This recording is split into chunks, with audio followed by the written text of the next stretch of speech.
I made the episode of Chudcast probably extremely quickly. Yeah, I wonder why. I wonder why.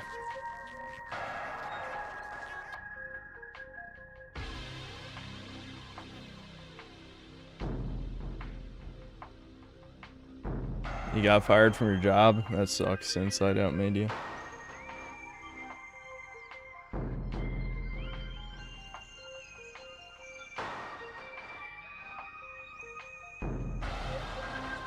Yeah, Devin's got chill, man. He's always been like this, though. He's been like that forever.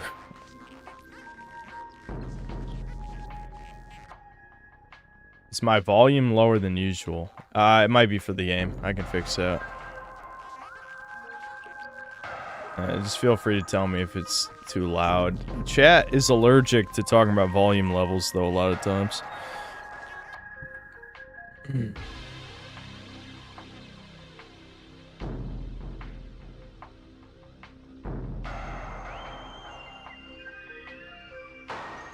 Hope my hands are not too sore from strangling Devin.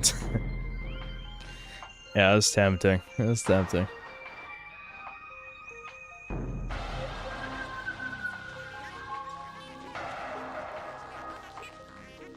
Is this the game with Miles McKenzie? Thankfully, no. Thankfully, no. Ironic, thanks for $5. Let's go. Good game. Love you, Synth. Also, do you like Shadow of War's gameplay? One of the last gameplay innovative games, in my opinion. Yeah, I remember liking Shadow of War a lot. It's too bad the end game was balanced around milking money out of you. I know they patched that shit out within 3 months, which is kind of surprising, actually, but the damage had been done, you know? It's not like I went back to complete the end game, you know?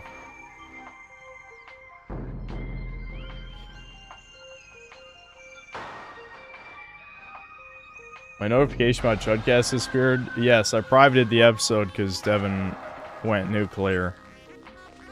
He chose who wanted to be mad. He decided, and once he's decided, he did not undecide at any point, or calm down, for that matter.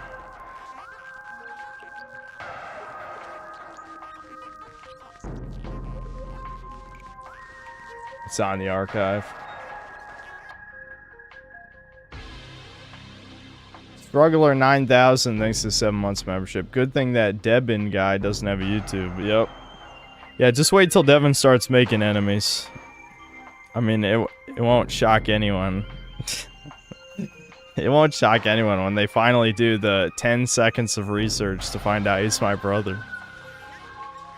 The modern internet is funny to me. It really is just people pretending to care about things. It's like, why do I have to pretend you're human if you don't even actually care about anything? You know?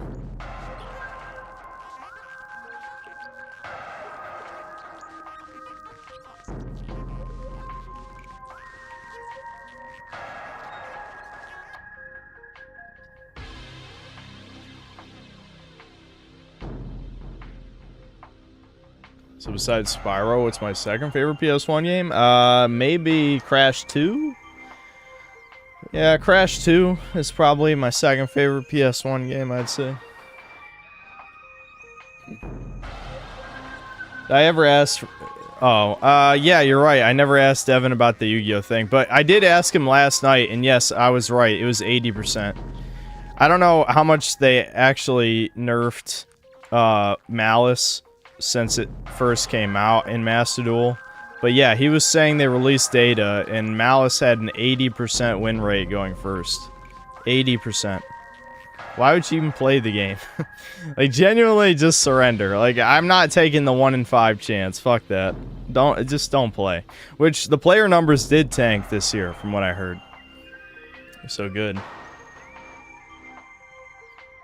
Mick Armadillo, thanks to 17 months memberships. Thomas would have saved Chudcast.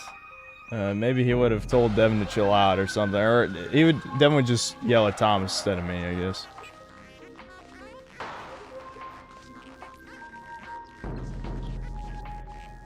Decades of 4chan circle jerk has gotten the internet to a state if you care, you lose. That's just Zoomers. I just noticed they added a fucking morph ball jump. That wasn't in the original. They did that to make those ball puzzles easier. Why'd they add a morph ball jump? That's not necessary. Yeah, whatever. No, it wasn't Nick J. That's because you had to learn how to do the morph ball bomb double jump without it. I guess you could probably do a triple jump. I don't know. Could you do a triple jump now? I don't know. Whatever. They just made the double jump puzzle not even a puzzle now. You know, because that wasn't something the tutorial ever taught you how to do.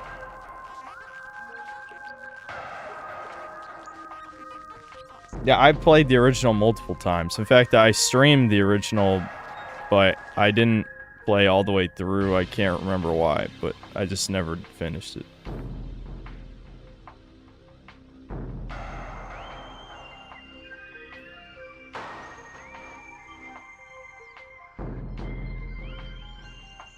So you don't just use the blast anymore? That screws the progression. Yeah, does that mean you can sequence break, or do you start with morph ball bomb? I don't remember, actually. Well, in any case, it just makes it so you don't have to know how to do the double jump, that's it.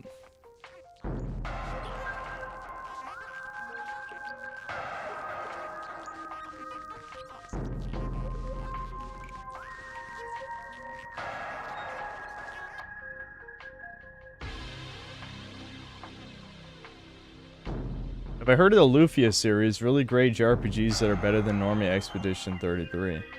I may have heard the name, but I definitely haven't played it. Okay, guys.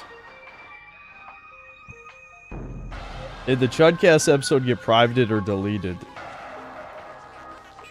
Yeah, I got privated, dude. I'm sorry if you weren't there for Devin's nuclear level meltdown. Alright, let's hear the best menu music of all time.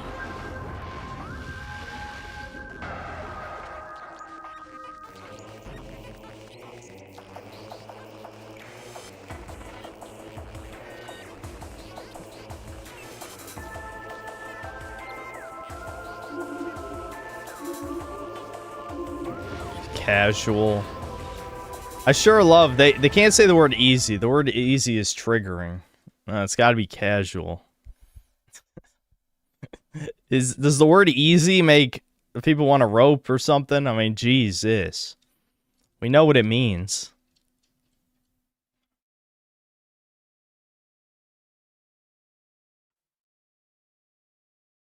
Oh, that's where that song is from? How dare you not know, you fuck, you fake gamer.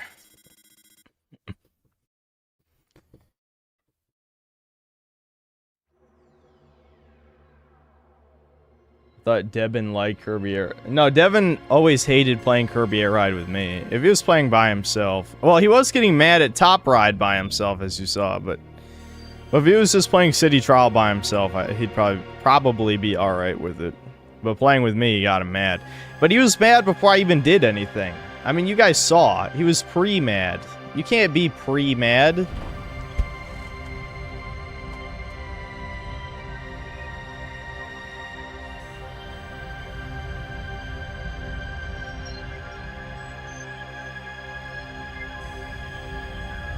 He's always mad.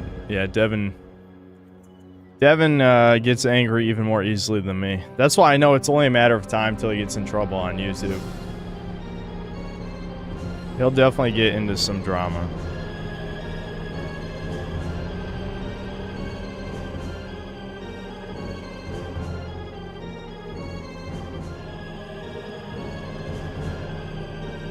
Devin ruined his reputation being the nicer brother with his last stream. Dude, he was never the nicer brother, though. Did you guys actually believe that? Listen, you guys know how honest I am. I'll tell you how it is. You know, I love my brother, but, you know, he's definitely the mean one. There's no fucking doubt about it.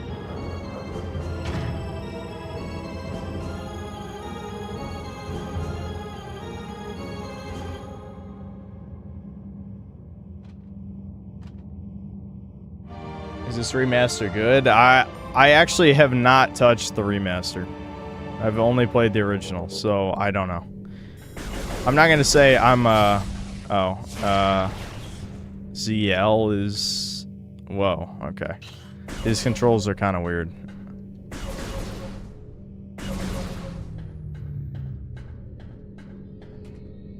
Yeah, I don't know how to feel about this.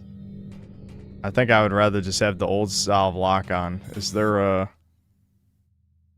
there must be an options menu somewhere, yeah. That aiming just doesn't feel right. Okay, so Z is missile. Okay, minus is this. Options, controls. Dual stick point. Yeah, hybrid. Give me classic controls. Yeah, there we go.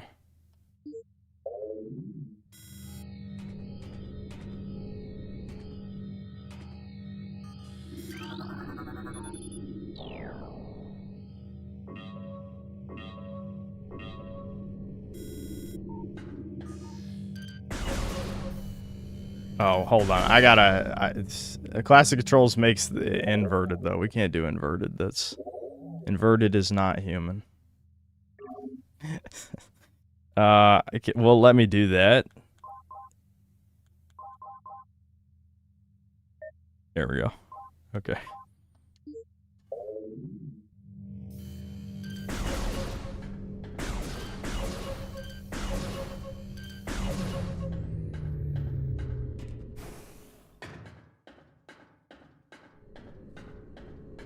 Based inverted data. Well, it's very strange. I don't understand. Like, for flight controls, it's fine. I'm not gonna go for 100%, but I guess I'll just scan all the shit that should be scanned. I mean, the one you can just look up on YouTube, the like 3-second cutscene of 100% if you care.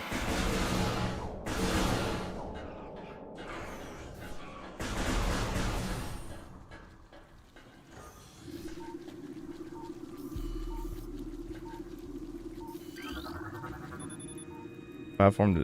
Okay, yeah. My god, guys.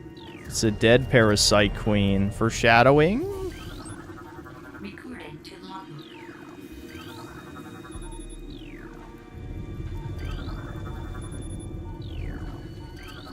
Scanning. When I play the new one, I know I usually have like a no reading policy when it comes to streaming, but I will read when we play the new one. Weak life signs detected. Put him out of his misery. Kill him.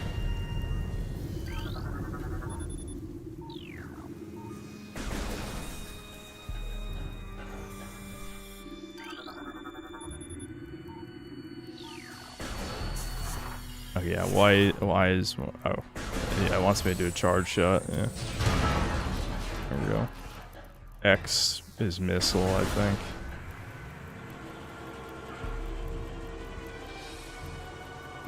I guess I should follow him, guys. What do you think?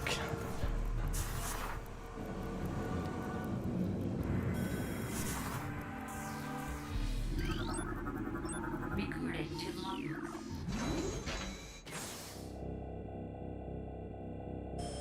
It's true, I can't read. That's a good reminder. So you can't blame me. I'll pretend to read when we play Metroid Prime 4, though.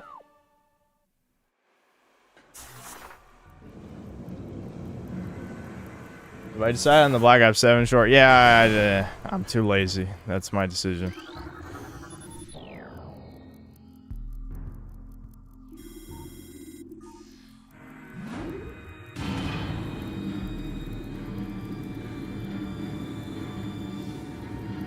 I'm glad they haven't given Samus a brown boyfriend. Why would you even bring that up?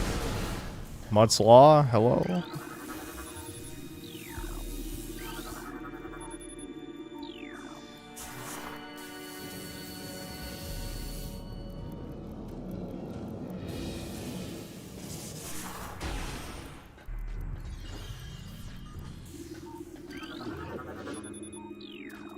See, the thing with games like this, the problem is we've kind of reached an issue with video games where there's only two types of gamers anymore. Where we either have industry shills, which there's a fuck ton of those, or we have, I don't even want to call them doomers, but they're basically people who want things to simultaneously be for the lowest common denominator and also really good. So I fear that there's gonna be a shit ton of people being like, "What the fuck are you talking about? Kirby rides dog shit." And it's like, what do you, but it's exactly what the fans of the first game wanted. So, I mean, I don't give a fuck if you don't like it. It's not for you. You know what I mean? Oh, hold on. Shit.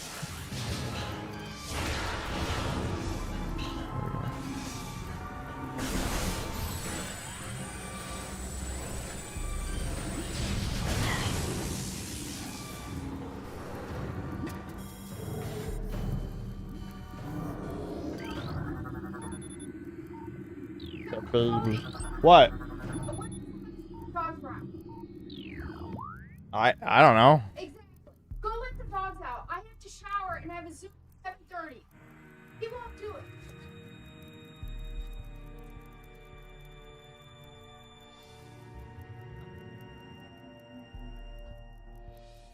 Oh, Synth Mom is mad about something. I mean, we let Sammy out on stream. I'm trying to think, did Sophie go out? I'm assuming the dogs just got excited because my mom got here, you know? It's not that, oh, they haven't been out in 10 hours.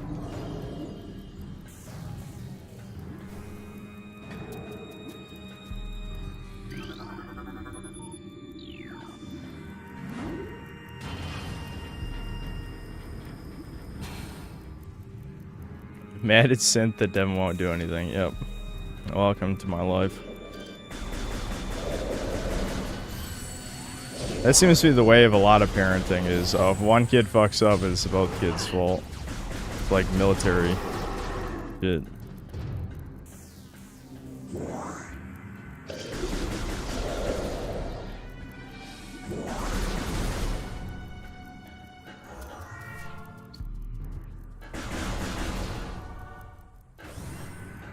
Well, that kid who craps his pants and his mom gets mad at him. Yeah, that does sound about right for my life. That never happened to me, but, you know, it's the same principle where it's like, how dare you shit yourself? Yeah, that sounds about right.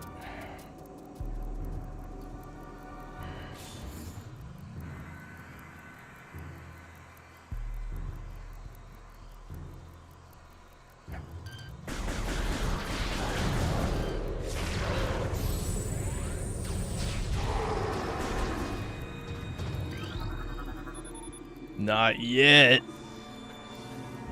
Well, the go to the bathroom thing is different. Granted, I almost did stuff like that when I was younger. With, I told you guys when I was, like, playing RuneScape on my computer. Or on, well, it wasn't my computer, it was the family's computer in the basement. I can't remember. Did I scan the turrets? Yeah, I did. Okay.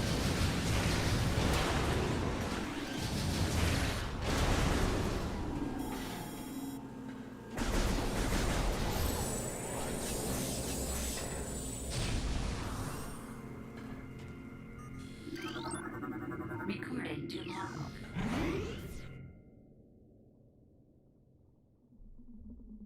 The kid was named Demetrius.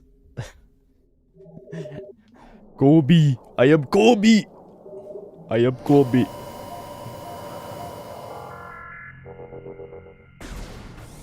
I am Gobi from South Africa.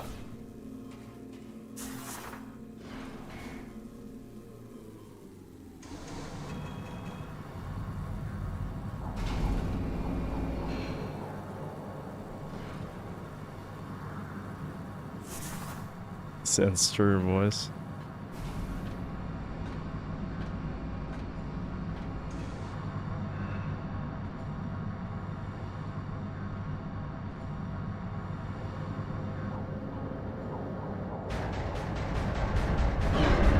Yep, the parasite queen. What? Queen? Woke? Excuse me. Why is it not Parasite King? That's what people actually pretend the discourse is the sad part. I wonder, is the missile glitch still in this? Kind of.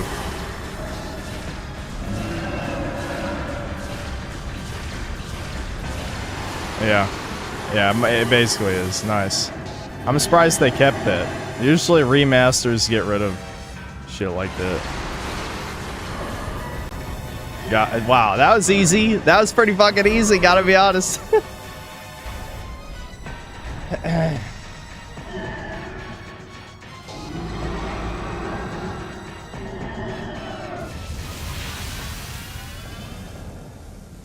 Evacuate immediately. I mean, I could choose this fight. Yeah, there's a bug where if you switch between firing the missile and firing just a normal blast, you can shoot missiles like 3 times as fast. And they kept it in the remaster, surprisingly.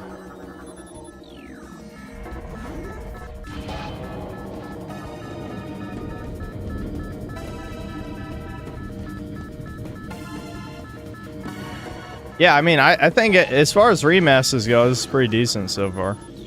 I mean, granted, I'm not like an ultra autist who knows like exactly what all the visuals in the original look like, but I haven't seen anything that looks soulless yet, you know? Alright, there's like another Parasite Queen. Did I scan a normal... Oh, right, these don't count for the logbook. It has to be a fully healthy space pirate.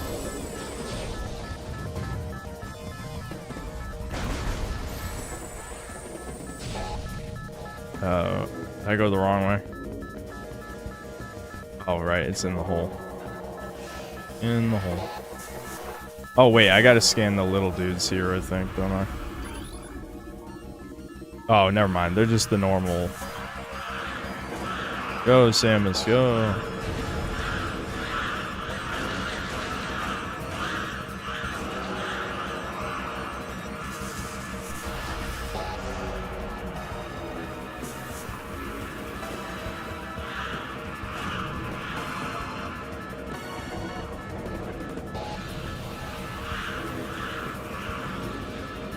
Whee!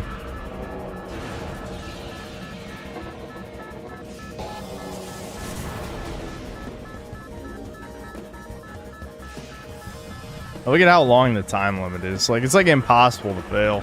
I mean, it is the tutorial, but it's still like such an insanely long time limit. Oh, I used all my missiles. Shit.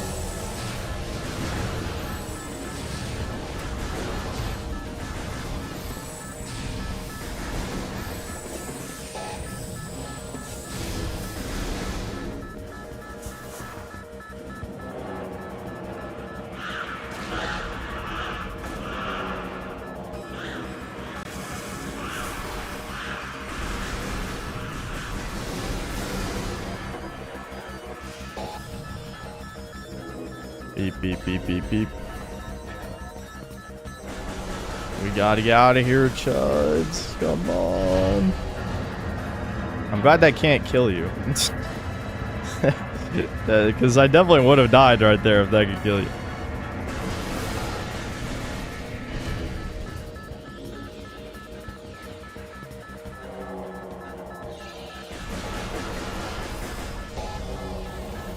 This game was good. Imagine how good the 4th will be. I haven't played the 3rd one in forever, but I do remember when I played it not liking it as much. So I almost wonder if it's worth playing the 3rd one, at least for a bit again, before the 4th one comes out, to see how many of the bad choices were already there with that one.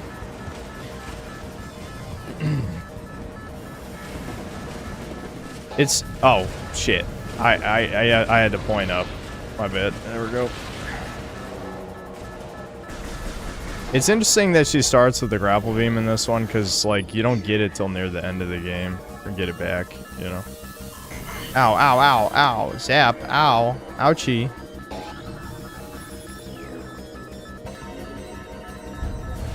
I thought I could just walk through the lightning, but it actually does stop you. Yeah, and that might be the lamest way to lose your powers in the series. She bumps into a wall, and then all her upgrades are gone. Ouch.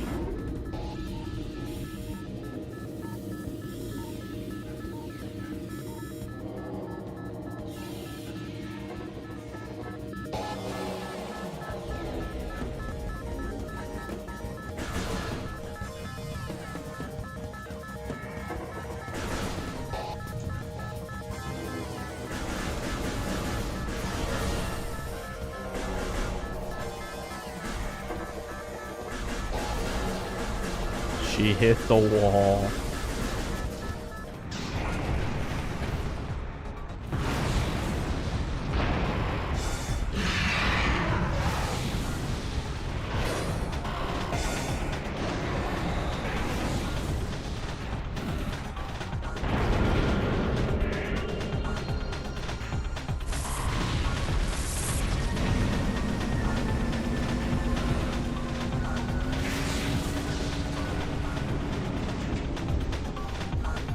This game looks good, but it needs an open world. Has anyone ever said that? Well, people probably did say that like 10 years ago.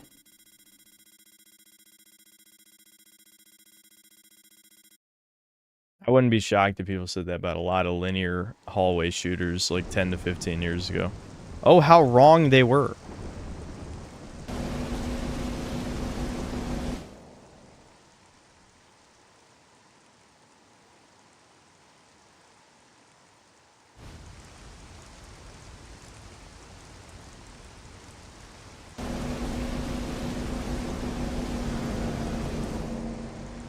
Back when every game was open world, people said it. Yeah, exactly. But they were wrong back then. That's the thing. Like, no one... The problem is people only think in extremes because they're dumb. But you don't... It's not like there's only two types of level design. Either hallway or giant empty wasteland. But that is how people treat it. That is absolutely how people treat it. When that has never been the case. New extras. Oh my gosh.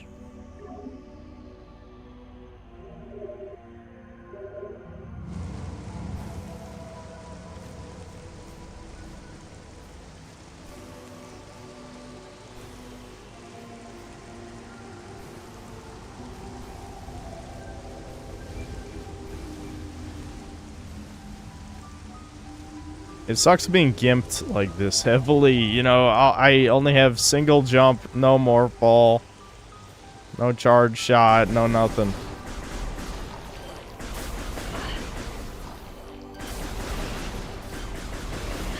Getting ass beating by random needle dudes. I mean, I don't actually have to go this way, but might as well. This is how you know what you're supposed to do.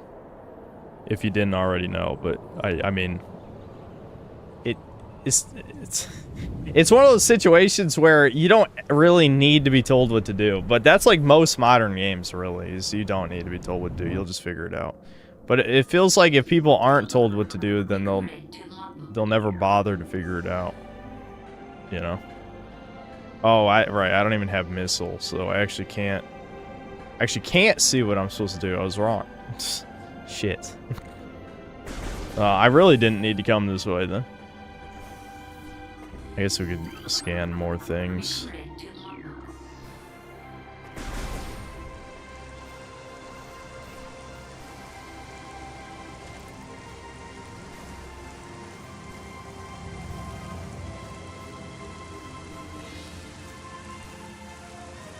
Am I gonna do the trilogy? There's no time. There's no time.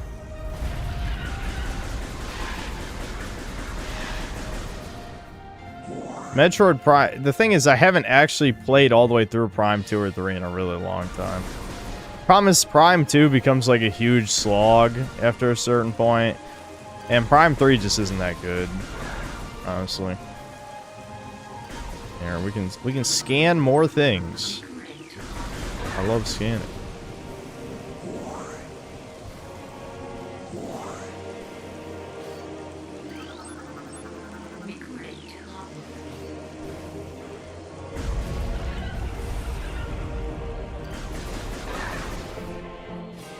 Owie zowie. It glows, dude. Blammo. Alright, I'm probably gonna stop scanning things at a certain point, because it just kind of slows things down.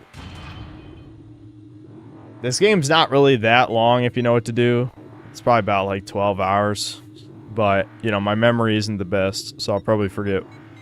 I mean, they tell you, you know, if you get lost, they tell you exactly where to go, but sometimes it's ironically not enough, even when they tell you what part of the map you're going toward. Like, they do this right here, and then it'll show me where I'm going, see? There we go.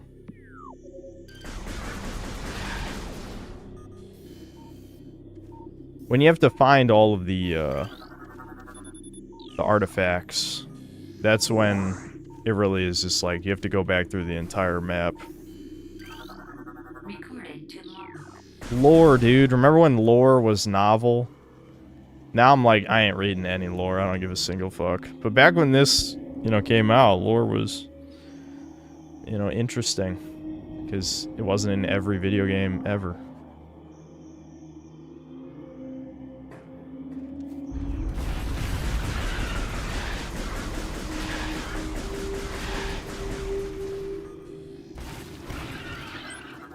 Alright, I forgot, you actually have to scan energy, too. You basically have to scan fucking everything.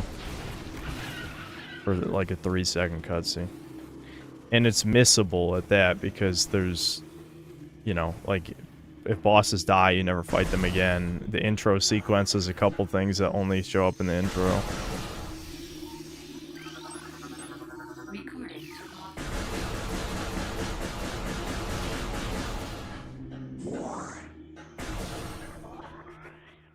Eyeballs. Look at the eyeball. It shoots laser.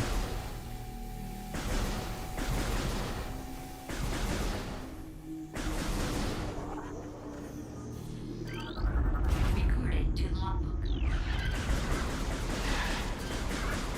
3 has good, cool art direction, music. I mean, so do 1 and 2, though. I mean, 1, I've used Metroid Prime 1 soundtrack a bunch of times in my videos.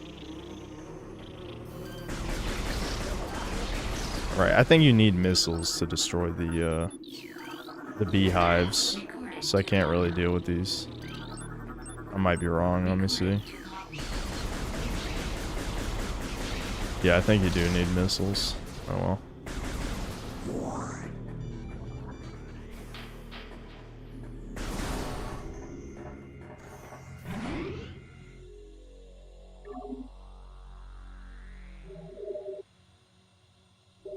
To me, this is the weakest game in the trilogy. Shit taste. That's I can't even believe you just said that. There's no way. I mean, how is this the worst one out of the 3? Unless you're one of those people who think hard equals good. That's the only way I could see it, because... Then again, I think Prime 3 is actually the easiest one, because the hyper mode breaks the game. Like, yeah, you trade a health bar, but after a certain point, you have like 10 health bars. So you trade 1 health bar to do half of a boss's health or something.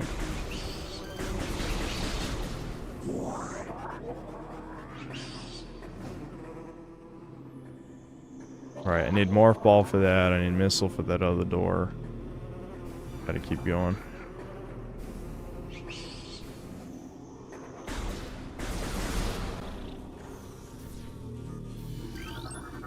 Recorded to logbook. 4 is obviously the worst one. Yeah, it probably will be.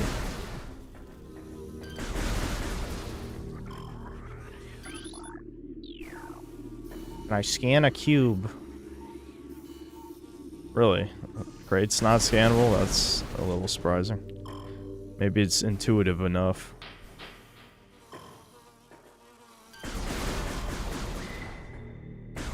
Of all the Chudcasts to miss, this wasn't the one. Yeah, absolutely. This is, I mean... I don't know, man. I think Devin's gonna regret going off the handle. I hope not, but... Yeah, he was fucking losing it for no reason.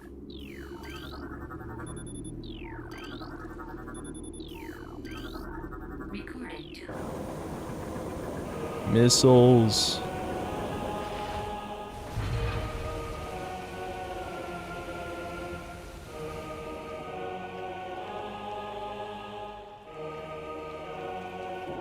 The first boss. Recording to logbook. Alright, even the bees are different for this. Yeah, this is what I'm saying. Like, getting 100% basically requires following a guide because... Damn it. Only problem with classic controls is turning around is a little slower. Recording to There we go. Yeah, these are special bees. They're not like those other... I guess they're wasps. But whatever. They're special wasps. They're not like the other wasps.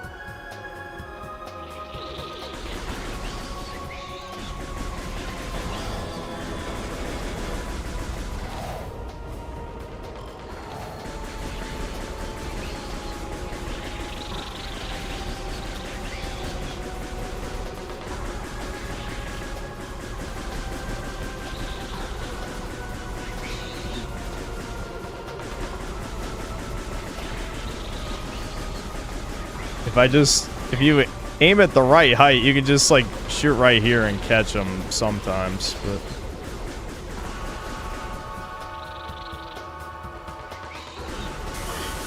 Shit.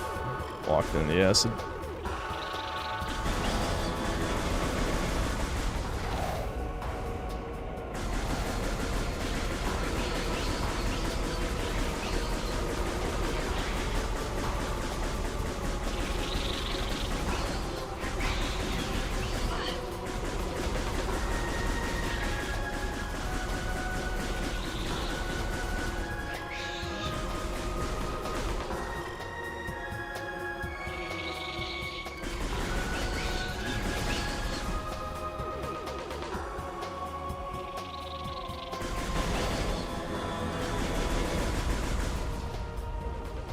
Wowie zowie. First boss, dude.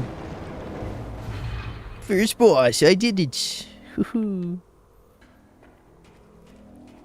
Missiles.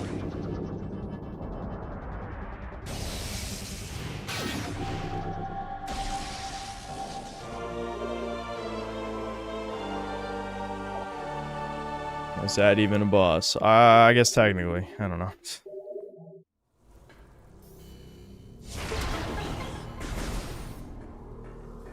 Energy tank, 2 health bars. See, this is back when video games understood progression. That's a whole extra health bar, you know? Right, this is... I can't go this way because of Morph Ball, but I think we do come back here later.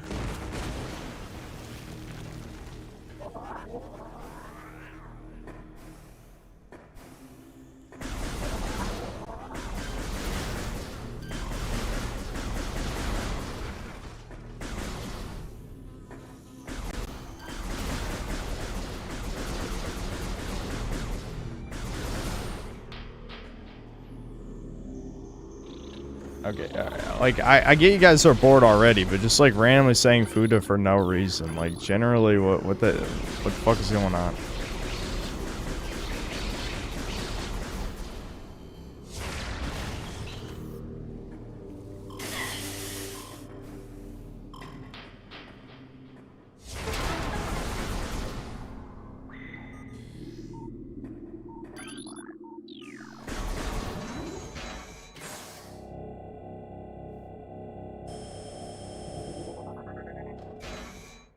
Office 2003 is based. Alright, maybe we need a conversation topic if people are just fucking saying random ass shit. See, Devin didn't even really comment on the news because he was too busy playing, you know, Top Ride and raging even when it was only him playing. Man, the fucking Game Awards are bleak this year. I mean, legitimately... I think it was like the same 8 games across almost every major category.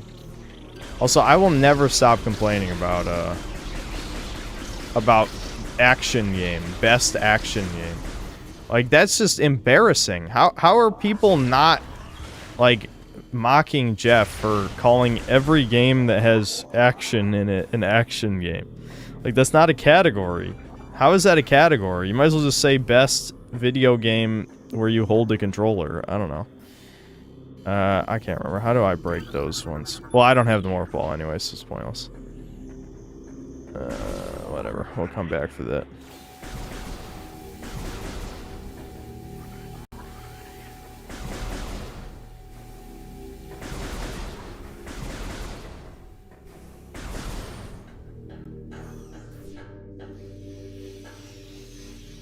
You've yet to acknowledge Metroid Prime Blast Ball, Prime Hunters, and Prime Federation Force. Well, I didn't play Federation Force or Blast Ball, but I did play Hunters, which is where Silux comes from. I do have to give them some amount of credit that they actually held on to a plot thread from, you know, 18 years ago or whatever. However long ago Prime 3 was. Because, yeah, Prime 3 teased Silux in the ending. And Silux is from Prime Hunters, the DS game. So, I guess that's neat. I don't know.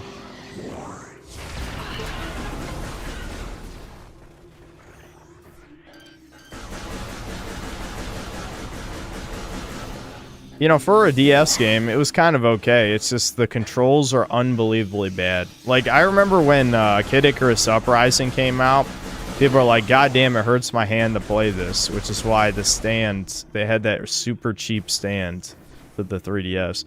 But, like, Prime Hunters had the same issue where, because the DS didn't have an analog stick, you had to use the face buttons. Either you used the touchpad, which would hurt your hand, just like Kid Icarus Uprising, or you use, you could use either the D-pad or the face buttons as the camera. I actually played it reverse. Like, it might sound, like, crazy, but I used the D-pad as the camera and the face buttons to walk, so it's almost like reverse WADs, is what I did. And even though it sounds stupid, it actually really worked well. Like, way better than doing it with a stylus. But you had to get used to reversing in your brain. Like, left hand is for camera, right hand is for walking. You know? Which really was weird. But once I did that, it actually was way easier to play.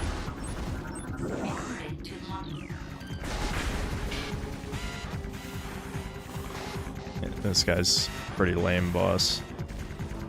It's like, it's just waiting for him to, like, do that. Oh, damn, is that easy? With the missile cheese tactic, I just got him. Alright, I'll take it. Why not? I don't give a fuck. Morphball, yay!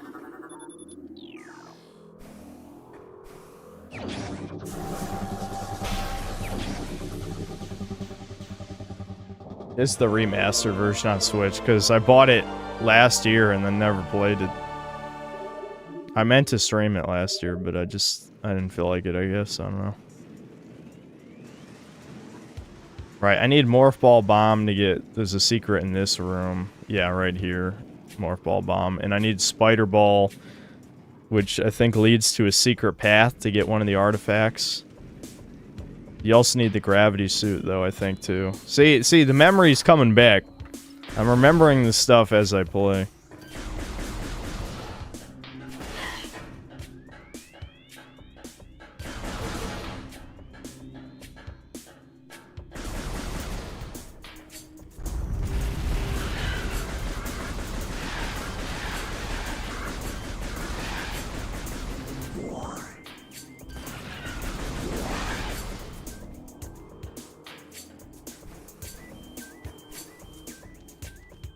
See, fellow humans, I am quite proficient in this memory you speak of. Yeah, see? See, Solar understands. He's getting it. I'm glad chat enjoys Reddit voice, because I enjoy doing Reddit voice.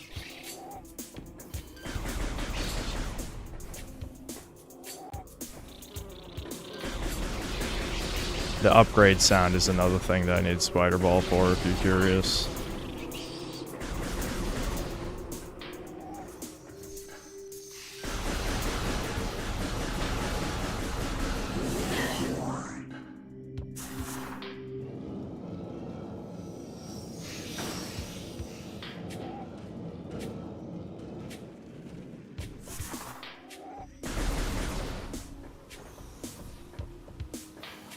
There we go. It's more ball. More ball. Look at the ball. Need more ball upgrades. I really do like the Metroidvania type stuff. Mostly just because it's optional. I mean, sometimes... Usually, like, when it's on purpose that you have to backtrack to go to the next area, sometimes that can be annoying. Like, this game has a few parts where you gotta walk super far. And that's annoying as shit. But, I like, I like game rewarding your memory. Especially because my memory's so bad now. If I played more games like this, my memory probably wouldn't be as bad. Because it requires you to remember things. Oh yeah, I need a Varia suit. Actually, I think I also need grapple for that room. I was thinking boost ball earlier. This is spider ball. So I need spider ball for this room. Need boost ball for a couple areas back there. A lot of this stuff you don't get until, you know, more than 5 hours from now. So it's kind of... That's where the test of memory comes in. But when you're at the end of the game, when you are running all around the map to get all the artifacts, that's why it's well designed. I won't say it's well designed to force the player to have to retrace the whole map to beat the game, but the secrets are well designed because since you're retracing your steps anyway, you're going to grab all those upgrades you forgot about by the time that you run around, you know? But that's kind of where the playtime this game can greatly vary person to person. Because if you're not using a guide, like, it could take a pretty fucking long time to find all the artifacts if you don't remember where you haven't even looked. Right? Why am I stuck?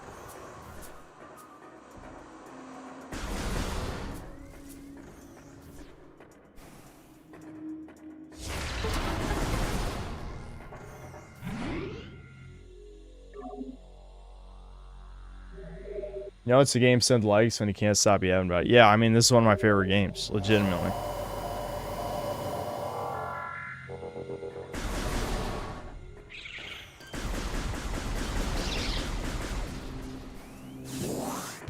I just think I'm very progression brained as a person.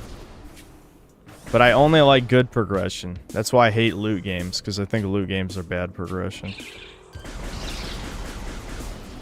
Is this a morph ball bomb? Yeah, I think it is. Oh, hold on. Oops. No. Oh, never mind. I'll take it.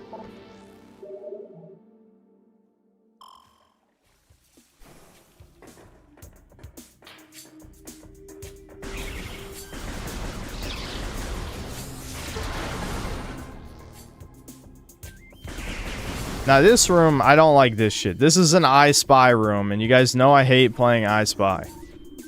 So let's hope I remember where the symbols are.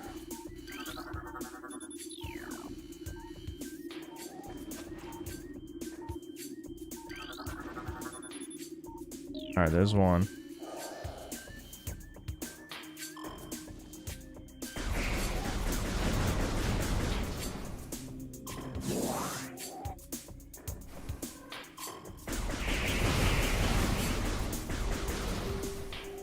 Alright, that's another one right there. Can I get it from here? Yeah.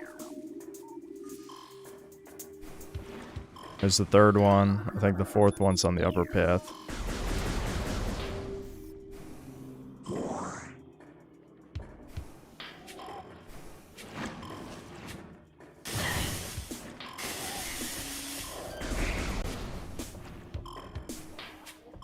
Hades 2 is literally just, what if Greek gods look like Hindus?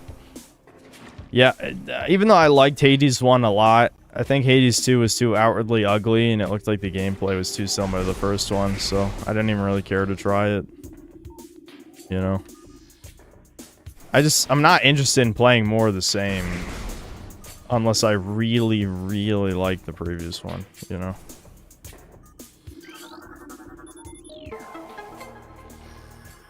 For a game that had 1.3 million players peak, you think Monster Hunter Wilds would be nominated for more categories to talk about more?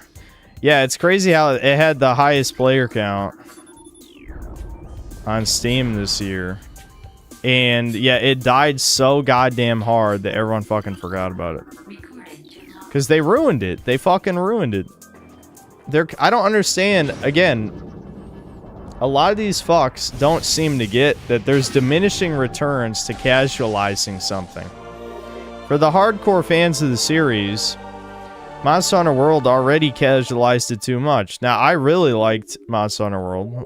One of my favorite games the past 10 years, easily. But you couldn't make it any more casual than that and get away with it. And yet they made Wilds significantly more casual. Like, to the point where it was baby shit. Yeah, I think I need more Fall Bomb for that, don't I? Yeah. Usually it says a descriptive word to say, like, what it requires. But, yeah, there's a secret room there. Can't get it right now.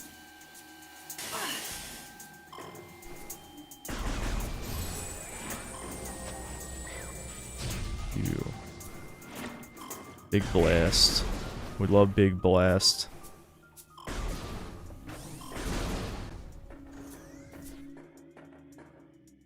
I had a theory that Sony abandoned their mascots of old because they're all anti-hero Kino males. Yeah, why do you think the only one they kept around was Kratos and they castrated him? I mean, genuinely, it is actually kind of mind-blowing and incredibly sinister what they did. Like, it is very fucked. They took the most outwardly masculine character and turned him into a soy boy. And then pretended it was a good example of fatherhood. Oh, do I need the double jump for that? I don't think I do. I think I just jumped from the wrong spot. Yeah, it's just a jump from here. Ouchies. Ow, owie.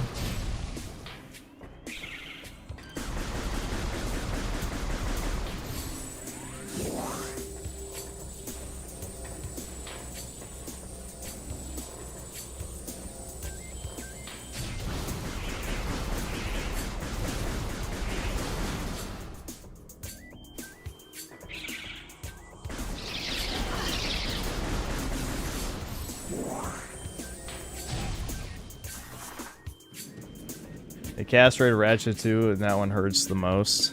Yeah, that one happened so long ago now, though, that it's almost like the series has been like that longer than it's been the old way. You know, like the PS4. I mean, the PS2 ones is 4 games, and I guess you could count the PSP ones as also being in the old style. All right, I need more Fall Bomb. I can't even make it up there anyway. But yeah, there's a secret up there too. Anyway, yeah, Ratchet was only his old self for 4 PS2 games, 2 PSP games, and then, you know, there's like 10 more games almost than that. You know, it's sad. All right, you can more Fall Bomb this too to skip the lasers.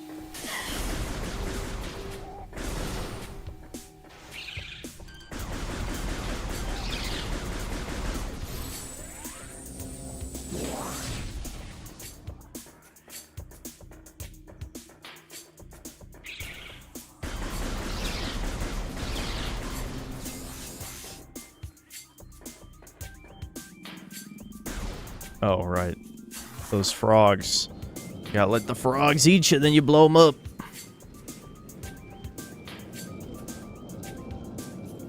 Video games and vor.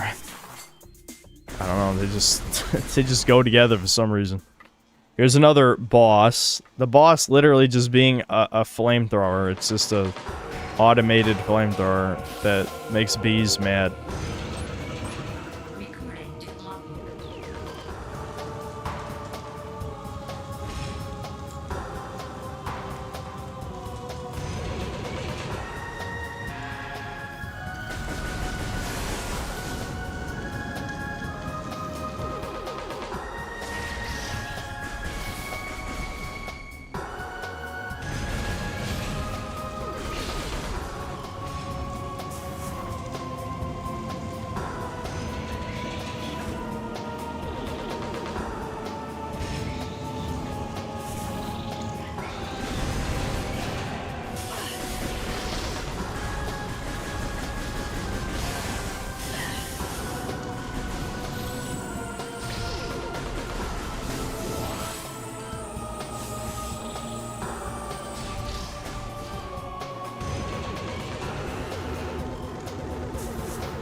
Yeah, this is another very easy boss, as you can tell.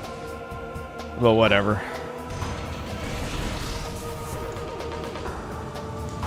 I got stuck on the ground. Ow.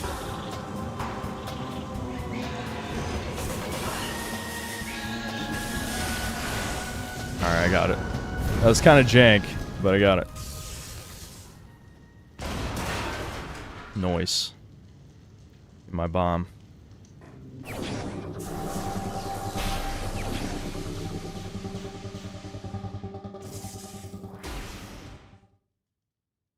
So he's the only guy hit like 20 times. I got hit 20 times and took almost no damage. That's why it's easy. Well, because the wasps drop health, you know?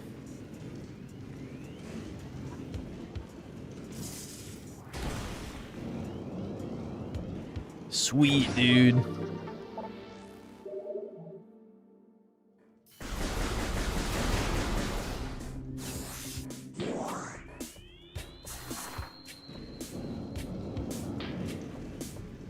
Is her body reconfigured when she goes to a ball? Yeah, I think that's a retcon. Originally, she actually did somehow fit into a ball. You know, like her bird bones let her squeeze into that. But I think they retcon it where she's just like, it becomes energy or something. Oh, I blew up that frog.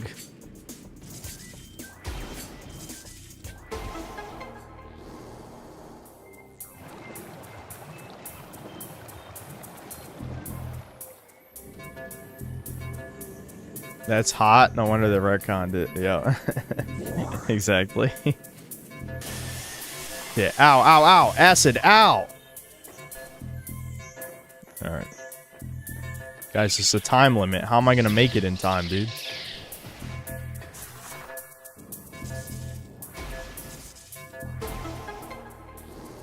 I actually don't know how to jump in Morph Ball. I guess we'll see what button it is.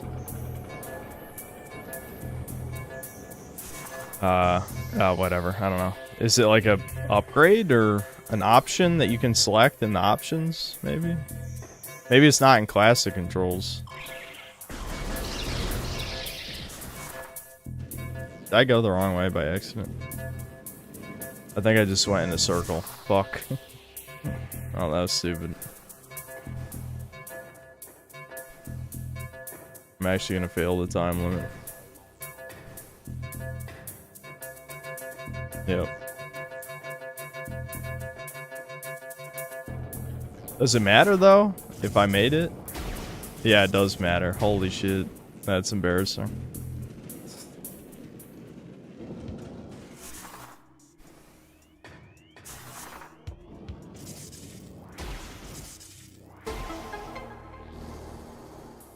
DSP. DSP.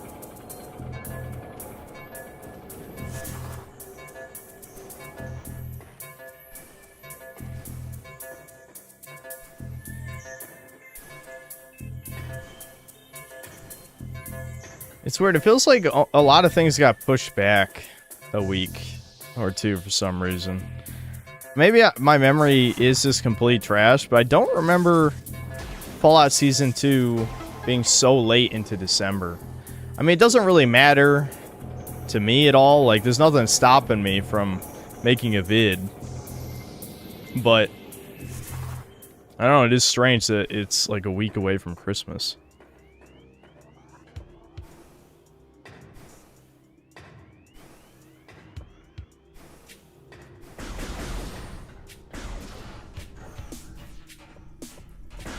I need to run my memory. I need to defragment my brain. Where's that? How can I do that? Because there's a lot of fucking corrupted memories in there. I need to just dump them.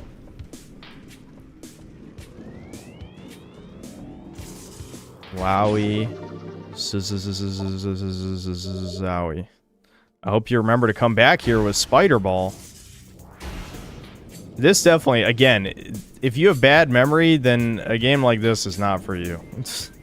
You will drop the game in the last part if your memory's trash. Or look up a guide, you know.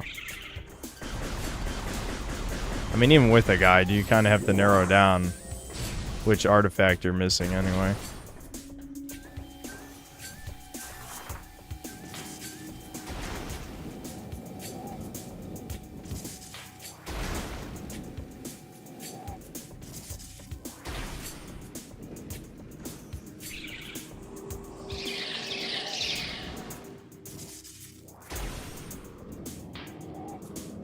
Alright, I think I can get this now.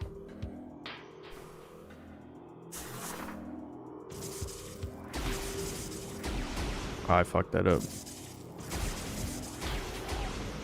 Damn it. Hold on. I don't want to cheat with the jump. Not that I even know how to do it. I'm assuming it's just not in classic controls. Fuck. No! I got. Ooh, that was close. It's so much easier to do this if you have the double jump.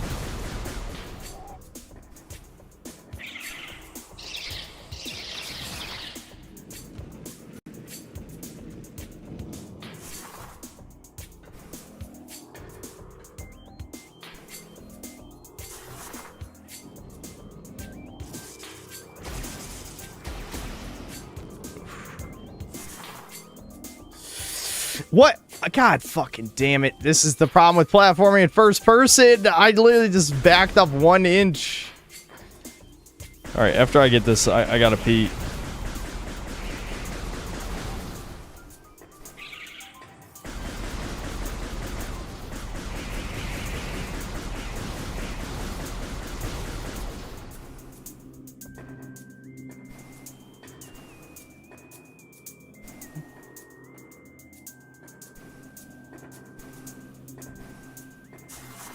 The iconic hourly synthetic pee.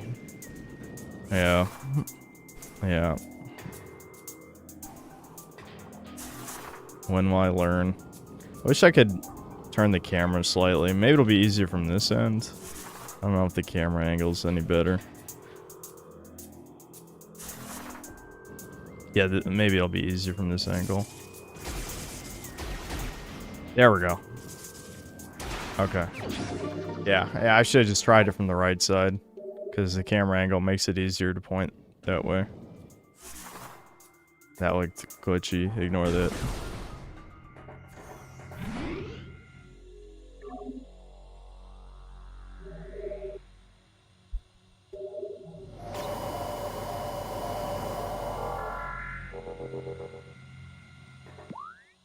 Alright. Ooh. Ow. Alright. I'm gonna... If they were to put mutants in the show, they'd put Margerson and kill him for a joke. Hey, it could happen. It could happen. It wouldn't be past them. They could kill every character you like from New Vegas, and people would still say the show's awesome. Because that's how fucking cucked. Like, I don't... I'm gonna make myself mad. But genuinely, the response towards Season 1 was infuriating. It really felt like we were living in... Like, Clown World doesn't even describe it right, because it's not clown shit if they're, like, pissing in your cereal in front of you, and you're like, this tastes great, this is awesome, I can't believe you'd hate this. You know, it's like, what the fuck is wrong with you people?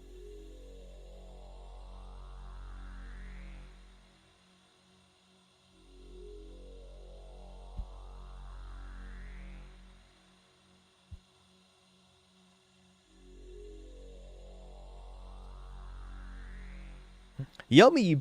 Yummers. Yummers.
Alright. Alright, Chuds. Alright, Chuds. Okay.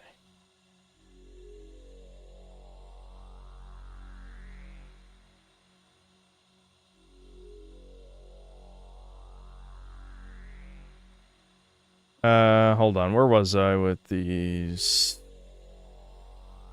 Castile Allen, thanks for $5. Sub Synth, you gonna stream the Lame Awards? Yes. I want to see your reactions to how much worse it'll be from last year. Yep. As much as I'd like Devin to co-host it with me, I don't know. After today, I'll have to rethink that, maybe. What a disaster.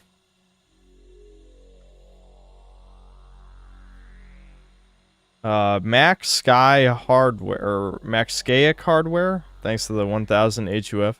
I love the show, but you need to make more videos. Us synth fans are dying out here. Memory Runner keeps us alive, and that's not right. But what? You realize his videos are just clips of the streams, right? What? That doesn't even make sense. If you watch the streams, you see what's in those videos, just without zooms and annoying sound effects.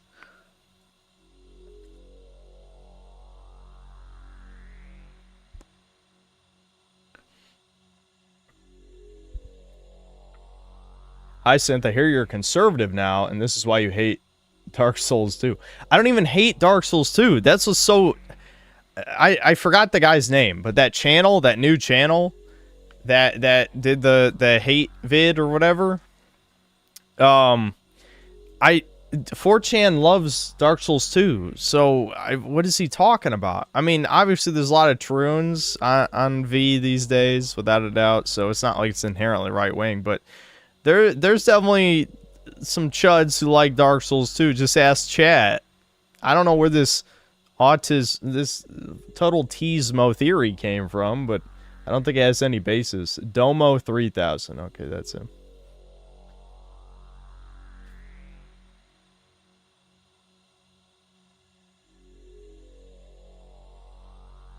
It's on the ADL symbols of hate, Dark Souls 2.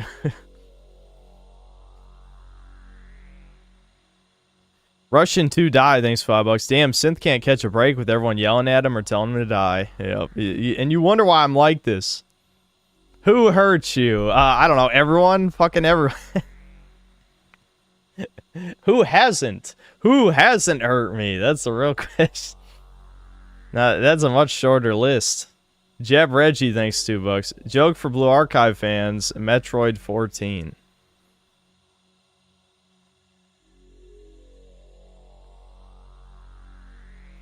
I don't get it. Entropy 2814, thanks to $5. Metroid is dead. Samus is bread. Asuna tits, milks, and drinking.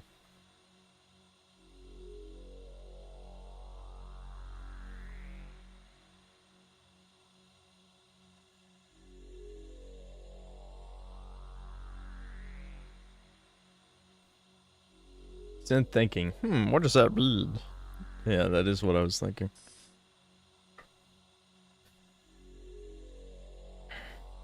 Stronin side chart, thanks to the $5. Not having stuff to talk about during gameplay is the reason why we need a soy redditor in the game talking to you while you play. Indeed, indeed.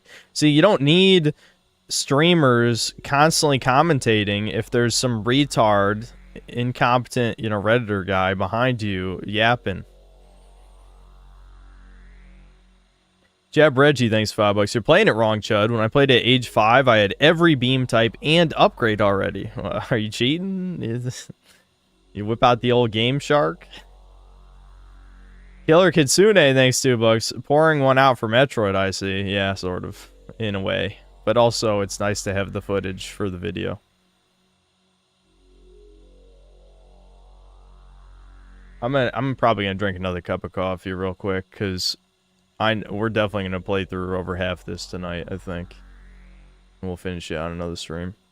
So I need another cup. Because it's only...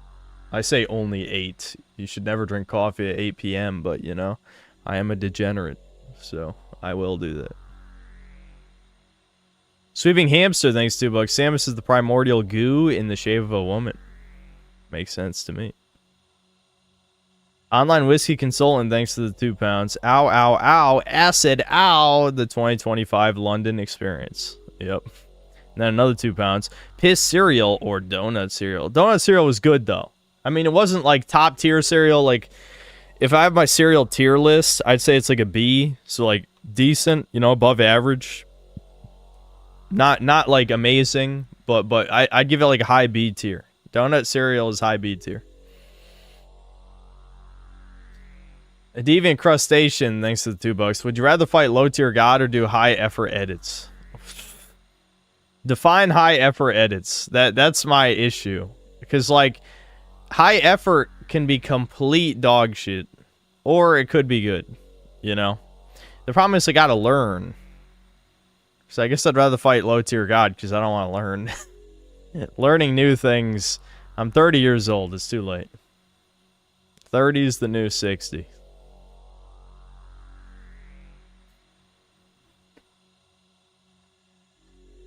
Darth Raider, thanks to the $20. This might seem random, but do you think Joy loved Kay? Someone tried to tell me the purpose of the pink girl scene was to remind Kay what he lost. Also, to show that she had developed a soul. I disagree with both those points. I mean, she's an AI. She can't love, so... I mean, I know we want our robot waifus or whatever, but... It's a corporate product. You know? It's... I feel like the whole point of the scene, even though people have memed it to death, but the giant pink hologram is to just show you. This is literally like our AI chatbots, right? It just tells you what you want to hear. Like an anime girl. Online whiskey consultant, thanks to the 5 pounds. Synth pointing, Asuna tits, bucket milk, synth. He wrote it as words. That's the joke of the super chat instead of the emojis. Synth drinking milk, bucket, Korean tits, Frieza pointing. Yep. Yeah, it was just words instead of images.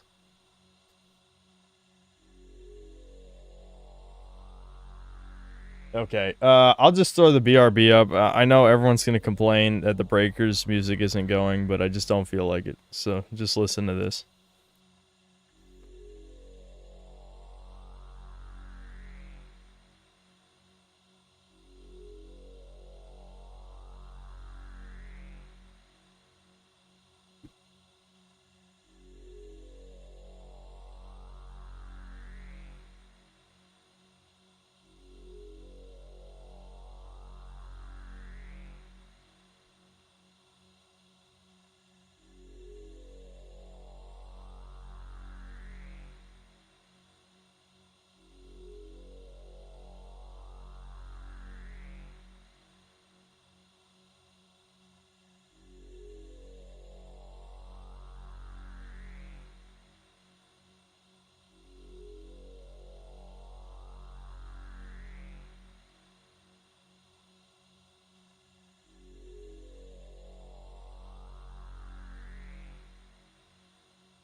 Hold on, I'm back. 1 second.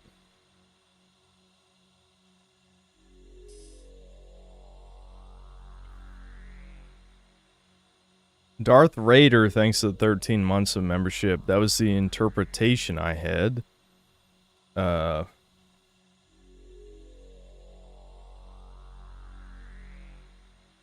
Oh, you're agreeing with me about the joy scene.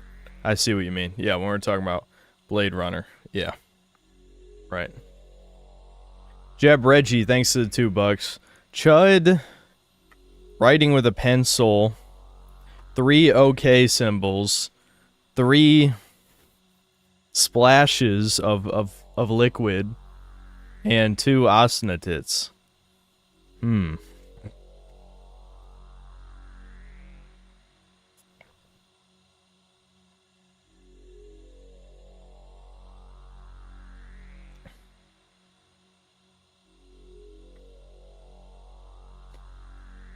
Yeah, Brian, I think.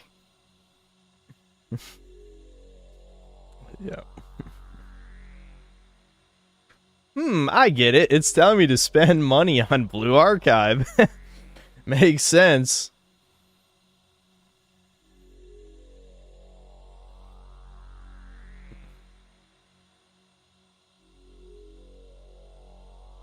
Alex Hoffer, thanks to the 17 months of membership. Deb Bin's crash out needs to be studied. Yeah, he's got to chill the fuck out. I'm telling you. I knew he was just like spurging out, so I wasn't even mad. Which, honestly, me not getting mad made him more mad. Because that's just how me and him are. You know, it's like he said. Me and him are like 90% the same person. So if the roles were reversed, it would make me more mad if he wasn't mad at all.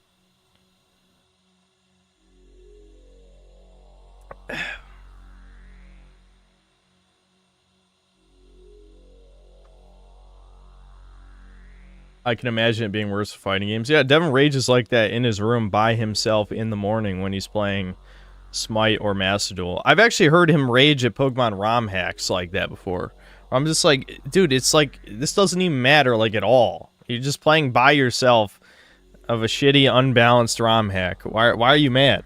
Like, what is the point of getting mad?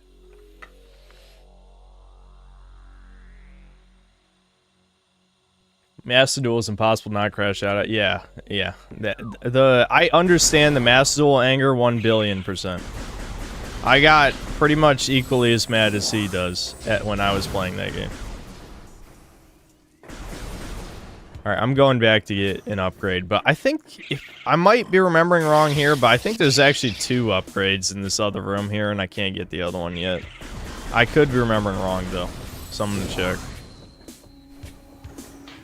I know there's certain rooms in this game where they'll have, like, a missile expansion, and then if you have a different upgrade, you get another thing. And that's kind of a dick move to have double treasure rooms, because you're not even going to remember to go back, you know?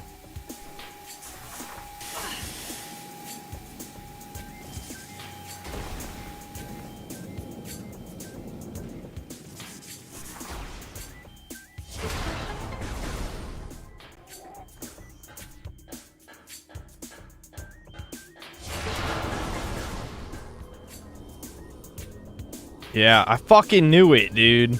Did I not? I knew it. Yeah, I did remember. So now I have to remember to come back here with Spider Ball. What the hell is even up there?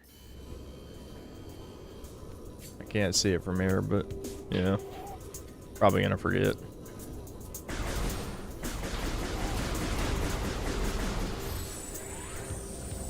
I got soft locked in this game. Is that even possible? How'd you get soft locked?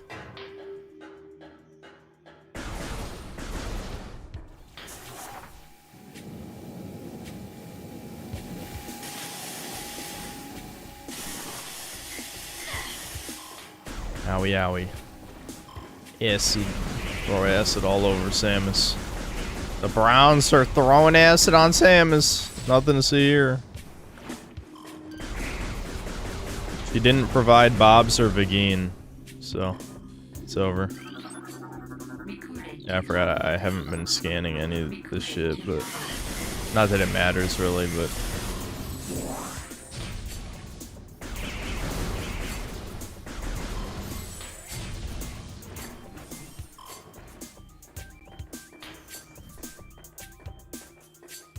I said I was gonna stop scanning, but eventually, like there's a part of my brain where I'm like, I should scan this.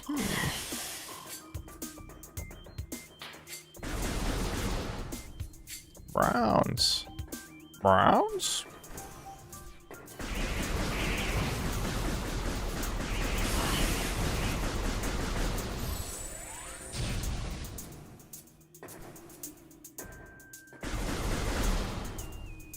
Yeah, Samus Arian. I mean, yeah, it's probably a coincidence, but it is pretty close, isn't it?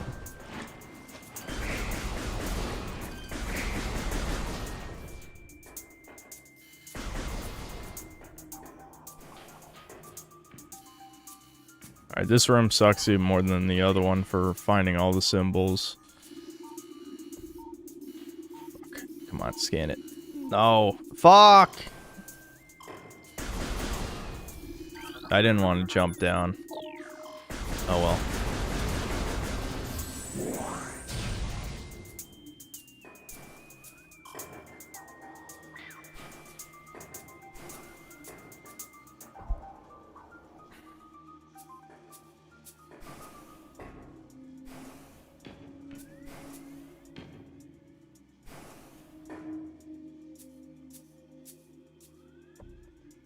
What?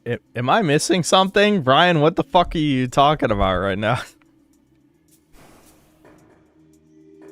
I had to stop, like, excuse me?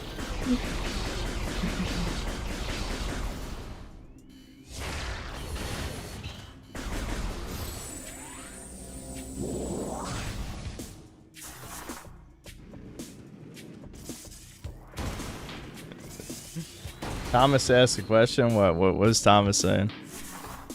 Thomas, where are you? Did you Thomas, where were you to bail Devin out?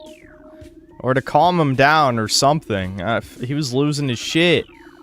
He needed you. And you weren't there for him.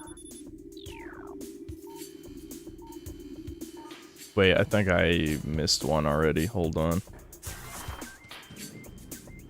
You're at the gym? Dude, Devin was so fucking mad when we were playing Kirby, right, Thomas? Like, I just wanted to record a little bit for the review, you know, to just have some of me and him playing together. And Devin was mad, like, before we even started playing, really. He was already mad.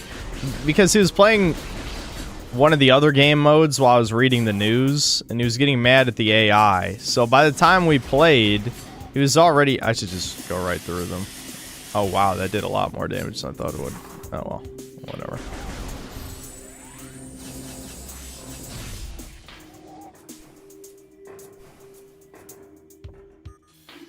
I scan those guys. Oh.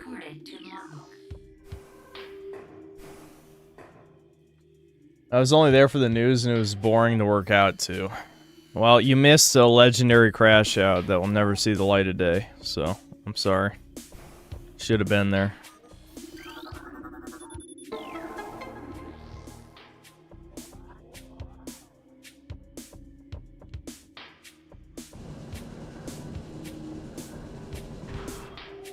Oh, well, someone archived it, so I guess link it for Tom. Well, you can't post links, but maybe you could link it for Thomas somehow.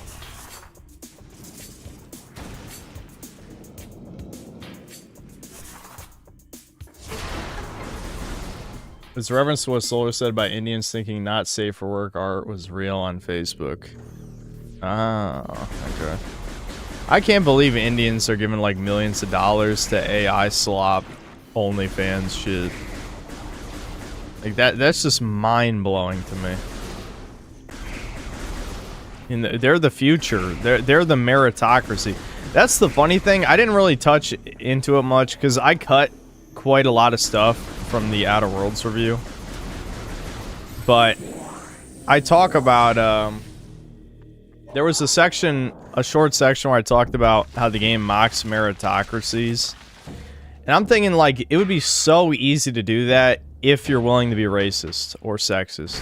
Or, well, preferably both, right? But obviously, it's a left-wing game, so they're not going to do that. So they kind of just, like, vaguely shit on meritocracies.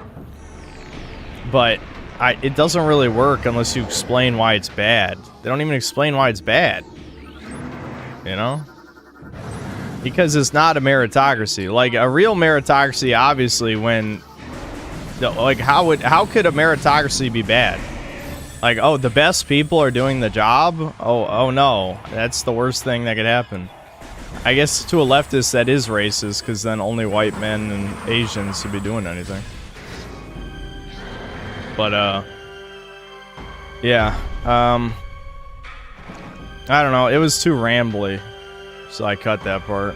There's a reference to it in one part of the vid, which I think sounds fine without the context. But yeah, there was a part where I talked about the meritocracy thing. It just makes no sense. Like, there's so much of Outer Worlds 2. I explained it in the video already, but it is literally like, this is just for people who already believe everything you have to say. You know? At no point does it ever try to convince you of anything. It just is like, hey, this is what I think. You better think it too. You know? If you don't, who cares? I'm right, you're wrong. Haha, look how smart I am. Which, that is Redditors, isn't it? Pretty much. This is Redditors in a nutshell.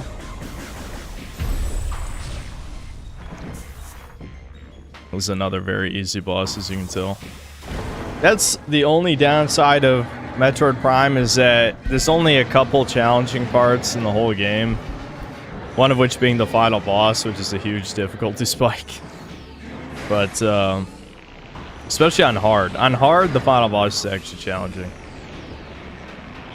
But, hard mode sucks in this game, because it just, like, doubles all the enemies' health.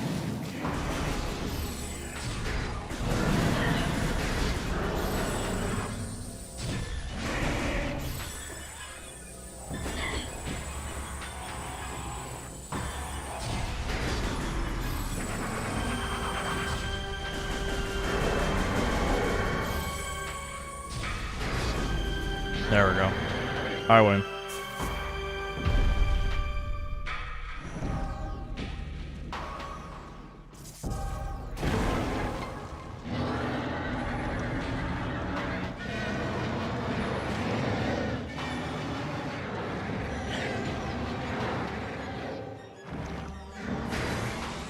Oh, it's rule of 4s, guys. I spoke too soon.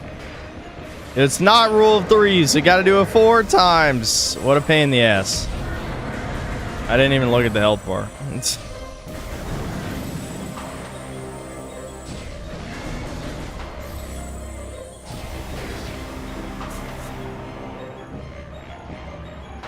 Doing morph balls like barely faster. Problem is he can knock these back down, which is very annoying. Granted, it's easy to paralyze him, so it's not like a huge deal, but... Fuck, now I gotta... There we go. He renews the sun. He's an evil plant. There we go. There's this.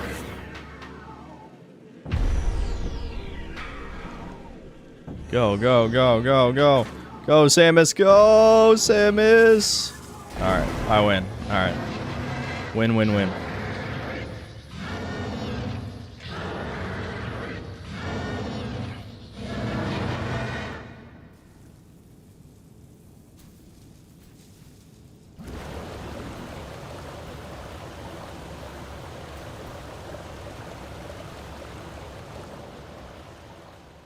This is the Metroid that has a Redditor on radio. It is funny how many of my fans are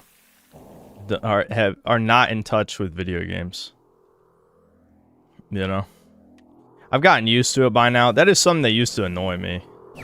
There we go, Varia suit, boys. Now we're actually looking like Samus in a second here.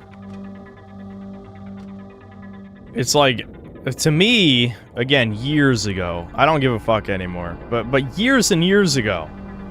You know, I was a hardcore gamer, you know, like I was an ultra nerd obsessed type dude back when I cared about a lot of franchises. And so I was thinking, like, you know, especially as a teenager, I'm thinking, when I finally do my channel, it's only going to be hardcore gamers, or we're going to shit on normies. And it's like, well, I do shit on normies a lot. So again, young Chud Kobe would be proud. But, he would not be proud how many of my fans genuinely don't even play video games. And Ricardo, #1 donator, doesn't play, it basically doesn't play video games. So, he's just here to, you know, spam political schizophrenic shit, basically. I gotta scan that one. Wow, look at that. Oh, I guess I didn't scan the normal. Oh, that's already 25% of the logbook? That's crazy. Huh.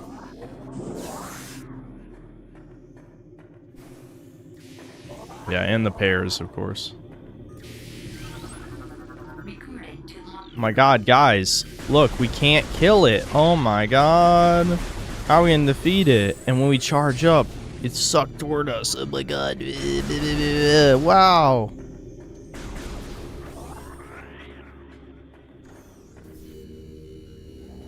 Alright. You can morph ball back up here. Because, more memories. Yeah, so you need the spider ball up there. Because when the Chozo ghosts spawn, you gotta go back up there, and I think you get an artifact by killing the ghosts that are in the boss room. Something like that. Sounds right.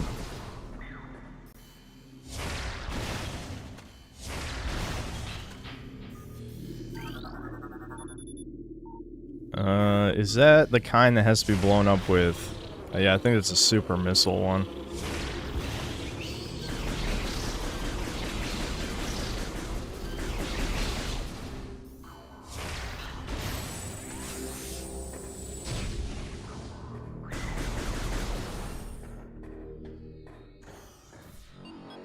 Okay, so we can go to Magmore Caverns now. There's something important I gotta do over here.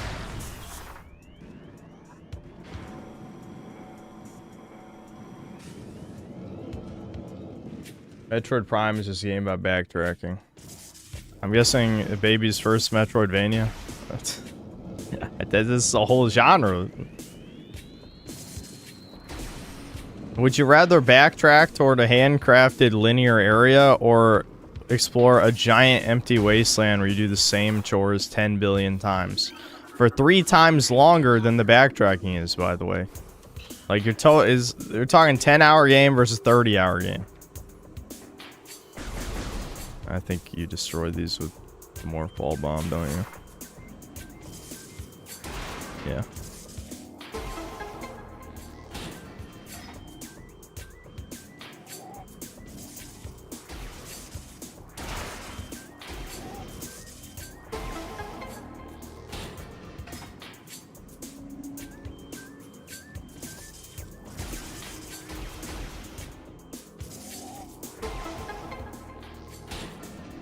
Wowie.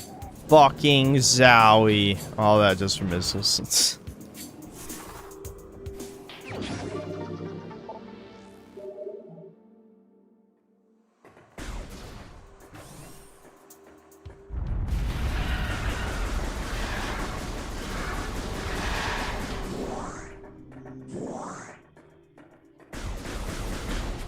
Oh, right. Well, then you just get an energy tank here. So it's definitely worth it. Alright, I'm gonna just loop back this way so I can get a couple upgrades. This path takes us back to the Magmore Caverns elevator.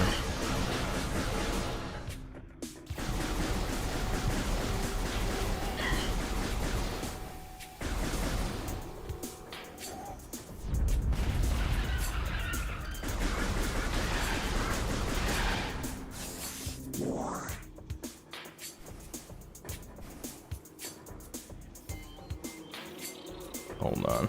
Let's get rid of the bees in the room first.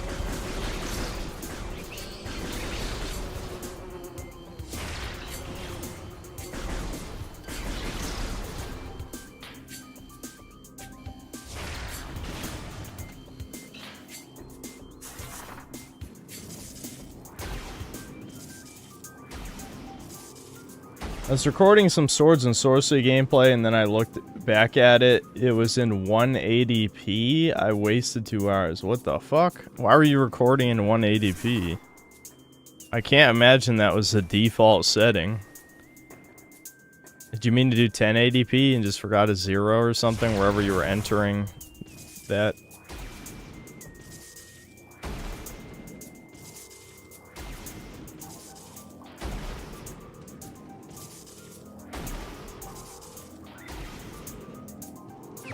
Yeah, mistype 1080. I mean, that's what I figure. That's definitely what it sounds like.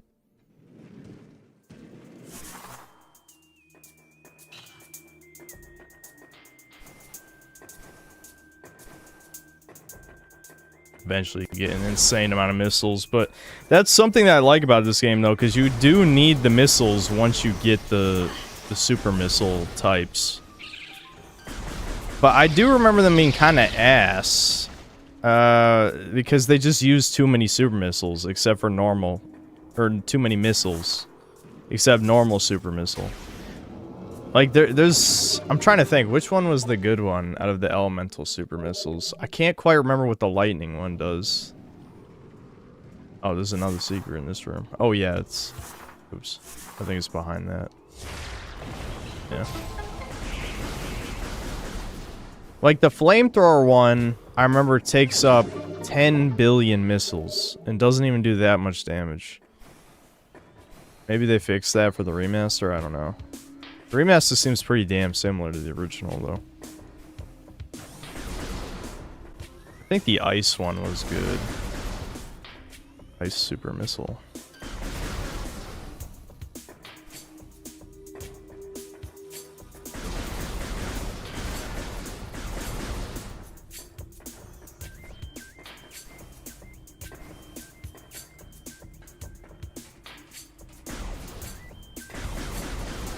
Billions.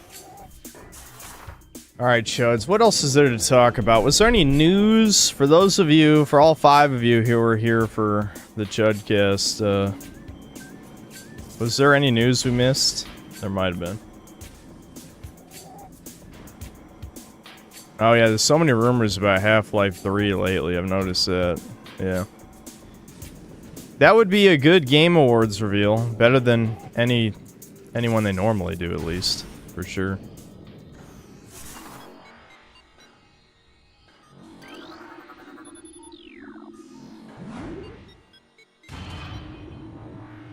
Arc Raiders getting a low score for AI voice.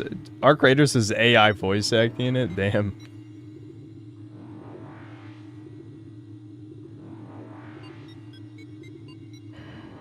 Did I buy Fallout 4 Anniversary? No.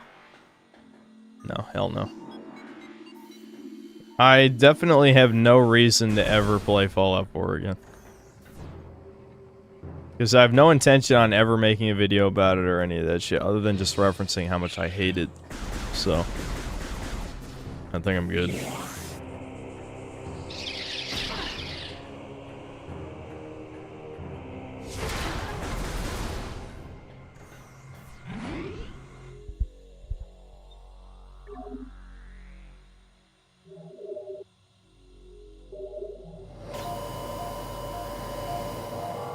V reacted to my COD stream.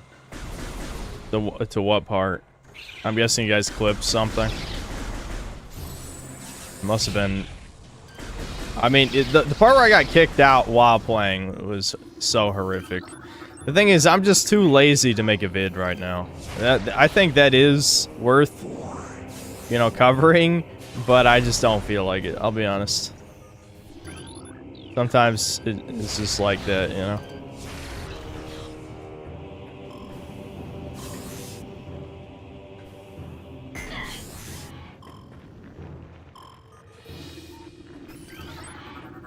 Recording to logbook.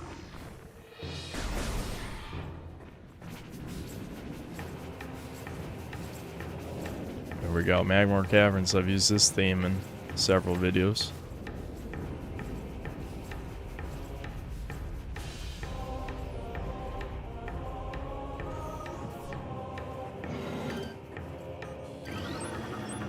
Recording to logbook.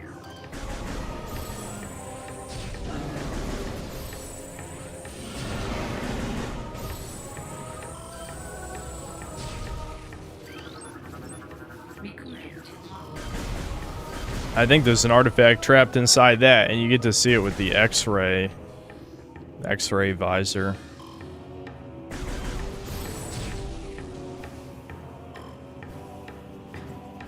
Let's see.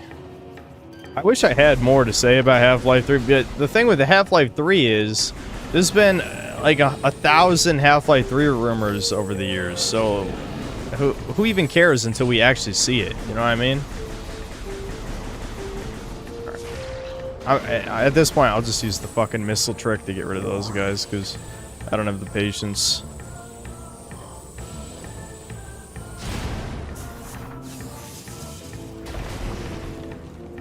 Yeah, 20 years of rumors. I just find it funny that Valve suddenly cares about game development again. I wonder why.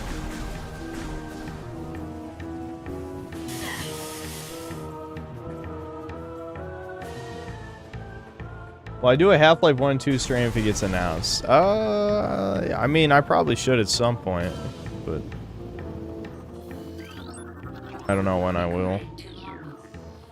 I just know Half-Life 1 definitely has more replayability than 2, just because of all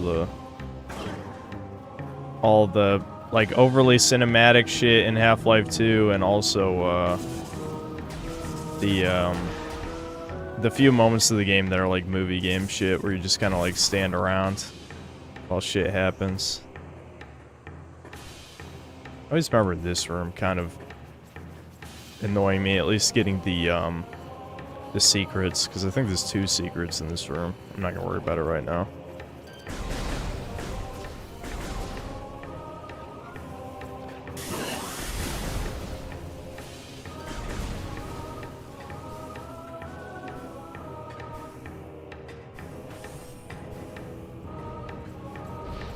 Just make up maybe 3 moments in the whole game. They're 3 really long moments, though. That's the problem. My tolerance for slop is extremely high, so it's not like I can't deal with it, but they are pretty long for only being 3 moments.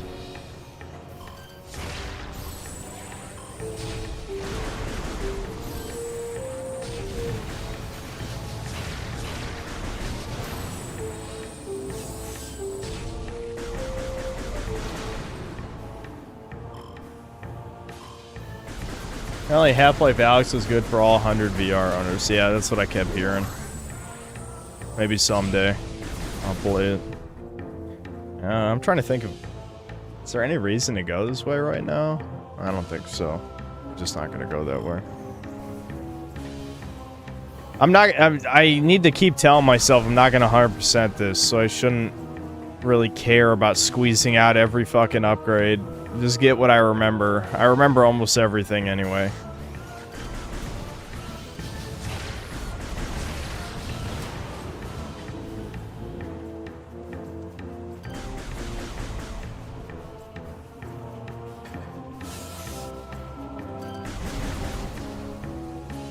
Play Tarkov already? Why would I do that?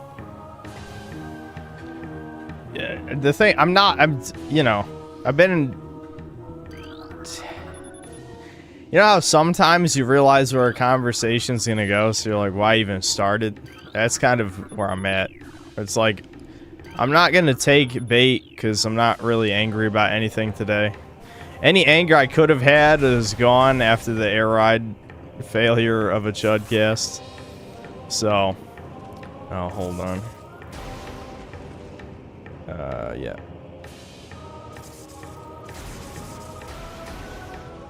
Ooh, that was close.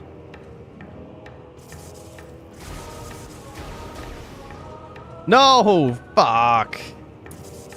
That sucked.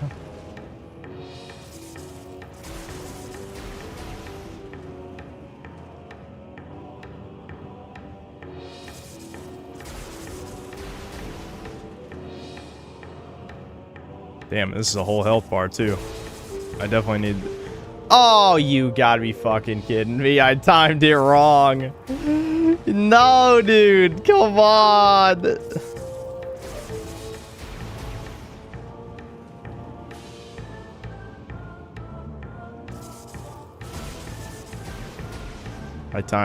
Fucking hell. I used to be so good at this.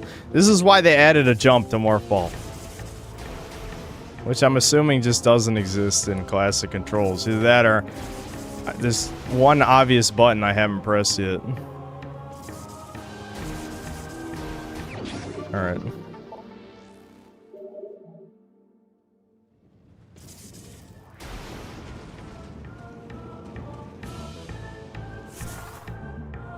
Shudcast? It was a horrific disaster. You missed it.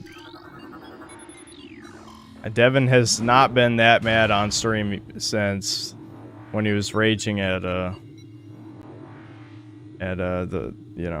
Latina Parfait and Kane's Game shit.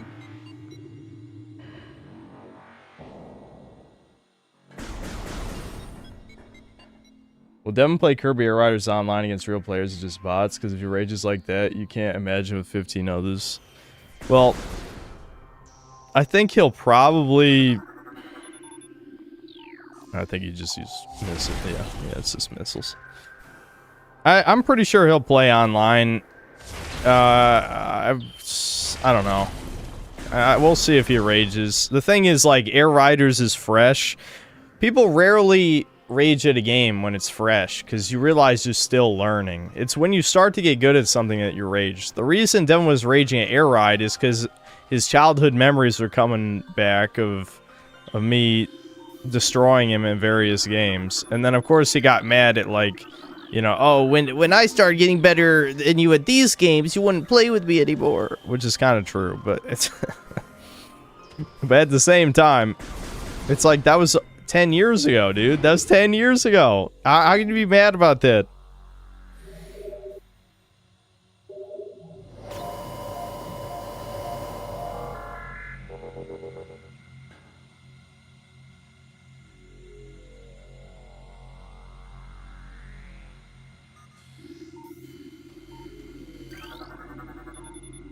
One of the original theories for why Half-Life 3 took so long is because they used the franchise to sell their products like Source Engine, Valve Index, and Steam Machine 2.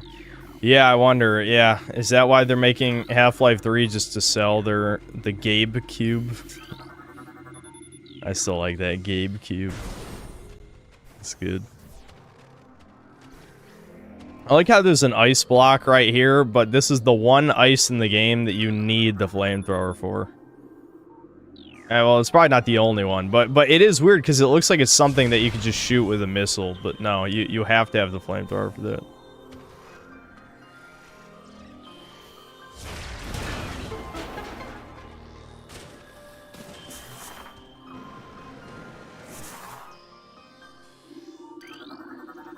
Special ice, indeed.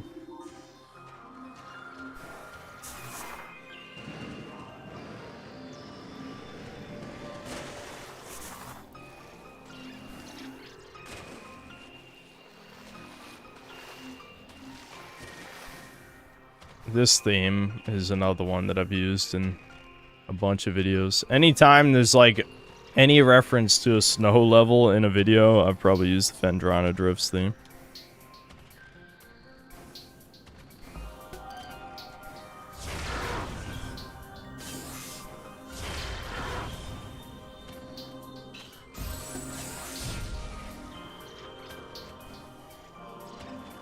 I know it's a remaster, but the visual design of Prime 1 has held up incredibly well, especially compared to 4.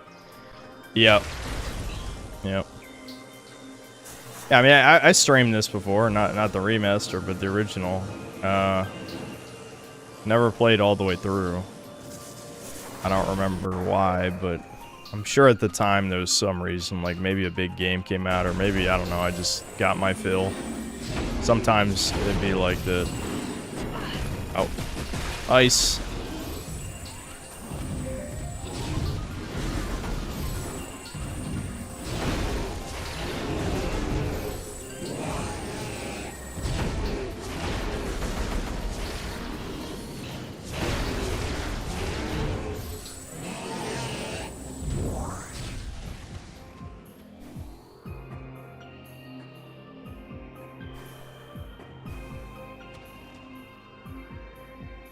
Knack 2 stream when. Was it? Yeah, there was a guy spamming that for a while, wasn't there? Knack stream when? I do remember that. It's weird because I do play a shit ton of baby games, but that's one where I'm just like, I played it. I played a demo in a GameStop like forever ago, and I'm just like, this is ass. I don't want to play this. Oh, it's a spider ball thing. That's what it is. Sometimes you can hear the upgrades, and you're like, I want that. Stop teasing me. Like there's one right here too, but I'm assuming it's another one I can't get right now.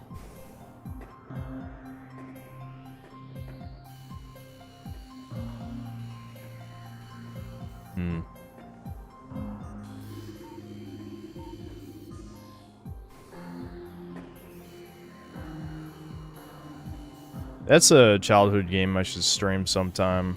Is Rayman 3. I love Rayman 3. I guess it would make more sense if I played Rayman 2, considering I've never finished Rayman 2, so at least there'd be new stuff for me.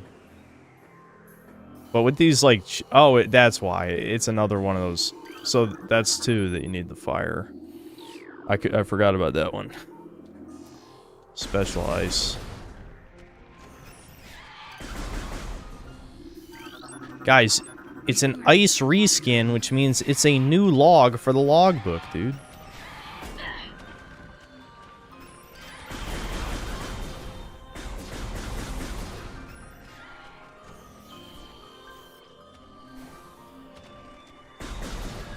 I actually think those little flying dudes, you have to scan them too, yeah. Damn it. Mod! One more second. There we go.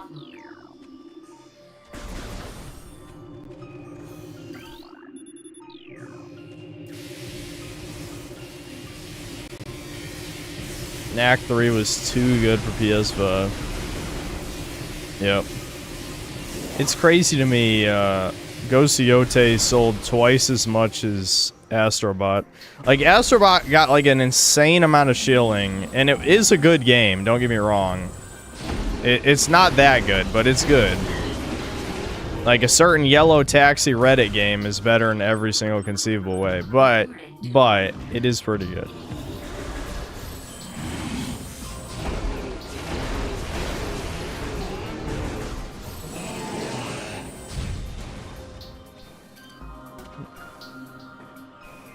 Yote was supposed to sell TBH. Well, the issue here is the FOMO retards, basically, you know, normies.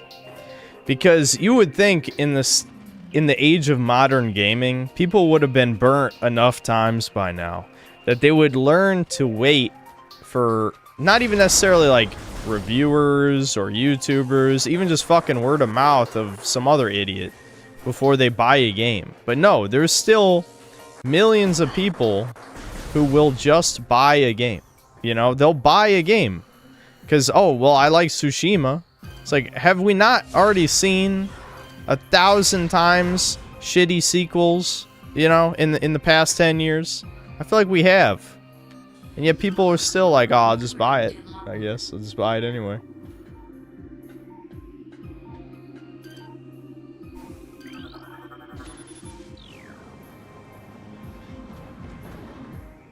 Aren't the people that would buy Astro still on PS4? Was Astro only on PS5? It might have been. I don't know. Is that true, though? What's the connection between PS4 people and Astro? Just because Astro's Playroom? But I don't think anyone actually cares about Astro as a franchise. It was just that it was a new Scrimblow.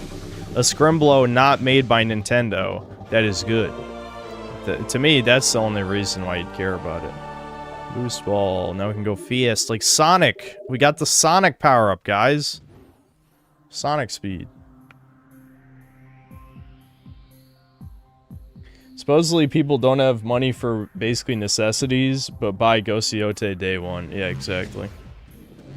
Now here comes the, oh, those aren't the same people, Chud. It's like, yes, they are. Yes, they are. Poor people are notoriously bad with money. And I'm not saying that's why they're poor. I mean, some cases that is why they're poor, but it is true though. Poor people are bad with money.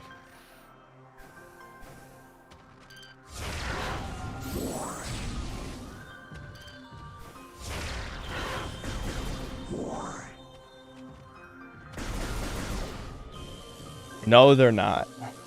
Okay. Alright, cope. Cope, seethe, dilate, stay poor. Okay, do I have to pull out... Is it time to pull out the race card? Because I will. I'll do it. I will say, yeah, white and Asian poor people are probably better with money than other poor people.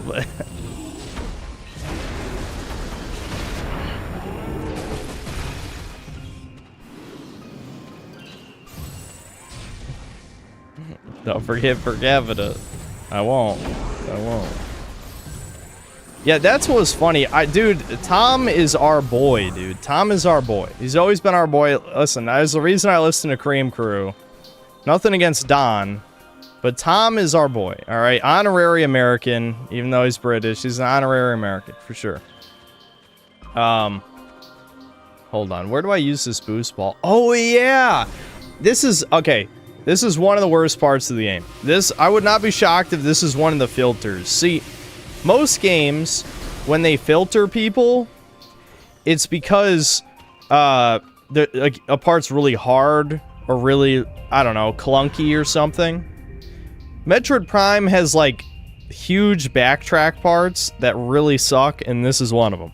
This is one of the filters of the game. You have to go all the way back to near the beginning to use the boost ball on a ramp, which the game tells you. It's not like you have to remember. Like, it's gonna come up in a second here. It'll show the tutorial thing. But it is not intuitive at all that you have to take the boost ball all the way back, I think, to get the double jump. Is that what we're trying to get? I think it's the double jump that we're getting. It sucks ass.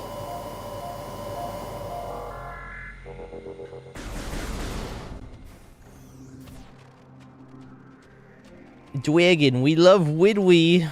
I think Ridley flying this way that's like their way of not being completely obscure and blah blah blah words, you know?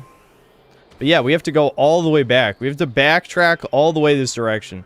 Even though this is one of my favorite games of all time, it does have a few key mistakes in the level design. This is definitely one of them.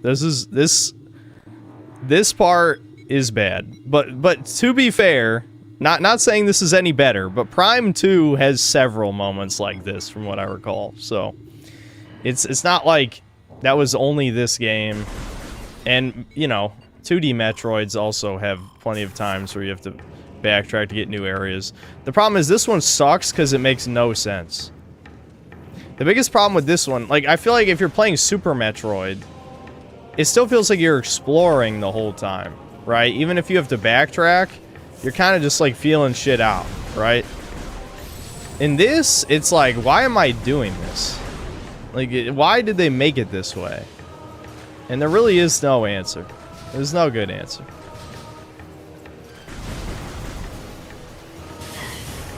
I just fucking got knocked in the lava, fuck.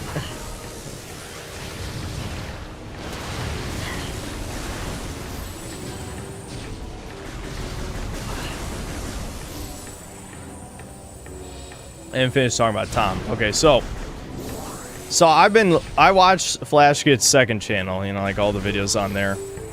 And every time they talk about Space King, Tom is now bringing up, like, some Redditors trying to read deep into, like, Space King shit about what it represents.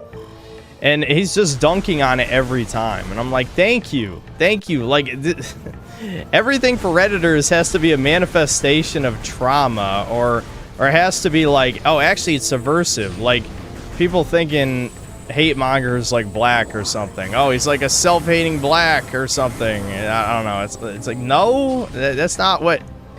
He's just a chud. That's basically what Tom said. Where it's like, he's exactly what you think. He is a hate monger is a chud. It's like, yeah, no shit. Like, why would it be anything else?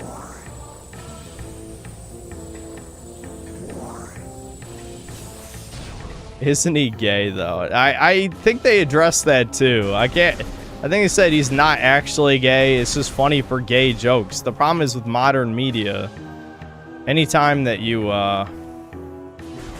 do implications that a character is gay, then they are gay. You know, you can't just call someone gay. You know what I mean? That's not a thing anymore.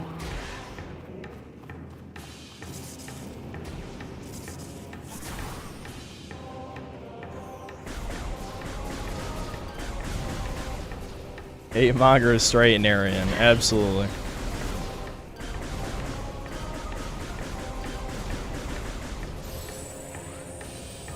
Yeah, he's not gay, he just hates aliens. Yep. So like the fanfic has been written. Yeah, that was the thing. I understood why they did it. And if I wasn't so extremely jaded, I'd be on the same wavelength, but I am jaded, so I'm not. But they were like, you know, don't hate on these artists for doing this gay shit. You know, we can gatekeep our own property, you know. I can see why they did that, but at the same time, I feel like as long as you're not encouraging people to hate on someone, they should have the free will to do what they want, right? I mean, yeah, in this case, it is an independent creation of two guys. Plus, you know, obviously they hire background artists and animators and all that stuff. But it is the intellectual property of two people who are both, you know, chud-aligned individuals. So, obviously, they're not going to get corrupted because they've been doing this forever. Again, Racist Mario. They're the guys who made Racist Mario, which is the most viewed video on YouTube at one point.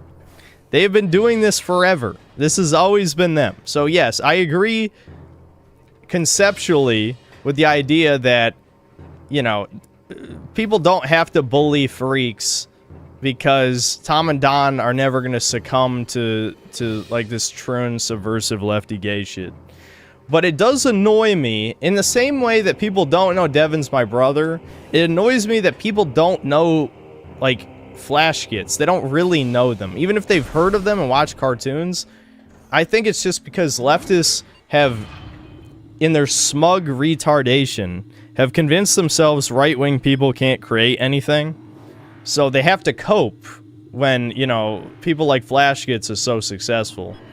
And have to come up with all this other death of the author type bullshit to cope with the fact that they're enjoying something that Chud's made. You know, basically. Oh, I forgot I have to be in Norpole.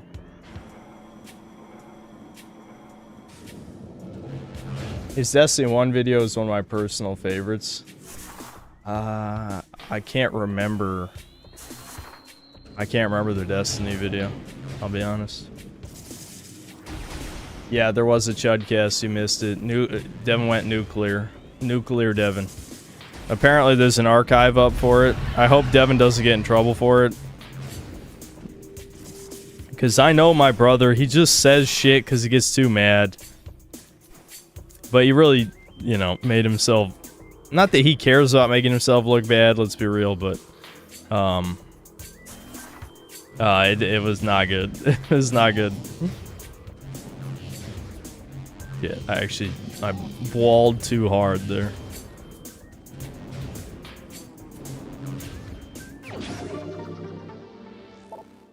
I was seeing the Where Winds Meet game. I've heard of it, but I don't remember what it is. Archive refers to him as Lord Frogmire in the title. Oh, that's great. Well, I don't think there's any... Nobody watches vids like that anyway. Was he based or just nuclear? I don't think it was very based. I think he was baby raging a lot. Let's be honest.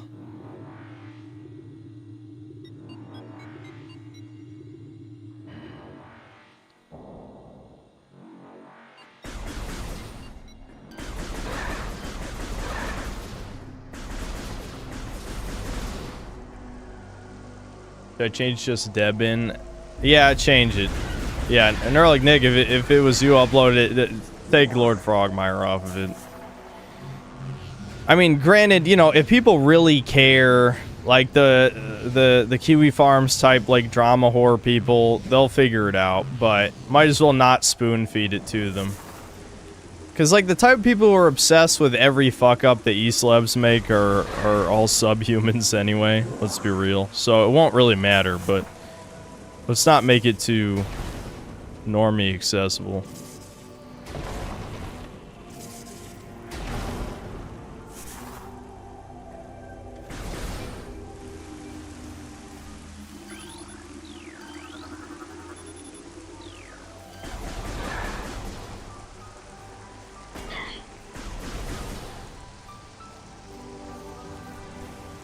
See, that backtracking wasn't that bad in terms of, like, how long it took, but...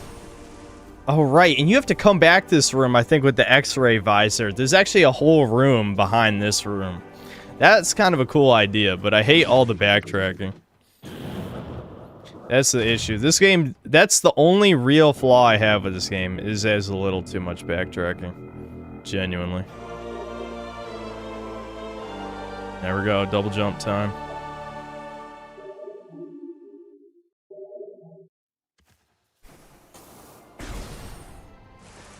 Wowie zowie. I'm a real gamer. I can double jump. I think there's a secret here I can get.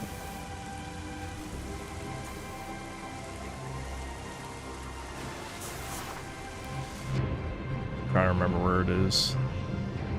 I think there's a little alcove you can morph ball in.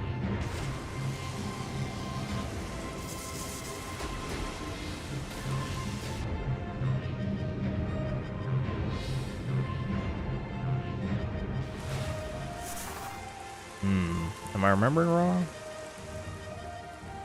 This is the way that leads to the crash frigate, I think.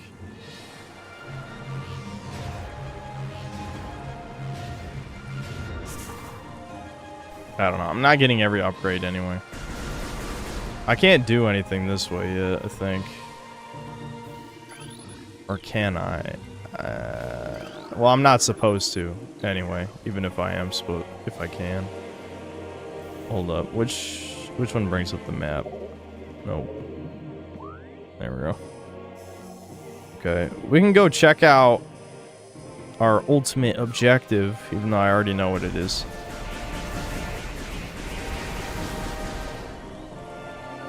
I'm trying to even remember what's holding you back from going through the frigate. It sounds like another word, doesn't it, chat? Oh my god. Oh, they just fly away. Lame.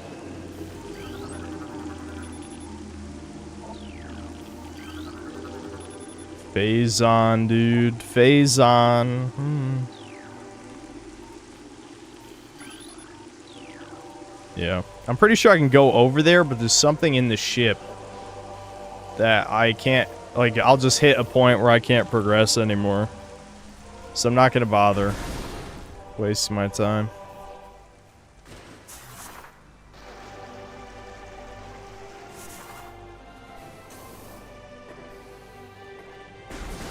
Seems that Where Winds Meet is an Oriental themed / RPG game that's sort of like a Souls, but it's free to play. Okay. I'm assuming there's more to that.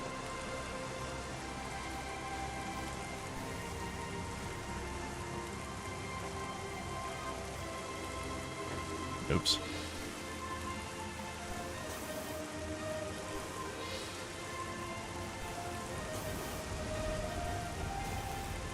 Oh, you mean the super Chinese game? Oh, it's China Slop?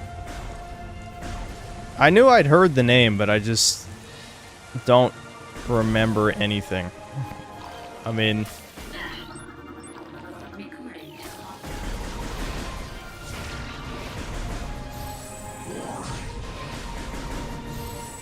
Seems like Slop, I don't know, also an MMO. Okay. Yeah, I won't say I have my hopes high or anything, but I definitely want Crimson Desert to be like a Dragon's Dogma-like thing. It has the potential to be the type of action RPG slop that I love. That's what I want.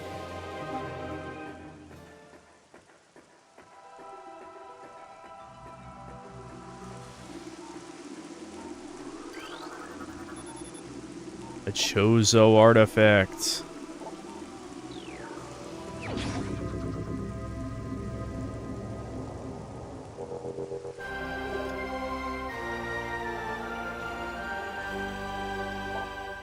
The Artifact of Truth, the first of 12.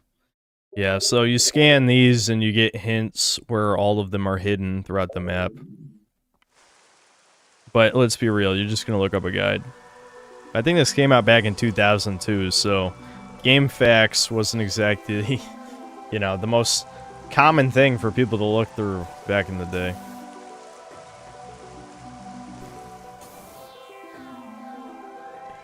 Is there any point to scanning them? I don't think they count as entries. Oh, they do count as entries. Okay, we'll scan them.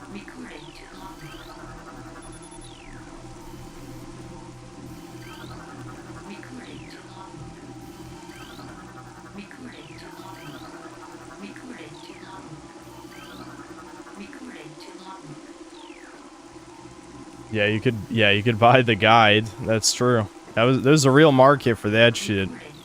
Even though there's a certain magic to old games having all this obscure shit, there's also the truth that guides made real money, and so there was an incentive to make some secrets super hidden just to sell guides, you know?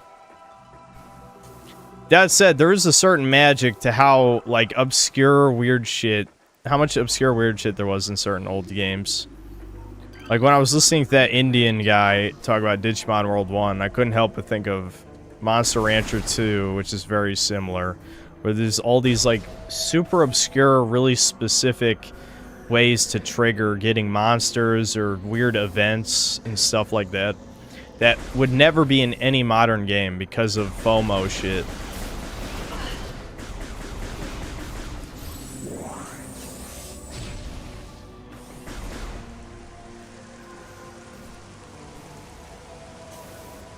Did I like Corruption? I mean, I remember thinking it was decent, but I definitely didn't like it as much as 1 and 2, that's for sure. I just think it streamlines. See, I knew it. I remembered. Anyway, it streamlined too much shit. I didn't really like the multiple planets thing. And that's why Prime 4 in some ways feels like it's an extension of the mistakes of Prime 3. Because instead of going to multiple planets, it's just a giant empty desert separating the biomes, which is terrible in its own way.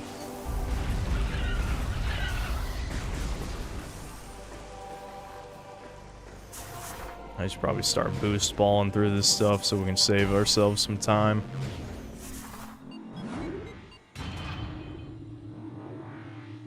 Nothing beats getting the Reggies. Yeah, dude, the Reggies in the Game Boy Advance games, that shit did not feel real.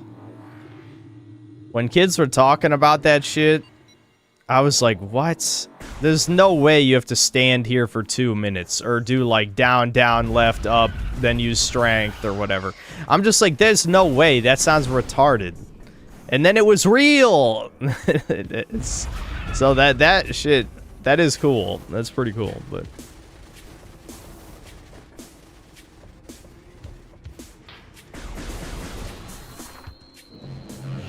Israel? Israel? Hold on. Israel? What did you say?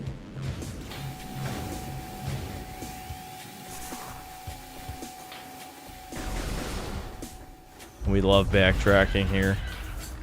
I'm the king of backtracking. Seriously though, this one part, backtracking to get the high jump boosts, is probably the single biggest, like, game design mistake in this game.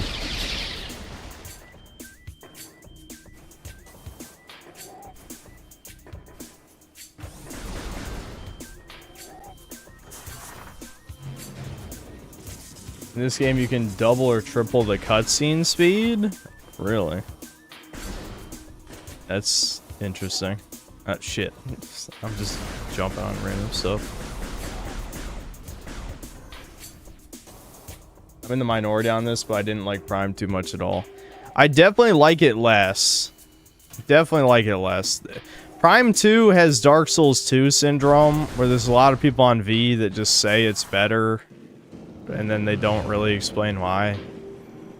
So, that, you know, I don't know. Contrarianism.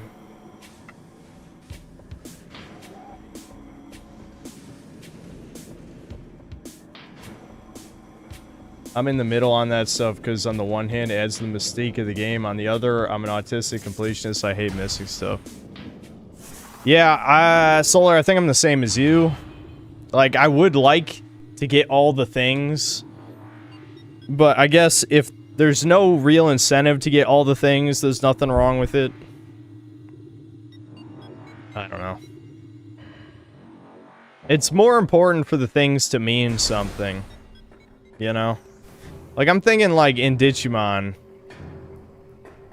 what is the point of having 475 Digimon in the latest game if they're basically just reskins?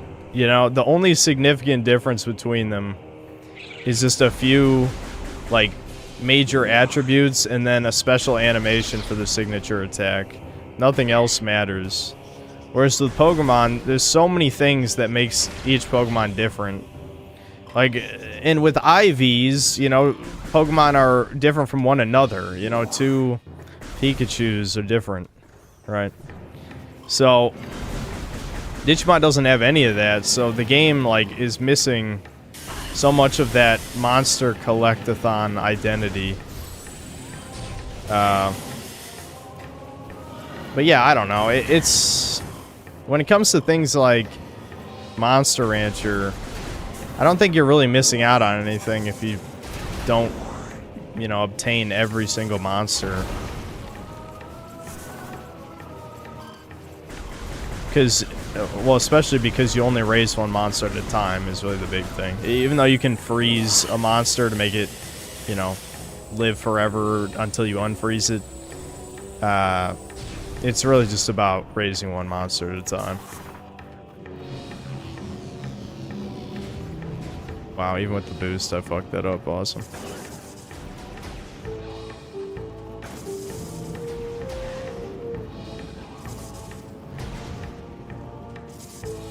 Oh, I just realized I have the double jump. I can just jump over this.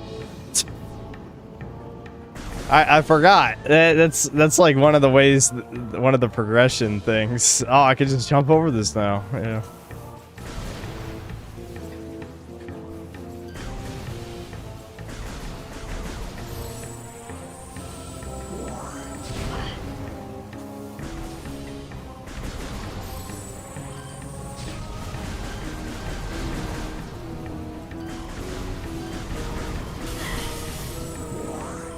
Are you kidding me? God damn it, dude. I'm supposed to be good at the platforming. FPS platforming. It's just not the same.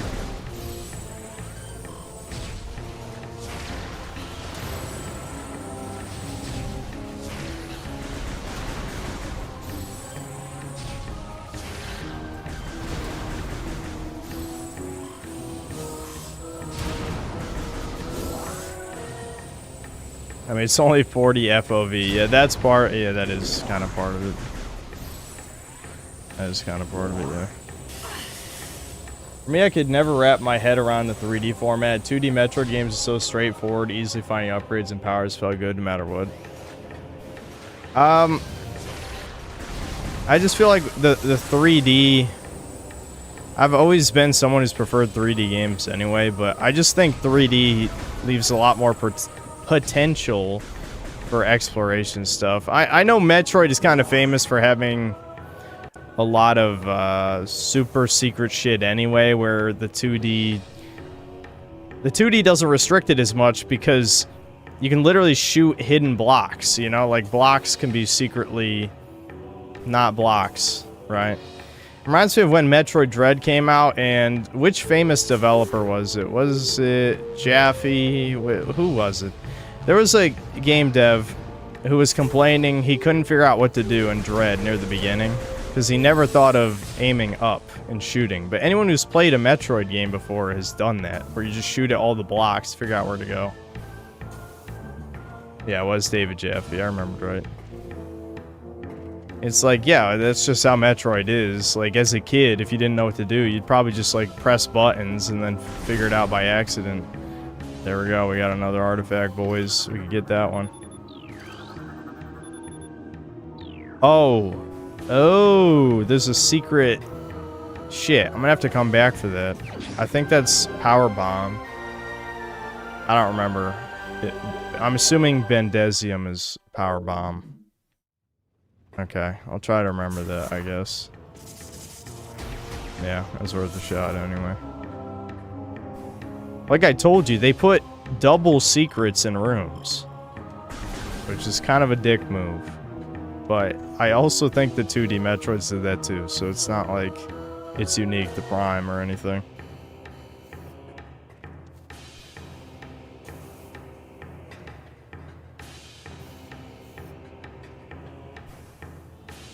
Locking the camera is very useful for platforming stuff.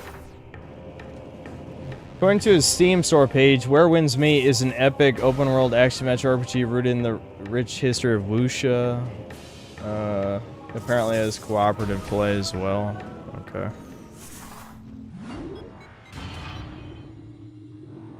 Insane Samus would respect the Galactic Federation at all. She's a badass warrior with Chozo blood. The Galactic Federation should exist solely as a source of income from their bounties, not as characters. Yeah, there definitely should not be fucking chatty-ass Galactic Federation assholes in the new game. They should just get killed. Like, you should see the nerd guy, and then he immediately gets eaten by a giant monster or something. That's what should happen.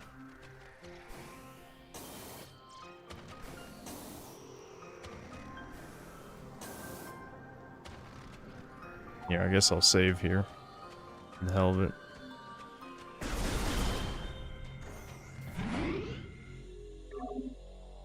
The feds.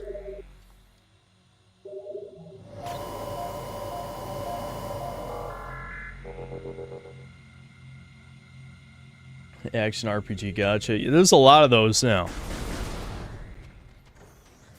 I mean, I will say, certainly conceptually, it was a good idea to try and turn Gacha Slop into real games. If you want to make money. But for someone like me, the only reason I'd even play Gacha Slop is if it's barely a game. You know, if I want to play a video game, I'll just play a real video game. But I guess, you know, obviously there's a huge fucking market for fake-ass video games, basically.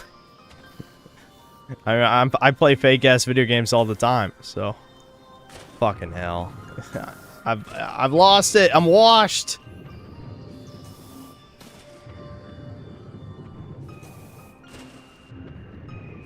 Water is very annoying before you get the gravity suit.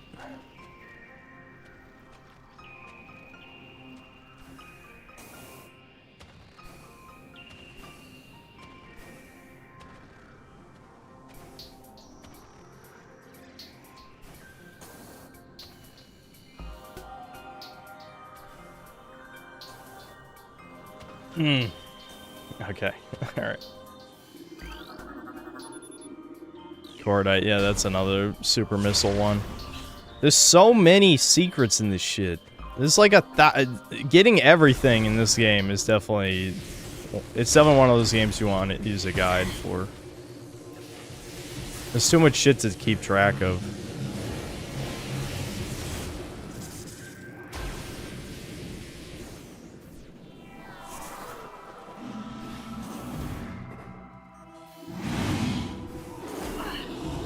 You fucking asshole, leave me alone.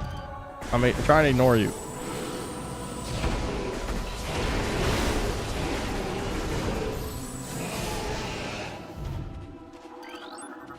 Recording to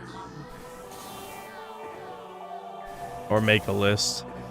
Yeah, no one's gonna be writing on a piece of paper, but I guess you could do that. I mean, look at what we did when we played through, what the hell was it even called? The horror game? That was 1,000 puzzles? The discount Silent Hill 2 thing with all the ESL voice acting. God fucking damn it! It pushed me right off the ledge.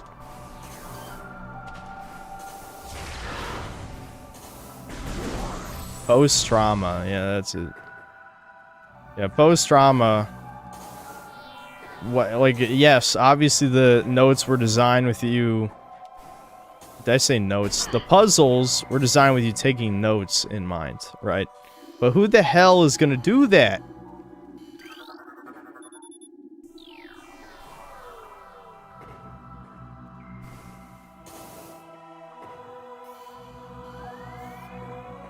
Right, you need flamethrower for this. I think. What am I supposed to do? Blow up one of these heads or something?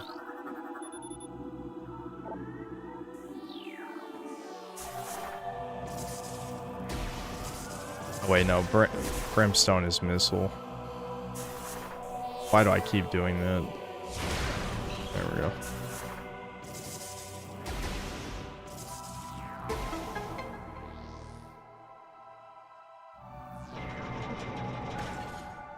Might be worth looking at the trailer for Where Winds Meet on Steam since it's free. It's always nice to have an excuse to play with the boys. Yeah, but the boys ain't gonna play that. You have to understand, Devin will not play a game for the boys. He won't do it. Devin is the worst. That's all you need to know. This Chudcast should have taught you. Yeah, you know, Devin, he's extremely Jewish. The most Jewish of all time.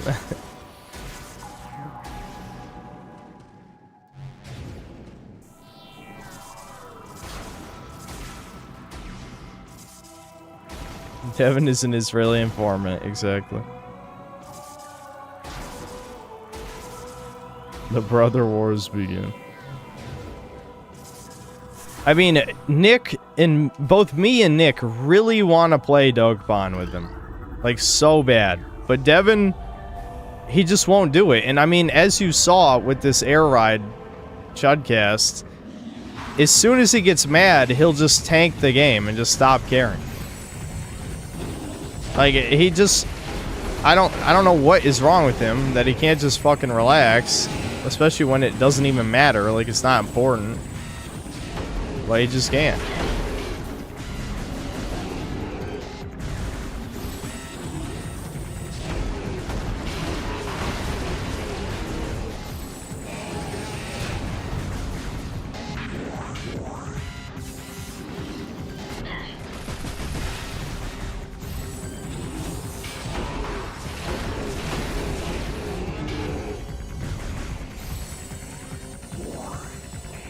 Dokkan is extremely fun. What a shame.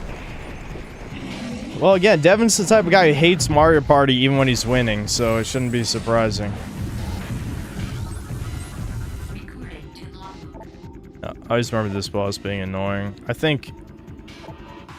yeah, you have to hurt him when he's hyperventilating. That's what it is. Okay, underbelly susceptible to concussive blast. That's missiles, I think. Okay, so underbelly missiles, mouth weak after...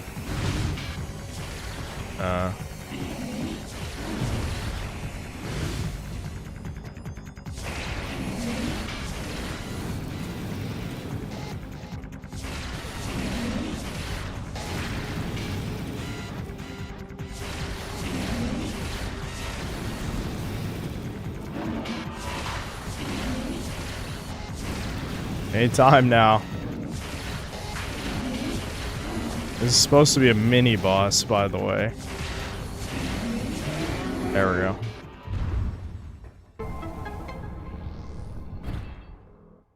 Xenoman23, thanks to the $100. Hello, Synth. The reason for all the money is this was supposed to be a white pill originally.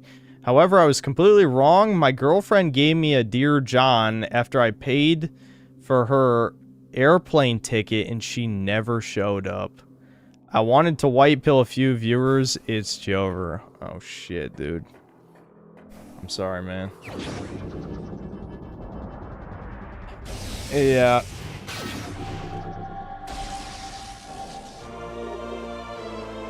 Yeah, that sucks.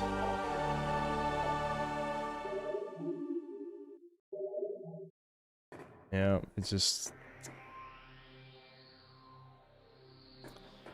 Sometimes that's how it goes. Hold on, are there any secrets in this room? Or is this one of the rooms that has no secrets? Yeah, I think this one's clear.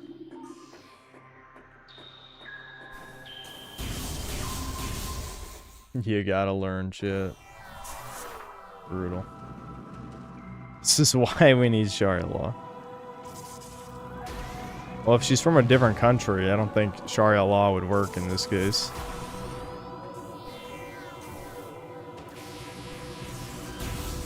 We got a new beam, dude. That's what was so novel about these games.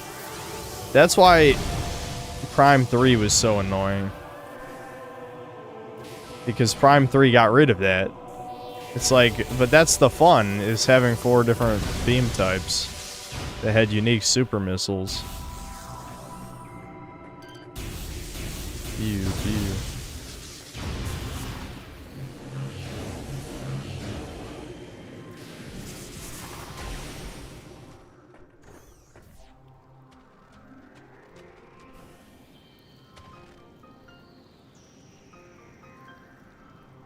Caring about women is...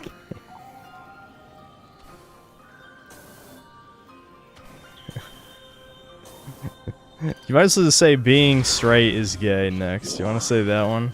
That's not gonna, you know, paint a flag on you or anything.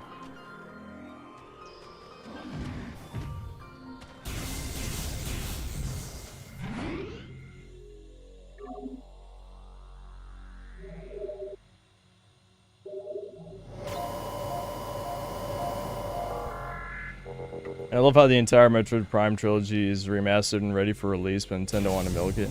Is that true, though? Because wouldn't they have released Prime 2 and 3 before 4?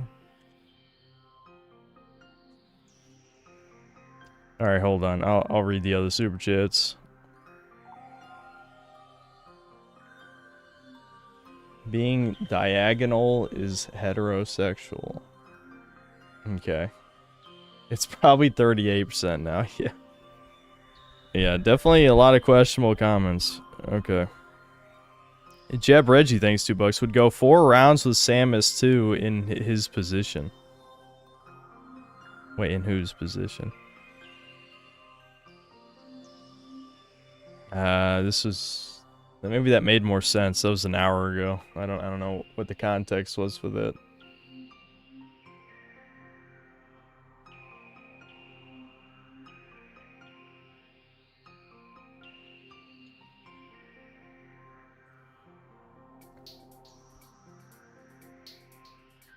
That's one reason why it's hard to make a good Prime sequel. Hard to think up new beam types. Maybe, I don't know. I think there was something to the idea of having ammo in 2, but I don't think they handled it very well. I seem to recall being annoyed with the ammo mechanic.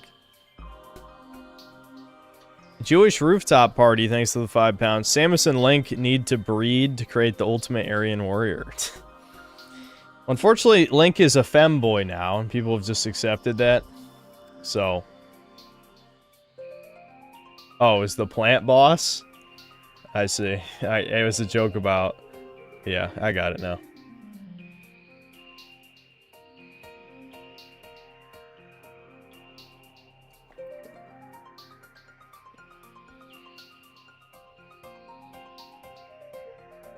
Always has been.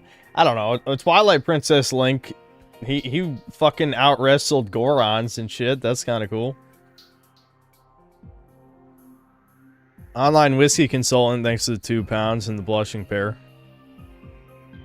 Coked Up Pelican, thanks to the 1 gifted membership. SS Officer, thanks to $5. I was so high last night, my heart and brain became my enemies, and I had to combat them because they were trying to die. It was fucking awesome, not gonna lie. Alright, try not to fucking OD Dude, that sounds concerning. Sam says, bird DNA, and Link is a twink with knife ears. That Aryan warrior would be a mutt. Yeah. Yeah. For new beam types, Metroid could copy the key blast from breakers. Yeah, I mean, I guess, kinda. I mean, but as for the elements, they've used a lot of good elements already.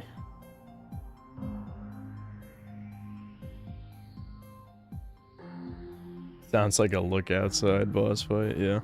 Coked Up Pelican, thanks for 1, 2, okay, 2 more gifted memberships. Jewish Rooftop Party, thanks to the 2 pounds. Blacks are poor because they're sneakerheads.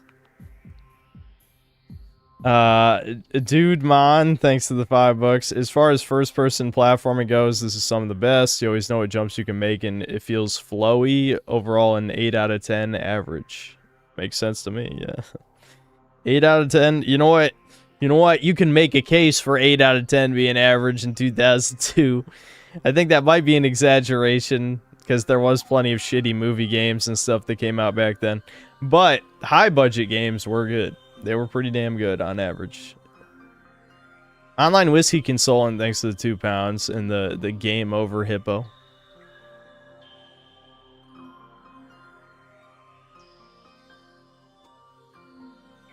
Laying in hospital bed after getting stomach surgery today. Anyway, how's the game sent? I mean, this is one of my favorite games of all time. It's got some flaws for sure, but this is one of my favorite games.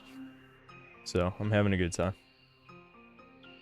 I'd rather play Cat in the Hat for Xbox than that fucking COD campaign. Yeah. Honestly, Cat in the Hat on Xbox would at least be more interesting than that COD campaign. Sebastian Howard, thanks to $2. Is this different from the original at all? They added a morph ball jump, but I think it's only for modern controls. It's probably a setting somewhere. I guess it's just for people who couldn't do the double jump with the morph ball. I don't know where that even is. I haven't checked any of the bonus stuff. I don't know where that is. Controls, display, sound, logbook. Maybe it's like... I have no idea. Okay, does it say... Let's see, morph ball mode. I can see there was a jump in the previews for morph ball, but I don't know how to do it. I don't know.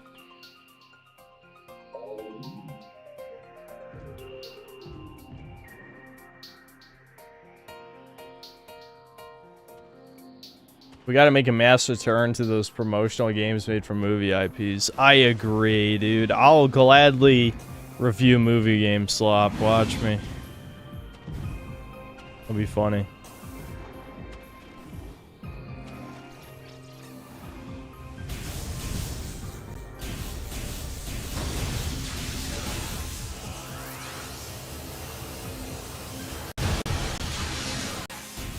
I don't know why I just like stuttered a bit. Could be the captured software, I don't know. I can't get either one of the secrets in this room yet. I just realized I went through this for no reason because I could have just jumped up to the higher platform. Oh well. I couldn't quite remember what was in that room. Almost to the space pirate base, boys.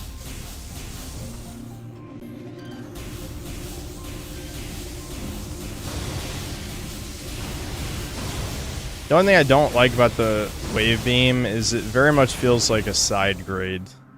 I mean, being able to paralyze certain enemies is pretty good, but it doesn't really feel like an improvement. Both the ice beam and the plasma beam are upgrades over the power beam, without a doubt. Did I scan that already? Nope.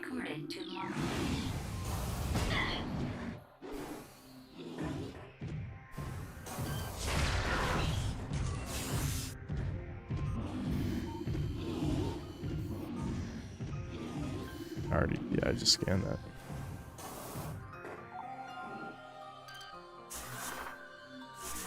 There's something wrong with my brain. I keep confusing missile and morph ball. I'm wondering if on GameCube it's just because of how the button layout was on the controller.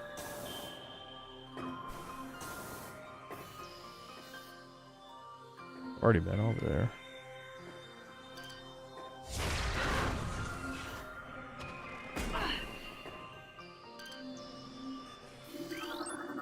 Recorded to logbook.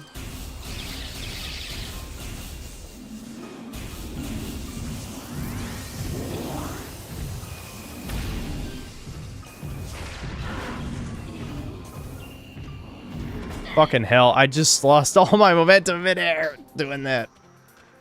Oh well.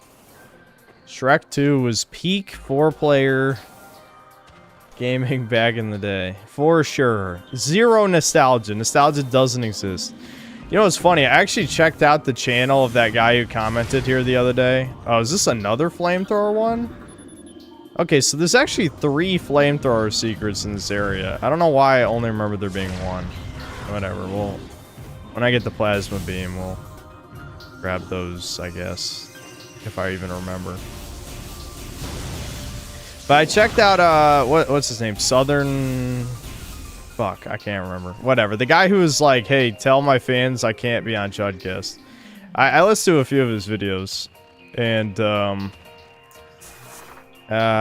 fuck. I lost my train of thought. What was I thinking of? Oh, yeah, he was talking about revisionist history with Sonic fans. I had noticed that myself as well. Where people are pretending Sonic Unleashed is actually a really good game now. I'm just like, what? That's... It's not, though. I mean, it's... Half the game is ass. How can you pretend a game is actually really good if half of it sucks? That makes no sense. I think Devin would like those videos just because that guy was talking about Team Fortress 2 a lot.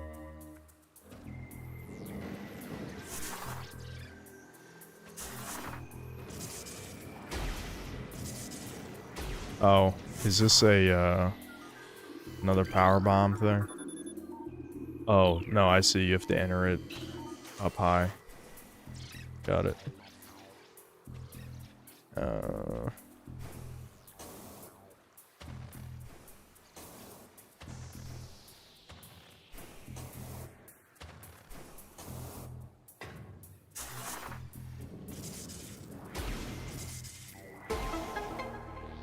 The consensus at the time was definitely at least the werehog parts sucked. Yeah, there's this weird, like... There's a Zoomer nostalgia wave going on right now. Which, don't get me wrong, I got tired of the typical millennial nostalgia for, like, the same games. But I think a lot of this Zoomer nostalgia wave, the games are inarguably just not really that good. You know what I mean? I mean, sure, there's plenty of good games from the mid-2000s. But there's also a lot of shit ones, too. That's the thing. Like, dude, if you had told me... Yeah, we got a quarter of all the upgrades. Woo! If you had told me 10 years ago people would be nostalgic for Sonic 06, I'd be like, you're just fucking lying. There's no way. That game is dog shit. But there's people pretending that if Sonic 06 wasn't buggy, it'd be really good. Which I guess explains why people like that Project 06. I don't know how much of Sonic 06 Project 06 really fixes. But Sonic 06 just has bad level design on top of it being a super buggy piece of shit. You know?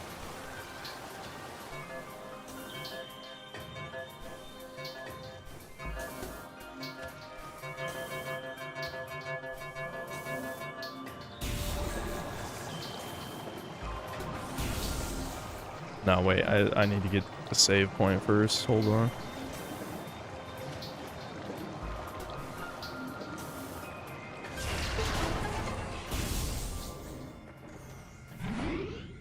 Mediocre game from 2007 was usually more fun than AAA release now. That's true. That's true, but it is a bad sign of things to come. I mean, in 10 more years, are people gonna say... I don't know. What's a good example?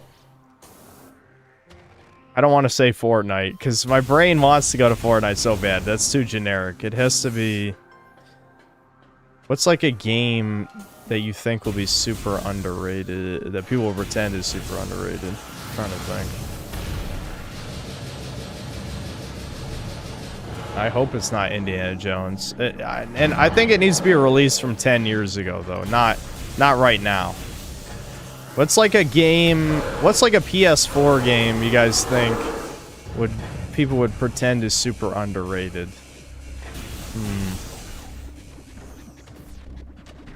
People... Well, Fallout 4 doesn't count because normies actually think that game's good, though. Like, Fallout 4 is... people aren't going to pretend Fallout 4 is an underrated gem. People were pretending Fallout 4 was good for a long time. It was only people with taste who said it was bad, and now, more recently, a lot more people are agreeing it's not good. You know what I mean? Oh, god damn it. Why do I keep pressing the wrong fucking button? When will I learn? Oh, I see. You can't do the missile trick as well with the wave beam. Probably because it's a longer transformation animation. A bit. That would make sense. I like the space pirate battle theme. I've used this in videos too.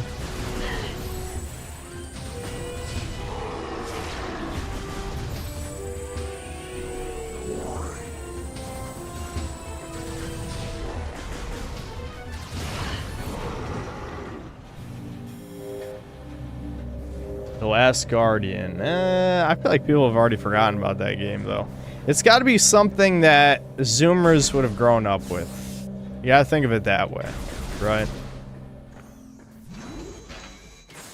I have a type of nostalgia for 06 because of Grumps. Yeah, I have the same as you, pretty much, yeah. Prey 2017? Maybe.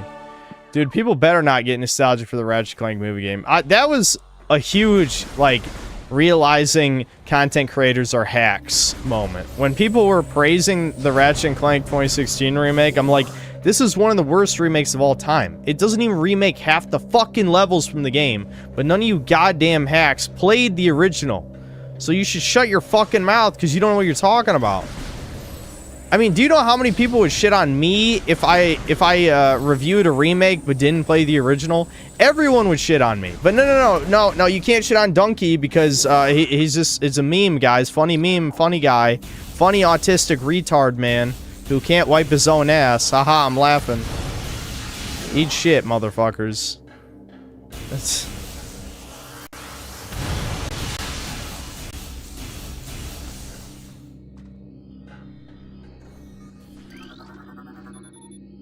Who hurt you? Alright, we've been over this. Everyone hurt me. Everyone! They all hurt me!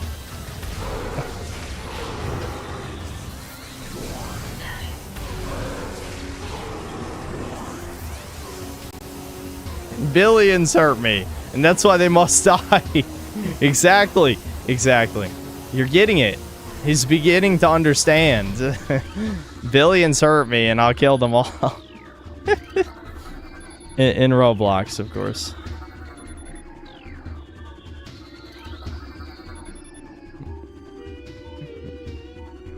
Yeah, I know the fact. Did Donkey really have kids with that one? Oh man, some people. Listen, I don't want to be a complete piece of shit or anything, but I think some people shouldn't have kids, and he's one of them. I mean. I don't want to get into this because I don't really have anything against the guy, but like if some people definitely shouldn't have kids, and he's one of them. He's definitely one of them.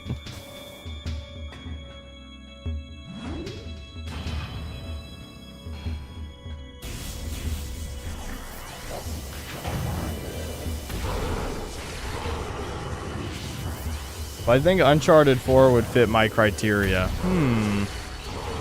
I mean, it might, but I feel like it kind of has to be an original IP. Like, Last Guardian definitely kind of fit a little, except it wasn't popular enough. It has to be something... There's not that many equivalents these days, you know? Because, like, the internet has artificially inflated the popularity of certain things. Like, people keep bringing up Banjo-Kazooie because Banjo-Kazooie sold around the same amount of copies as Croc. Yeah, Banjo-Kazooie is remembered as one of the greatest N64 games, which it is. And Croc is remembered as a piece of shit, which it is. But the point is not whether they're good or bad. Fuck. The point is that the internet inflated the relevance of Banjo-Kazooie because a lot of YouTubers talked about it in the early days, right? So, in my head, I'm thinking, what's going to be the younger Zoomer equivalent? You know, the people born after 2005. What are going to be the games that they inflate as, like, actually really good? You know, they pretend are fucking... Where's this secret I'm hearing? Oh, it's in this. Ah, yeah, it's another super missile thing. I don't have super missiles.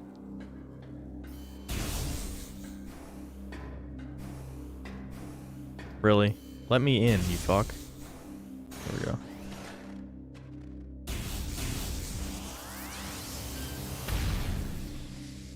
Are these the super turrets? No, no, they're normal turrets. They just have more health. I love more health.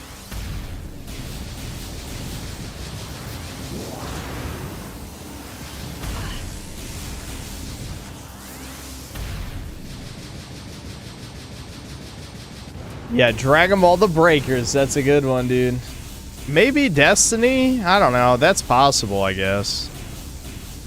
I still haven't quite heard an answer I like. I don't think there's any. It's all AstroTurf slop. That might be actually a pretty plausible explanation why there's not a good equivalent. Because so much media in the past 10 years has been flavor of the month, you know?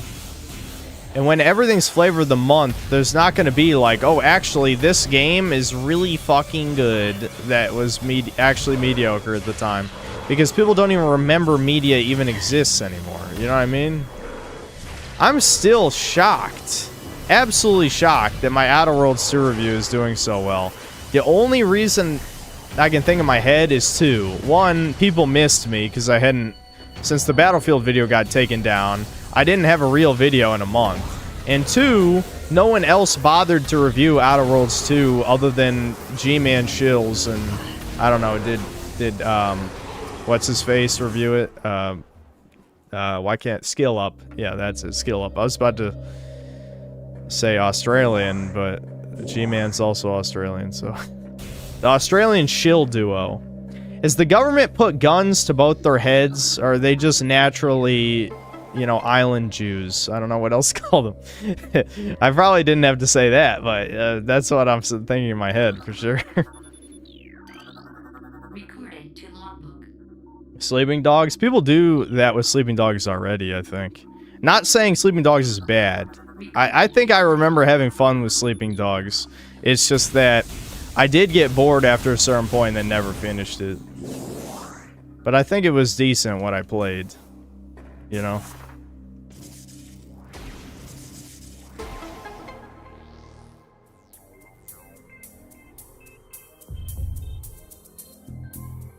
Yeah, Ghost Tsushima. Ghost Tsushima probably will have... There'll probably be videos in the future like, this game was secretly a masterpiece. And that's not actually the title they would use. I can't even think of gay Reddit titles anymore. Because I hate them so much that I block them from my brain when I read them. Plus, in 10 years, the titles will be different anyway. There'll be a new type of brain rot clickbait. Like, this Ghost Tsushima, there was some real for real. On God's, not lit, but I'm trying to think of, like, you know.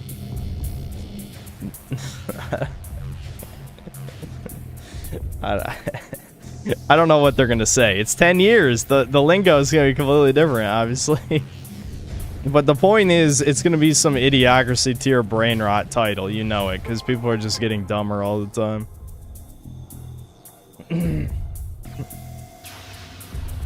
Dude, look, it's a solar system, bro. Look at it. Let's scan everything, because I love scanning.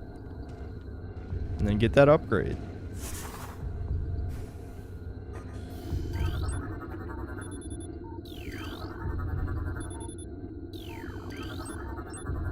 There we go. There's the logbook.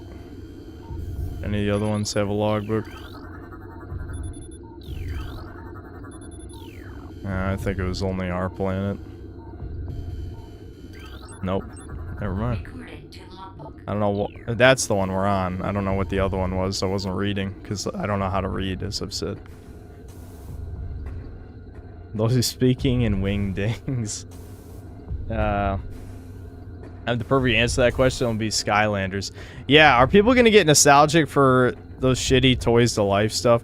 The problem is, again, Toys to Life, I'm telling you, my inner man-child says that could have been awesome. But they decided not to make real video games. They decided to make complete slop, so it was shit. Like, there's no reason they couldn't have made, you know, Spyro 1, but just sell toys to you know, sell DLC, to have, like, other playable... I guess I'll grab the upgrade first. You know, let's say they make Spyro 1, and then they sell, like, 10 different animal characters to play as that come with levels. Like, you could think of it like Spyro 3. Oh, sweet. Super Missile. Awesome. You can think of it like Spyro 3, where, you, like, let's say they make... the base game is Spyro, comes with a Spyro toy. And you buy the Sheila toy to have the Sheila levels. Now, obviously in your head, you're like, oh, fuck you. How dare you make me pay $15 to get more game? Which, you know what? You'd be right. However, it would be a much better video game. And I would buy all the toys because I'm a big baby. I would buy all the toys. But no, they made... What did they make? Skylanders is a shitty, dog shit, beat-em-up, co-op slop. Disney Infinity is like a sandbox, like, kind of level creator type of thing, but kind of complete shit. And then what was, like, the other Toys to Life shit? Those are, like, the big two.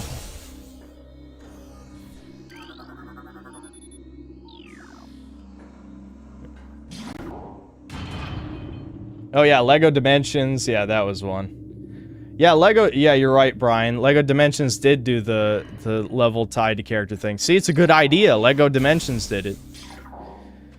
The thing is, I don't really care about Lego like that, so there's no way I was gonna buy the Lego sets, no matter how much of a man baby I am. Look at that. Look at that super missile. I'm so strong. I'm the strongest.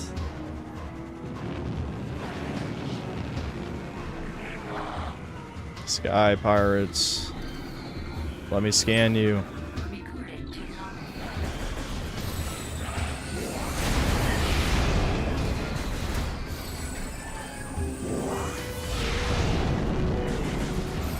They fly now. Yeah.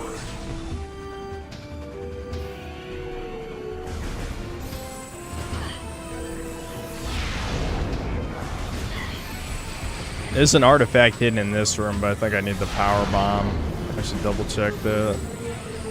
If I kill these guys. I did it.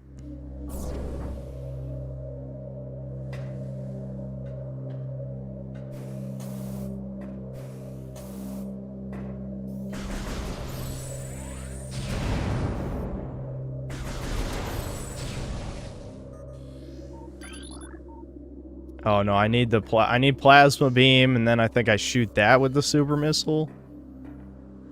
Yeah. Okay.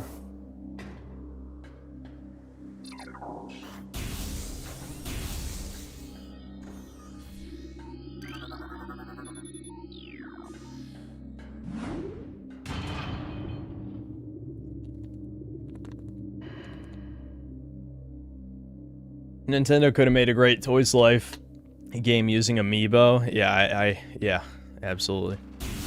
Absolutely. Do you think there'll be a resurgence of MMO? Dude, the audio bugs are killing me. I think there'll be a resurgence of MMOs Zoomers will come back to and Gen Alpha will discover. I honestly think MMOs are... I won't say they're inherently dated, but they are something that is going to eventually fade into to obscurity because they're very millennial core. I don't think Zoomers care about MMOs as much. Because Zoomers are generally less social in online games. Part of that is because you get punished for being a real human being. So this isn't me blaming Zoomers, because I'm not social at all in online games either. Metroids, dude. Metroids, kill them! Genocide them! They're evil. To logbook. Oh my god. Oh my god. Kill. I like that they're purposely super bullet sponges, and then of course with the ice beam you just shoot once, then shoot missile, and they die easily.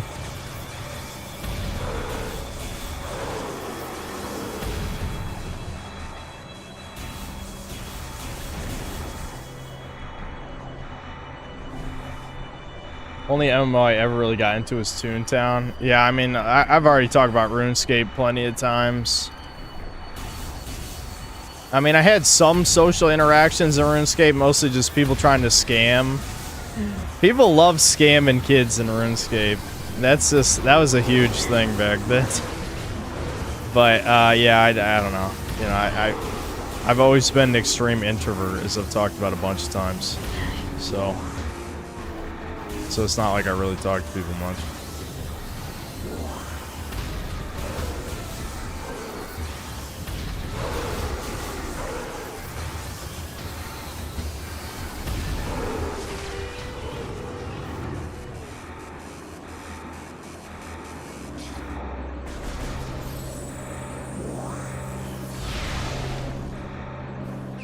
Even more health bars. Give me every health bar.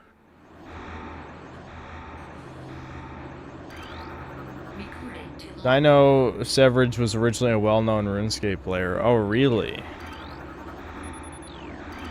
What was he well-known for?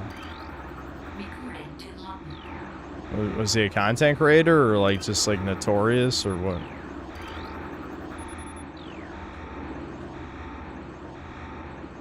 Yeah, Kingdom Hearts health bars, yeah. That was something that was pretty cool about Kingdom Hearts 1, is the colored health bars. I always wish they brought that back. I guess once you get to like 10 health bars, having colored health bars doesn't work anymore. Is there another secret in this room?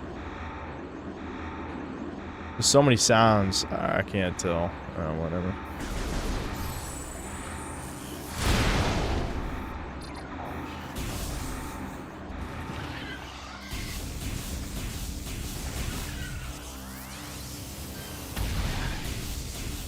There's a missile expansion there. Well, I think we have to backtrack this way anyway, so I'll look for it when we come back.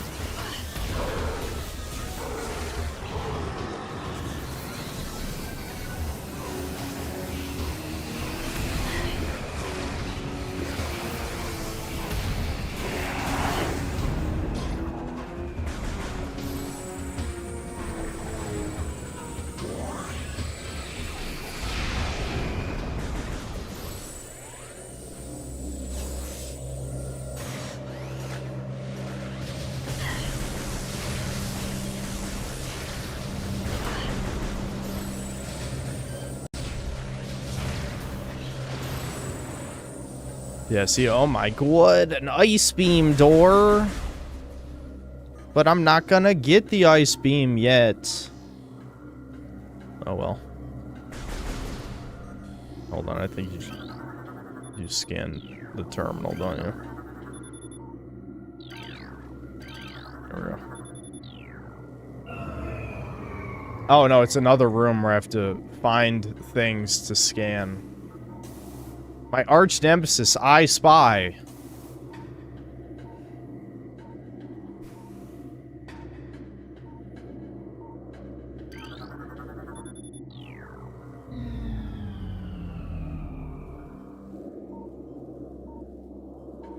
Ice beam, huh? Yeah, it deports Thomas. That's its function.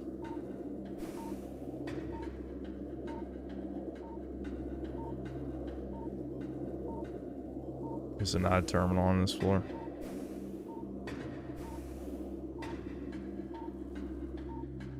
Night vision, the remake sucks. Oh, does it? I guess we'll see in a second. How will they fuck up thermal vision?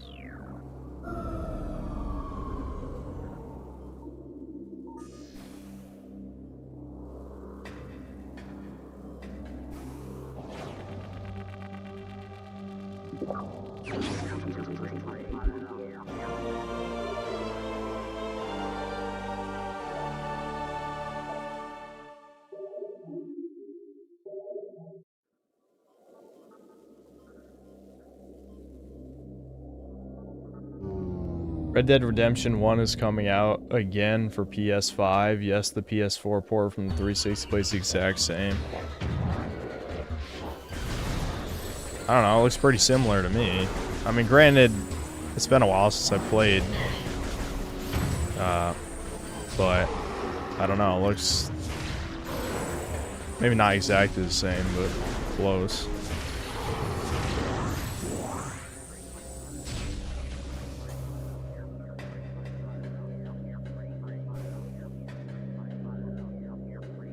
Maybe it's because the motion blurry looking effect? That might not have been in the original. Oh god, a Metroid. Shit, it's dark in this room. I wanted to speed run through this, but... Oh shit.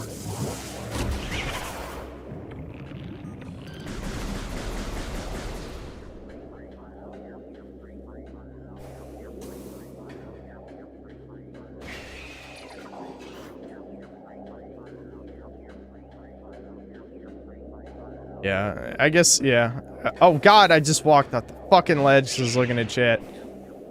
Don't look at chat! It's not worth it. Yeah, I guess the motion blur effect does make it a little more nauseating.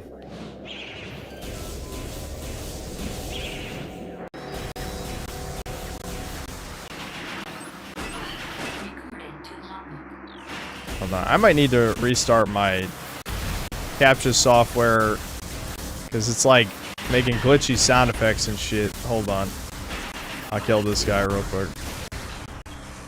I don't like these guys. They only show up a couple times, but... Yeah, I think the software's fucking up because I was making weird audio noises. Weird glitches. Weird glitchy noises.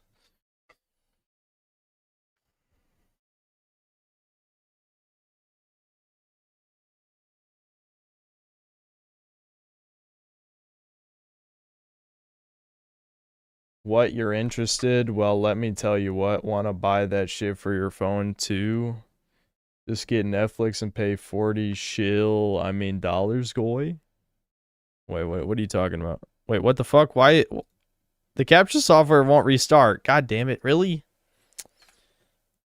Okay, there we go.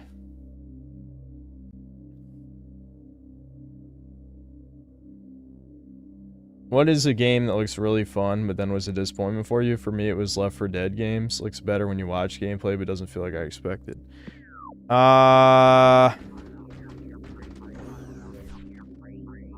Maybe Doom Eternal? I don't know. Like, when you watch other people play Doom Eternal, like, you're like, oh my god, look at how fast he's going. And then when you play it, I'm like, oh, this is like... just the devs want me to play exactly the way that they crafted for me, and I'm not allowed to do anything. You know, like, I like this gun, I want to use this gun. Oh, no, this gun's not good like this. You need to quick swap between these, and then spam this, and then do this, and blah, blah, blah. It's like, I don't want to do all those things, though. I don't know. Especially since 2016 wasn't like that. But it is a very high skill ceiling game, and you are super fast and do all the things. So it is a really good game.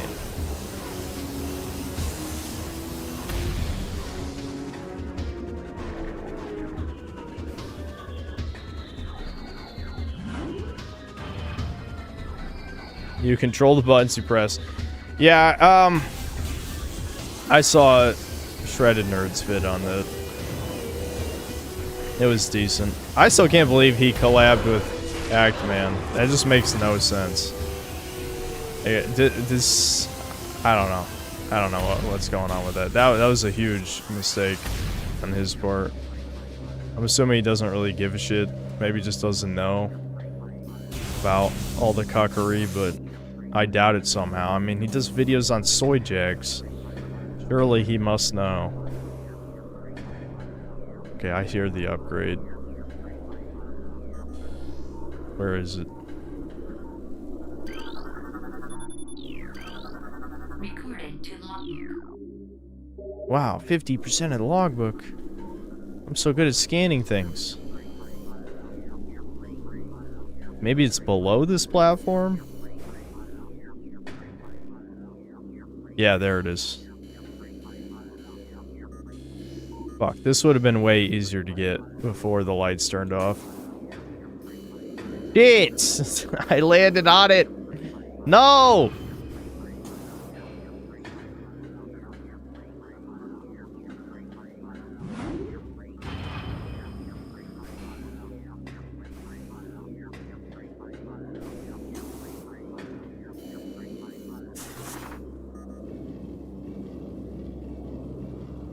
Alright, this sucks. What were they thinking?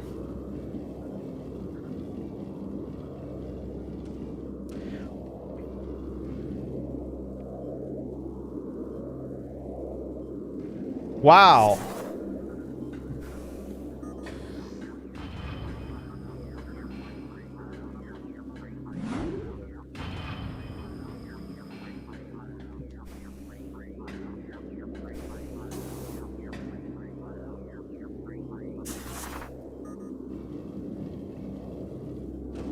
You fucking bitch. I didn't have enough momentum to get over that tiny ass fucking little ledge. Really?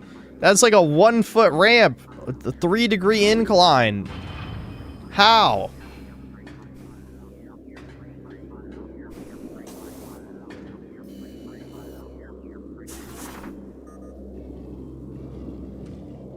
Oh my, dude, what the f- Why did I not get this? Well, the lights were on, dude.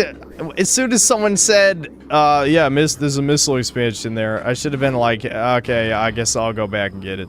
Instead of like, yeah, whatever. Whatever, we'll go back through this room. It's not a big deal.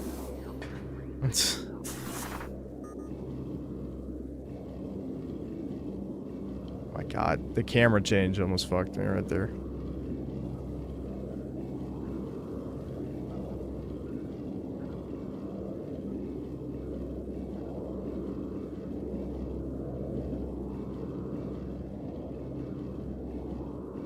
Guys, this is scary, dude.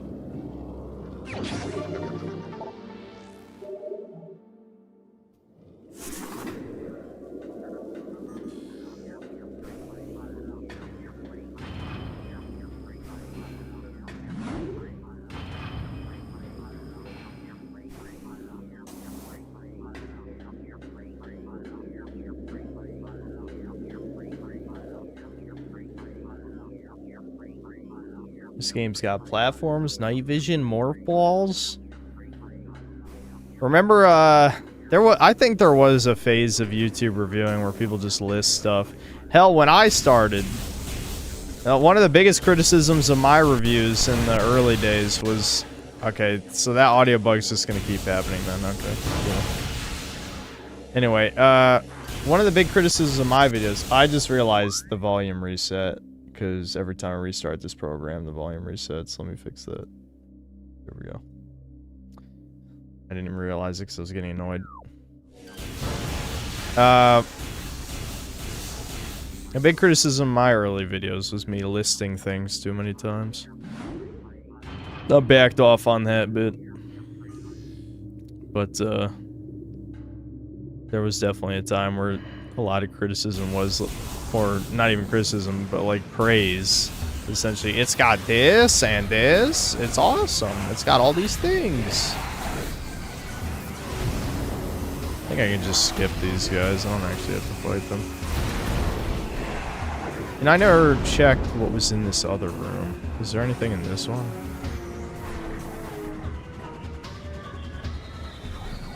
No, I guess this one's empty.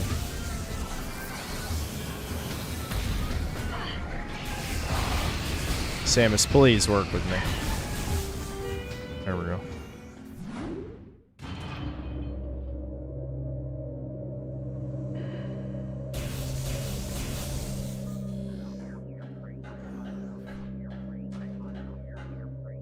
Listing as in not going in depth. Well, actually, sometimes I would go in depth. It was just that segments would end up being too long. Like, I remember one of the last times I did it was when I reviewed Postal 4. I probably spent like well over 5 minutes just going through the weapon roster. And it's like, when it comes to Postal, people don't care about the shooting that much, even though the shooting in Postal 2 is good. So I think people should care about the shooting, but people just wanted to hear about like what edgy stuff or lack of edgy shit was in it, and I just talked too much about the less interesting aspects of the gameplay. Right. And I think that's fair. But I don't know.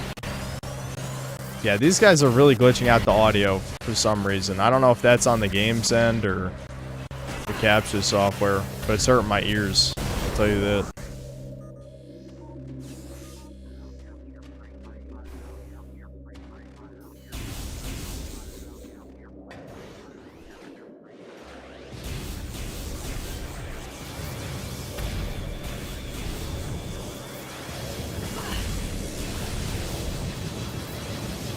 One thing that's weird about this remaster is that the buffer for charge shots is longer. Oh, right, there's an upgrade in here. So, like, if I hold A to fire, it'll shoot 3 quick shots before it starts charging the beam. I can't remember how exactly it worked in the original, but I don't think it was that many shots. It might have been only 1 or 2 before it starts charging.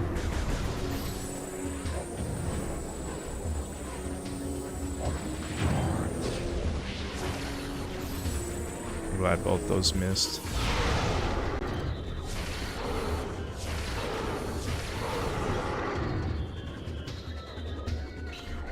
Yeah, it was only 1 shot in the original. Yeah, I don't know why they did that, especially since you charge shots so often in this game.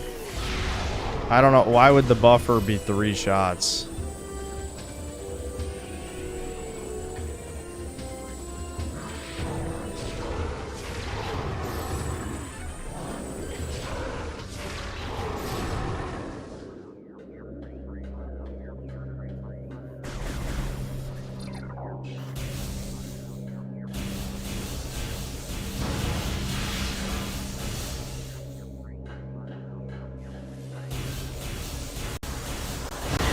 Chat, you weren't supposed to do it? What did chat do?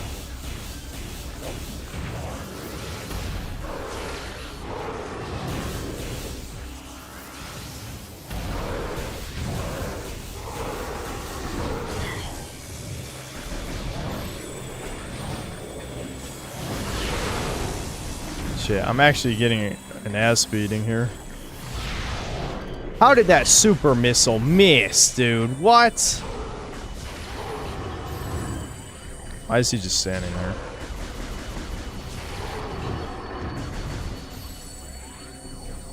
You told them not to Google Samus naked and they did it?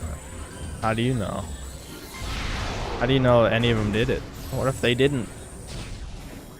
Chat doesn't even want to see Samus naked anyway. I was trying to think of a prominent male character from Metroid and I failed. Fucking... what the hell is his name? The dude that Samus is obsessed with in Other M. I fucking forgot. I don't know.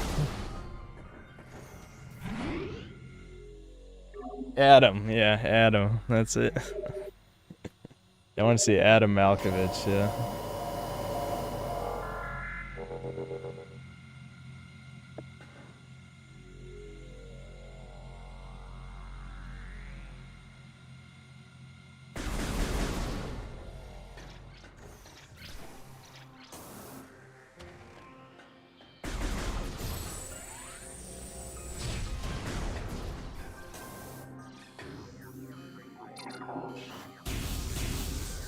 Oh, right. I think it's because it's being blocked.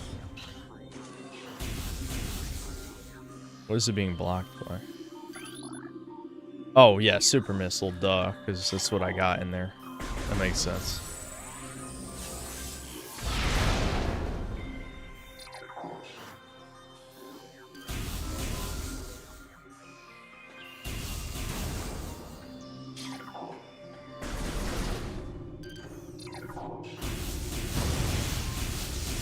Peach is on birth control. Why would Peach be on birth control? You know what you're reminding me of? You remind me of a lot of the late 2000s, early 2010s era of parody animations where like, dude, what if Mario said fuck? Yeah, that's like, and that's the joke. That's the only joke. Mario said fuck. That's funny, dude. I'm laughing.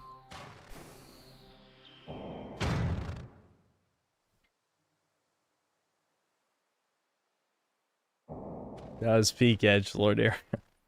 Some of the stuff is decent, but a lot of it is aged really poorly. Here we go. This is the first challenging boss. The artist. He's just a bunch of rocks. These rocks.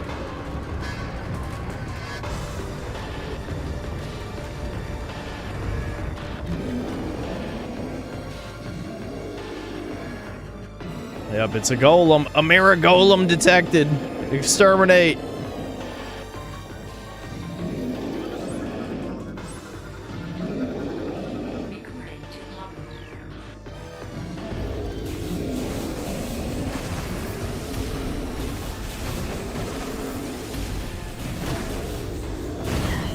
Right, I forgot. That was the... You have to constantly switch visors against this guy. Ah, fuck.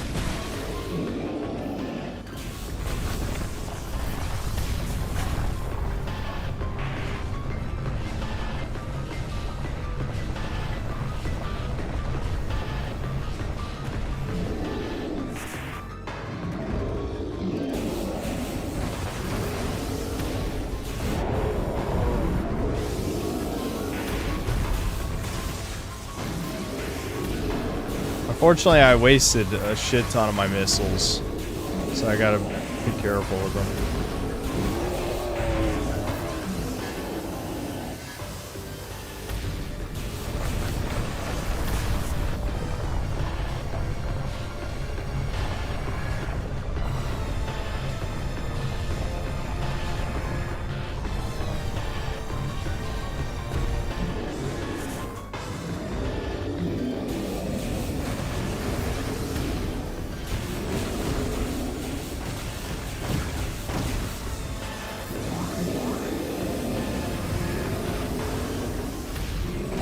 God damn it. Stop doing that, motherfucker.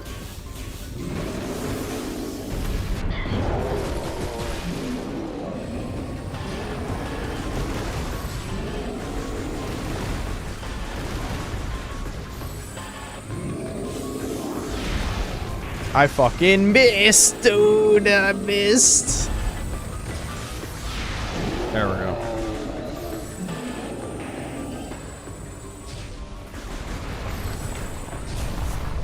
I did that way too late. Run.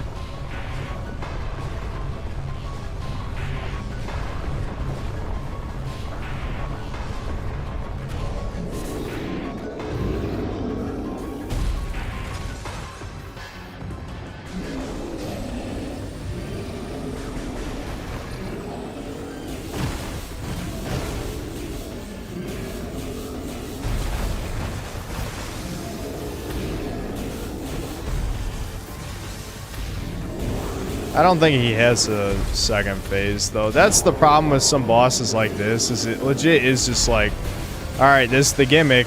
You're ready to do this for the next few minutes. And that's it. There's not really much else to comment on, because he really doesn't do anything different.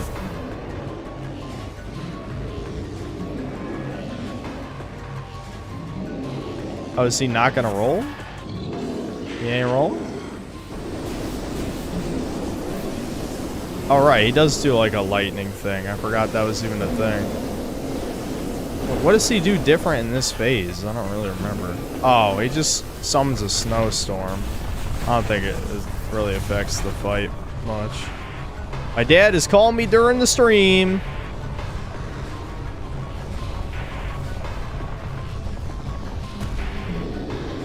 Unfortunately, I'm not going to answer this time. Text him back later.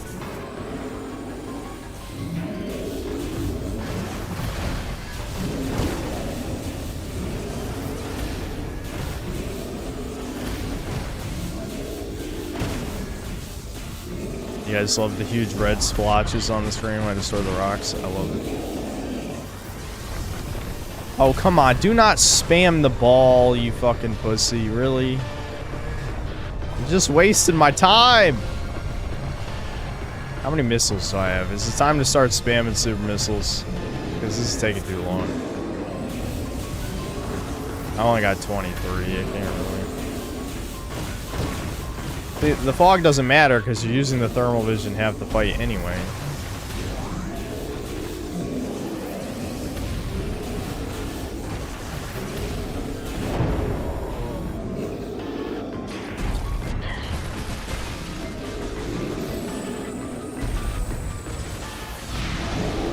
There we go. Can you believe he still has half his health, guys? Alright, that's an easy target at least. He actually got me in the corner. I'm shocked. Oh well. He doesn't do that much damage, really.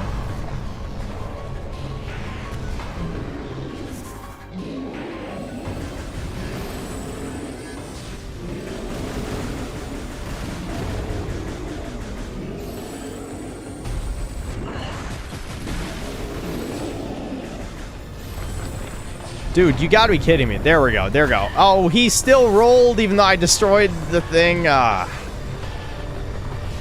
he's annoying. Oh, he's annoying. He's not even hard. He's just annoying. Those are my favorite boss fights. There we go.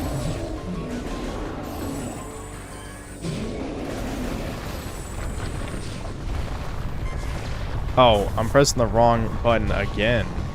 You would think I would learn. Alright, I'll just hide here. There we go.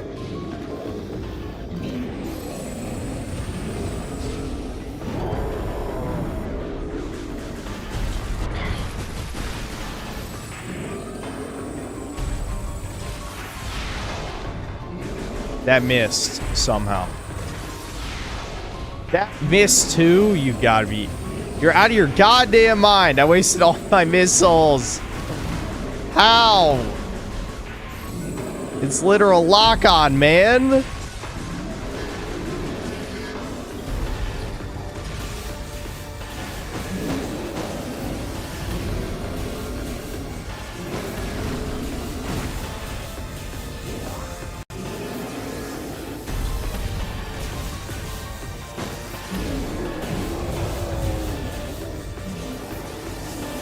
They only gave me 3 missiles, not even 5. That's fucking brutal. Oh, wait a minute.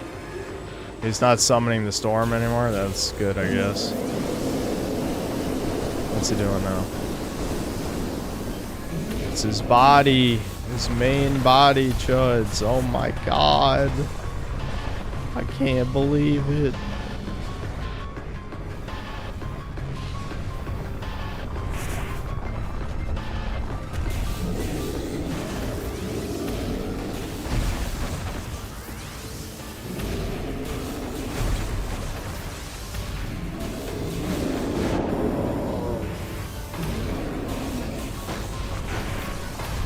Why are you wasting my time? Why? You fucking scum! You're scum! Stop doing that, you fucking piece of shit!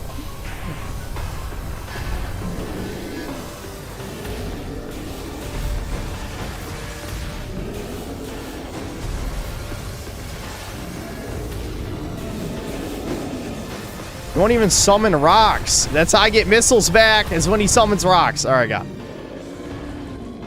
Holy shit.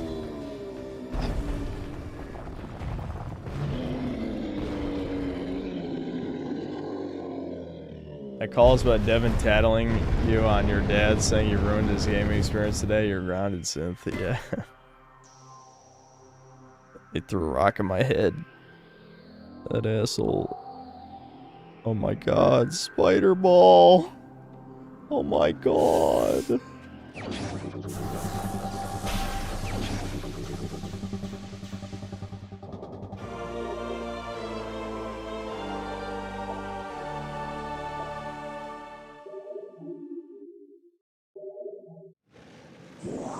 We've actually gotten well over half of the progression upgrades now.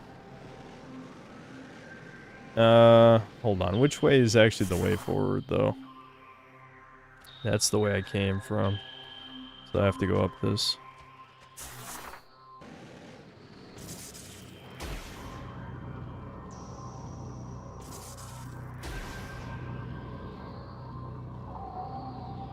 From wall to wheel.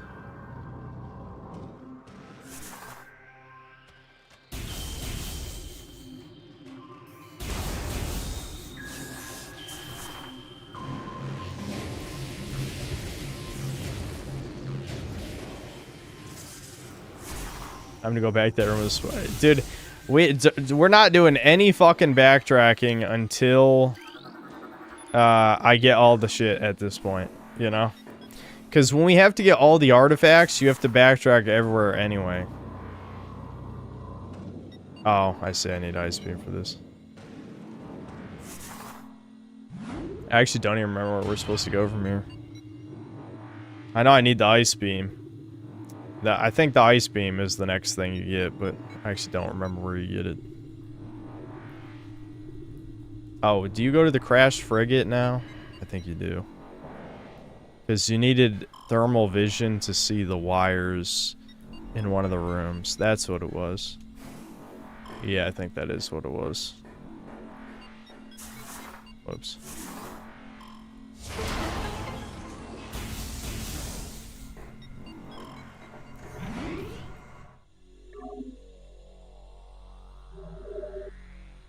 Chozo runes.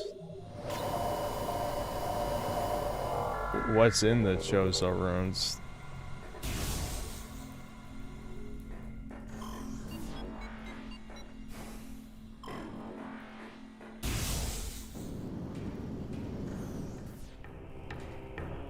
Prime 2 is better, less backtracking.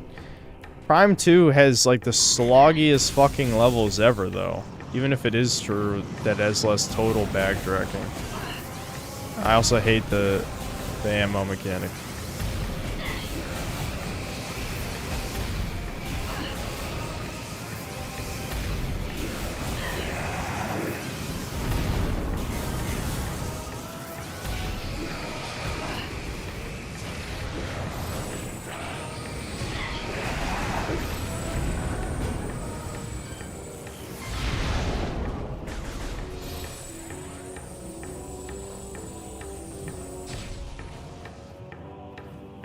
There's a hallway with a spider rail to the ice beam.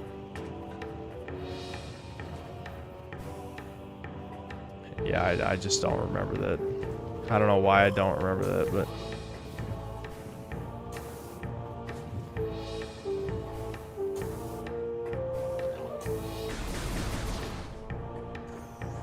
Wow, this requires ice beam too. Oh, and power bomb. Yeah.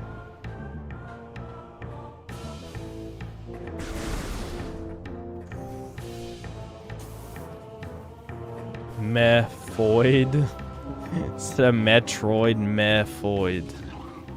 Wowie fucking zowie, dude. What do I need for this room?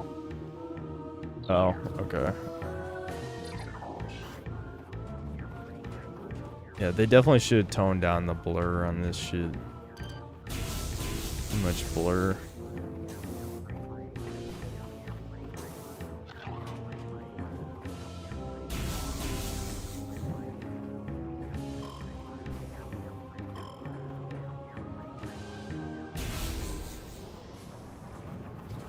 Samus shows you how likable a female protagonist can be just by shutting her mouth.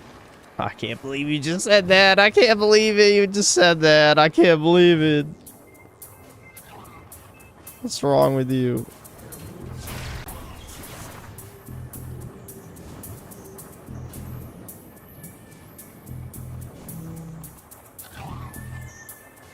How do they... Okay, they actually don't even throw you back out. That's kind of weird. What's over here?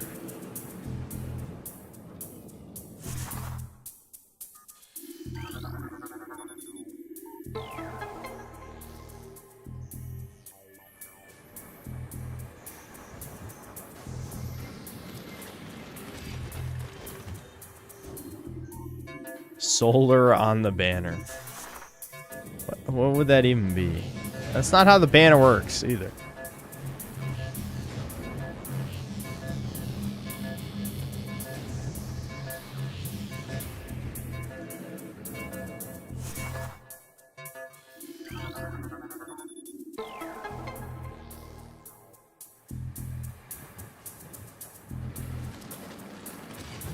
Samus and the roast. Samus is not a roasty though. The only time she's close to roasty is in Other M.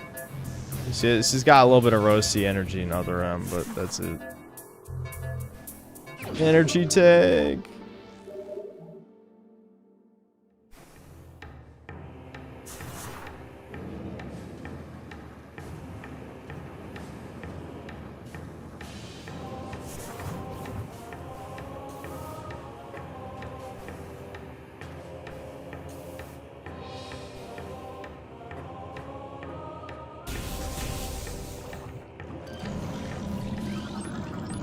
Recorded to logbook.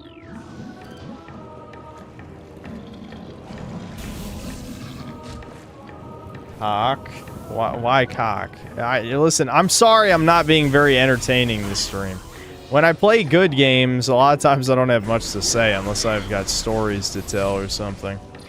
Maybe I should think of stories to tell. What do I want to talk about? Oh, I think this is the room where you get the plasma beam, isn't it? But I'm missing, I need the grapple beam, yeah. Grapple beam, and then you get the plasma beam at the top of this room.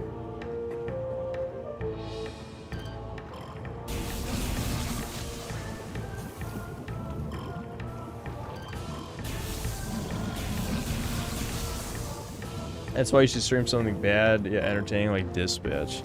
Well, Devin already spoiled the ending. He spoiled it.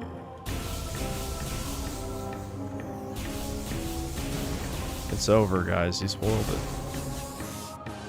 Soiled it. Soiled it.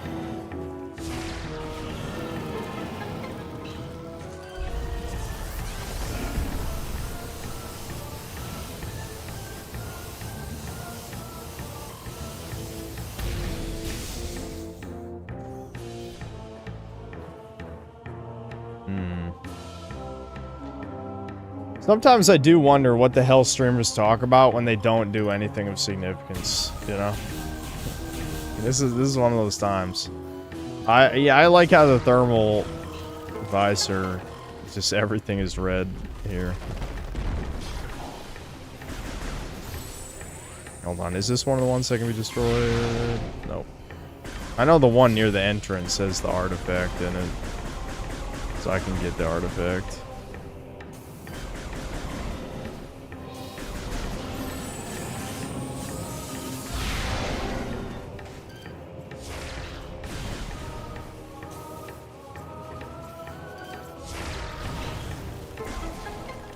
They just make shit up. They're watching videos. Yeah. I mean, this would be the type of stream, but I need this footage for my Prime 4 reviews, so I can't start watching videos in the corner. Actually, technically I could, because I could record off the software. I'm not gonna do that. That's too brain-rotted. There's gotta be something worth talking about. I can just chill. Get itchy.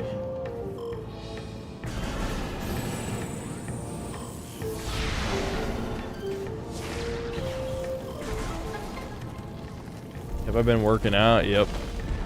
Yep. Also been very sore lately, though, too.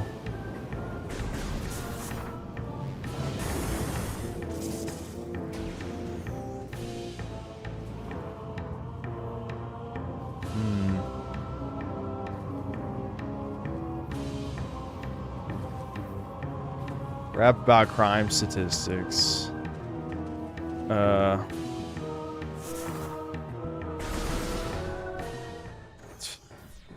Dude, I can't. There's no way in hell I could come up with a rap on the fly. I was trying to think about something related to 13%, and I was failing us all.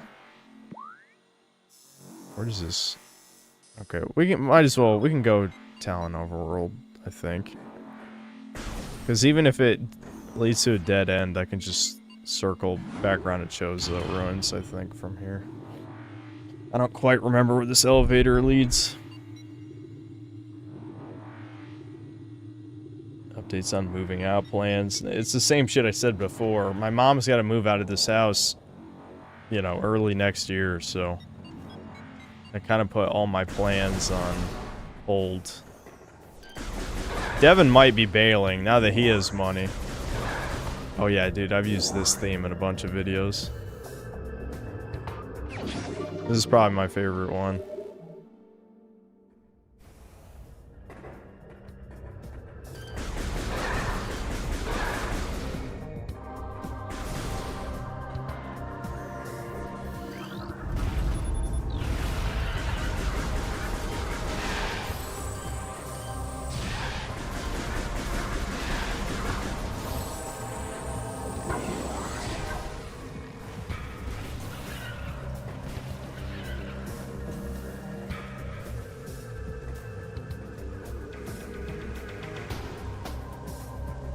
Don't leave, mommy. Don't leave, mommy. Don't leave, mommy. Don't leave.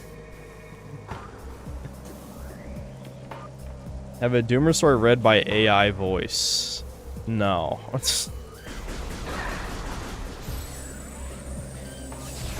I really should be at the point in my streaming career where I actually write down topics for streams. But that was kind of supposed to be the point of Chudcast. Is that, you know, we talk about the news.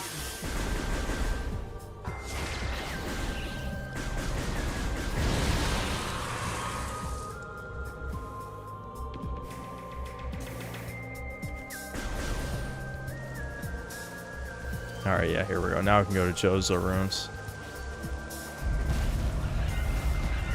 Inherit the house and turn it into a Sincel Resort Mansion. Yeah, that makes sense. When playing Blades and Sorcery, it's one of the few good VR games. You can fully transform a female fighter into a nugget with your axe. Yeah, I think I've seen gameplay clips of that. Is Chudcast still on, or is it killed now? I'll definitely have to be talking to Devin about it. I really feel like Devin doesn't care about Chudcast at all. He really doesn't.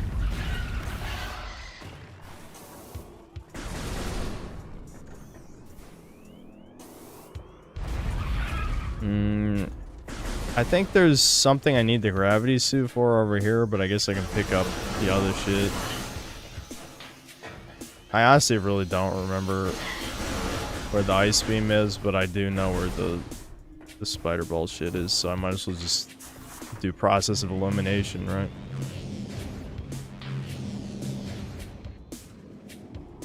Oh my god. No, fuck you. Why?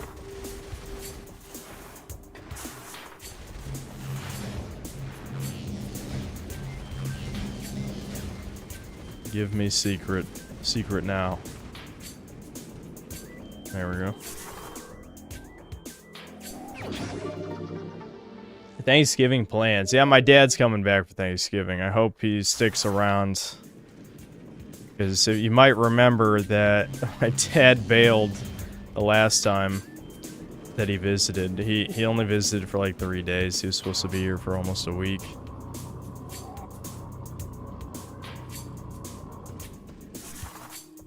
Alright, there's a secret. I'll just get it when I come back. There's a secret, another secret I didn't get in that room.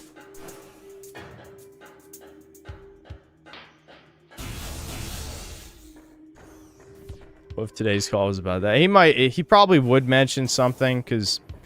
Oh yeah, I forgot. He told me to ask if my mom was gonna invite any guests. I forgot about that.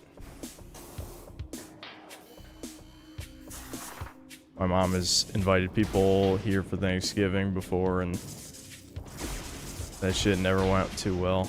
I don't think I actually need to do that, do I? I don't remember this.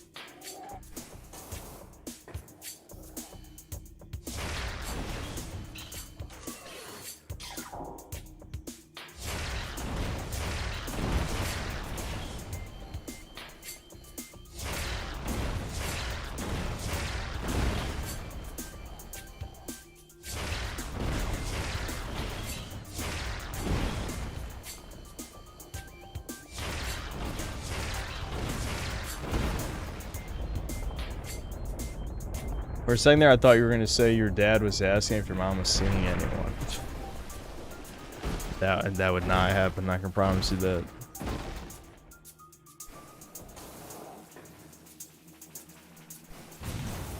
Look at these dudes. They just crawl in circles all day. That's truly the peaceful life I want to live.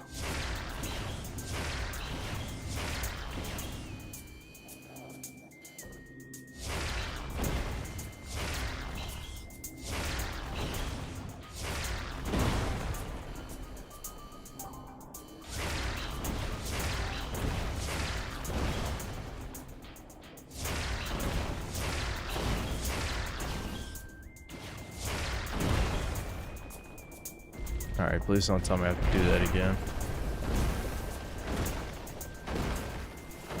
Fuck, you do have to do it again. God damn it. Why?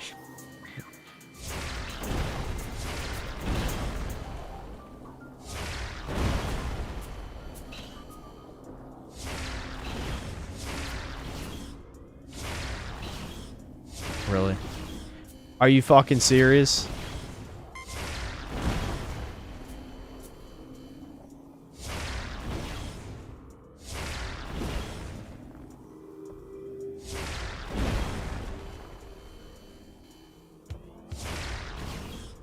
What? You're a bitch. You're a bitch, dude. Absolute bitch. Almost ran out.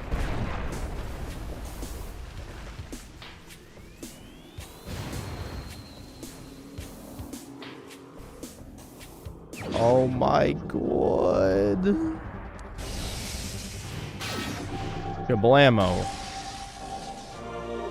Wave Buster. Yeah, so that's the super missile for the wave beam. I'm glad I had to use all my missiles to get the missile thing. And we gotta come back to this room anyway, because when you have the gravity suit, I think there's an artifact down here. But there's no way to make the jump. Because, you know, the gravity suit obviously lets you jump normally in water. So I kind of just wasted my time. But that's fine.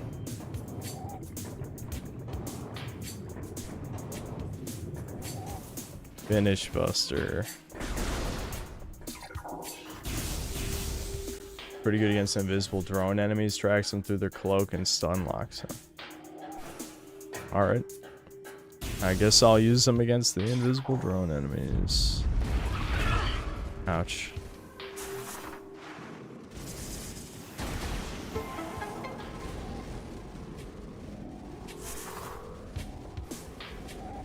I really wanted to jump backward into that, and I just failed horribly. Mold update? There's not really any update. I mean, I'm mostly better. I don't think I ever got completely better, if I'm being honest with you. Because I still have days and my stomach is just completely fucked. But for the most part, I don't really have a lot of the symptoms. I wish I could say I actually did anything, but all I did was eat better. And I guess since my diet has been more fucked lately, it would explain why some of the symptoms have been coming back.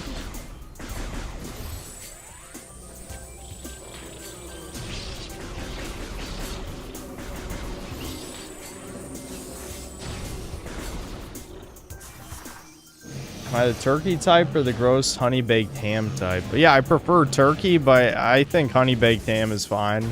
But yeah, for Thanksgiving, certainly turkey would be preferable.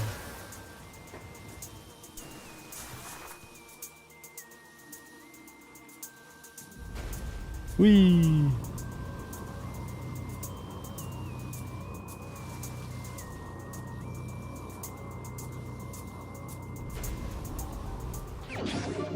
Noise.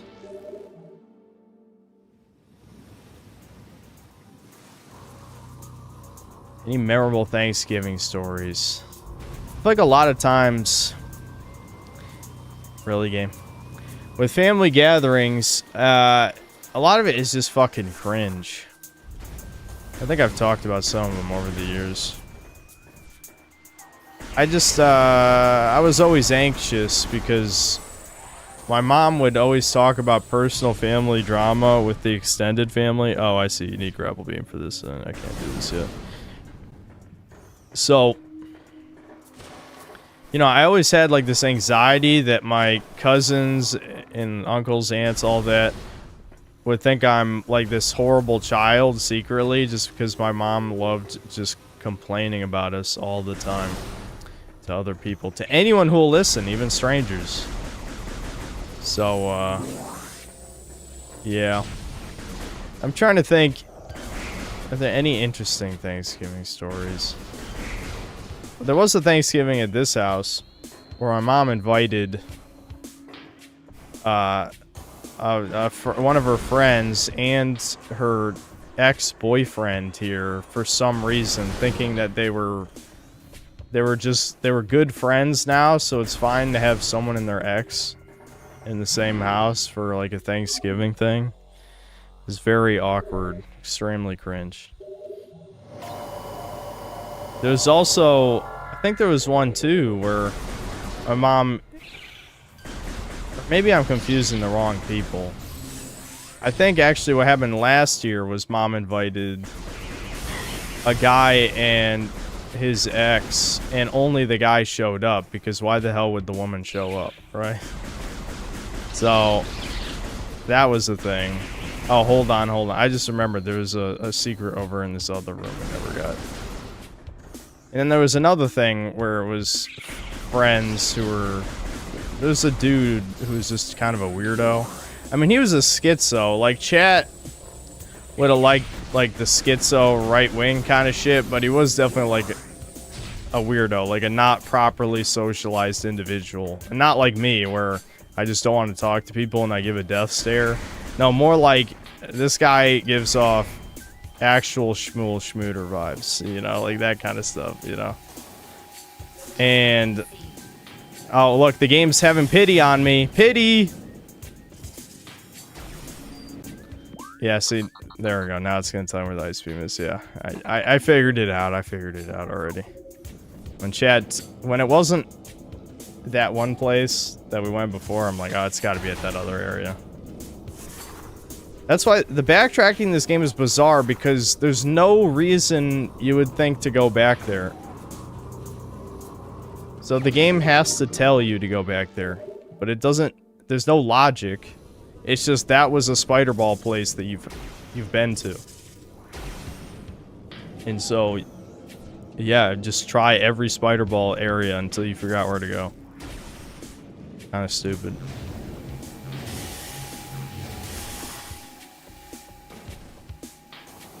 Oh, right, since the plant guy's dead, there's no poison here anymore. There actually might be another secret in this room. Is there?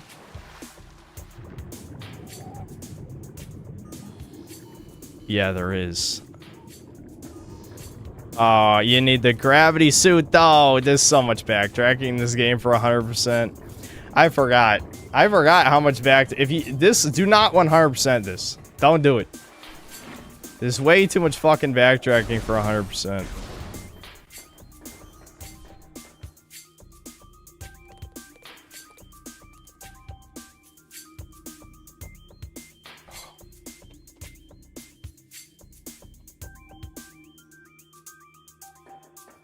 Hold on, I'll read that super chat in a second. I gotta get up again just to walk around. I feel like, I don't know if this is just me getting older or what, but I'm finding it harder and harder to sit in chairs for hours at a time. I feel like I gotta get up every hour or two. if only for just a few minutes. Doesn't lend itself well to like the degenerate, lazy ass streamer lifestyle. You have to get up, but I don't know. Also, I need more water anyway. That's what you're supposed to do. Listen, supposed to never comes up as part of the equation. Alright. I'm supposed to be married and have children by 30 years old, but I am not.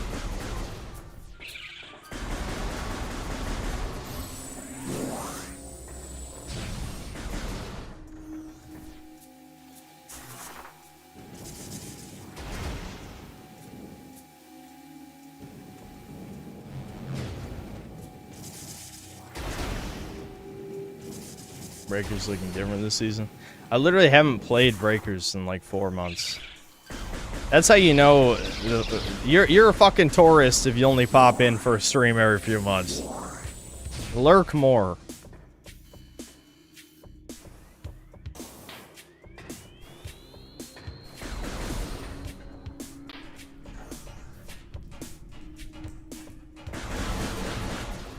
Feels like yesterday. Patch notes was a nothing burger, so Synth will not be returning till end of service. Yeah, I can't even believe how much of a nothing burger those. God damn it, really? How much of a nothing burger those patch notes were? Like they couldn't even be bothered to nerf Nimbus. Like, would that even be hard? Are you serious right now? Did they change the timing on this? Sophia, chill. Dog. Bruh. I know this is how you do it. Sophia, why are you schnozzing me? You're schnozzing me. Hold on. I did that by accident. Hold on.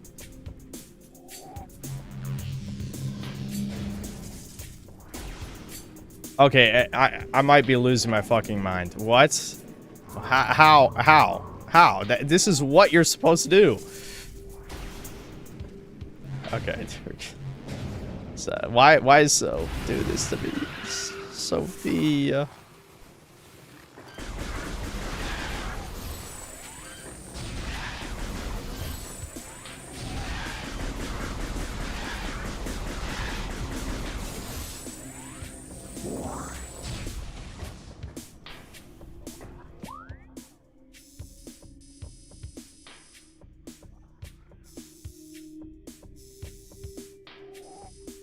Did I actually go the wrong way? Was I supposed to? I thought it was this way. Soph, oh my god. Okay, I gotta get up anyway. Alright. I'll read super chat. Soph needs something. She probably has to go outside. I think she has to go outside. So I'll be back. I'll play the Breakers. I'll play the Breakers music.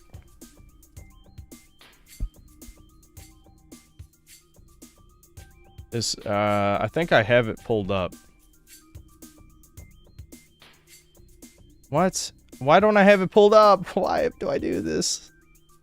So many times I've had it pulled up, and then why would I exit out? Am I losing it? I stream like 3 times a week. You'd think I'd always have this shit open. There we go.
The sad thing is, I feel like I've been in this exact same scenario multiple times. I couldn't remember how to get into that section of the ruins. Do you have to enter from another elevator? I genuinely don't remember how to get to that part of the ruins.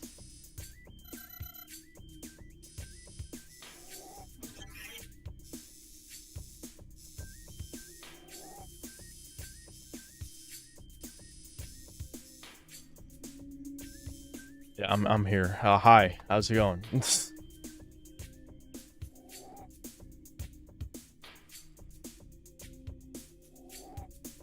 All right, let me read the super chats real quick.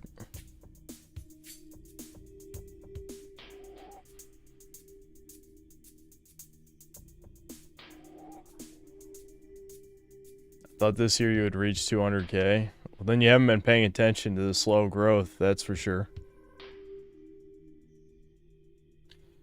My channel growth hit a fucking wall about 3 years ago when it was soft shadow banned, which of course doesn't exist to Dunning-Kruger retards that know nothing about how YouTube works.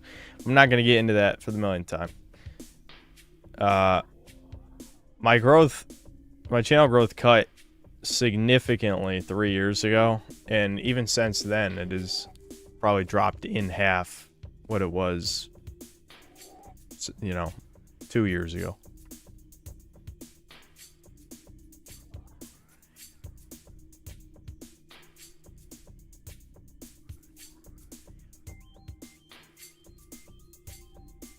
Lord Frogmire's going fast. Yep. Devin's doing his best to avoid saying anything that would get him in trouble. The Tony Soprano, thanks for $5. Hey, a synth, if you want a real quality game, try Sopranos Road to Respect. It's on PS2 as killer voice acting and stars me as a varsity athlete. I'm sure it's amazing. Who knows? If I do like a PS2 slop stream, which I should, maybe that'll be one of the games. Only found your channel from the Turkey Tom video a year or so back. Well, it's good to know the many hit pieces on me has led to some new fans. He's absolute best. We saw that today. Oh, yeah. Yeah, the frog. You know, the frog will go, you know, insanity mode on my channel, but on his channel, oh, he would never do that on his, coward. Jeb Reggie, thanks for $5. You know the genre of videos where people reveal some weird cut content and act like it would have totally changed mediocre games be incredible? Yeah, I know what you're talking about. I'm trying to remember the last time I watched one like that. It's probably been a while.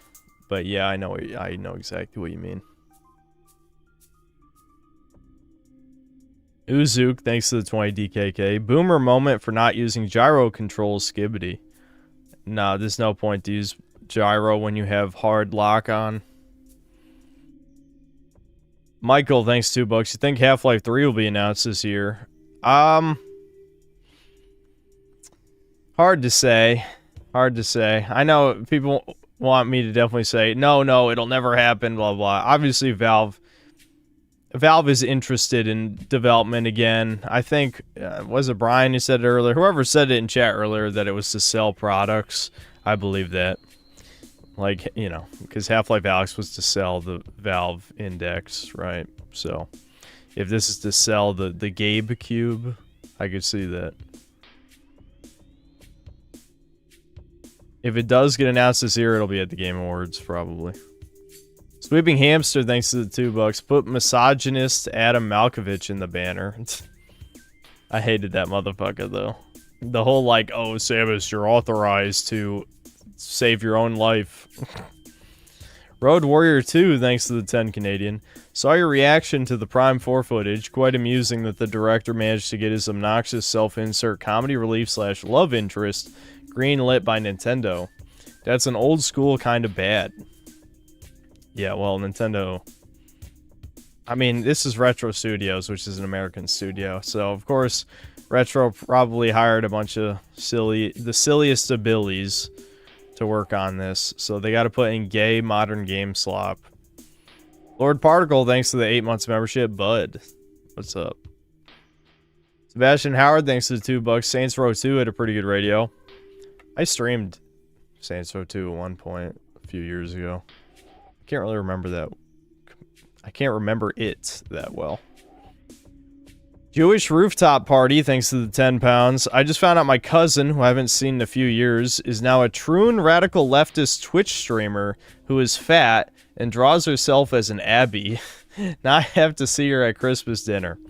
And then another 2 pounds, female to male. Well, it sounds like your cousin will never be a man. To me, is what it sounds like. I'm sorry about that. That kind of sucks. I don't know how close you were to your cousin. I'm not that close with any of mine, so it wouldn't really affect me.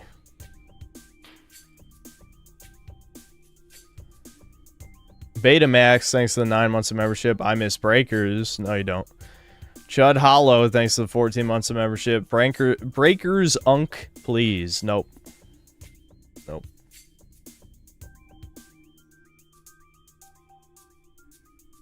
Okay, so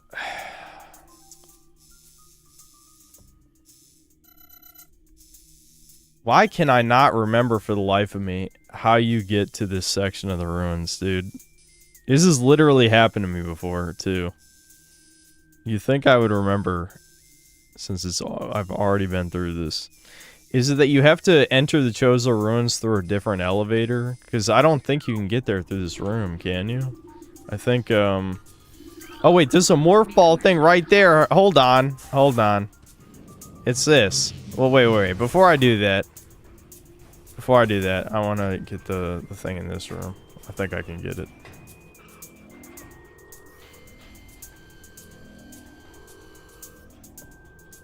I think I have to activate something here.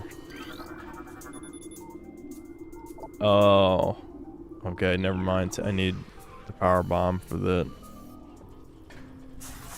Alright, does this lead into the other section of the ruins? Surely it does. I don't know where else I could possibly go.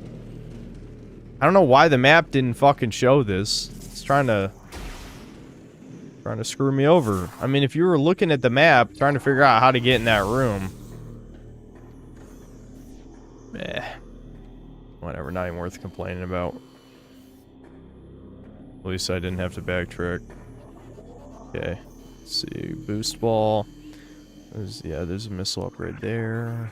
I have to activate something. Figure it out in a second.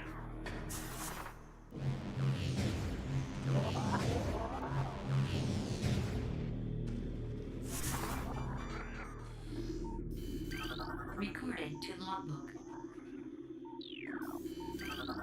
Recorded to logbook. GTA 6 will be divisive. Are you sure? Recorded to logbook. Are you sure everyone won't love it unanimously? I don't know.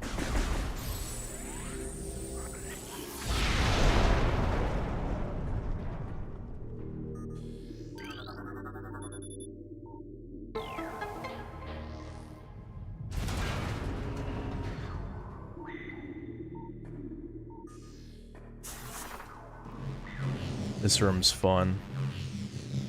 Boost back and forth, chuds.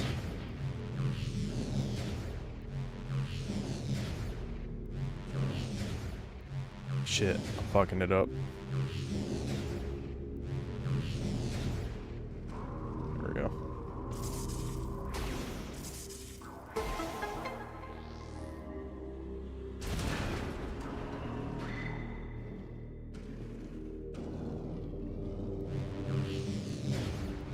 Ever play any skateboarding games? Not really. I mean, I played Tony Hawk Underground at a friend's house, but I won't say I was ever really into that shit, excuse me. I ate a bunch of chili for dinner, and it's just not sitting that well. Excuse me? Excuse me? Excuse me? Excuse me? Holy shit, that little tiny rubble was blocking the ball. I was gonna freak out. You're gonna see me freak out. I was very close. Hold on, is there anything over here? No. Anything over here? Oh, okay.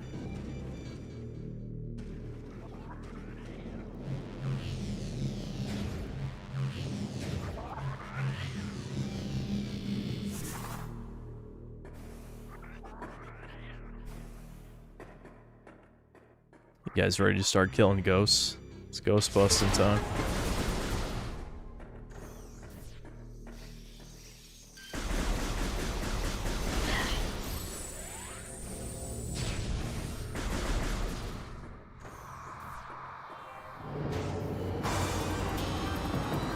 Oh my god. This is definitely my least favorite track in the game. It is very annoying.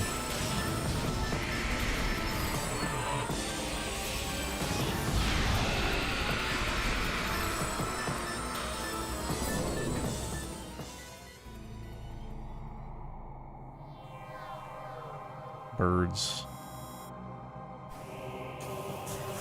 You need the power of birds.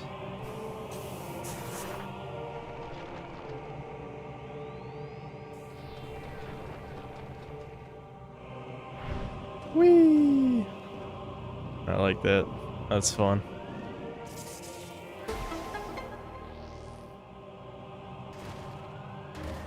Oh, right. We gotta come back here.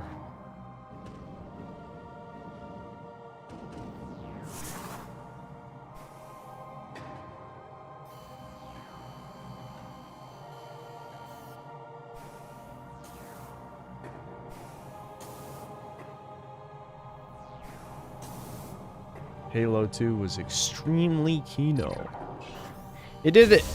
It definitely made some choices I was not a fan of, though, for sure. Like all the Arbiter levels look the same.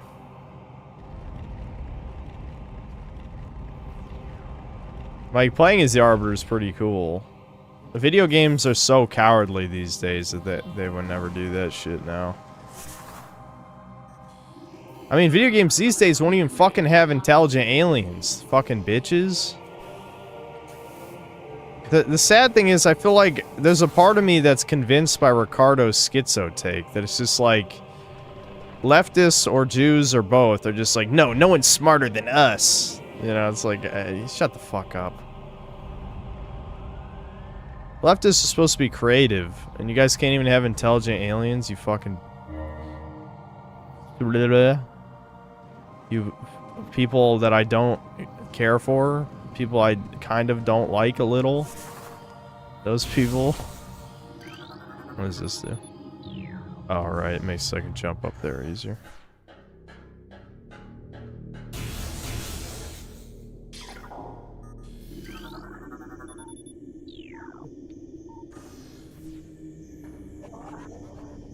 Wait a minute. What did that say? Oh, right, I have to pull the plug. Pull the plug on the drain, chuds. There we go. Intelligent aliens means they have to do racism as a theme, which they don't want to do. I mean, yeah, but also, you know, no one, as cringe as it might be, technically they don't have to do that. They could just... They could set it at a time where they're mostly past racism. I mean, I wouldn't like that, to be clear. I would not be a fan of that. But they could do that. Hold on. I think that's the ice beam room, so let's do that first.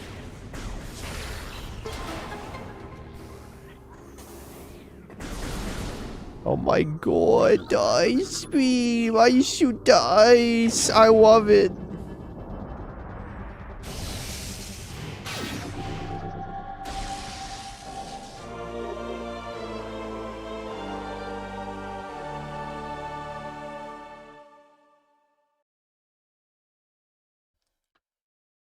Pull out the card. I have to save the card for when I go nuclear.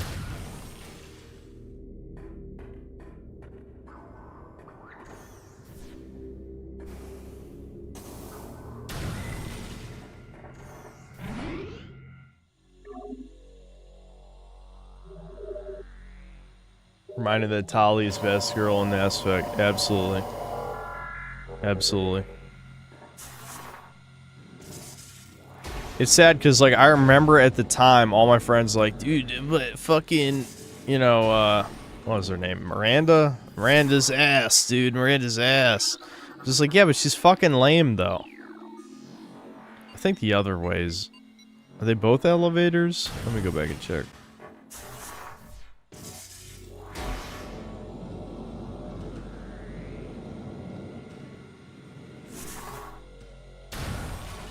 Equivalent of a paper bag girl. Yeah, dude, yeah. She was one of the original Man-Jaw characters. It just didn't stick out to us as much at the time. I'm just like, listen, this is a game about intelligent aliens. Of course I want to fuck the alien. Like, that's why I thought everyone's losing their fucking mind. I'm like, what, dude, are you kidding? Are you kidding right now?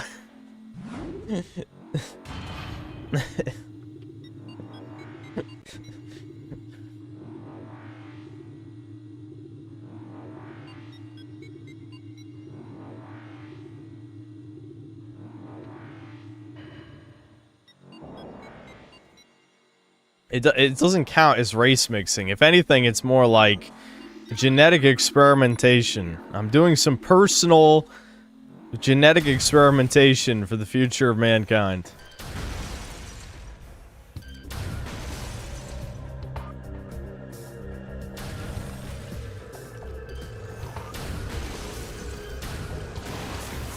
Oh, god damn it. I'm gonna keep doing that for the rest of this playthrough, aren't I? I don't know why my muscle memory's this fucked. It shouldn't be.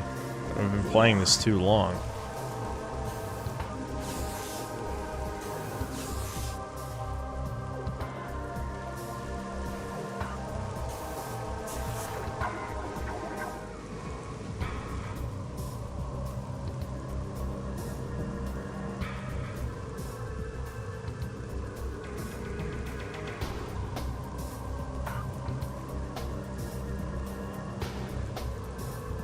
Oh, it just stops. Okay.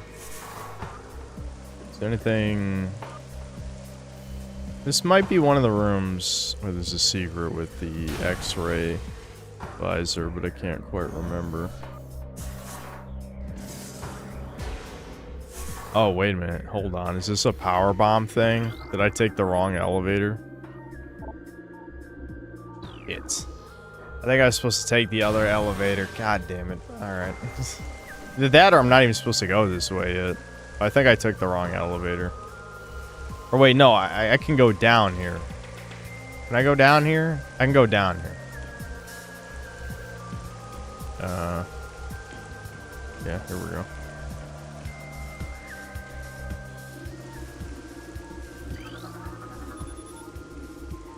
The controls on the other side. I did take the wrong fucking elevator. No!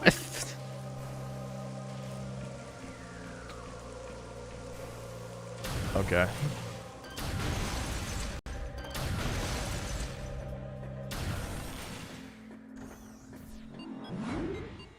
There's invisible platforms in that room. Okay, yeah.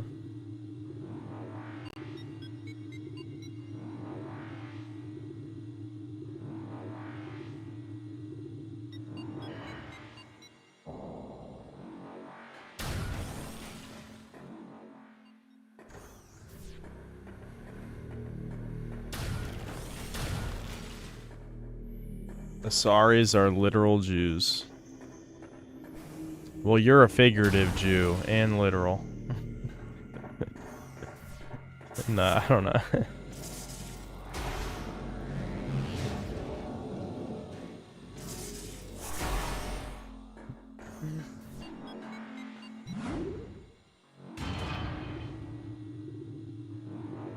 Holly sucked. Horrible take. Yeah, a no profile pic.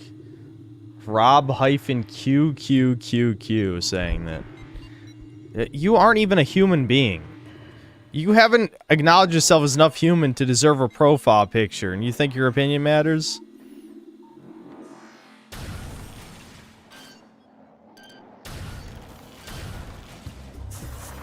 Oops. Why do I keep doing that, dude? Can I just missile these guys? Yeah, they're just missile.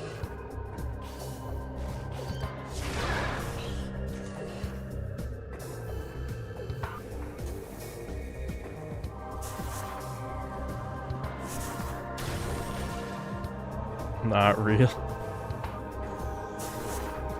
Certainly not real to me.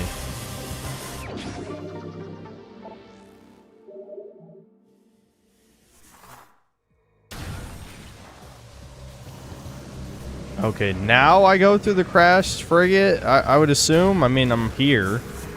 Dude, why do I have this brain damage? I have to figure it out.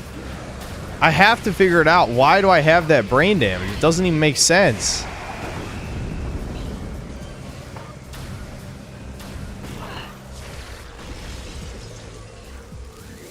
Someone chat needs to explain why I keep hitting Y instead of X. There definitely is a logic behind it. I don't know what it is, but there is logic.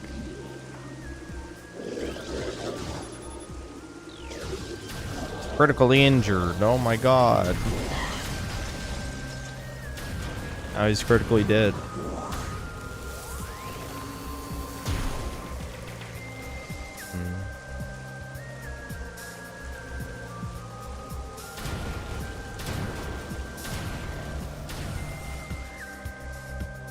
EHC plus no patience plus contrary soul. No. That can't. No. It's got to actually make sense. Not be your schizo babble. I can't like see shit in this room, dude. What a weird layout.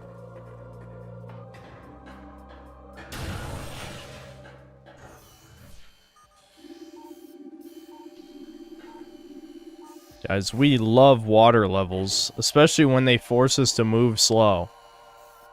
Because we don't have the gravity suit yet.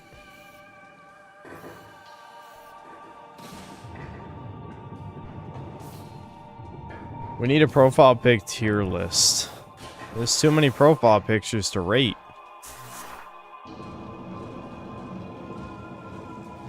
All you need to know is having a default Google letter is actual trash subhuman tier. I did it again. How? How and why?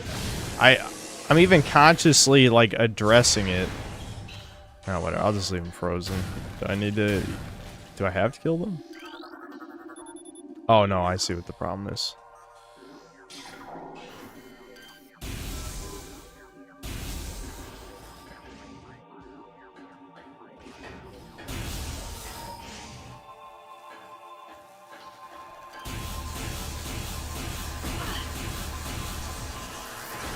Do a members only profile pic tier list?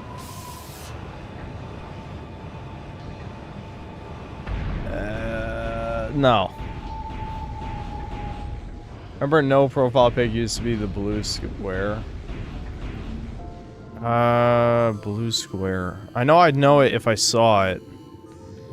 I kind of miss when they were the gray. Some people sometimes set it to the very like original YouTube one where it's like the gray little silhouette of a dude, like on like a bathroom type of thing. All right, these guys. Recorded to logbook. Come on. I kind of didn't want him to do that because now I gotta fucking run all over this room to scan or to look for these pieces of shit. This is honestly a dick move. To make you have to go through this when you have to go slow the entire time.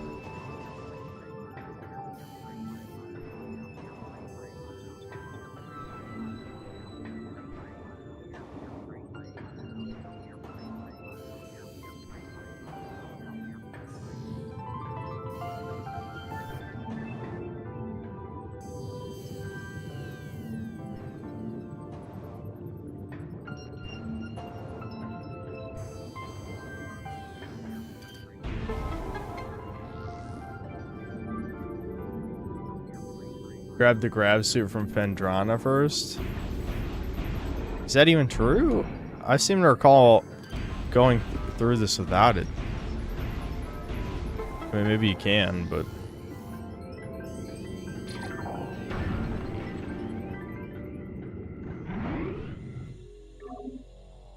Well, I'm not going to circle back to Fendrana unless I have to.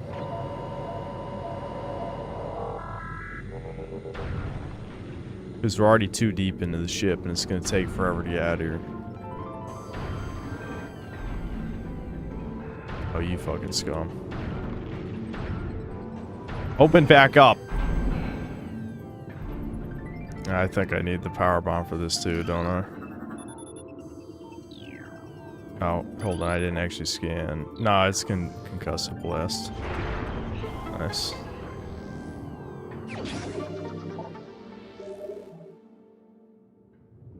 Stuck cost fallacy strikes again. Well, it's gonna take a year to go back the way we came, so it's just not worth it. Oh shit, hold on. Wait, did I already reach it? Yeah, oh my god. That sucks, dude. Yeah, alright. Well, back to Ventrana then. But why would you... I don't understand, though. Why would you need to go back to Ventrana when I have the ice beam?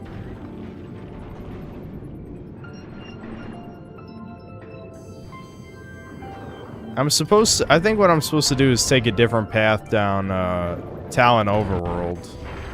Just not the elevator path I went down. I need to go a different way.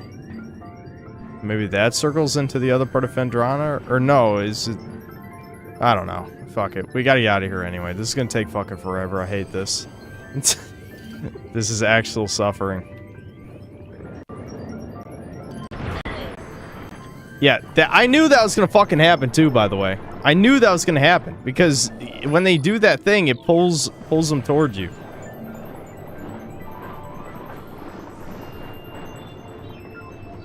There's an ice beam door near Thardis' boss room. Oh yeah, there was. Yeah, you're right. There's also one at the bottom of the Space Pirate facility, but I don't think I need to go through that one.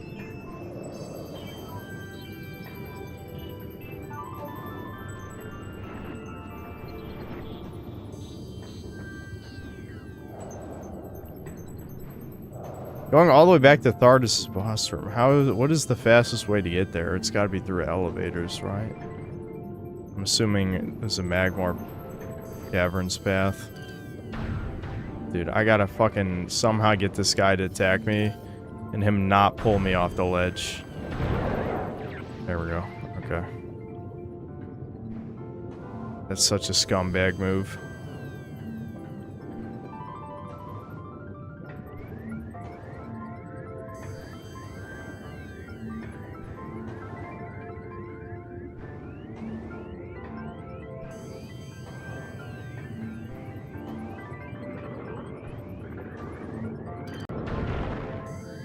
There's no fucking way that motherfucker just did that. This just shows you I played too many video games. Because I can tell you, there's no way in a million years I would have forgotten going through this suffering if I hadn't forced myself to play 1,000 dog shit games by now. But I have. But now I'm having flashbacks to the first time I played this game. You know, how long would that have been? 12 years ago, I think? Yeah, I think I played it when I was 18. Because I was kind of on like a retro game kick. I was just playing GameCube games I'd never played before. But I definitely remember this happening to me now, 12 years ago. But no, I played so many shitty modern games that somehow the trauma of this, it got wiped from my memory. This is actual torture. I will give Prime to that I don't think this ever happened. I don't think there's any equivalent moment to this where you can just go underwater for 5 straight minutes, reach a dead end, and be told to go back as you're hindered the whole fucking time. Yeah, holy shit, that was a bad idea. What were they thinking?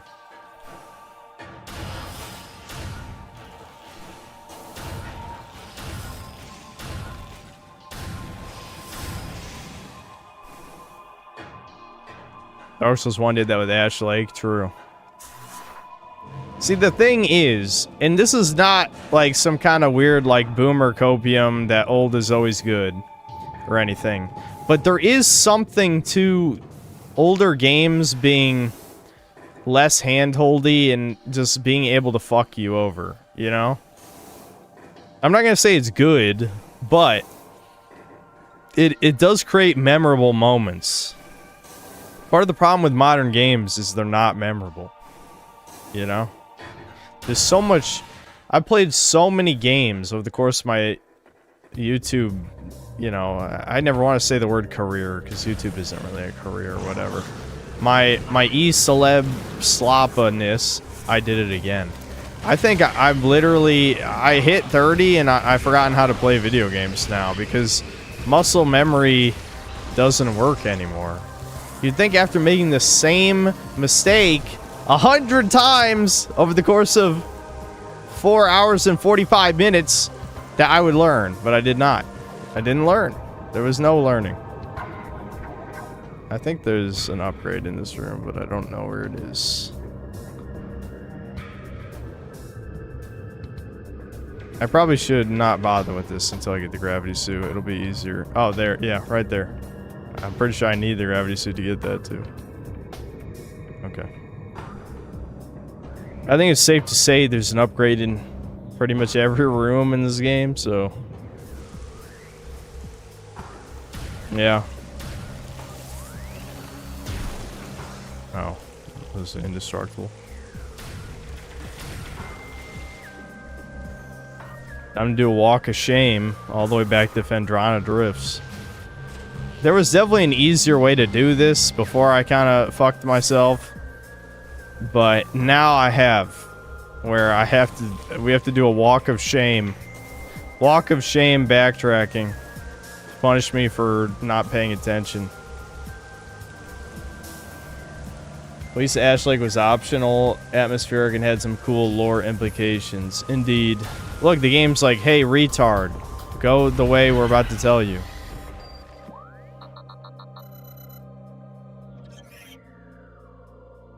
Yep. Yeah, so it's just behind the Thardisp.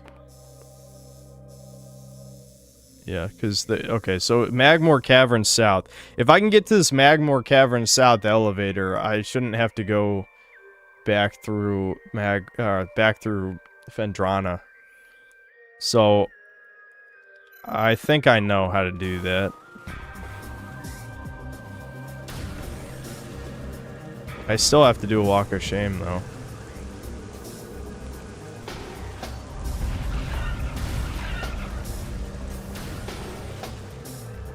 Is this game better than Doom the Dark Age? Hell yeah. This is one of the best games of all time. It is flawed, for sure. Especially, you know, with my complete ADHD brain. If you're not paying attention, you need a guide to play this. You need a guide to play this without paying attention.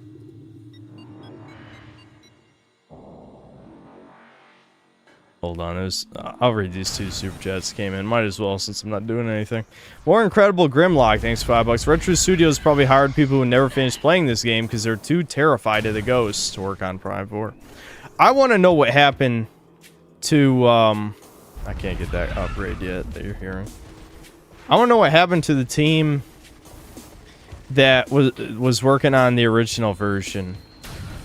Was that... who was it? Was that Namco? Who was working on the OG Prime before it basically got canceled and restarted development? I want to know what that fucking looked like now. Now that we have this new modern slot version that is gonna kill everything that makes Metroid Metroid. I'm stuck in the wall. Okay, it pushed me out.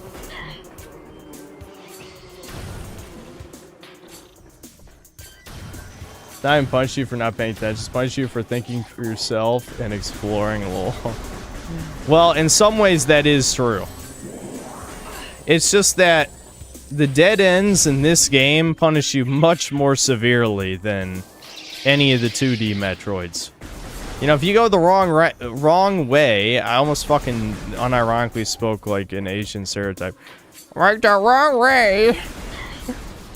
Right the wrong way. You know, that's a fucking... God damn, dude! Being a streamer makes you retarded. There's people, there's fucking people who are like doctors. Like, they got fucking PhDs and shit. I guarantee they become a streamer within, and some of them are, there are some content creators that do this, but within 5 years, they're gonna be a retard. It happened to me. I definitely got dumber over the course of YouTube. There's no doubt. Not a single doubt in my mind.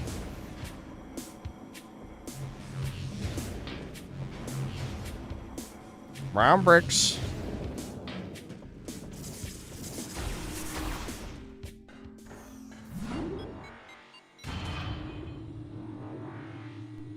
You mean Yasuke by doctors? The original developers behind the original version of Metroid Prime 4 Beyond was Bandai Namco. So yeah, it was Bandai Namco. That's what I remembered. And I'm not saying that their version would have been amazing. But now that we've seen the Retro Studios version, so I'm like, yeah, you know, I think they're fucked. I think like that nobody that worked there back in the Prime 3 days still works there. And the sad thing is, Donkey Kong Country Returns and Tropical Freeze are both good games. So those devs must be gone too. It's gotta be nobody. It's gotta be nobody. Like, so many of these modern studios, I guarantee it's like nobody left.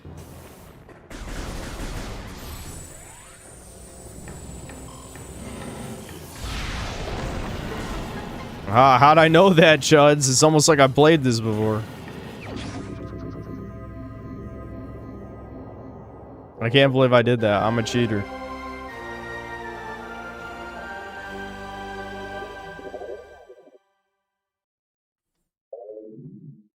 Go back to town. What the fuck? There's an easier way to Magnet South.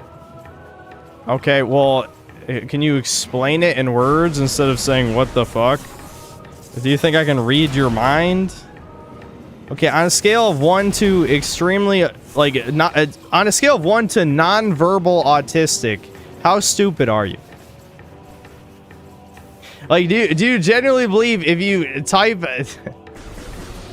Like, do you know in the time that I have to ask you to explain in chat how to do it, I would have made it there this way. That's the absurdity. That you don't even realize how absurd it is what you just fucking said.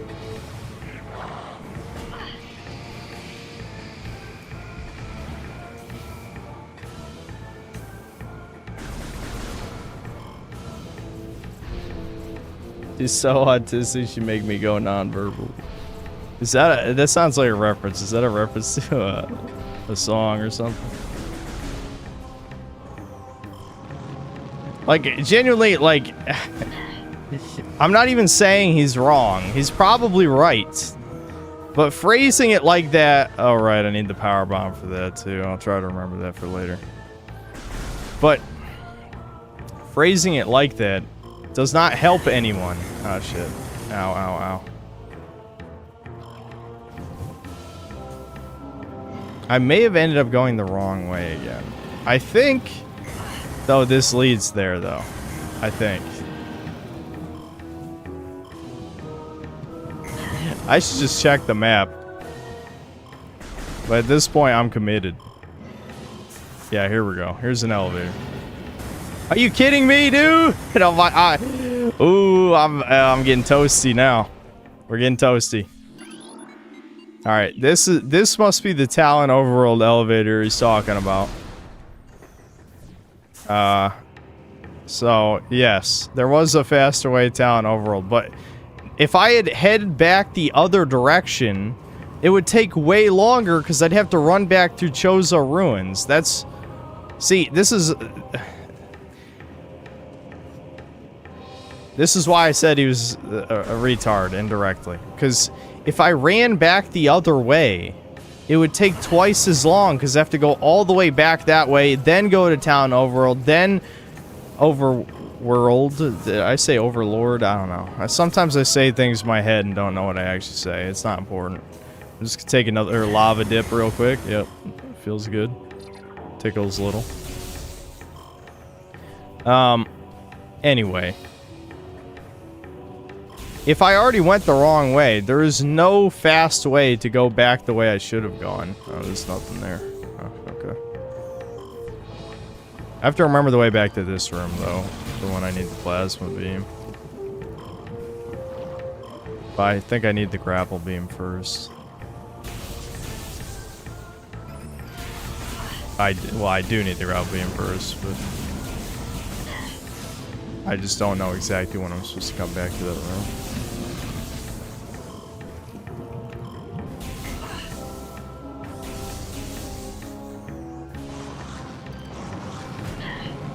Alright, let's skip these guys too. See, it doesn't matter how much health I lose because the save points give you health back, so I just need to get through this round.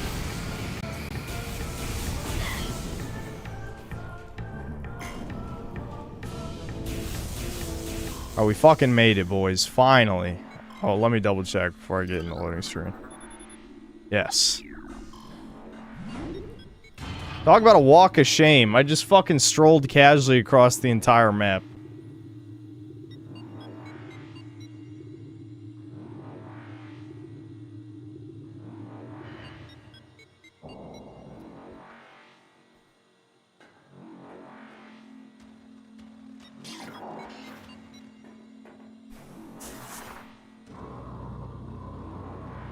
Video watching segment. Well, it's too late now. Or back where we're supposed to be. I think I need plasma beam for that. Dude, there's like 5 times as many ice things as I remember.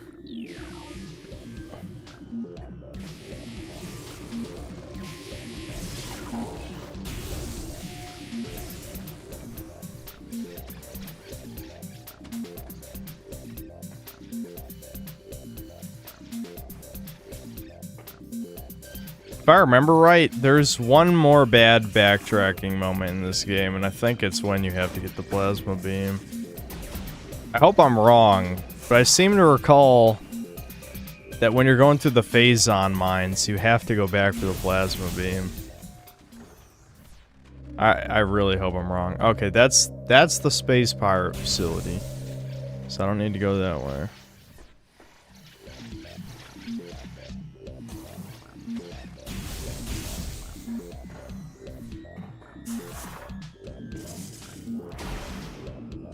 That Overlord, that's, you know what that means, but I need to play the game, Overlord. Listen, man, I feel like that kind of wore out its welcome. It was just like if Pikmin wasn't good. I mean, yeah, it was edgy, but it wasn't that good. That's the problem. Dude, I'm just like casually taking damage at this point. Alright, I need grapple for him. I did the thing again that I know I'm not supposed to do. I think I need to shock myself like Hassan shocks his dog. Oh, right. They had these weird-ass Metroids in this. Look at those gross motherfucks. You can tell that there wasn't really... Like, the Retro Studios devs didn't really care about, Metroid 2 or Fusion, because none of the advanced versions of Metroids look like the ones from Metroid 2. But you could just say the Phazon mutated them, so like it doesn't actually matter, but it is kind of weird. Another thing that's weird about Metroids is them losing their near invulnerability as they grow up. It's a very bizarre choice. I seem to recall... You have to knock an ice block. Maybe it's an ice block you can't shoot from here. I think I need the grapple. There's an ice block you shoot to crack open that ice down there, so I can get that missile.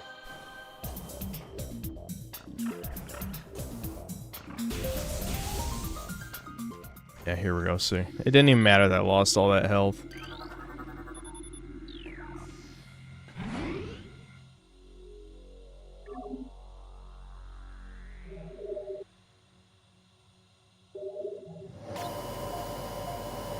Hassan endorsed Zoran Mamdani, and then Zoran condemned his 9/11 comment and didn't invite him to the victory party.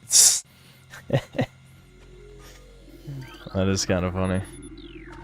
The thing is, I know normal people are not schizo-brained. I kind of wish that people at least would turn up their pattern recognition skills a little.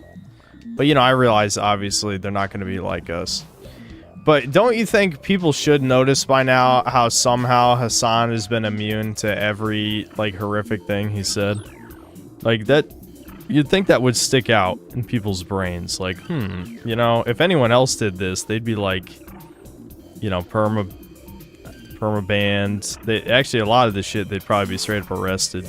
Did I really just do that again? The brain damage. Can I free ball this?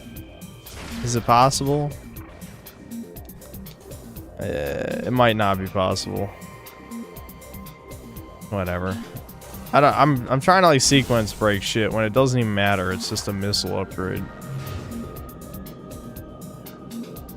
I mean, obviously Twitch is protecting him, but it's more than that. It's definitely more than Twitch. It feels like it's a government shit, but obviously the current administration is not doing it. Granted, the CIA doesn't give a fuck about any administration.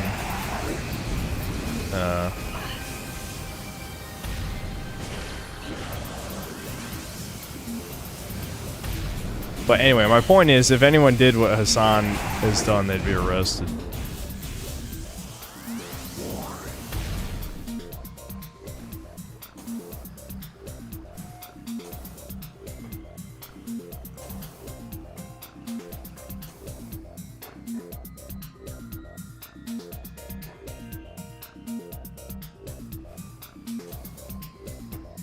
Where's the Reddit guy? It is very strange to see people keep commenting that. That is unironically kind of annoying, because it's like I don't even want to explain it. Because oh, I need the grapple beam for this room. Shit. Okay, I guess I gotta go back. Brutal. I mean, I can try the underwater path, but I'm assuming I can't go down that path. I'll try.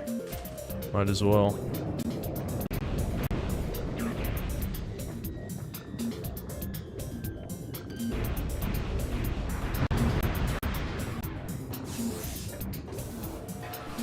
Okay, maybe I was supposed to go this way.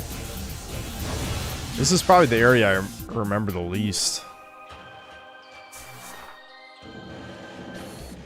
What's the right guy? He's talking about in Prime 4 when the title is Metroid Prime Remastered. The stream...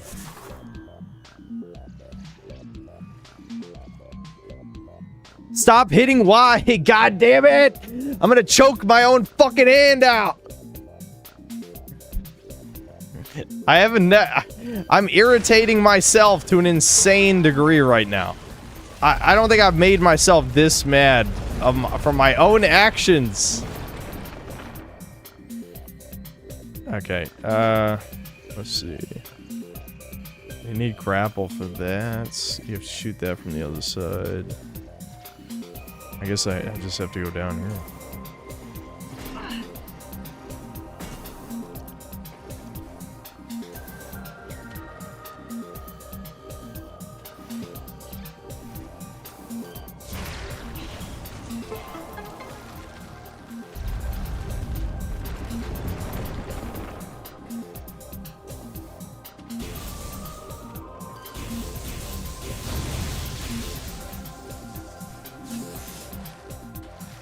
It's Chad's fault I kept hitting Y because that is annoying. No, but I don't know. Like, it doesn't really work as a stream joke when on there's multiple ways for you to tell that this isn't the new Prime game. One, it hasn't come out yet, which you should know. If you don't know that, like, why are you on, like, again, a hardcore gaming channel, I would say. Second, you know, the title of the stream and the thumbnail of the stream are of Metroid Prime Remastered, which is not Prime 4. So why would you ask where the Reddit guy is? The joke doesn't work. You're just annoying me. You're being annoying. The irritation.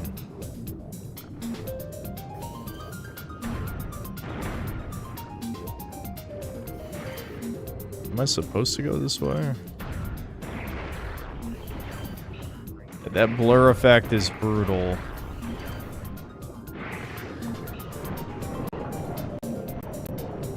Oh, there's the fucking audiobook again. Here we go. Here we go. Gravity suit. Woo! Okay, that fucking piece of shit shark thing. Where are you, you fucking bitch? Do that again. Do that again, you freak. Alright, whatever. Time to go purple. It's purple time.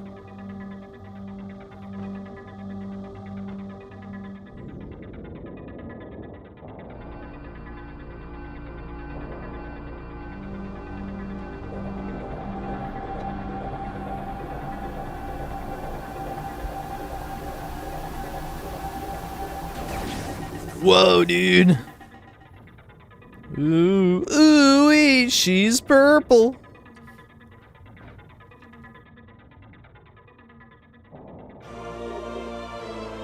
Wowie zowie.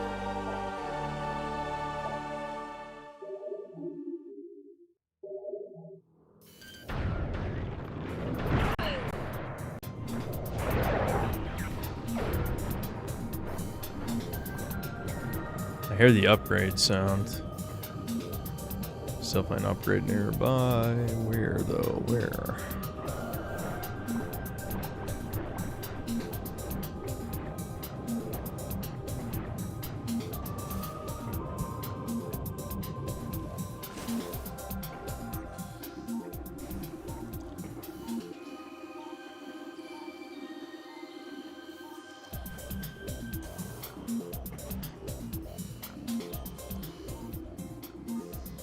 Where the fuck is this upgrade? I can hear it.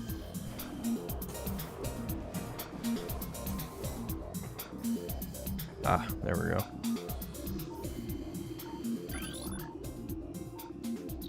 Oh.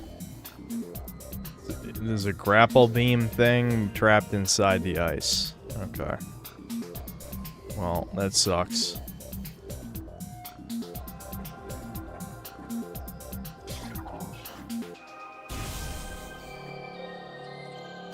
No, unlock the French mate. Listen, Samus is a sweet. Samus is not a harlot for you to whack off to. Don't look at how many images she has on Rule 34.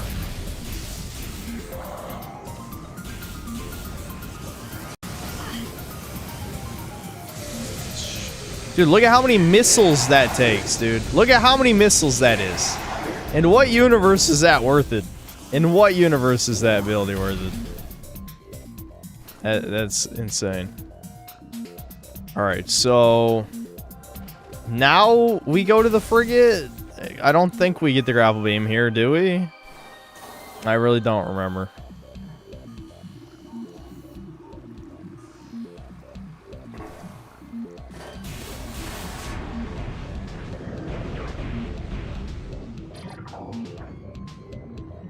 Come on. Come on, freak. Do it, freak.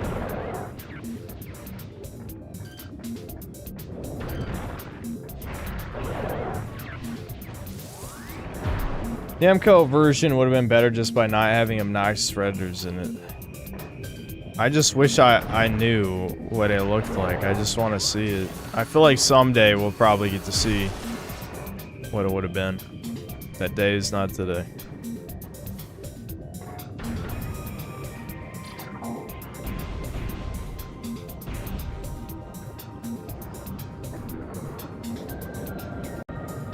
Are any of our Prime 1 experts still here? Do I go to the frigate now that I have the gravity suit? I think so. That sounds right.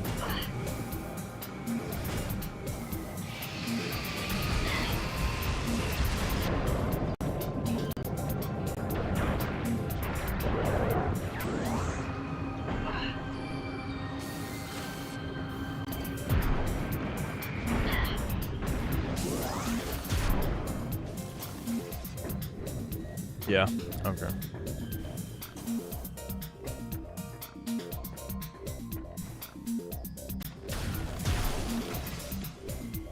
If it wasn't for the artifact hunt at the end, we would be most of the way through this, but artifact hunt really does add like probably another 2 hours to the game. Hold on. Okay, so I want to so this is Magmore Cameron South.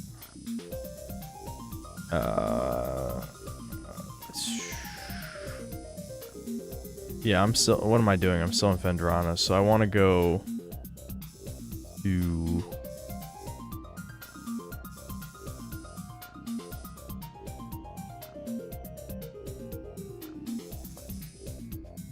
dude, the Unk brain is hitting hard. I'm gonna be honest. I think we just retrace our steps is the fastest way. Yeah, just go down Magmore, go up in Talon West or whatever town that was, and then that's got to be the fast way, right? Makes sense.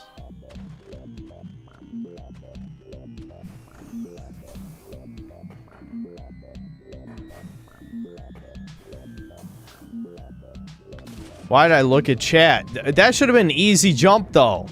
I should not have had to look at the screen for that shit.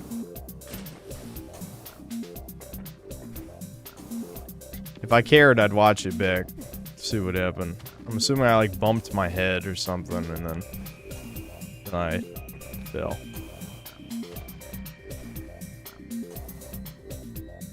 Are you fucking kidding me? Okay. Do we want to bring up a video? We can bring up a video while I walk back, retrace my steps. Let's pull up a video. What video do we want to pull up? Because this is going to be torture. Because it's literally, all we're doing is backtracking now.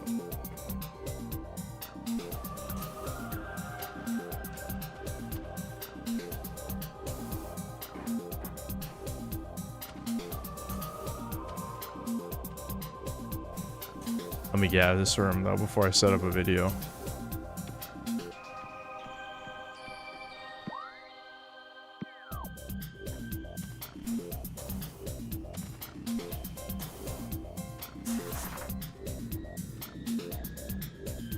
Odd in the Book of Evil Gender Transformations. Sonic 06 is a misunderstood masterpiece. Please tell me that's a parody video. Because I don't really feel like raging while we're backtracking.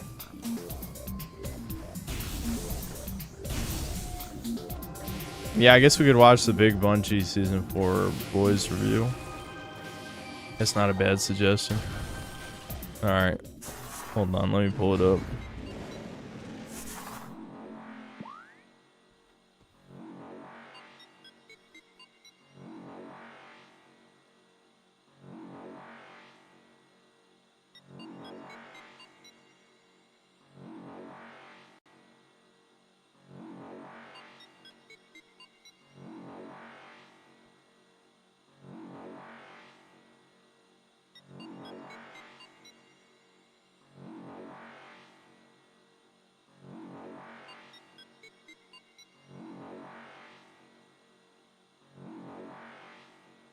Hold on. Let me uncrop this so that I can just full screen it and not worry about what it looks like.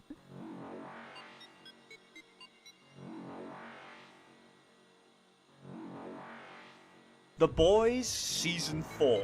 That's right, they made another one. All your favorite characters are here. Homelander, Butcher, all the other ones. I hate this show. I hate the people involved, and quite frankly, I hate you. Seasons 1 to 3 of The Boys are boring, lame, What did I do? gay, filled with plot holes and nonsensical character decisions. Does Season 4 fix any of these problems? No. To be fair to them, it is better than Season 3 if you only watch the Butcher scenes and then skip everything else, otherwise it's way worse. On the bright side though, the show writers have dedicated a lot of time to their foolproof criticism shield. Modern writers spend more time coming up with a shield for criticism than they do actually writing the show. The shield this time is, it's just making fun of you, chud.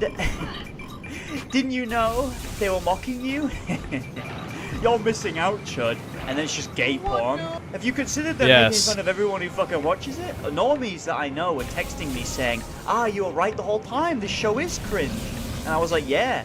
Fucking no shit, dude. I have a whole video on it. So the Your fucking was your brain turned off the whole time? The same shit with the fucking Fallout show, though. He's doing some crazy stuff, like making two men I hope suck Fallout each other Season off, 2 or is making a worse, man and then jerk people off be like, for him. "What? This does suck." And I'm like, So "Yeah, this it season, sucked the the whole boys have been fucking time, you bankrolled by the goddamn morons." CIA to assassinate Victoria Newman. I hope that Who is happens. supposed to be AOC or Kamala Harris or something, but she's also evil. So the boys have come up extremely with a Jewish. foolproof plan. Well, then Kimiko again, with I Frenchie said up the as same thing waiters, it was. ditch Butcher, sneak into Newman's bedroom, replace her skincare routine with acid.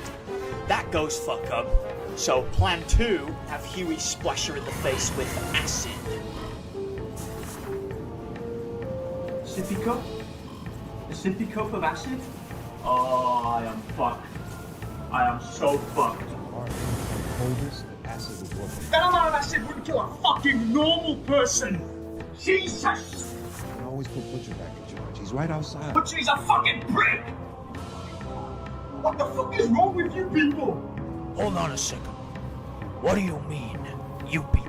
It's nice to know that the boys have kept their extreme level of incompetence. That's good. You never want to forget who you are. One of the big problems of this season is it spends too much time representing the villains as useless, weak retards, and then simultaneously expects you to believe that they're pretty much totally immortal, even though I... Yeah, dude, was it not the same? Dude, that's all left-wing media, though. That's like all of it. Was it not the same in Outer Worlds 2? The Protectorate is this evil empire that has dominated the solar system. Oh, actually, they lose all the time. They're retards, and, you know, I mean, who knows how they conquered everything, but they did. But they did, Chud. They're a real threat, Chud. I promise. But also, they're the biggest retards who have ever lived. Fuck, I went out the wrong elevator. I was thinking of Chozo Ruins East. Fuck me, man. I used to know this map. I've played too many video games. I need to erase 100 shitty video games out of my head so I can put the good ones back in. I guess it's an even longer walk of shame than I thought. Whatever.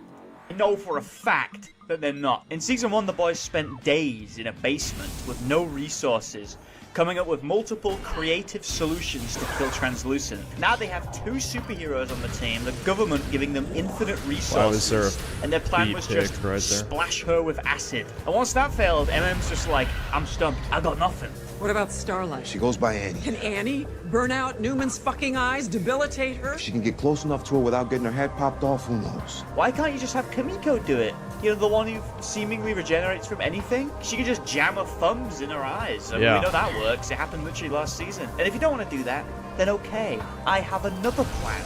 You need to block Newman's line of sight? Did you consider turning the fucking lights off? Get those lights off! Off! Turn them off. They're too bright. Turn them off. These heroes are very easily killable. The fact that they haven't been killed yet is just obvious plot armor. You don't even have to think about like making it look like an accident or anything. Like 3 security guards had their bodies totally destroyed by that little girl, and the president just told everyone it was bad cocaine. Like, you could probably rip her head off in front of like 1,000 people on live television, and I don't think anyone would give a shit in this universe. The boys are just incompetent. Give me $200. I'll stock up in Home Depot, take her out easily, alright? Plan 1, simple, low cost. Get a big mirror, okay? Get a big mirror. Newman, she tries to use her powers, blows her own head off. Right, plan 2, slightly more difficult. I'll shine a laser pointer in her eyes, blind her permanently, then have Starlight rip her head off. Plan 3, probably the most complicated plan I've devised. Block her line of sight by turning off the lights. God damn it. And then Lock on, Starlight yeah, rip her lock head onto off. that Plan thing. 4. Now, Come this on. is a wackier one. I'm not so sold on this. When she's sleeping, fill her hotel room with cement, and then just dump her in the sea. Plan 5, this is a little bit more devious, Really? a tad more mischievous. Inject her boyfriend with the HIV virus, and wait for her to die of AIDS. There's a lot of ideas here that are better than splash That her one's with a gonna cup of take way acid. too Why didn't long you and use might a not even fire work. truck full of acid? Like, do you have all the resources of the US government and your best plan was coffee flask full of acid? Just put her in one of them superhero prisons and then wait for her to starve to death. You may remember when Homelander killed that dude at the end of the last season. Basically, nothing comes of this whatsoever, and it's just an excuse for Oh, there it Reddit is. references. Are you ready We to love enter Reddit the references. Reddit multiverse? The show is the most Reddit thing ever made. They devised an entire musical sequence about saying Happy Holidays instead of Merry Christmas. I counted 5. Damn, Count them, really? Different That I'm so real-life glad I didn't Reddit watch that references shit. in the first 20 minutes of episode 1. No means no, William. This isn't the Neverland Ranch.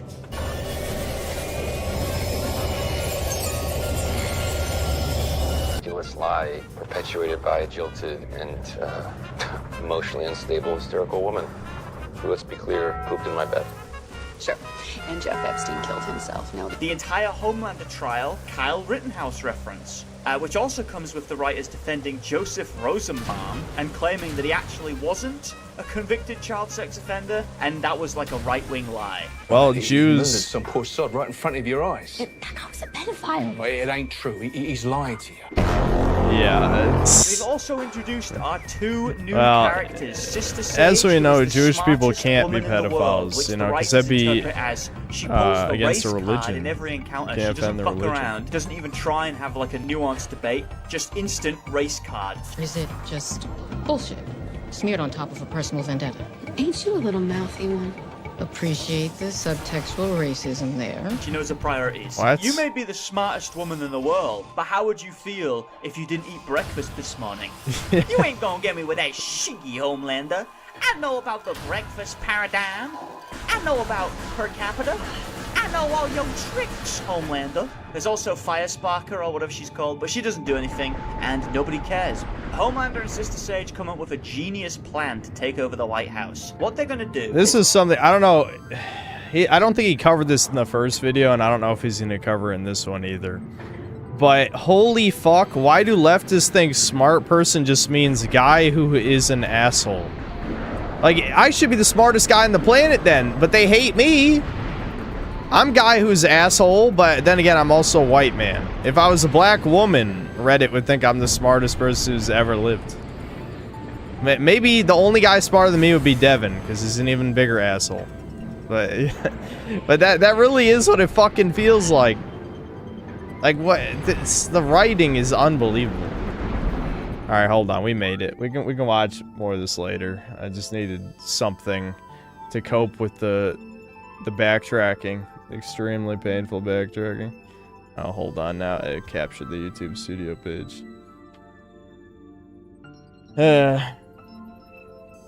They really hate you, Synth. You catch strays in other streams. Yeah, everyone hates me. We've been over this. And you guys never defend me, ever. You never say, actually, Synth's a really great guy, dude.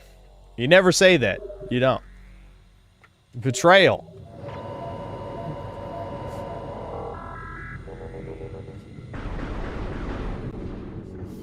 I do? Well, thanks, Vals. Thanks. Please face the video later. It's unironically Kino. But yeah, we will. What time is it?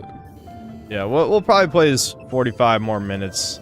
I could watch a few videos and then end the stream. We'll finish this next stream. Fucking hell. I hate the fucking tentacles, dude. I don't even know why I'm still scanning. Why am I still scanning? It's not like I'm even scanning everything anymore.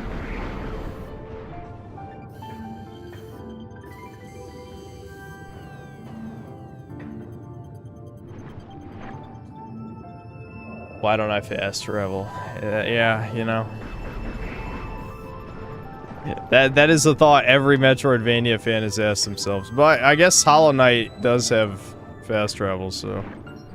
At least they thought. Maybe our world is a little too big to not have fast travel.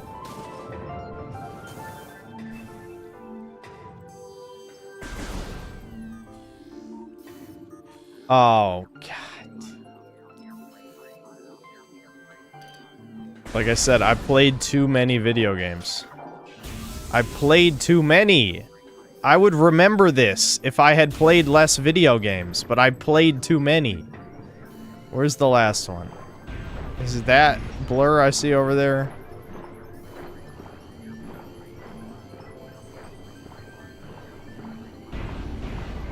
It's gotta be right at the bottom, yeah. Because, oh my god, why? Oh my god. It's literally, dude, it couldn't be any further back if I tried.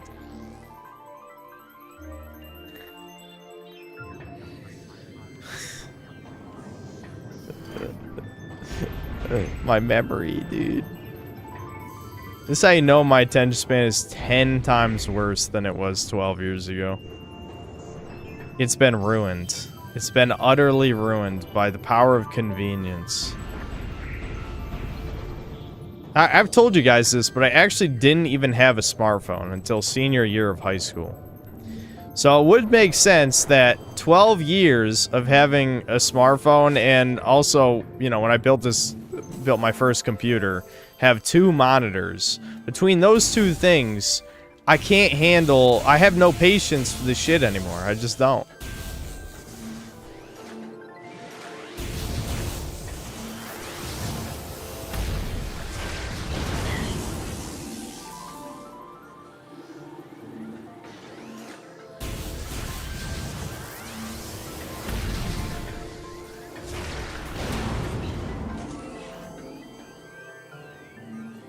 "12 years a slave without smartphone."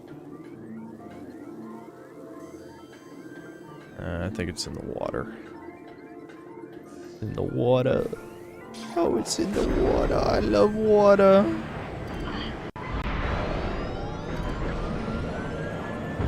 Hold on, I need my missiles. I shouldn't waste them all.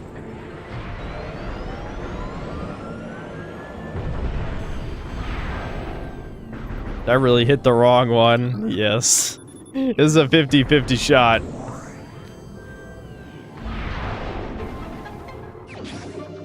Hooray. Spend 5 missiles to get 5 missiles.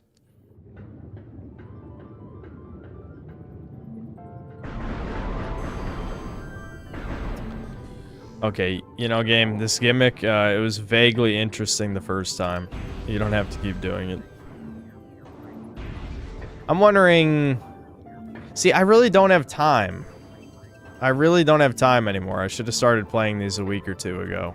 But I am wondering if maybe I could squeeze in playing Prime 2 and 3. I don't think 3's that long, but 2 is longer than this one. I'm pretty sure.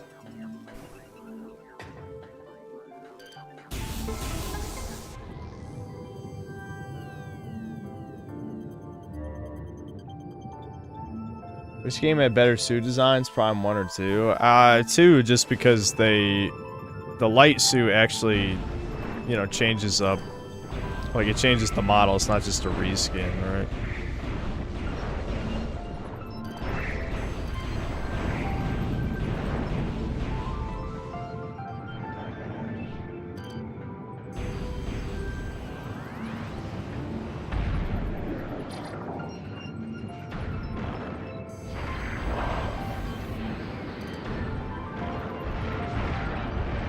Hold on, isn't this... Yeah, I'm glad I remembered that.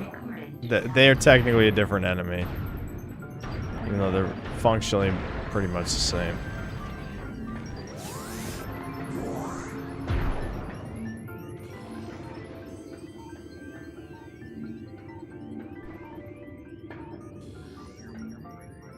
Yeah, I just knew it.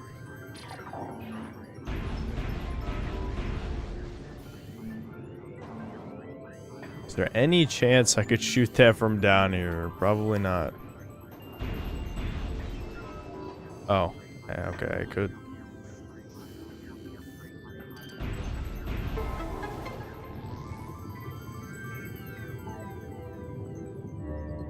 Metroid Prime 3 takes 13.5 hours? Oh, shit, really? I don't know why I remembered it being shorter. Maybe because there's, like, cutscenes and other things that aren't gameplay. So that makes it longer than what I remember. Maybe this one is the shortest one. But I guess this one's only the shortest one if you know what you're doing, and I've already fucked up multiple times. Is there anything up there? There's a corpse.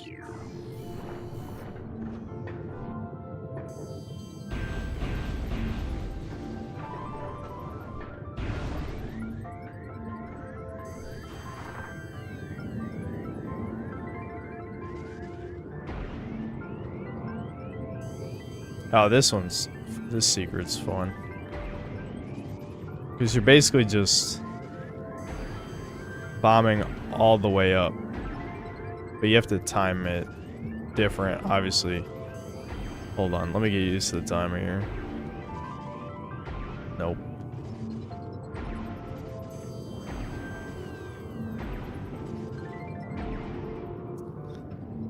If I had known how many bombs it would have taken me, I would have done it.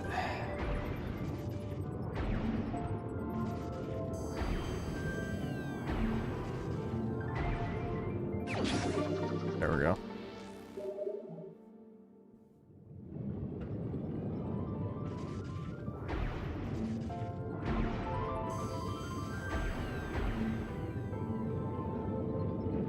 Guys, I have so many health bars, dude.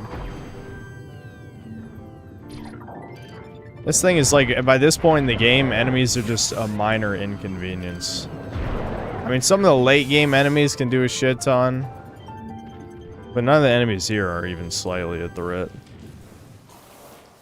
Oh, I'm back here. Wait a minute. I'm back here.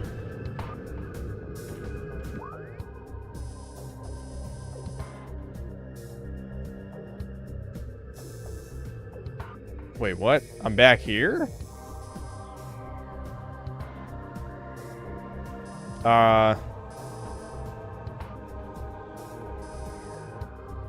What did I miss?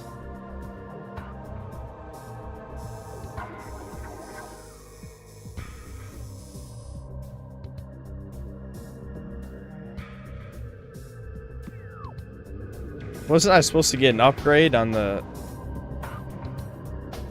Did I get an upgrade on the frigate? I'm not that tired, right?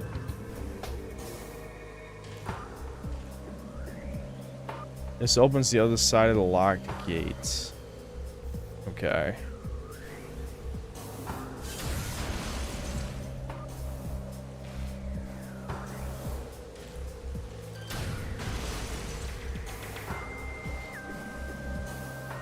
Yeah, here's the gate.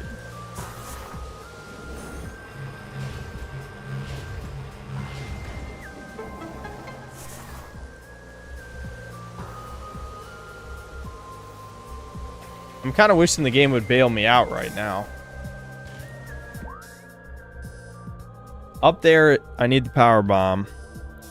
Need X-ray visor for a secret in that room. Okay, there's a snow door over here. Where does this lead?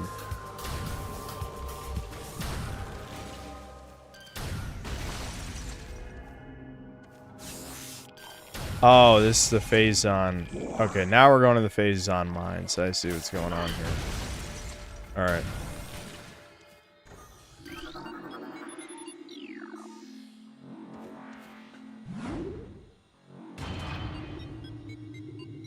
Yeah, I'm remembering. Ew, it's not gonna be today's problem because we're not gonna bother. But there is one last backtrack where you have to go get the plasma beam. Why did they keep doing that? Why did they keep doing that?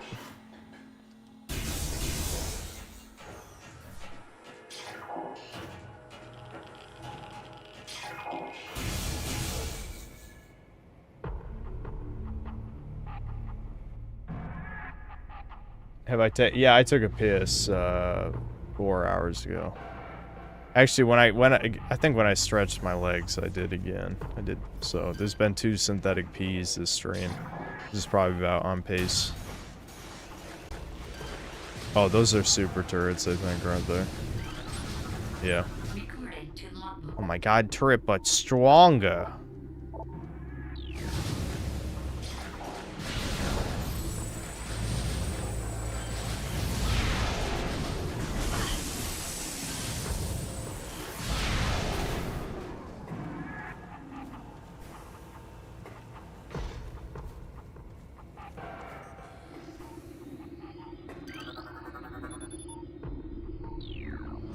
Don't like going for those piss retention gains. There was someone here earlier who, not today, but a different time, there was someone shilling semen retention and saying that it's better than steroids or something. It's like, I don't even think you believe that. Like, even the most potent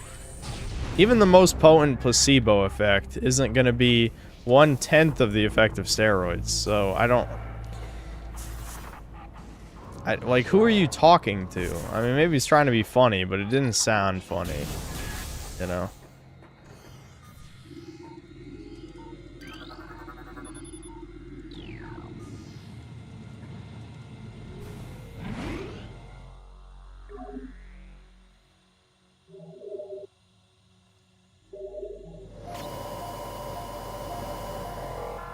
Based on Mind's drama. Yeah, this is the real shit. This is when, even though I have, you know, however many health bars that is, on top of not being able to read, I can't count either. I wasn't sure if I told you guys that before. But,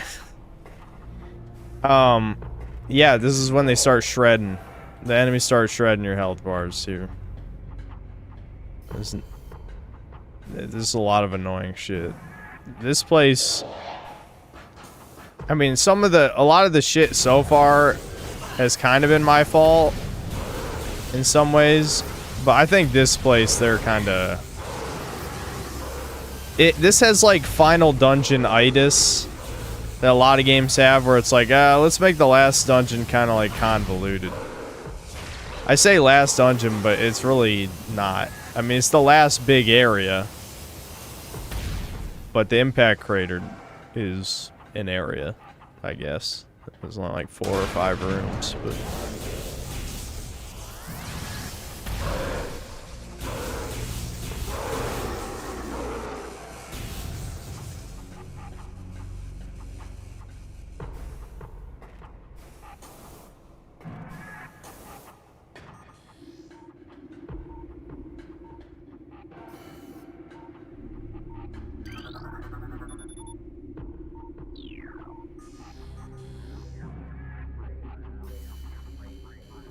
I sure do love looking around to power stuff. Oh, actually, I don't think you power it that way. You power it with something else.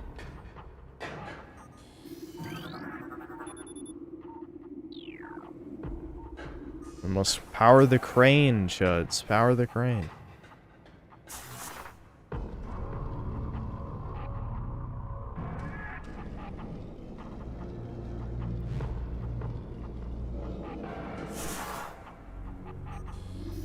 Hold on.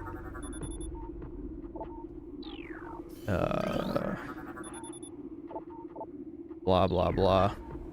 It's just talking about... They're mutating the pirates with Phazon, dudes. They would never. It's very strange that space pirate is a race. Like, that's the alien species, is space pirate. How do you power this? I don't remember. Device is currently inactive. So I scan something else somewhere else? Do you have to scan? Yeah, you actually do. Yeah, Spider Ball is also a scan thing. It would have been politically correct to just call them Space Somalians. Yeah. You know, in our head we think pirates are cool, but then the modern day pirate is, well, just look at them. Ew, ew, ew, ew, ew, gross. Gross, dude. Where do I don't remember, chat. Do I have to come back? I thought you can do this the first time you enter this room.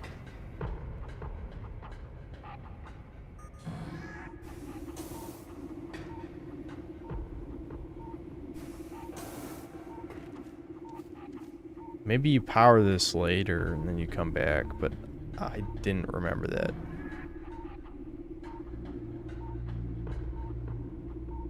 We're not correct in looking with the heat visor, was I? I mean, usually when you power stuff, that is what you do, but I just didn't see any.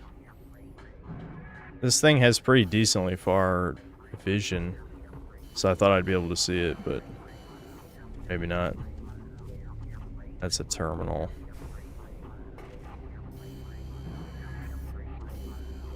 Oh, there it is. Fucking. Yeah. Listen, I should have listened to the key words. Requires power. That means do this. Our favorite minigame. Dude, when I was up there, I was looking everywhere. I couldn't see shit. And now I can see it, no problem. It doesn't help that this is like throw up vision. Alright. Jeez. I swear I looked over there. Didn't see shit.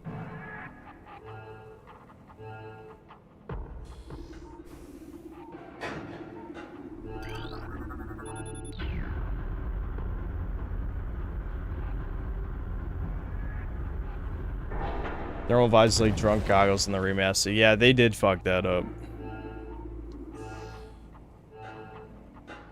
No doubt about that.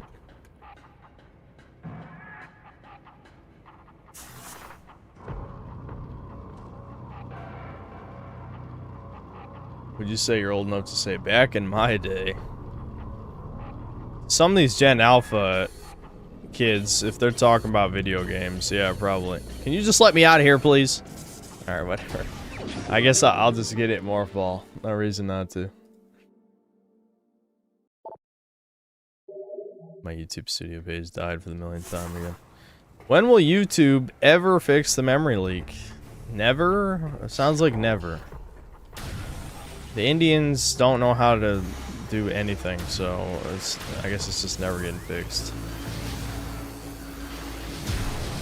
I see. They can actually, the super turrets can break out of the ice.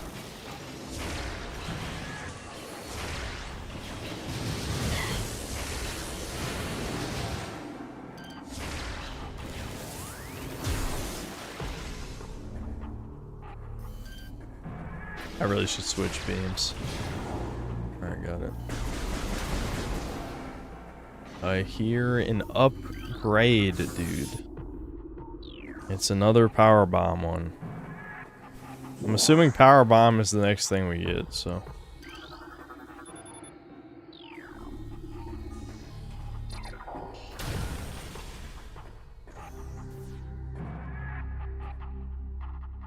They still think they're looking for a physical leak with liquids.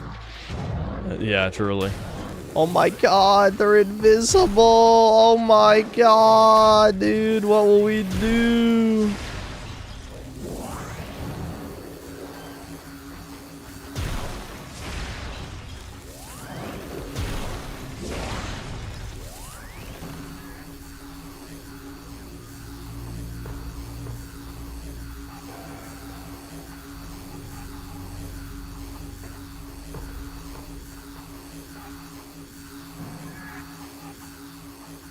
This will be the strongest ice beam of all time whenever an enemy decides to show up in front of me. Anytime now. Alright, well, that probably just let go of the button for me. Ah, yeah, here's the elemental pirates. Yeah, well, you know, they had to give you a reason to switch beams, right? You know, okay, I'm starting to remember part of my annoyance with Prime 2 now. Because, like, Prime 2 had sort of, like, an element system with light and dark. The thing is, you get the dark beam way before you get the light beam, and all the strongest enemies are dark. So you don't even get their weakness until a lot later, from what I remember. Granted, as we've proven with this stream, my memory's not the best. So maybe it wasn't as long as I'm remembering. But I just find it was just funny to me. It's like, the dark beam is significantly less useful than the light beam. Just because of, well, what I just said. The dark areas were much more threatening than the light ones.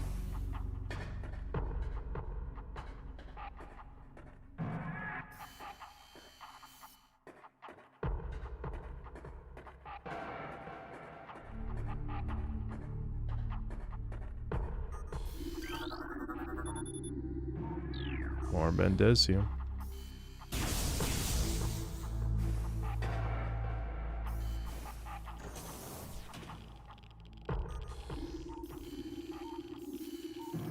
I don't know why, I'm starting to feel a little fucking sick in my stomach. I think I should have eaten more, like, real food.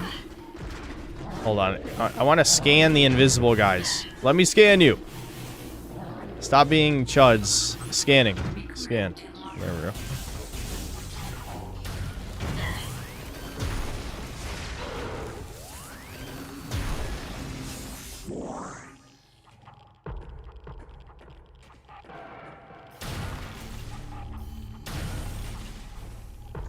Light always triumphs over darkness.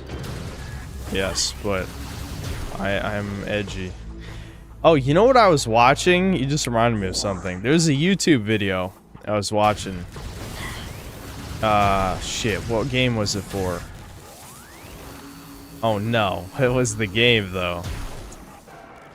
What was the game though? What was the game though? What the fuck was it? I listened to too much YouTube slop. Oh yeah, this is an optional mini boss you can fight. This is like the prototype of the Omega Pirate in the bottom here. That's pretty cool. I like that. Anyway.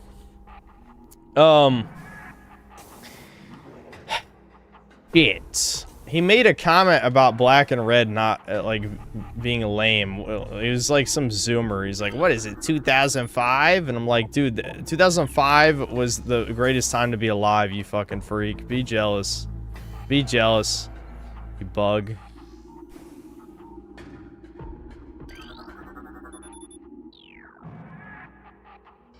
It wasn't Shadow. It was, Alright, now I have to look through my YouTube history. I know I haven't seen that many videos since then. I'll be able to find it in probably less than a minute. I'll figure this out. Hold on.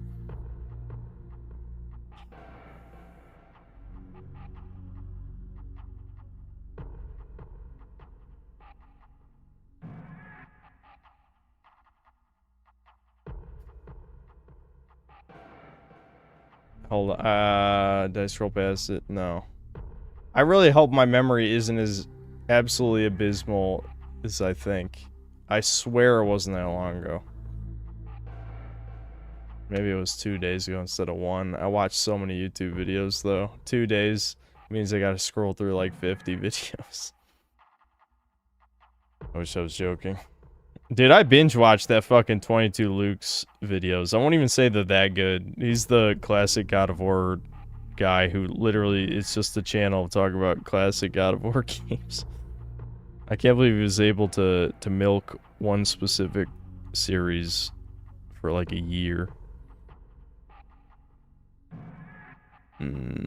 Holy shit, dude. No way. There's no way, dude. There's no way, dude. There's no way, dude. I swear, it feels like it was yesterday. Was it more than 3? Was it 3 days ago? Fuck. Hold on. Hold on. I know this is not going to be worth it at all. But for the sake of my sanity, I'm going to find out what this was. I have to.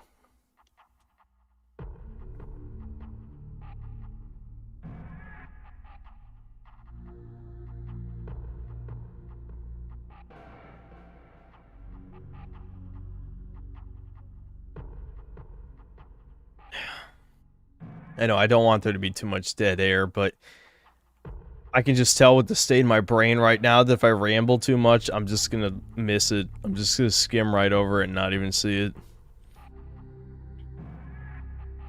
Okay, I definitely scrolled past it. What the dude, what was he talking about? What was he talking about?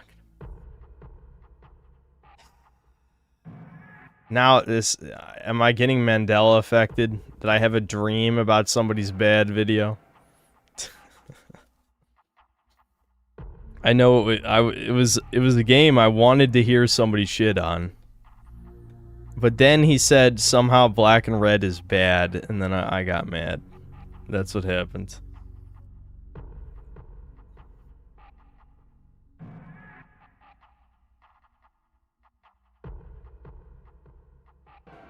This is gonna be the worst. I'm just telling you for a fact. This is gonna be a build up to a nothing burger, so don't get your hopes up. But You know, sometimes when something worms its way into your brain and you're not going to be satisfied. You know, Devin was upset about the performance of his video, but it got 55,000 views. He should be fine with that. I mean, he put, you know, very little effort into the video, so he really shouldn't be upset about it.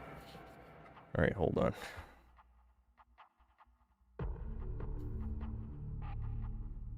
It's got to be around here. Was there a point when I was just watching like shit games? This is how you know the days are just blending together, because I'm looking through this YouTube history, watch history, and a lot of this all feels like it's the same day, but it's probably over the course of a week's worth of videos. Have you guys seen those YouTube shorts of that guy shilling his game Limp Night? It's just like a streamer bait game where you just limp around. I'm asking this, but I'm not looking at chat, so I can't even see your answer.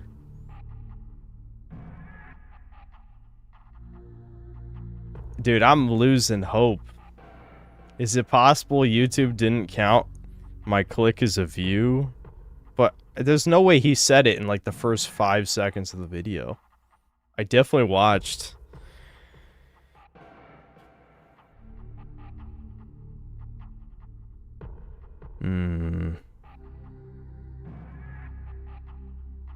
I'm getting, you know, you'd think I'd be past this, past having any kind of like weird embarrassment on stream, but for some reason this is giving me anxiety. Like, I know I'm wasting a bunch of chat's time, but it's giving me a headache that I haven't figured this out, so I have to. Dude, I don't think it's here. Unless somehow it just happened in a video that, you know, I couldn't possibly figure out what the video is. But I find that hard to believe. Like, I'm pretty sure I would know what fucking video it is, because it's got to be some YouTuber that I would never watch again. Maybe it's possible that if you hit don't recommend channel, it removes it from your watch history, but I doubt it, dude. I don't think so. That doesn't sound right to me. I think I might have to let this one go. I don't see it.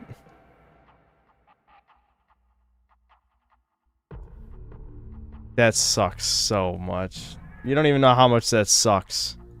Because I listened to that. I listened to this motherfucker say this shit, and it literally derailed everything. Like, I'm just listening to background noise as, I don't even know what game I was playing. Oh, probably Secret Agent Clank. That's something I could have talked about earlier this stream. Is off stream, I decided to pick back up Secret Agent Clank, and it's way worse than I remember. Holy shit. Holy. It is like, I remember it being slightly better than Size Matters. Ratchet & Clank Size Matters, the other PSP one. It's way worse. Like, it's not even close. It's like worse than Spyro 3 in terms of less than half the game are you playing the game. Over half the game is minigames. It's insane. And as the worst rhythm game ever created by a human being, and you have to do it 3 times. And it's horrible because there's no rhythm. Like, there's no song. You just, like... Dude, I'm getting frustrated. I'm getting frustrated. Alright, I'm not figuring this out. I'll figure it out off stream. Yeah, I'm never finding the video. Damn, that hurts. That hurts so bad. I wish I knew what video it was. And there's no way chat would be able to narrow it down. There's no way. I'm turning into my mother. This is literally what my mom does. That's how you know my memory's fucked. Where I'll be like... You know, my mom would be like, you know, Kobe, what's the thing, you know, with the actor? You know, the actor from that big thing we saw last year? And I'm just like, what? Mom, you got to give me something. Like, I can't... How am I supposed to figure that out? You gave me no defining details. And then she'd be like, oh, you know... And then eventually she'll come up with something. She'll be like, you know, it's the big thing with, I don't know, with Jason Statham. And I'm like, okay. What did I watch? I've seen like 10 Jason Statham movies. Which movie? She's like, you know, the one with the thing, Kobe, the one with the thing. And I'm like, I don't know what that means. I don't know what that means. And that's exactly what's happening in my brain now.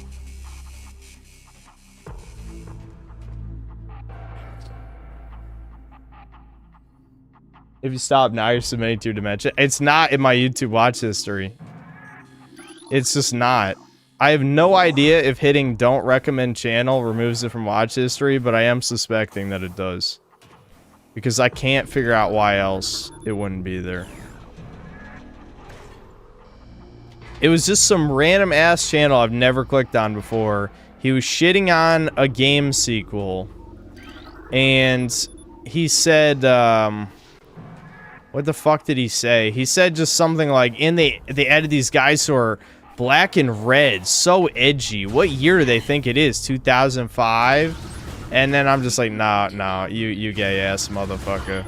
Are you kidding me? Black and red is always cool, you fucking scum. Anyway. Yeah. Scan the fucking enemy in front of me! Dude, it's dodging it on purpose. It's dodging it on purpose. There we go. The yellow ones are the easiest ones to kill because you can just hit them with super missiles. There we go, see.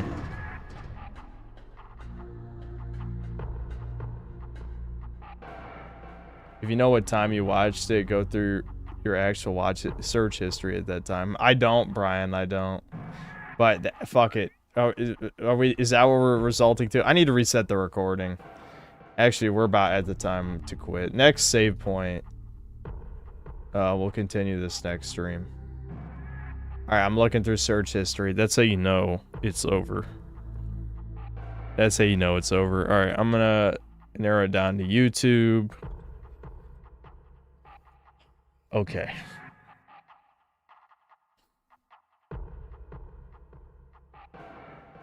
There was a video I just watched today where I quit in the first 5 seconds. It's called The Worst Generation of Consoles. I think it just came out. And I'm like, oh, that sounds good. And then he says, and I think it was a black guy, he said something like, you know, I'm not going to take away from the innovation of this generation. I'm like, there's then no innovation. You don't even know what that word means. There has been zero innovation this gen of consoles. What the fuck are you even talking? Immediately say something, you know, to not offend people. To not offend people in the first 5 seconds. Alright, anyway, let's see. Okay.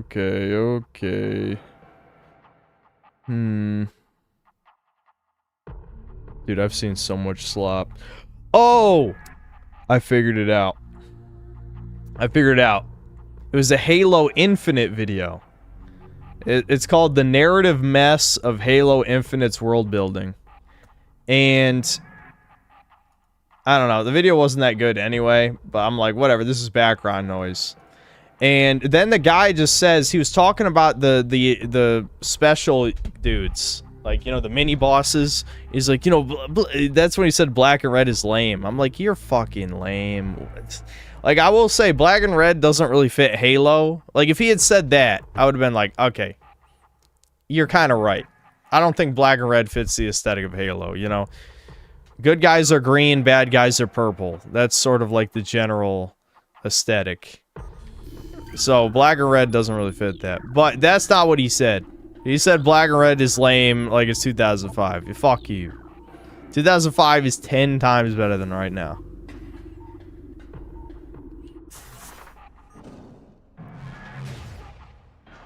How do I make it shoot? Do I just... Oops, I did it by accident. I just scan the terminal to make it shoot. Did that by accident. Okay. Now I gotta make it spin. I could just shoot all of them, but... Yeah, I'll just shoot all of them. Fuck it. Pretty sure it's the one on my left, so I have to spin it, like, all the way around.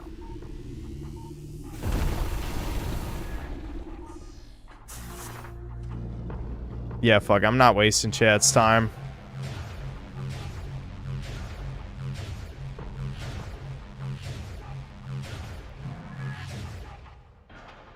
I don't know how close the nearest save point is.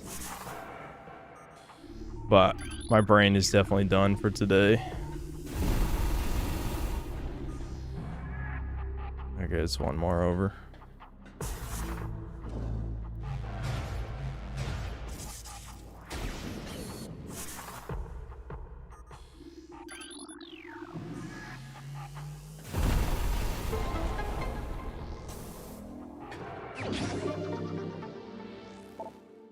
I told you you'd find it through there. Yep, you were right. It was pretty recent.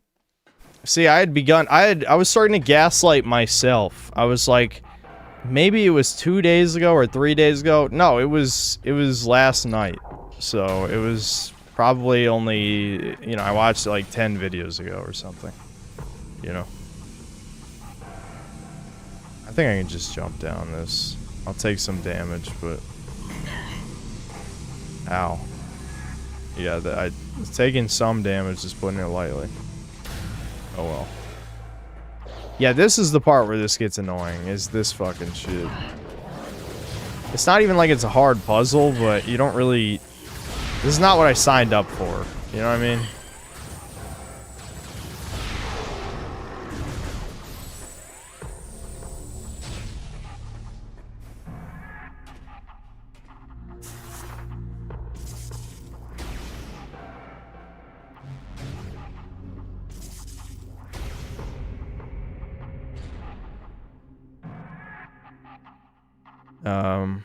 Right, I gotta go up the blue one first, I think is what I'm doing, yeah.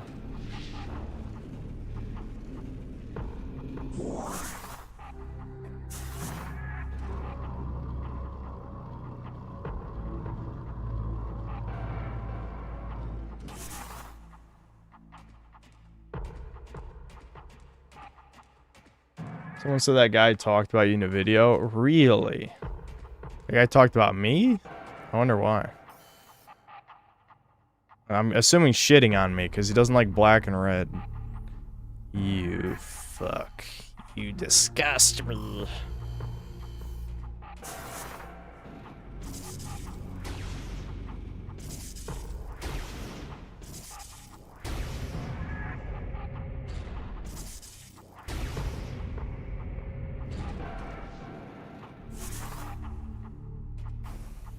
You filth. Yep. Don't tempt them. Don't tempt them. Breakers, huh? Breakers? Breakers? What? Was that a Breakers ever?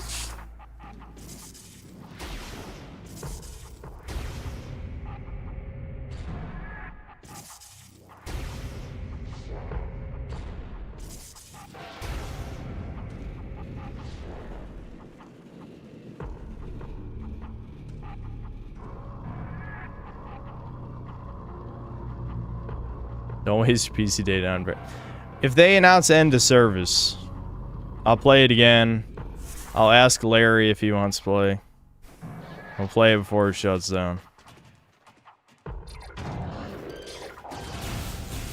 I just can't believe its peak player count was 4,000. That's like the most depressing thing I've ever seen. That's for a Dragon Ball game. Dragon Ball Z. Peak player count 4,000. Like, it was over before it began. Like, legitimately. Is that not accurate in that case? Over before it began? I think so. These guys keep glitching out the fucking audio. I don't know why.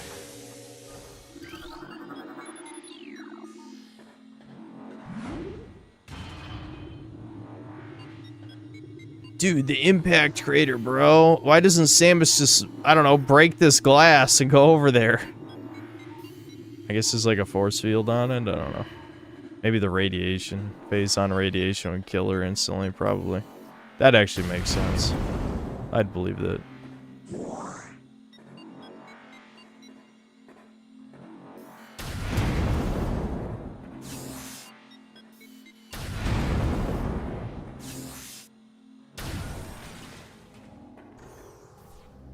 I hear upgrade. Oh, that was pretty easy. wrong button. When will I learn?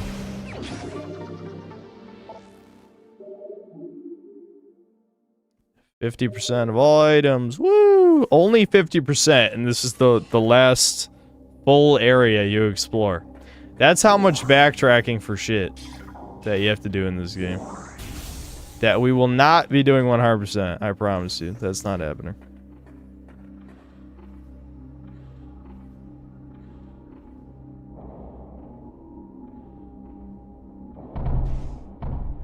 Oh my god. Oh my god. It's an elite pirate. He's elite. Blah blah blah. I think you all you do is super missile him. That's pretty much it. Yeah, and don't do it when he does his absorption shit.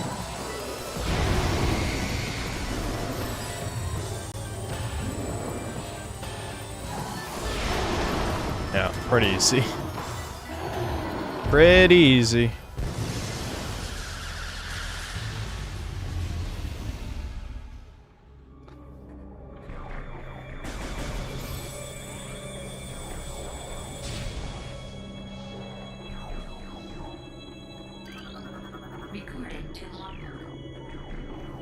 Need to get Big Bunchy on Chudcast. I mean, if he wants to be on. The fact that he played I'm still not even completely convinced that he actually played Breakers. Because if he did, that like, he's like, he's a kindred spirit. We'll put it at that. He's another synthetic-minded individual, without a doubt. There's no way he's an edgelord and also likes Breakers. Like that. That's just that. What are the chances?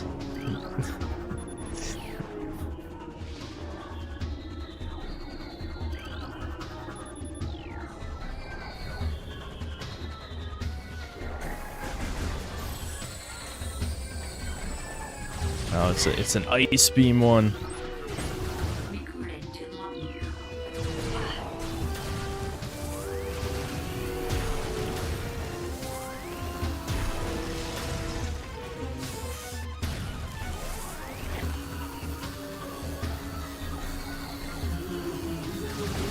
Oh shit.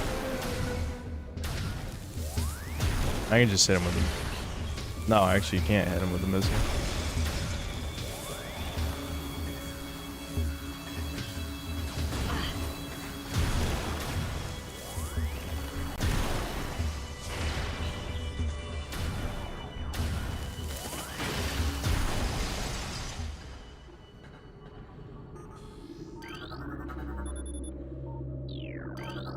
This came out, people were saying it had the best graphics of the generation along with the remake. Oh yeah, the graphics for this were insanely good. Absolutely insanely good. Like, as good as the PC games at the time. Like, probably the only game that looked better than this I can think of, but it came out a little bit after, it would probably be Doom 3. Like, this game looked insane.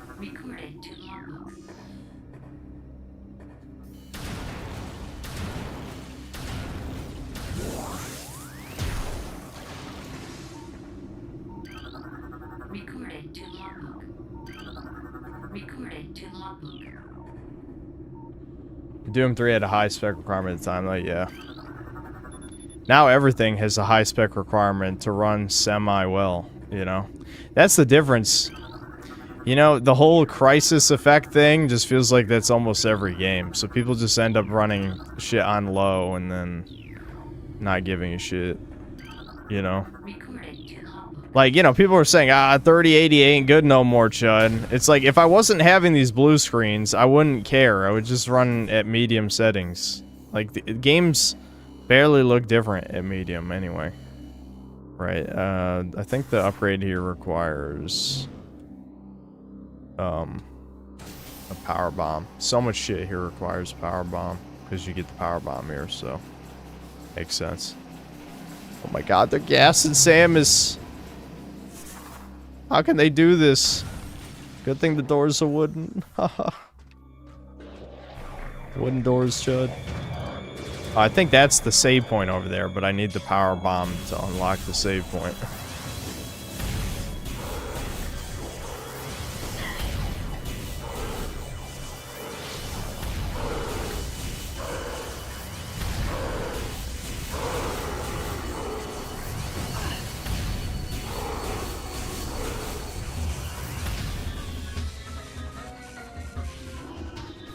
Yep, 6 grillion errands.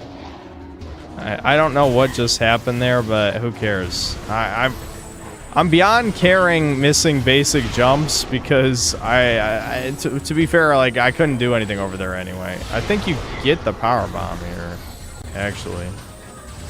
So, damn, I'm almost dead. These fucking enemies do so much damage. Holy shit.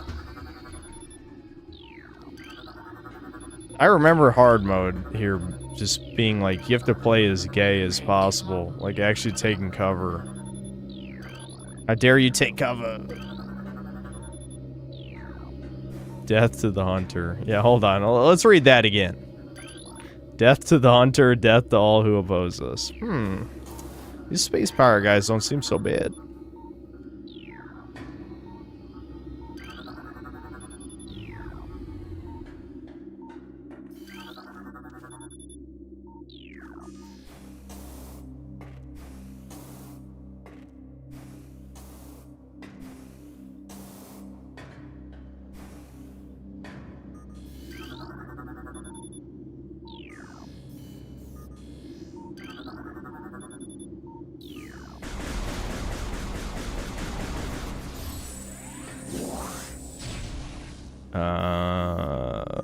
Okay, what do I do? Oh.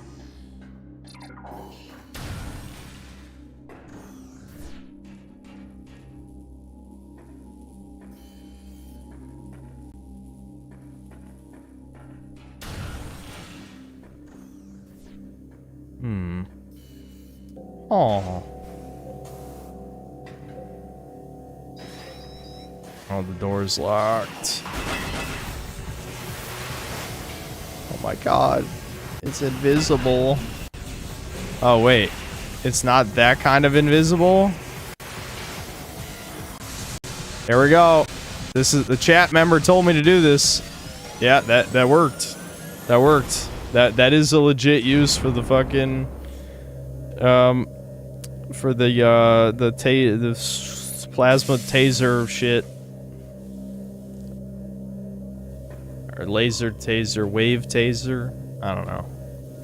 Electric. Sometimes you gotta believe in chat. Granted, if it's a very old game and there's experts in chat, then yeah, I mean, why wouldn't you listen? Yeah. It's usually correct. The problem is when it's a new game and chat is trolling. That's when there's a problem. I'm supposed to morph ball bomb in certain areas here, aren't I? Thought? Where do I bomb? This way?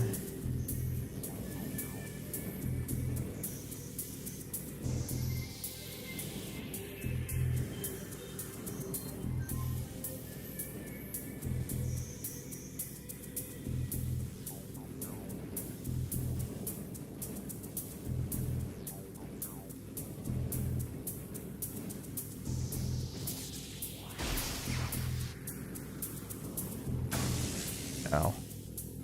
Oh, jeez.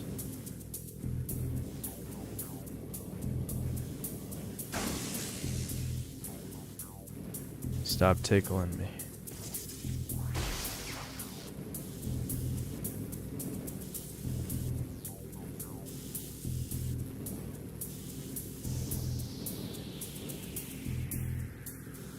I know, guys, I'm being careful. Oh. Oh. Oh, Muriel.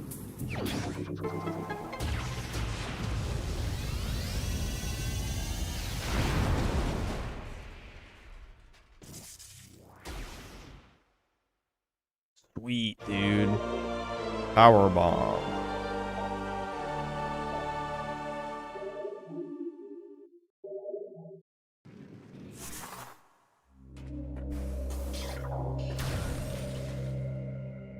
No, hold on. Isn't one of these... I don't know which way, dude.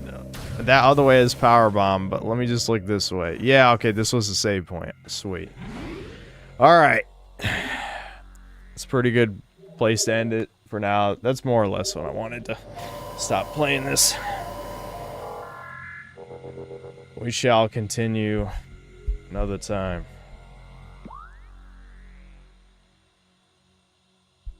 Now that I think of it, probably not next stream, because next stream will probably be the Air Rider stream, yeah.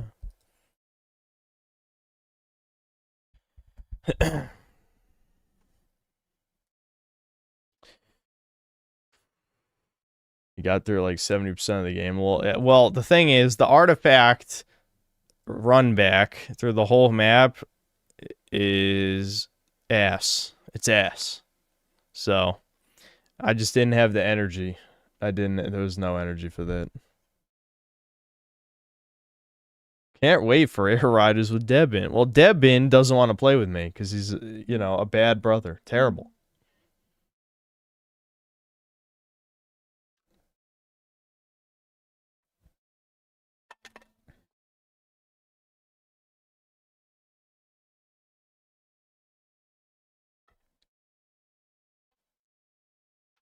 Duct tape Devin to the chair.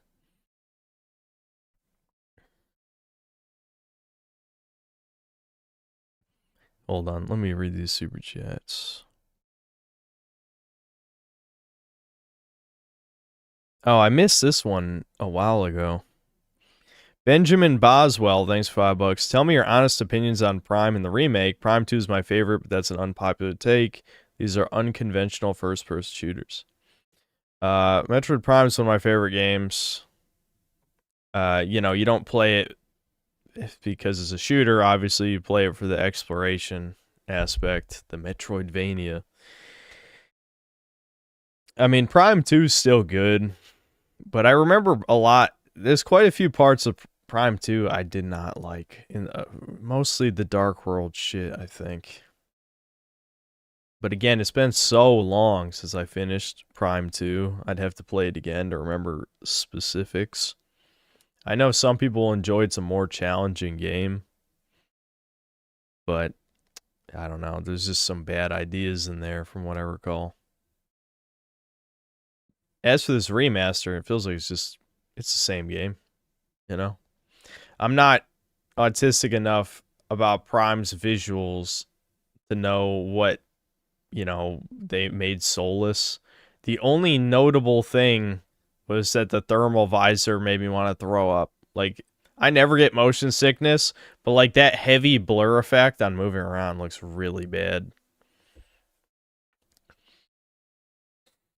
Jello Bivona, thanks to the $10. Bro, did you see the new Gex 13 trailer where he... What? Where he rails Tifa at the Italian Senate.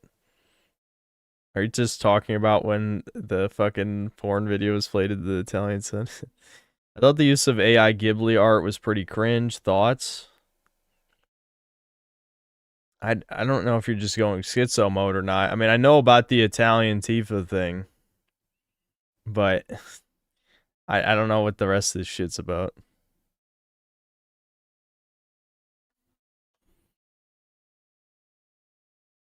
Mead Tree, thanks to the 2 Canadian. Coping with Prime 4's awfulness by playing Prime 1 LMFAO. Well, it's more like Prime 4 is about to come out, and I don't have footage of Prime 1, and I also haven't played Prime 1 in a while. I mean, I did stream it before, but I don't even think I streamed half of it, so it doesn't really count.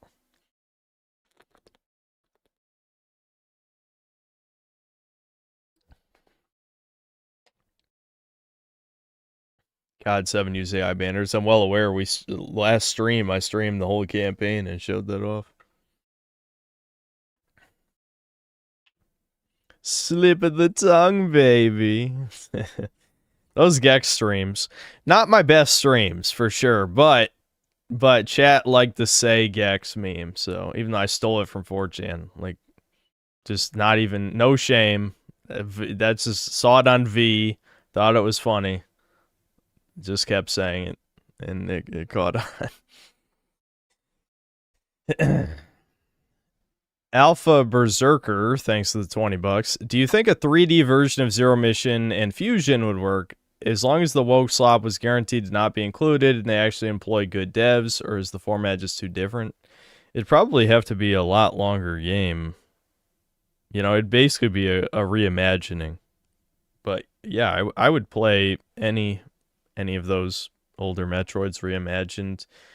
I honestly don't care though. You know, I would rather have a new game, but only if it was good.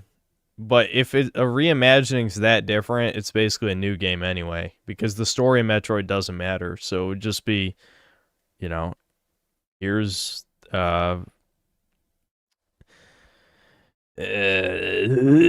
here's Norfair, here's Brinstar, you know what I mean? Like, it's that kind of thing. Like, oh, I know that name. I know the general biome of this location. But other than that, it is different, obviously. LT Walker, thanks to the $2. Is this remaster worth playing first over the OG? It's the same game. It's the same game. As someone who's played Prime 2 or Prime 1 from start to finish twice, and this is my third, I would just say it feels pretty much the same. You know? I think there's a modern control option that lets you jump in Morph Ball, but I didn't use it, so yeah. I don't know. I don't really have a comment. Online Whiskey Consultant, thanks to the £3 and the bye-bye Doge. Oh yeah, I never finished Big Bungie's video. We'll finish that before I end the stream.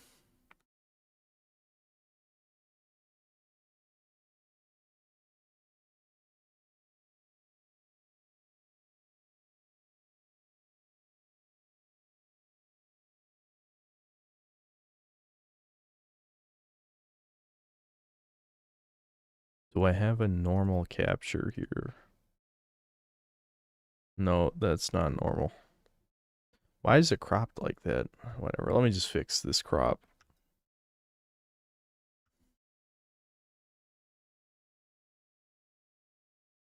They're going to create infighting between the left and the right by pushing vapid... Hold on, let me go back. It's all about per capita?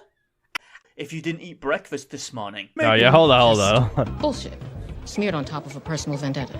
Ain't you a little mouthy one? Appreciate the subtext More for Donkey Kong racism music. there. She knows her priorities. You may be the smartest woman in the world, but how would you feel if you didn't eat breakfast this morning? You ain't gonna get me with that shiggy, Homelander. I know about the breakfast paradigm. I know about per capita. I know all your tricks, Homelander. There's also Firesparker, or whatever she's called, but she doesn't do anything, and nobody cares. Homelander and Sister Sage come up with a genius plan to take over the White House. What they're gonna do is they're gonna create infighting between the left and the right by pushing vapid, worthless political propaganda, eventually spilling over into total chaos, which Homelander will take advantage of to become Emperor of America. Kind of like what the Jews are doing with this show right now. Sister Sage, yeah, example interesting. Of an intelligent... You know, in a way, like, she's supposed to be the smartest person on the planet, and basically their plan is just, oh, here's what's happening in real life. So you could think of this as autofellatio from the elites. Yes, the elites are the smartest people on the planet. That's why they're successful. It has nothing to do with the evil. It's just they're intelligent. I mean, they, you know, I'm not going to say they're dumb. They're obviously not dumb. But just being the most evil people on the planet does not mean you're the most intelligent people on the planet. Character written by unintelligent people, which basically means she's not intelligent, she's just read the script. If the goal is make Homelander president, there are infinitely easier ways of doing this, like just having him run for president. Like, you control all the fucking media in the USA, you know, and Vought, which is fully controlled by Homelander, is also backing Newman and Singer for seemingly no reason other than for the plot to continue. Politics of the show actually causes huge issues to the world building. Like, Vought and superheroes are constantly portrayed as openly alt-right MAGA types complaining about woke stuff, and yet they have gender-neutral bathrooms, and they push homosexuality sexuality using Maeve. Not to mention the fact that they're like backing the woke liberal candidates that they're always complaining about. In episode 2, the boys... Yeah, it makes no sense at all. They can't even stick to what they're trying to push at all. They don't even know what they're trying to push. Like, again, you could say it's a reflection. If you just think of Vought and the superheroes as, you know, just a metaphor for the space toucans, yes, they do play both sides, but they're doing it covertly. This is like, I don't know, if the Daily Wire openly had far left and far right, you know, creators, news people, whatever you want to call them, influencers, I don't know. It doesn't make sense. They can't be openly under the same umbrella. The whole point of playing both teams is you pretend you're not part of both teams. It doesn't work if it's obvious.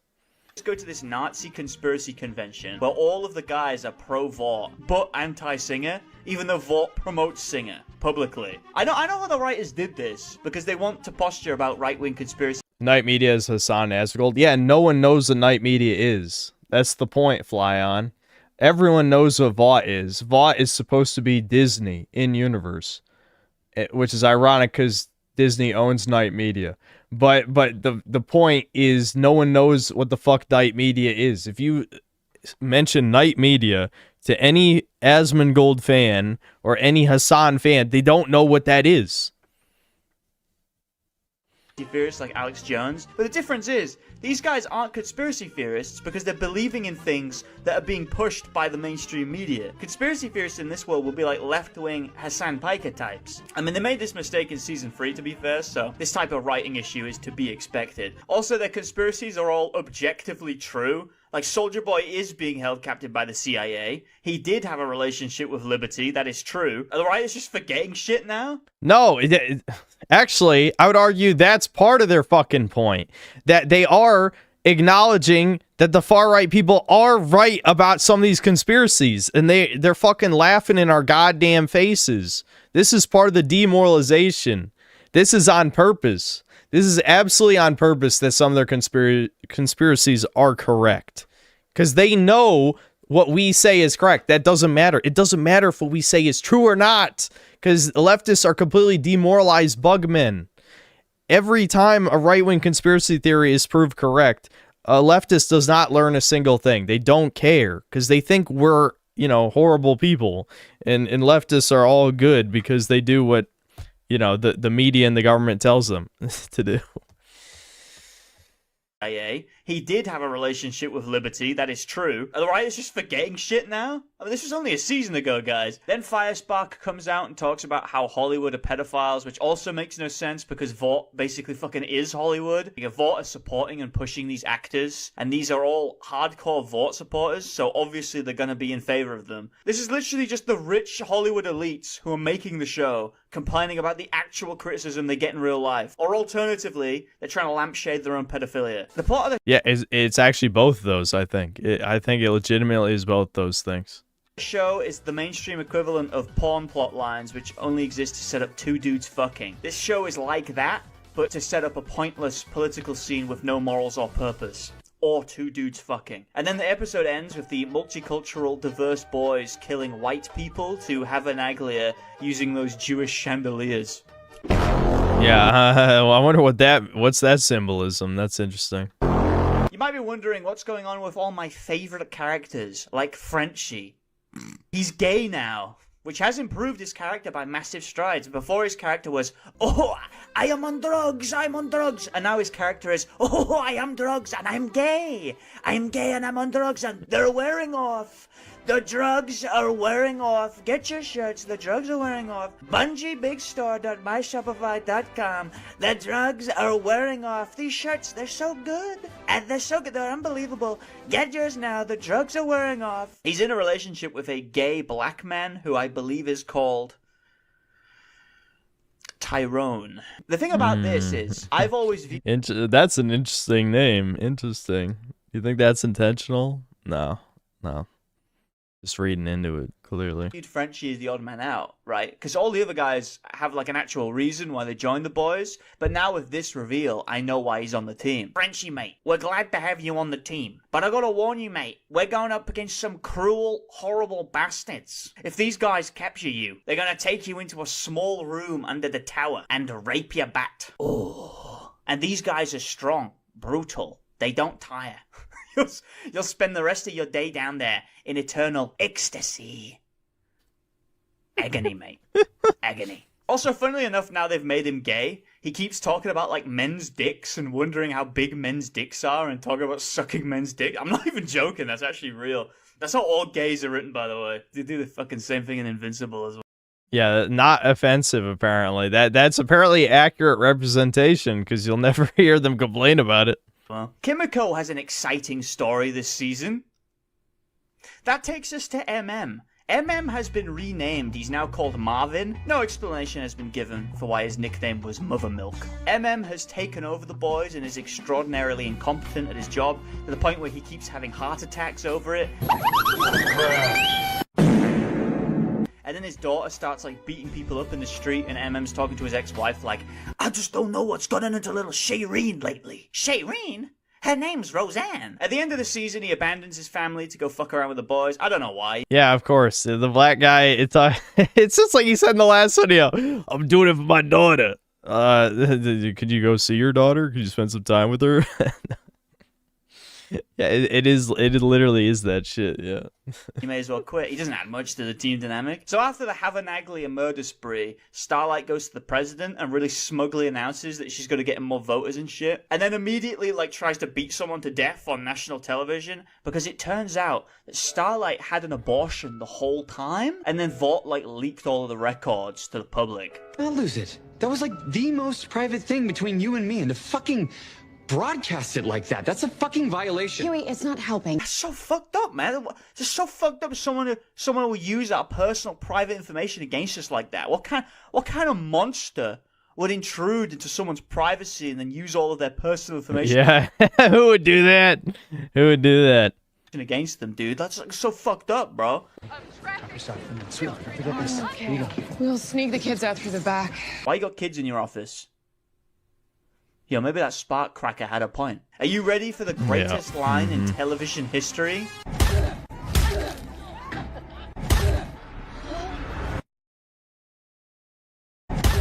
How's that for uppity, cracker? That's genius. How does Kripke do it, bro?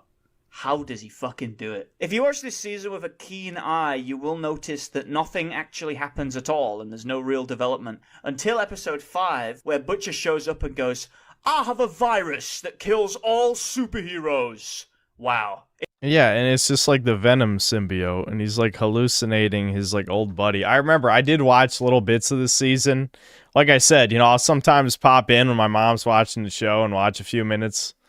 And, of course, if there's any gay or interracial shit or just openly like incredibly woke slop, like a woman beating up a man, which happens like in every show my mom watches, then I'm out. I'm fucking out. But I'm remembering bits and pieces because I did see bits and pieces this season. It's incredible that's never been mentioned before because it feels like it'd be important. So they go to a farm where the virus is and all these evil superpowered sheep start attacking them. So the boys go, quick, run into this barn. That's 4 inches of solid wood. That'll stop them. Is the virus gone? Yes. Fuck. Except for one dose. Dude, just fucking say that then, man. Or we gotta go through this fucking rigmarole. Virus, no virus, spit that shit out, man. So the boys inject the virus into a dead body so the sheep can eat it and all die. And then Butcher kidnaps the scientist so he can create a new virus. Butcher is by far the most interesting character of the season and probably of the entire show. That's exactly what I said. Is this not what I said when I was watching his last video? The reason people like Butcher is not because he was still a good character after the first season. It's because he's the only character who does anything. People like Homelander because we all want to be Homelander, except we would all be worse than him. We would have genocided motherfuckers way before him. He is very mentally stable compared to the type of shit I would do with those powers. But Butcher, people like Butcher because he actually does actions. You know, characters are supposed to drive plots forward, and he's the only one who does things. So that makes him kind of likable, even if he does retarded shit and is written pretty inconsistently. It's because he hasn't been Flanderized in the same way that Homelander has. Now, I would always question, if Butcher betrays the boys literally every season, and rest assured... Yeah, when he pointed that out, I'm like, yeah, I guess he does do that. It's like, the show after season 1 is so dog shit, but normies don't care, man. They don't fucking care, dude. They don't care about quality. They don't. They just don't. Again, Fallout show. I'm going to keep bringing it up. But he does so this season as well, more than once. Then why do they keep letting him back on the team? The answer? Because he's the only one who actually does literally anything. Like, Butcher is pretty much... Oh my... We're the same person! I swear to God I haven't seen this video. I swear to God I haven't seen this video. How did I know? How did I fucking know?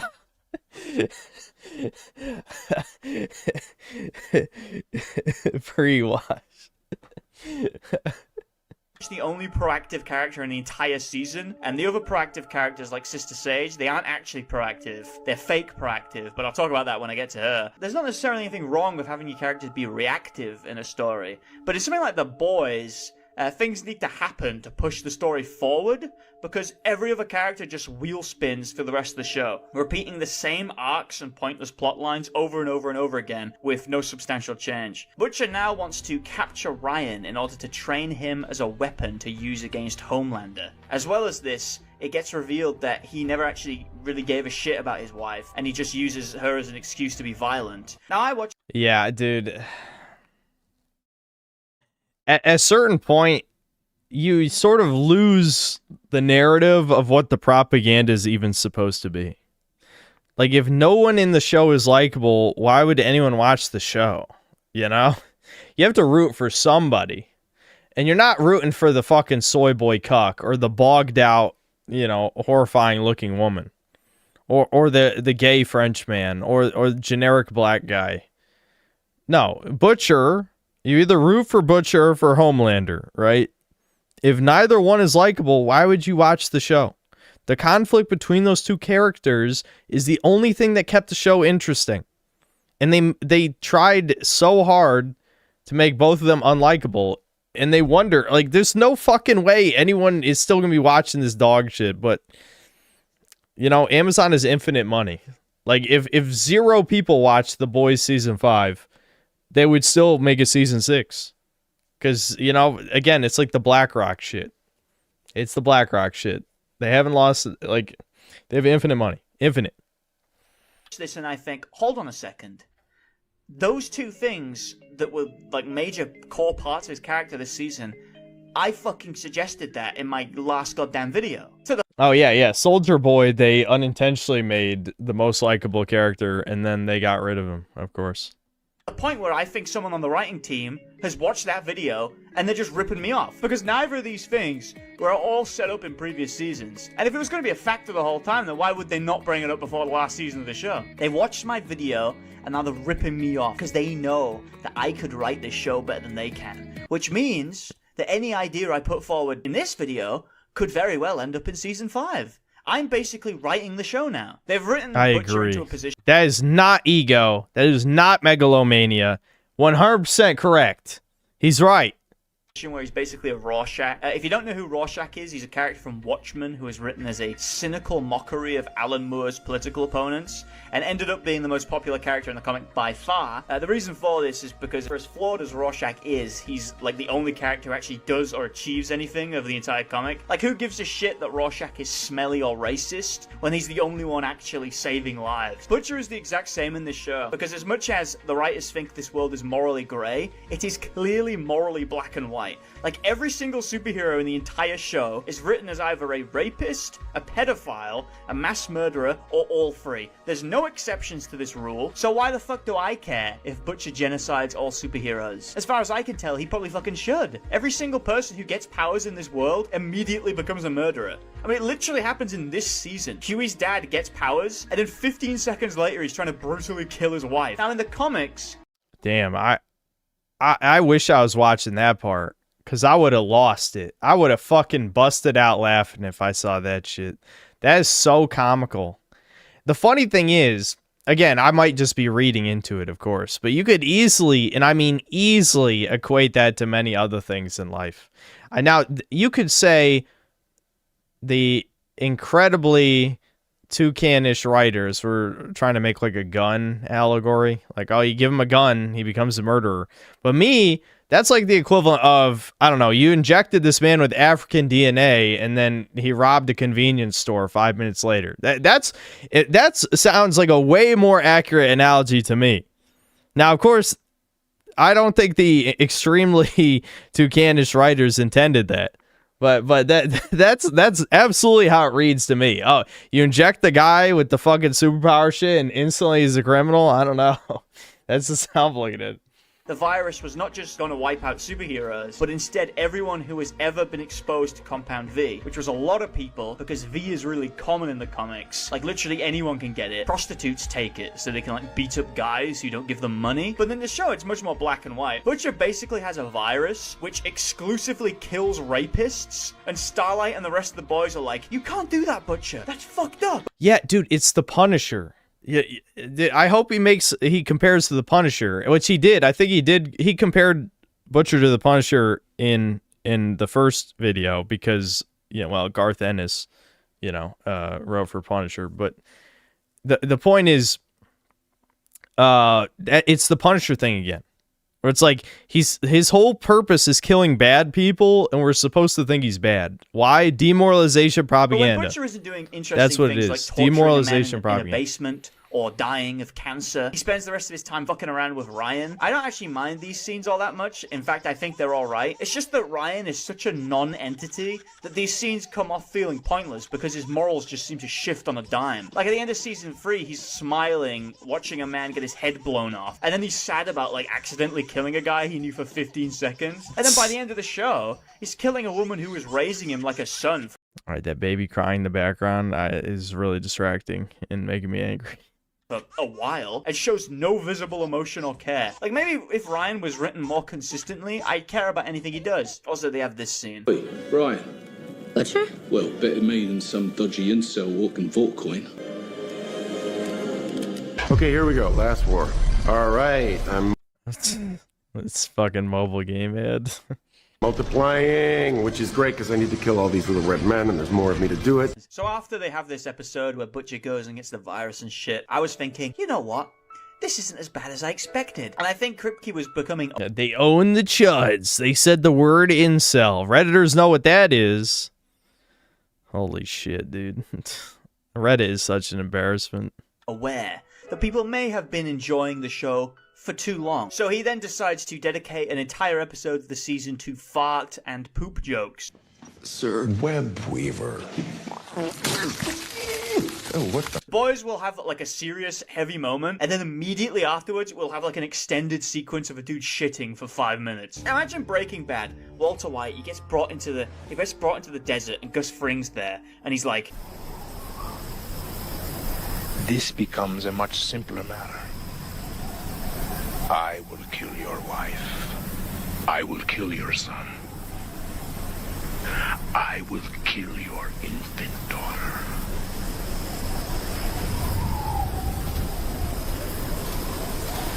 Marine and Chipotle went down really bad last night. Huey Gets Raped is the title of the episode. Everyone got pissy on Twitter about this one. Even fans of the show were saying, so fucked up, Huey got raped and the writers treat it as a joke. And I'm sitting here like, well, yeah. What do you expect? They're Jewish. Yeah. I don't know how this guy got banned. I don't know. How'd this guy get banned again? He hasn't done anything wrong. He's only spoken truth. Well, he has spoken truth, but that part's true. But how'd this guy get banned?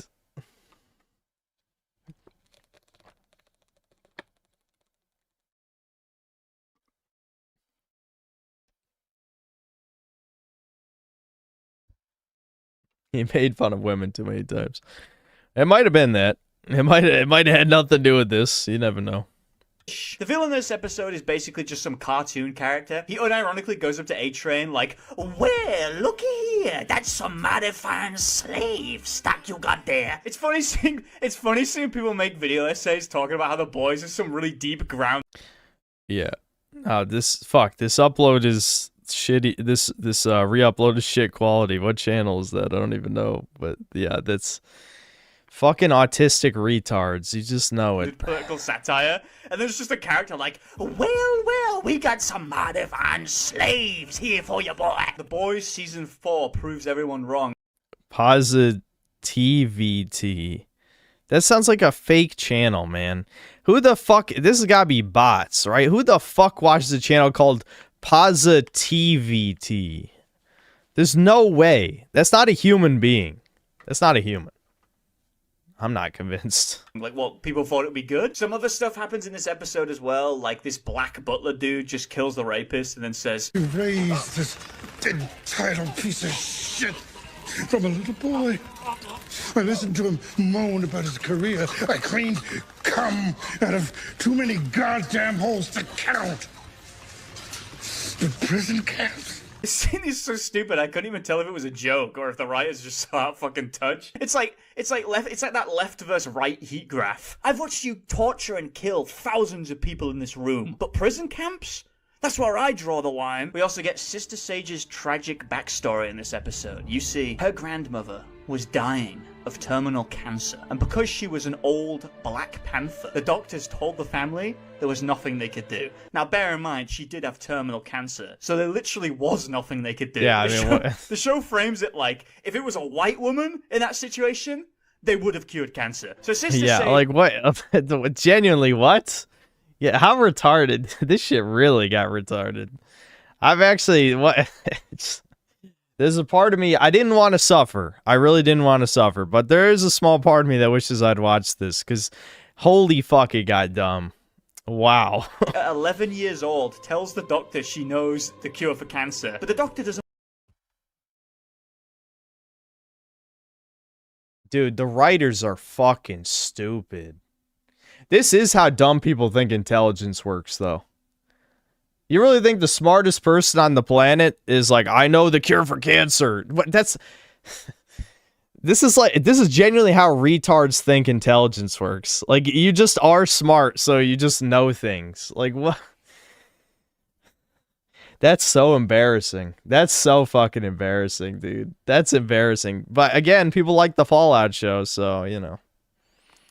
I am going to remind everyone what the plot of the Fallout show is in the beginning of Season 2. That it was all the mega corporations teamed up together to nuke the world to make a profit. Kill 99.999% of the population to make more money. Yeah, that makes sense. Yep. Yep, that's what an intelligent person would do. That's a show people liked, by the way. Actually, most people liked, from what I've heard. Most people liked the Fallout show. That was the plot. That was the plot twist of why the apocalypse happened.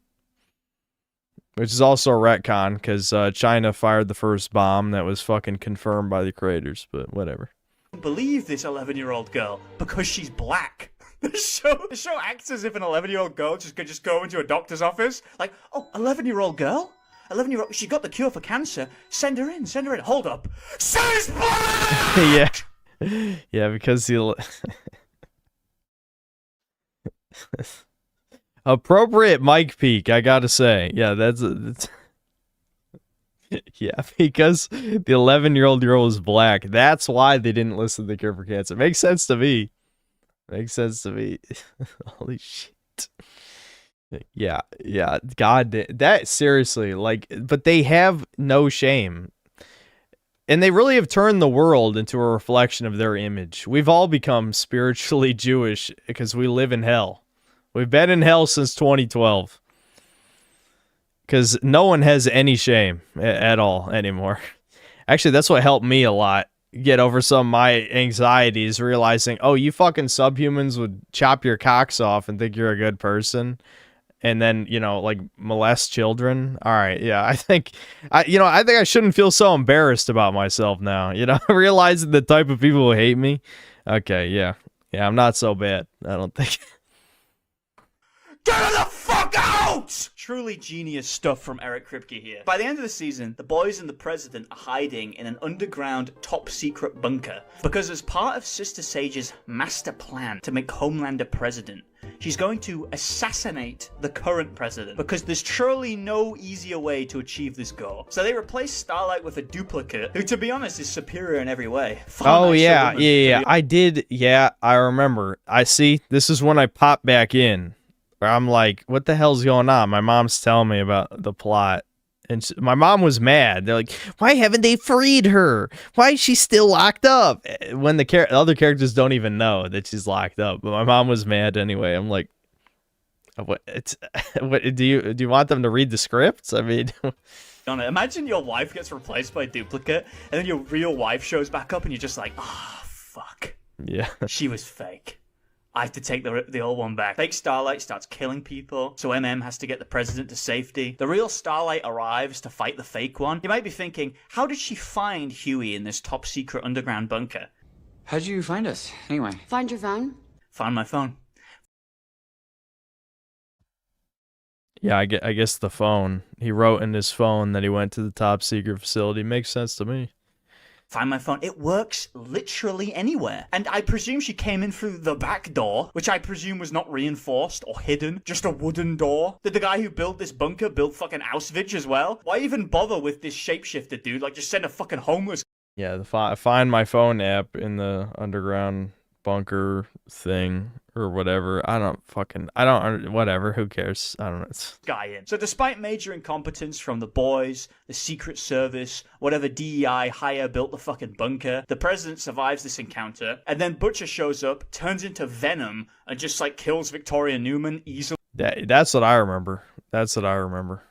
Yeah, is the virus in him turns into just a rip-off Venom symbiote thing. With zero effort, once again proving that the boys are useless, and then he just leaves. But don't worry, because this was all part of Sister Sage's master plan, for you see, she knew that the president would survive because Starlight escapes her restraints at the exact right time to ensure that she could use Find My Friends app to get to the underground bunker at the exact second necessary to stop the president being assassinated. And she knew that Butcher would turn up at the exact right time to kill Newman, and that the boys would take the superpowered, seemingly invulnerable individual they've been trying to kill all season to their secret base where their most powerful weapon is located. She knew they'd do something that stupid. And you might be thinking, well, Sister Sage, why did you have sex with every man in Vought Tower? Like, how did that fit into your plan? Well, that was really important to do. That was very, very important. It had to be done. Very crucial, really. This is what I meant when I said she's not smart, she's just read the script. It doesn't make the character seem smart when they show up at the end and go,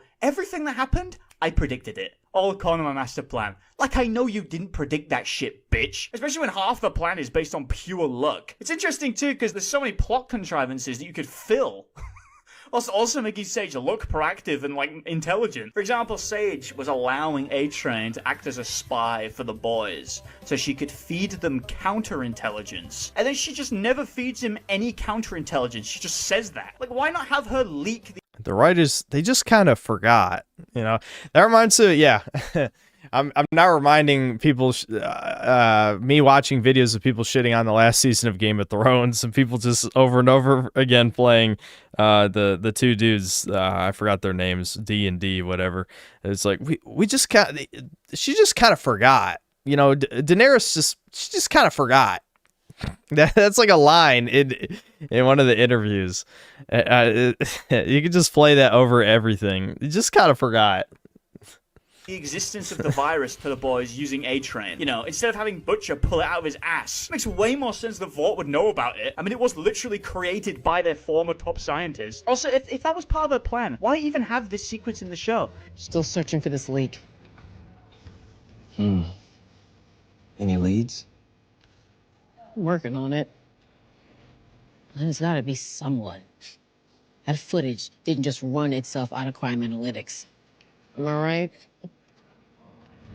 If someone said that to me, I'd be fucking gone. She definitely fucking knows. What's the point of this scene other than the writers trying to build tension? Like, it doesn't make any actual sense for the character to heavily imply to the spy that she knows he's the spy. And this shit happens all across the season. You've written a character where everything they do is part of a grander master plan, and then you have her do a bunch of shit that isn't part of a grander master plan. She doesn't do anything to push the events of the season forward. Well, that's because it's obvious what the point of the character is. It's the writers virtue signaling, saying, yes, black women are the smartest people in the room, as we know. It's also a humiliation ritual, because we all know the smartest woman on the planet would never be a black woman in any universe. Every single possible multiverse in existence, there's not one universe where a black woman is the smartest on the planet. Doesn't matter. Every possible existence in reality there could be. Nope, it would never happen ever. So it's a humiliation ritual. You will accept this fact, you know, and of course, at least they have a vaguely believable excuse that it's a superpower. So it's less humiliating than it could be, but it's still like, no, this is just a black bitch here to tell all you white boys what to do. And, you know, we're supposed to, snap our fingers. That's all it is. There's nothing more to it than that. The events of the season just happen, and then she shows up at the end and says she did it. The obvious question is, how can the boys defeat a character who can seemingly just flat see the future with 100% accuracy? And the answer is they won't. She will almost certainly kill herself in some way. Let's talk about Homelander. Homelander's motives just seem to change every season at random. At the start of this season, he's perturbed by the fact he's visibly aging, but after episode 3, just doesn't come up again. I was fairly impressed at the start of the season where they represent him as being like fairly capable and smart. Saw him more like he was in season 1. But then they just revert him back to being a fucking retard. The problem with Homelander is that he's clearly an analog of Trump. And leftists cannot write analogs based on Trump because they hate him too much to write him well. If you do an impression of someone, you have... That's literally the clip I was thinking of. That was literally the clip I was thinking of when he said that too. Have to like that person, because you're playing the person and people like themselves. So you can't play someone and have contempt for them at the same time. It doesn't work as an impression. So to give an analog of Trump positive character attributes is to give Trump himself positive attributes. And they can't do that. They can't make Trump out to be smart or funny or intimidating. They have to undermine him and make him look like a joke or a retard. And yet he's also supposed to be a threat. This is why left-wing writing modern leftist writing does not work. You cannot simultaneously have him be an incompetent retard buffoon, but also we all have to be afraid of him. He's impossibly powerful. They keep doing it. They keep doing it. They just keep doing it, dude. They just keep doing it. Which is fine, but when he's the main villain of your show and the writers are going out of their way to make him an unserious, unthreatening retard who can't achieve anything, it's kind of a fucking problem. In conclusion, The Boys Season 4 is a show built entirely on spite, and whilst I admit there are some good ideas in here, because I came up with them, these fleeting good moments are constantly overshadowed by an exceptionally puerile, politically obsessed Jew who may or may not be using the show as a masturbatory aid. So yeah, kill yourself, I guess. Yep. Did I get my Black Ops 7 refund? Nope. No, I did not. And people were saying that the store page does disclose AI usage, but I didn't get a refund, sadly. Oh well. I made plenty of money that stream. I wouldn't worry about it too much. And I write off game purchases on taxes as well. So it's not that big of a deal, trust me. Yeah, it's a wonder how Big Bungie got banned, but he does have an alt channel. He does have an alt channel that's up now, so we can watch some of his other videos some other time. But yeah, that was a good one. The other one was also good.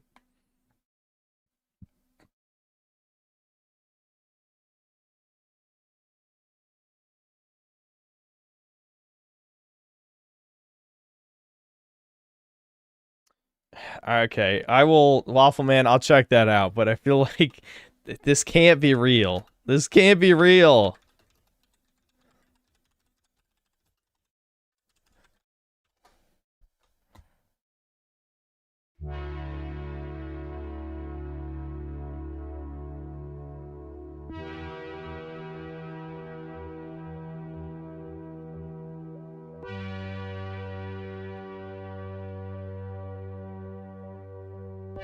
Israel.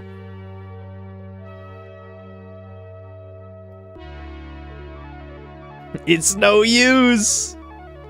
Into space.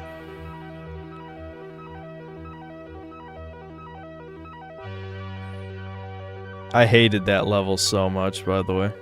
I think the one where you play as Shadow, is that when I rage quit? The version of that level where you play as Shadow? I can't remember. Sonic the Hedgehog is one of the most famous and beloved video game franchises in the entire world. His simple design and way past cool attitude has resonated with autists for well over 30 years. Thankfully, my autism has helped me recognize a pattern in the franchise as a whole. Whenever a Sonic game releases, it's torn to shreds. But after a few years go by, people warm up to the game. The most recent example... You know, ironically, I don't think that's true anymore. You know, I think, even though Sonic Frontiers is kind of lukewarm with reviewers, I think it was still leans positive. And Shadow Generations, I think most people liked, including me. Of this trend is Sonic Unleashed. When it first came out, people were very vocal about how much they didn't like it. The Werehog stages, the boost gameplay, and chip were all harshly criticized. But thanks to the game finally getting recompiled onto the PC, people have finally come around and realized it's actually a great game. The Werehog stages are a ton of fun when you know what to do. The boost gameplay became the norm for 3D Sonic. Dude, this is just these kids haven't played any action game before. The Werehog stages are not fucking fun, dude. It's play literally any other action game. And collecting 100 sun and moon medals in order to beat the game is just a fantastic gameplay loop. This trend got me thinking, is Sonic the Hedgehog, or more commonly referred to as Sonic 06, really as bad as people say it is? Now almost 20 years later, I can confidently say that everyone who didn't like the game, well, pure and simple, they were just not good at playing it. It's one of, if not the best Sonic... Hold on, Neuralink, let me... this where winds meet thing. What the hell? It's one of those character creators that lets you just go off the rails. There's a fucking Squidward in here, Michael Jackson, SpongeBob, John Wick, Silverhand. For some reason, the MP4 file, it probably will make me download it. You have to play it. That's interesting. I'm just not going to play the Gotcha Slappa. I already have a Gotcha Slappa. I definitely don't need to play another one. Sonic game ever made, but people couldn't adapt to the sudden difficulty curve the game has. To make the best comparison I can, it's the Dark Souls 2 of 3D Sonic games. Let me ask you this, when was the last time you sat down? Dark Souls 2 is 10 times better than Sonic 06. I've shit on Dark Souls 2 many times, but it's still a decent game. I still can't believe I keep forgetting the motherfucker's name. Domo, is that what it is? He thinks I hate Dark Souls 2. I don't even hate Dark Souls 2. I don't. I think Dark Souls 2 is pretty good. It's just compared to Dark Souls 1, it is a massive step down. To play it yourself. I bet most people who talk trash on the game only do so because they watched a YouTuber play it and they said it's bad. Therefore, this is a parody video, right? This is a parody video, right? No.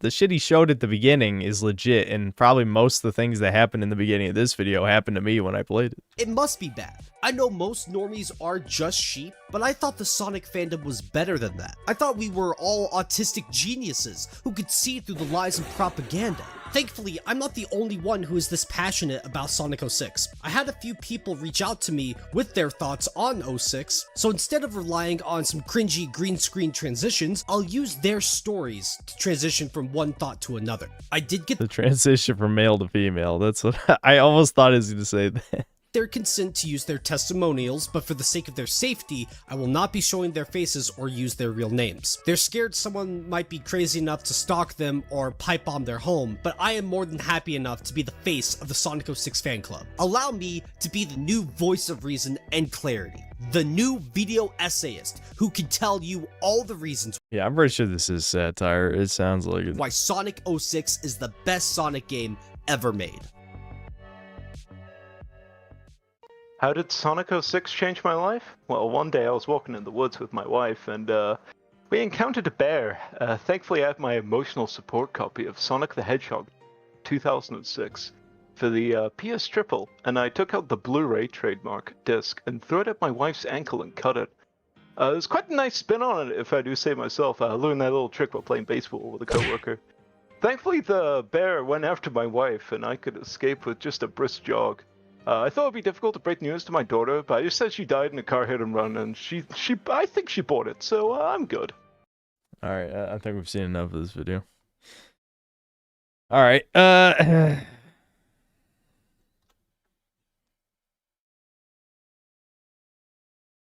wife chose the bear. It would be funny, yeah. When did this come out?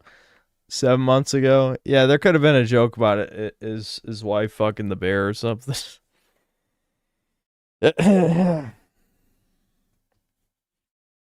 Halo fans can never be satisfied. Someone unironically shilling the new dog shit games. I guarantee it. I hate the toxic positivity slop.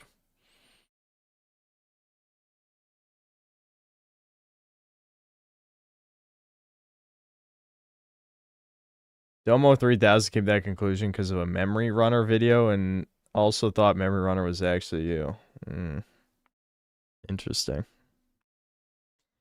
I feel like, I don't know, it's probably been a while since I've said anything positive about Dark Souls 2, so I could maybe see where he'd get that idea, but I don't know.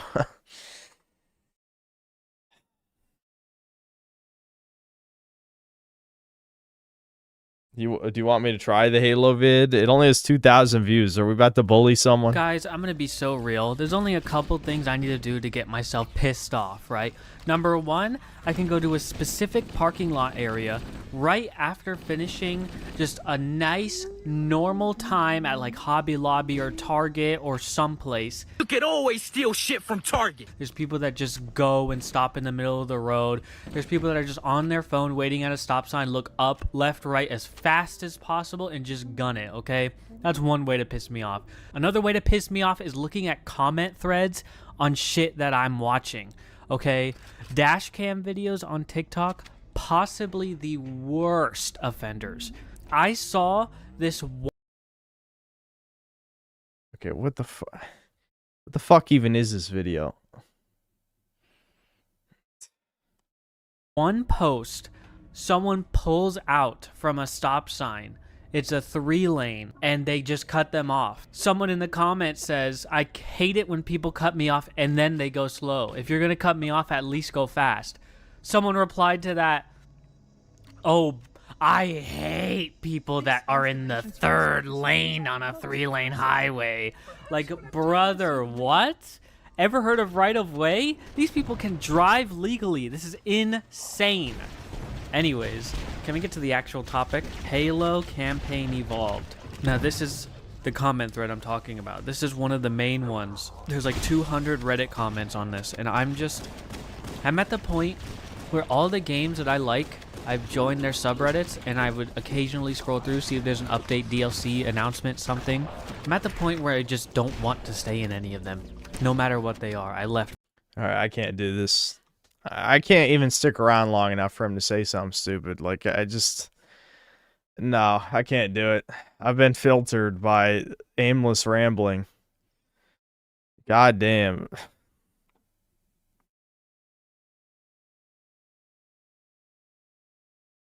Metroid's horrible millennial humor doesn't surprise me.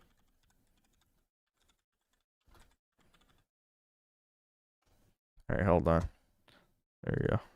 Hey everybody, this is Miles. Miles is your friend, he's your colleague, he might even be you. The older and downtrodden millennial, exhausted of being a slave to the corporate world, sitting in a cubicle. How relatable, oh my god, so relatable, am I right? Ugh, the narcissism. All day, and saying some weird statements that really shouldn't be normal in a workplace, like, we really screwed the pooch. In between discussions about the weather.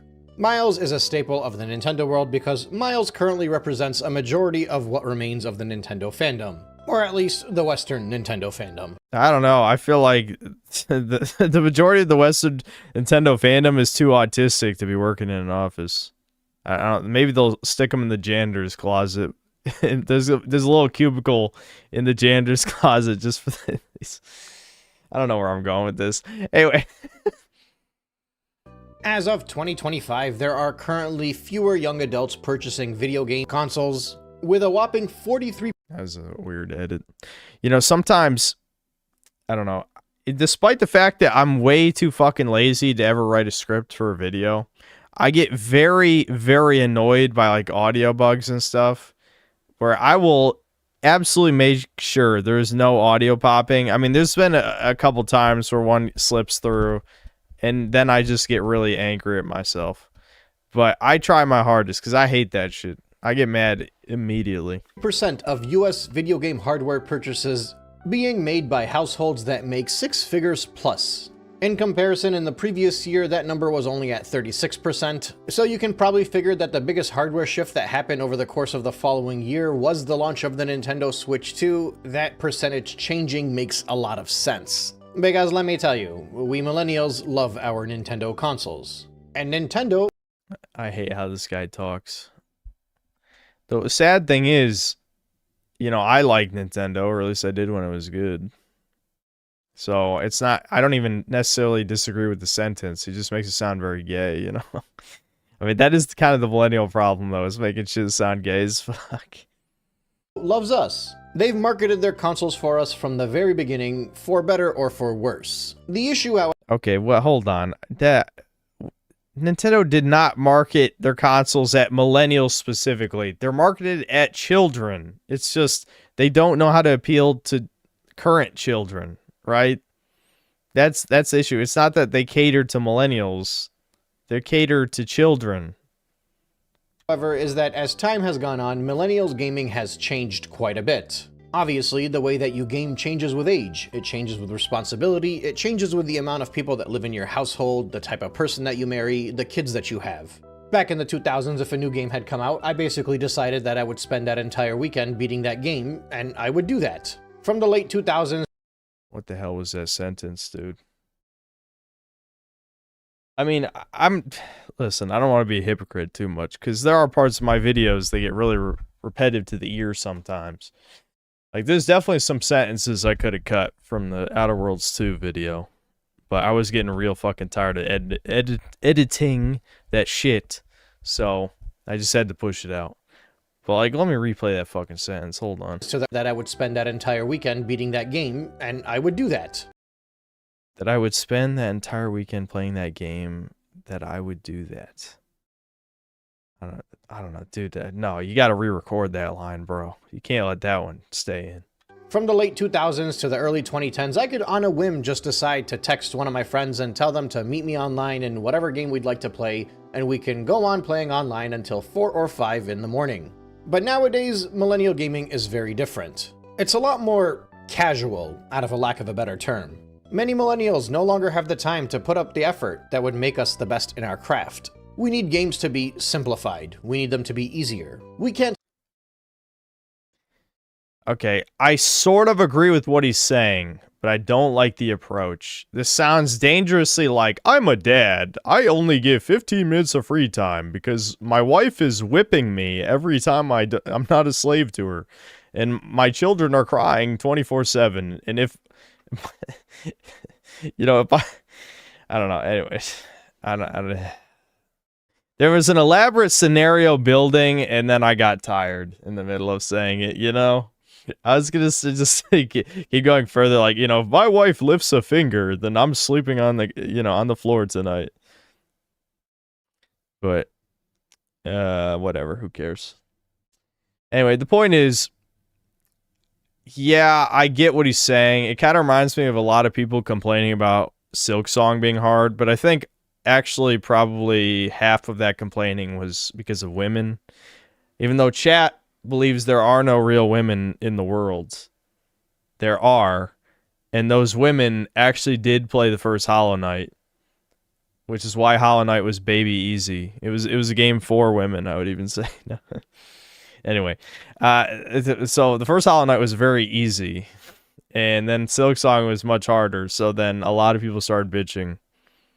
I didn't have a problem with that, but yeah. So, where was I going with this? Oh yeah, the millennial thing, right?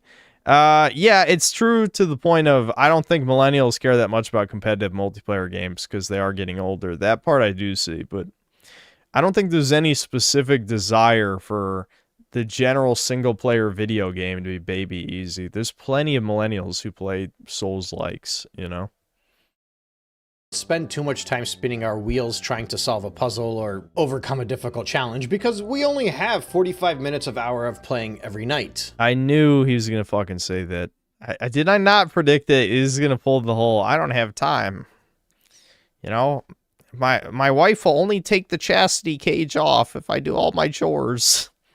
And nobody really knows this better than Nintendo. And you can kind of see it very clearly in the way their advertisements have evolved over the years. I think back to the GameCube era with this Pikmin 2 commercial. It was just good fun, right? This is coming off of the end of the Play It Loud era. Advertisements during this time frame were hilarious across the entirety of the video game industry. And many times they were just as memorable as the games that we were playing, the ones that they were advertising. But obviously, dude, this Pikmin ad is like cursed, dude. It's kind of got some soul though. I'm in. Like, Nintendo, it makes me want to buy Pikmin. In this era, they did not do as well as they would have liked with the GameCube. Maybe failed is a bit harsh, but by Nintendo's own standards, there's a reason they had to pivot going forward. And that's obviously what led to the Wii. When you think about the early Wii days, there should be two things that come to your mind pretty quickly. Or at least, there are two things that come to my mind as far as the advertisements are concerned. The first thing was the reveal trailer for the Nintendo Wii. An advertisement that was pretty strictly focused on you understanding the concept of what this console is, what the magic behind it is.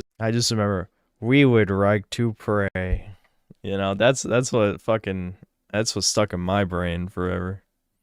And what the potential of it is. It was made in a way to intrigue you, to make you want to go out and try this revolutionary tech. Motion control gaming, they said. Swishing and swooshing and seeing your character react the same way in turn. Peak, The advertisement was less about making you feel a certain way and more just straight up being a That was almost 20 years ago, dude. That was like 2006. Fuck. I'm old. Showcase of what's to come. And you saw it through all of the various We Would Like to Play advertisements that would show up on TV during the early Wii days. It's simple. The commercial told you exactly what was going to happen. You were going to put this controller in your hand and you were going to play tennis. You were going to play bowling. You were going to have a good time with the friends all around you. Because Nintendo was confident that the Wii Remote itself would sell this thing. It was similar to the DS. The focus for the Nintendo DS was not about the next-gen graphics like the PSP was doing. The whole idea was that as long as we can get this DS in their hands, just did they're not going to be able to say no. Thing right there. And they weren't. Not for the DS, nor for the Wii. And they actually tried to recreate this with the Wii U. The reveal trailer for the Nintendo Wii U, in a lot of ways, was very similar to what we saw with the reveal trailer for the Nintendo Wii. A showcase for what could be done with the gamepad. Yeah, listen, I don't want to get into a rant about this again, but I do think the general public kind of went full retard with this one.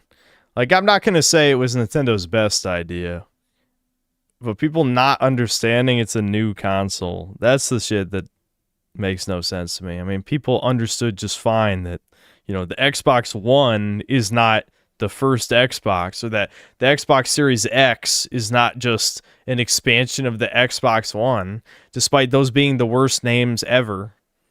You know, Wii U is not a good name either, but Microsoft has the worst fucking names ever, and no one's ever been confused.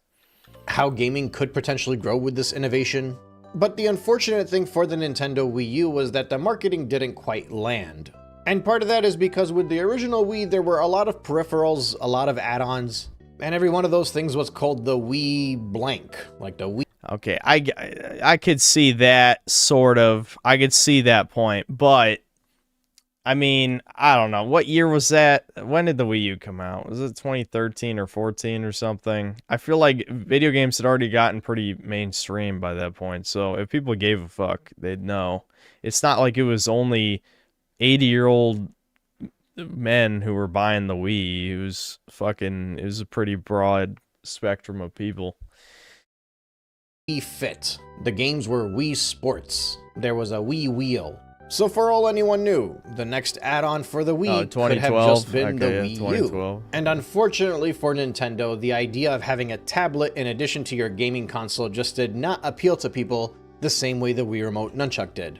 Now, during that era, you also had the 3DS, and while the 3D took a while to take off, you did get some advertisements that kind of flexed the actual game itself and what the potential could. The 3DS launch was a fucking disaster. I mean, Devin got a launch 3DS, and his A button got worn down in like 3 months. Legitimately, it was that fucking fast. He got all the ambassador program games, but you could just fucking emulate that shit for free. So, pretty shit consolation prize for, you know. And it had a really, really bad launch roster as well. I don't really remember what came out, but it was basically nothing. Like one of them, it was like Resident Evil 5 Mercenaries, and it was just Mercenaries or something was one of them. That's how fucking bad it was. That you could probably only name like 5 games, and most of them were barely games.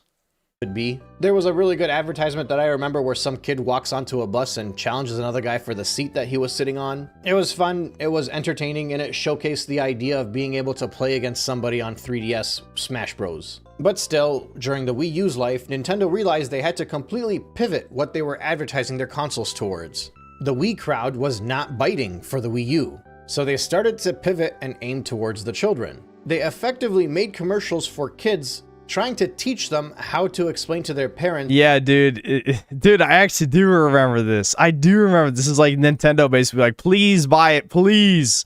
Please buy the Wii U. And people would not do it. That the Wii U was a new console and try to get them to go and buy this new console for them. The problem is the timing of the Wii U didn't really help Nintendo's case. The average child was no longer focused on Nintendo, and part of that is because of the failure of the Wii U. But it's also because of all of the other avenues of gaming that became available for children. Tablets and smartphones. Minecraft's popularity was in full swing. And unfortunately for Nintendo, with all of the steam that ran out towards the end of the life of the Wii, many gamers that were casual, and a very large majority of Nintendo buyers are casual, had either decided they did not need another Wii, or they completely fell off of the Nintendo sphere altogether and had already purchased their next console, whether it was there was a Wii Zapper that was a gamepad peripheral. I didn't even fucking know about that. That looks kind of weird.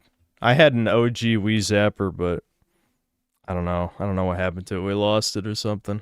A PlayStation or an Xbox. Mostly PlayStation 4, obviously. So the kids were not buying the Wii U, nor were they asking their parents to buy it for them, and many of the millennials had very much grown out of the Wii U and potentially even grown out of gaming altogether. There was nobody left to buy this thing, and it seemed like I would contest that point. I got to get some more water though, because my stomach's feeling weird, and I think part of this is dehydration. Hold on.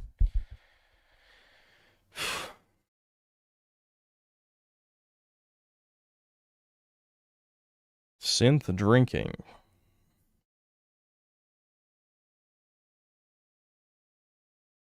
No one loved to buy it, more like people didn't want to buy it. Well, yeah, I mean, for the people who did know, there wasn't like, for gamers, you know, not Devin. Oh, and dude, oh my God, Devin was so salty earlier today. Holy fuck. He's like, I can't believe people are bringing up the Wii U thing when you owe her mom like $10,000. I was like, Devin, you have never paid rent one time. Not one time. I can't believe you. And I pay for our groceries. And he's saying this shit.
What was my train of thought before I came here? Oh yeah, I was thinking about... I'm sure he's going to lead into the Switch. Obviously, the Switch was, you know, a huge, huge success. Which to me, you know, Devin still rubs it in my face a little bit. I thought the Switch wouldn't do that well, because I'm like, what, you're going to play like shitty ports of PS3 games on the go? What, a grown-ass man is going to pull out his fucking baby toy and play in public? And yeah, people did do that. They did do that. With no shame.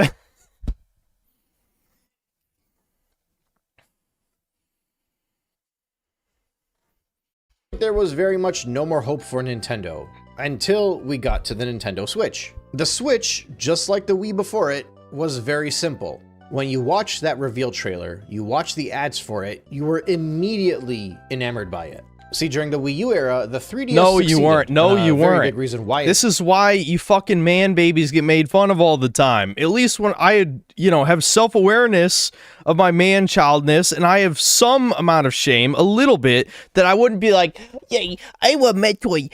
I'm like walking around in Walmart, like, yay, I want Metroid, yay.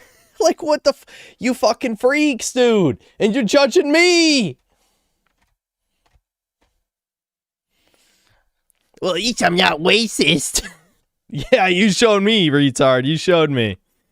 Succeeded is because it was handheld. So the Switch was already on the path of success just because it was a handheld. But when you add on to it the fact that it's a handheld that gets the full home console experience, and you can actually plug it into your TV and play something as magnanimous as Breath of the Wild in that first... Alright, I officially don't like Breath of the Wild anymore. I have to. My contrarian mode just activated.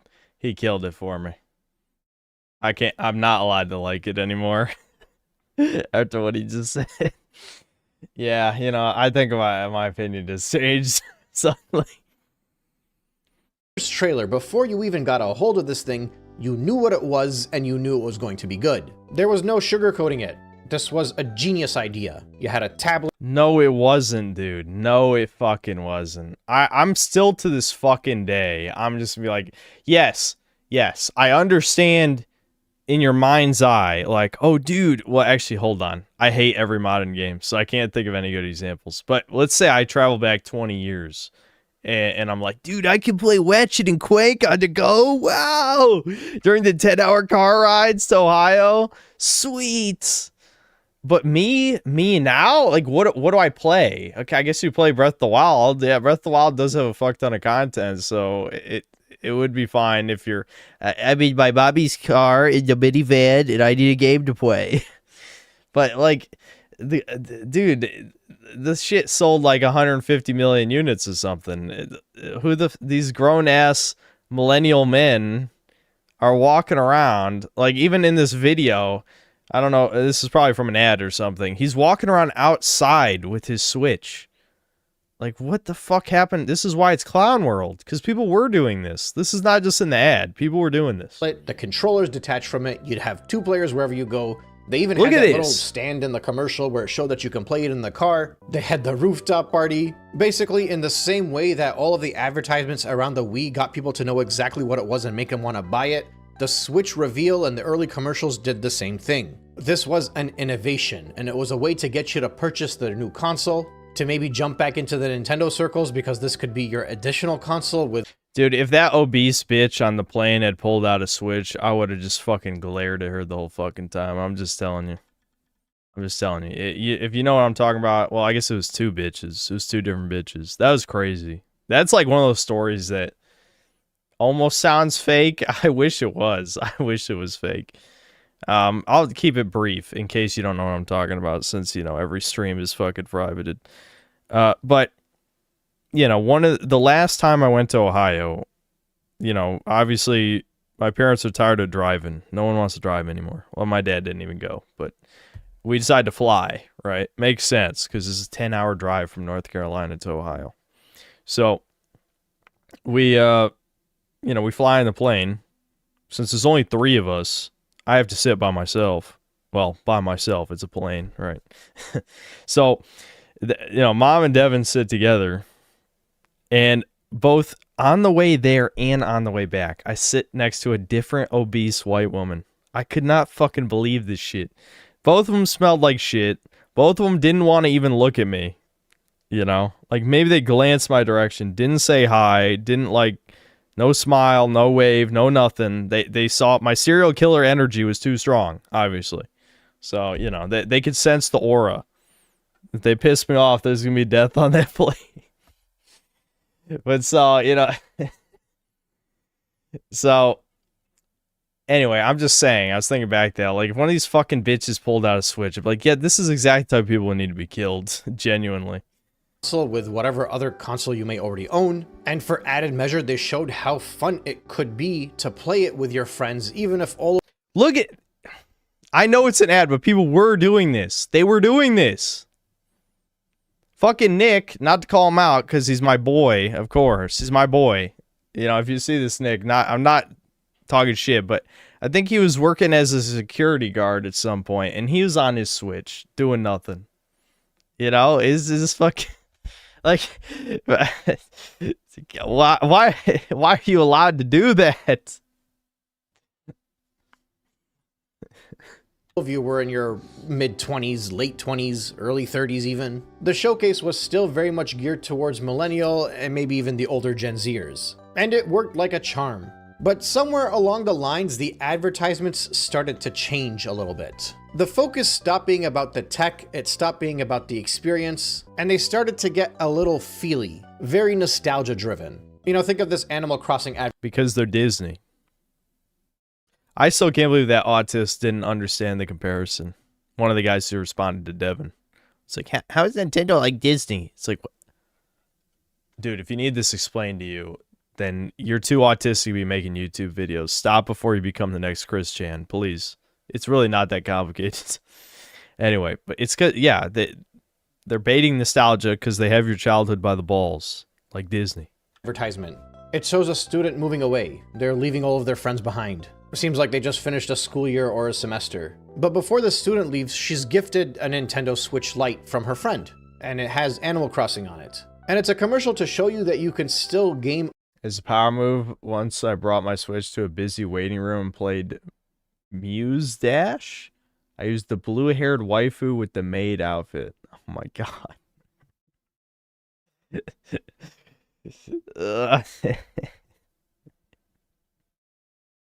Solar's exactly the problem with society. It's fine.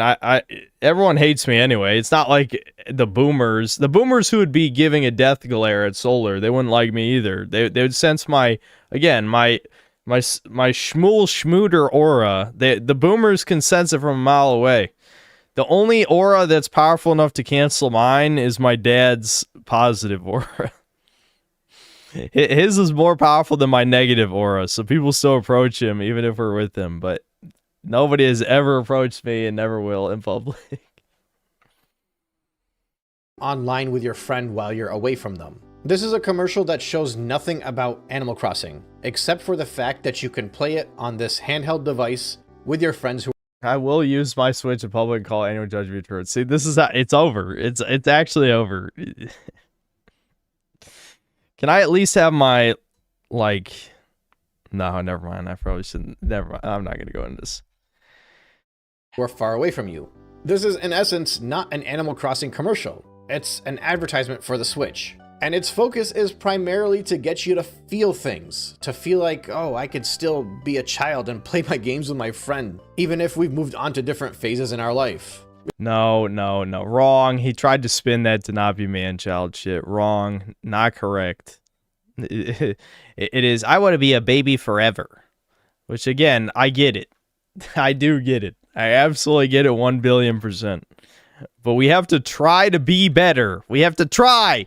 Like Kratos said in God of War. Be better.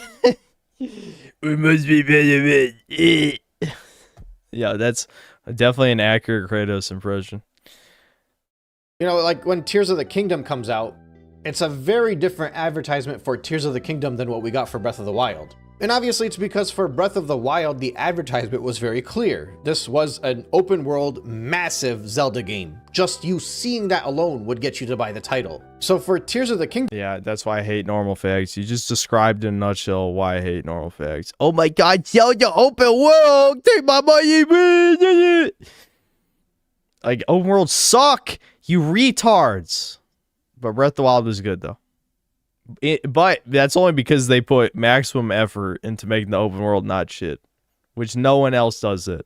We get this fun commercial of a guy in his mid-30s going through a midlife crisis, it seems. Work is tough, and life is hard, but Nintendo's there, and Zelda's there, and when I was a kid... Yeah, except the real life version is he has no kids, he has no wife either. Maybe he has some girl who's getting fucked by another dude in the back. But there ain't no kid in the picture. So, no, this is not an accurate millennial... I used to play Nintendo games in Zelda, and I got all these long commutes. Weirdly enough, this ad is now privated. I wonder how memed it was that it got to that point. I love that even the Polygon article about it was like, Nintendo made a Zelda Tears of the Kingdom ad about midlife depression. It is still available on X, though. And if you watch... That's not much law. I didn't mention a black guy. You thought of that, retard. You don't even know what it means. You have to be 18 plus post here. Watch the ad, you can really see how Nintendo is completely shifting their focus. It's no longer rooftop parties. That crowd has grown up. They're now busy. They have family. They have children. They have a boss that they probably don't like. Yeah, it is projection. He projected...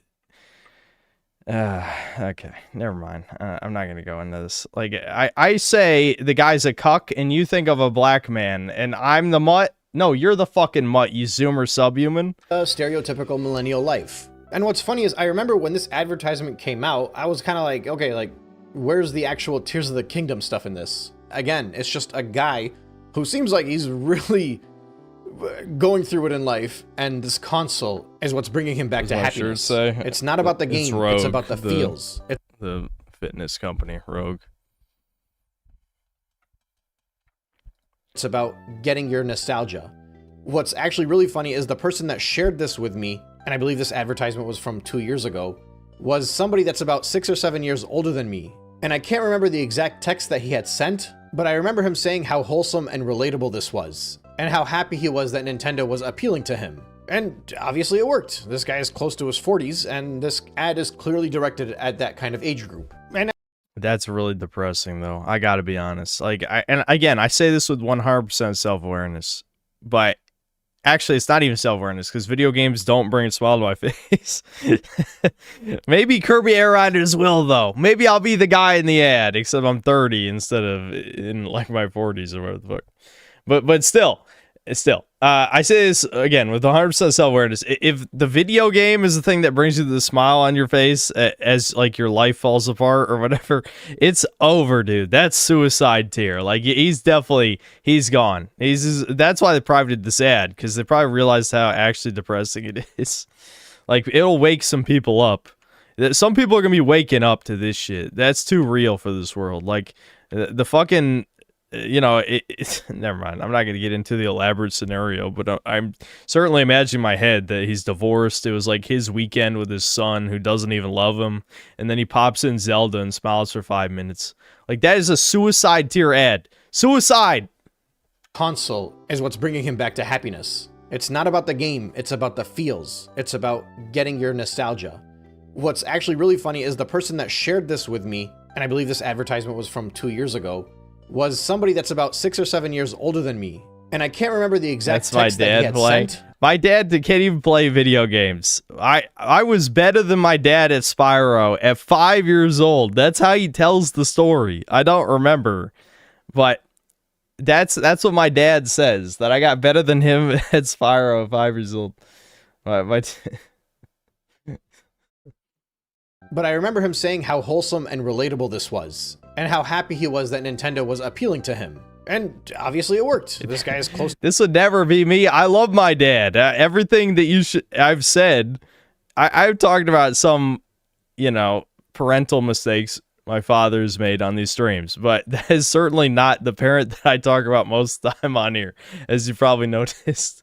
to his 40s, and this ad is clearly directed at that kind of age group. And as time goes on, it seems like Nintendo is more and more focused on aiming and gearing their advertisements towards that age group because they know that that's the age group that's going to be spending the money on their games. And now it's not only about the ads, it's about the games themselves. There's a reason they've all become easier, because the games used to be aimed towards gamers, for lack of a better term, and now it's aimed towards parents and their children. No, Donkey Kong Bonanza is not for parents and their children. That is for fetuses. Fetuses, dude. Donkey Kong Bonanza, no. That's not a family game, dude. Not a family game. Donkey Kong Bonanza is for your special needs child. You know, you gotta, like, the nonverbal autistic child, you want to just shut them up for a few hours, so you buy him Donkey Kong Bonanza. That's exactly who it's for.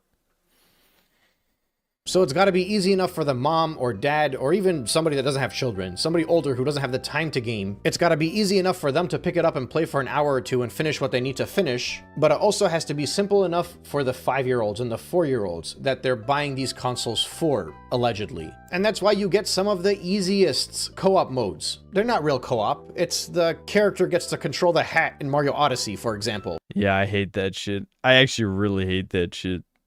That always made me mad. I remember me and Devin trying that shit in the original Mario Galaxy for like 5 minutes. And like Devin would literally rather just watch me play than point a star and shoot on the screen. Because like you're not doing anything. Like it's obvious you're not doing anything. The extra star bit pointer in Galaxy. This is also that Nintendo could reach the adult that grew up playing these titles when they were 5, while also indoctrinating their 5-year-old child that's playing with the parent. I mean, it's actually... You know what? That's the only thing I like that he said in this video. He said the word indoctrinating. That is exactly what they're doing. You're right about that. That's the only thing he's been right about. So, well, I'm exaggerating a little, but that's the most right thing he's said this video. Brilliant on Nintendo's end, but it should also make people realize why games feel a lot easier today and why there are so many things about the advertisements and the actual games themselves that feel like they're appealing to a much different crowd than what you might have felt during... Why does that white child have an Asian mother? During the GameCube era, or even some of the more hardcore gameplay experiences you had during the Wii and the Wii U era. Yeah, wait a minute. Wait a minute. Is there another woman in the background? Hold on, wait a minute. Hold on. Hold on, there's two... Hold on, wait a minute. Hold on, wait a minute.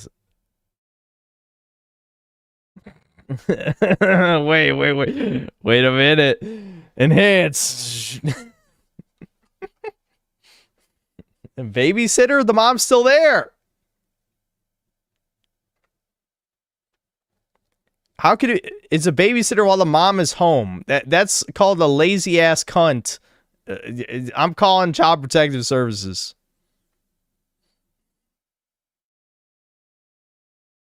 I was about to leave. Oh, really? Oh, really? We should pull up the source ad and verify this.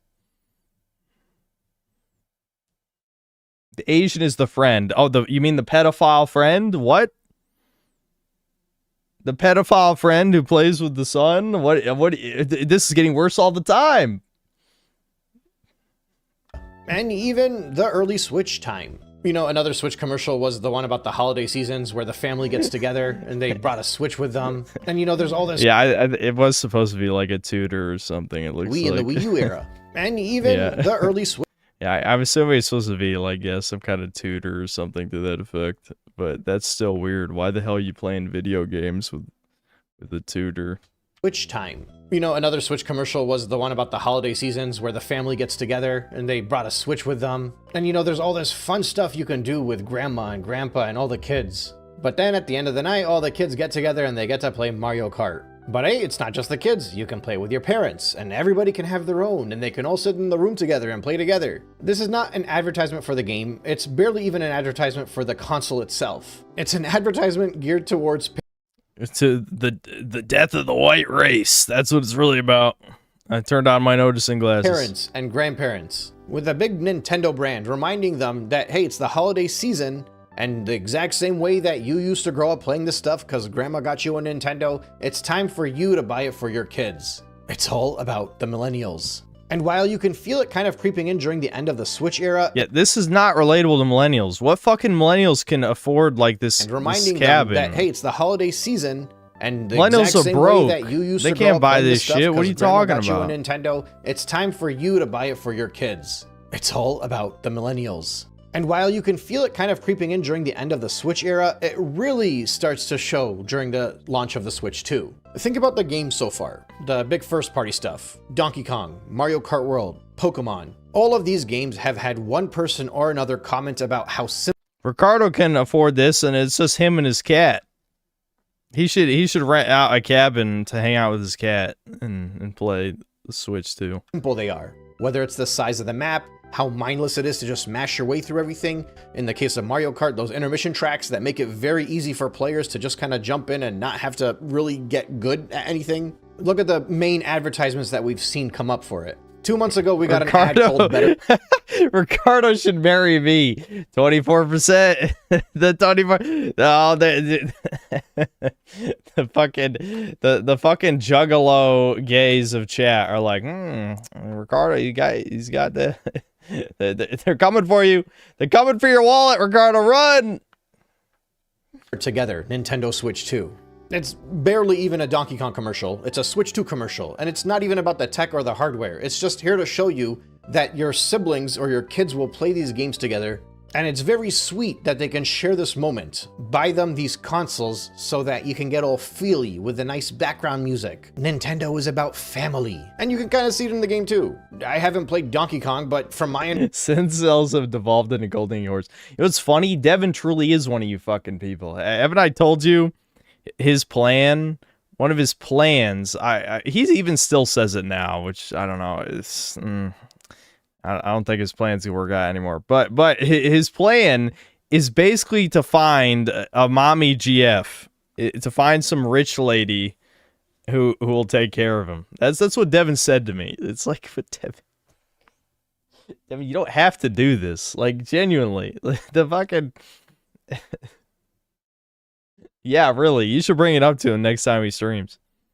understanding, there's a very big brother, little sister / dad and daughter kind of thing going with Donkey Kong and Pauline. Like, in what world is Donkey Kong meant to be that masculine figure for this little girl? Except when you consider it in the context of this is a game that's geared towards millennials that grew up playing Donkey Kong that probably have little children now.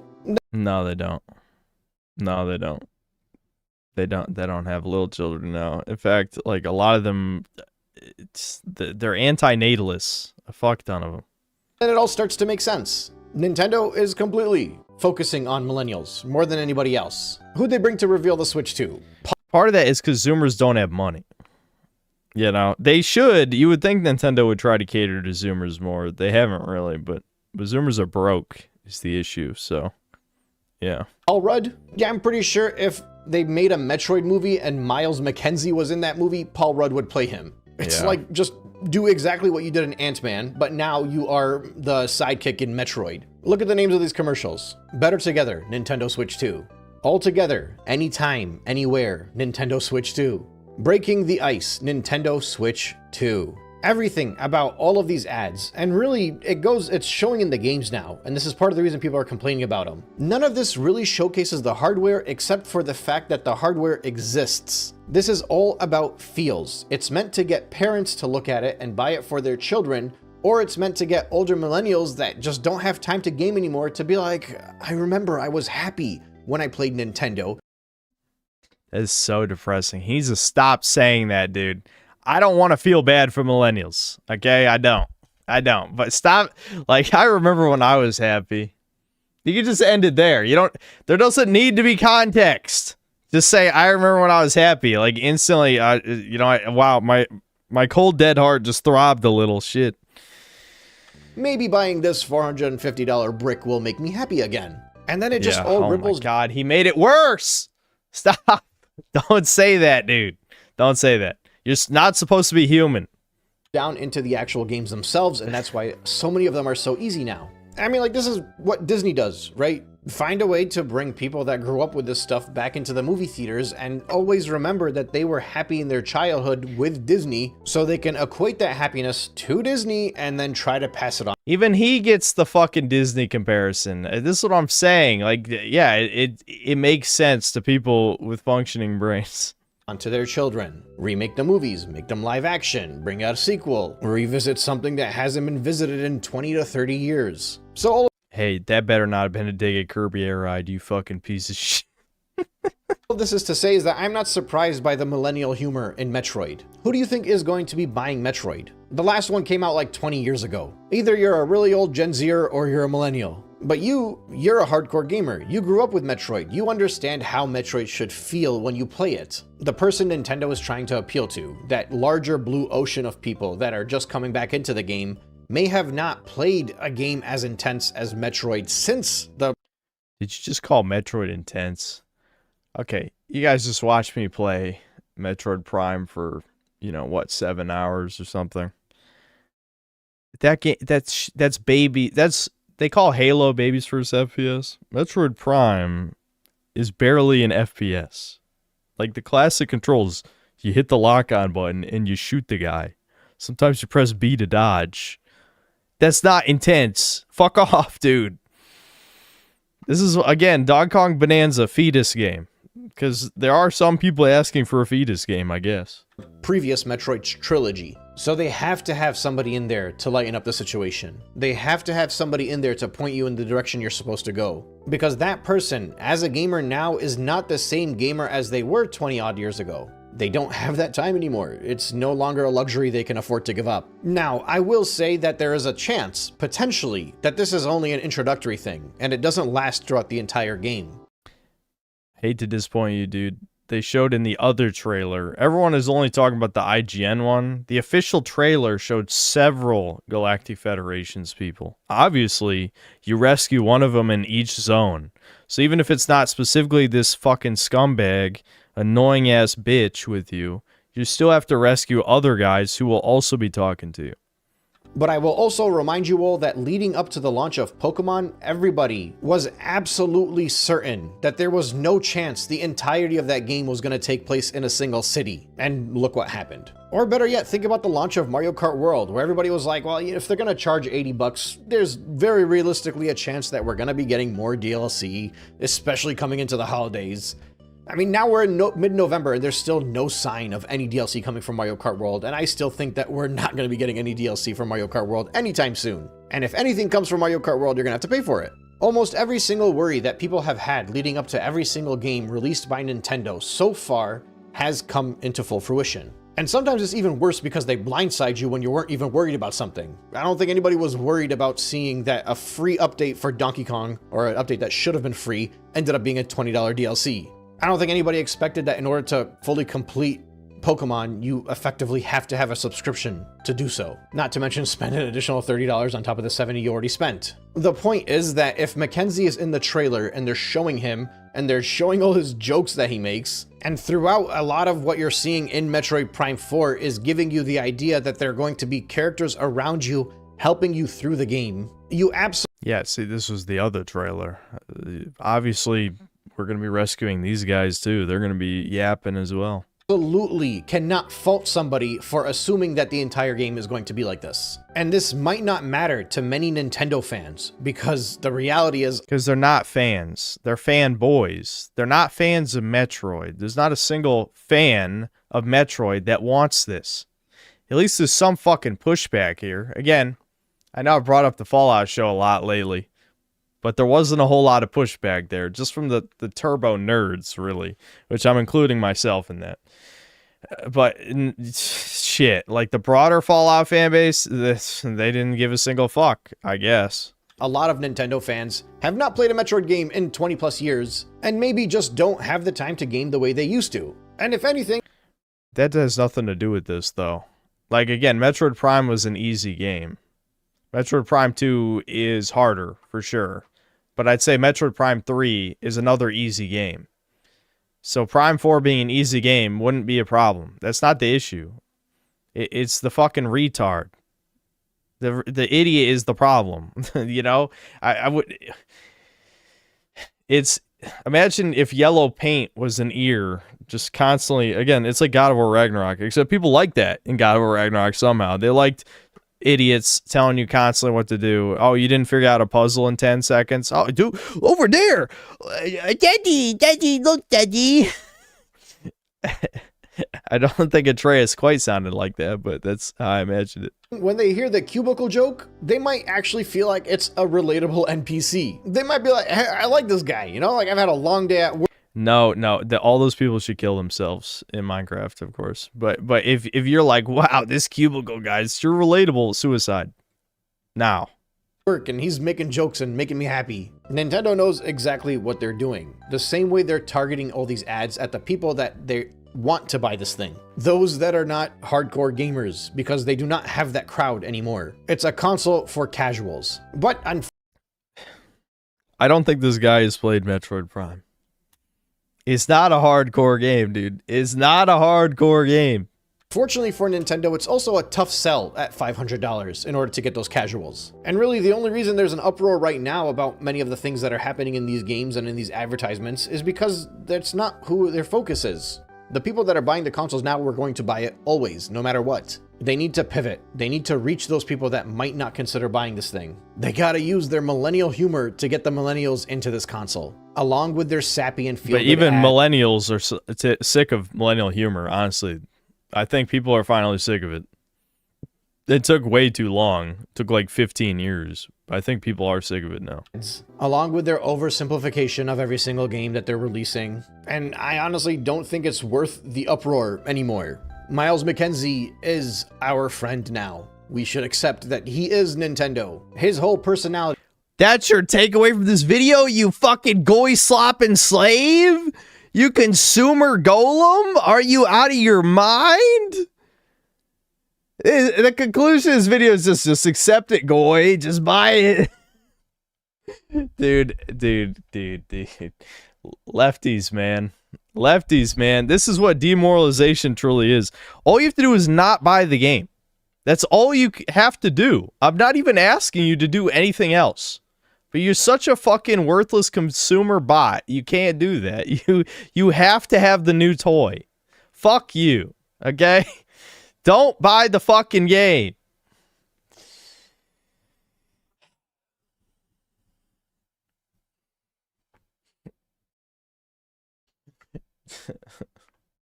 All right. No, I'm not even watching the last 3 minutes. Fuck that. Are you, dude? Really? What is wrong with you? What is wrong with you? That's the takeaway from this video is, well, we just gotta accept it. We just gotta buy the game.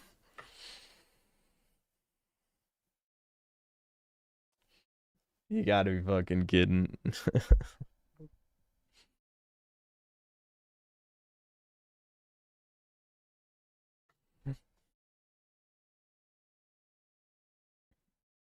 It's a bit of a normie video, but Alex Way made an entertaining noticing video. We'll watch it next time. It's almost 3 a.m. So I'm going to end the stream in a second. We won't watch anymore. I spent too much time on just a few videos there. That was not the takeaway. Lol, keep watching. Why? You fucking... Really? What? Does he... Like, psych? Psych? Well, it wasn't funny. I didn't laugh.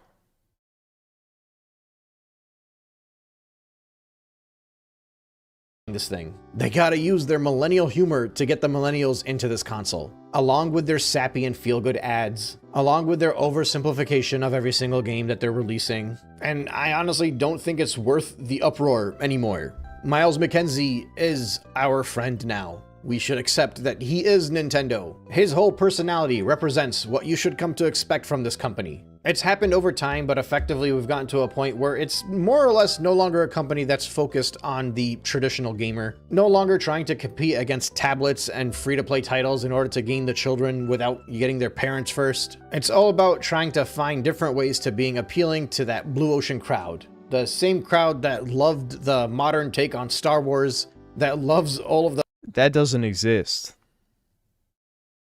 Who actually likes...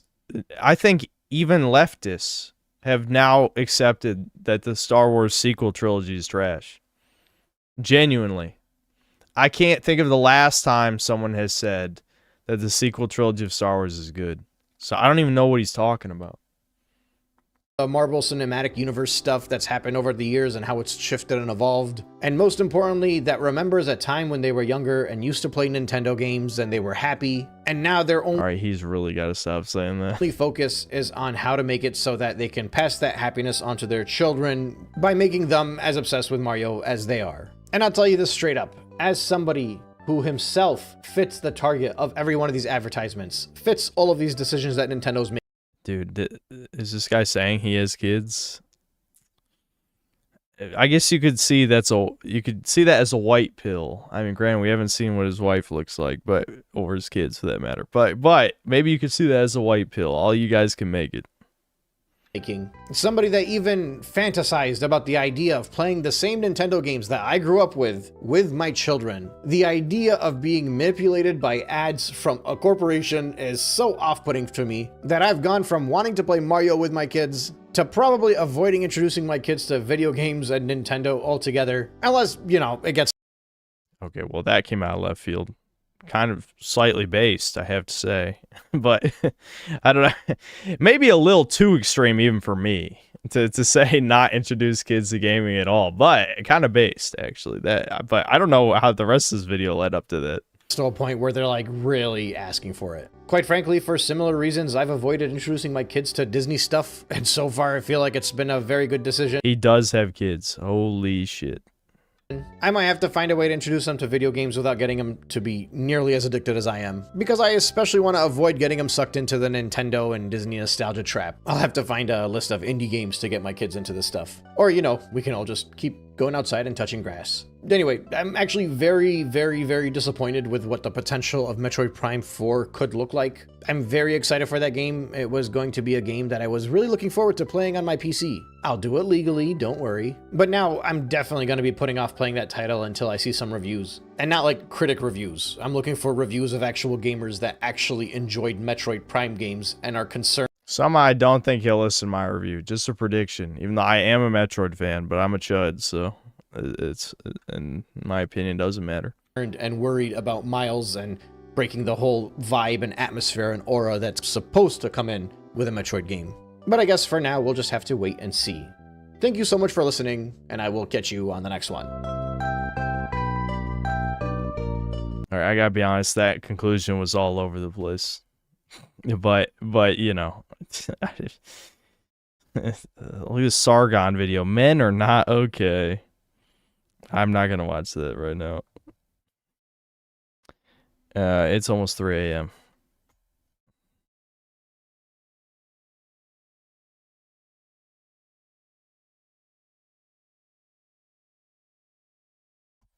Watch it. It's almost 3 a.m.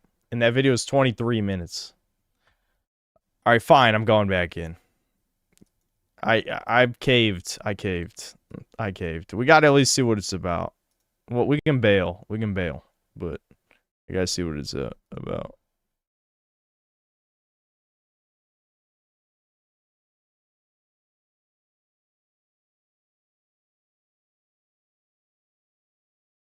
Men are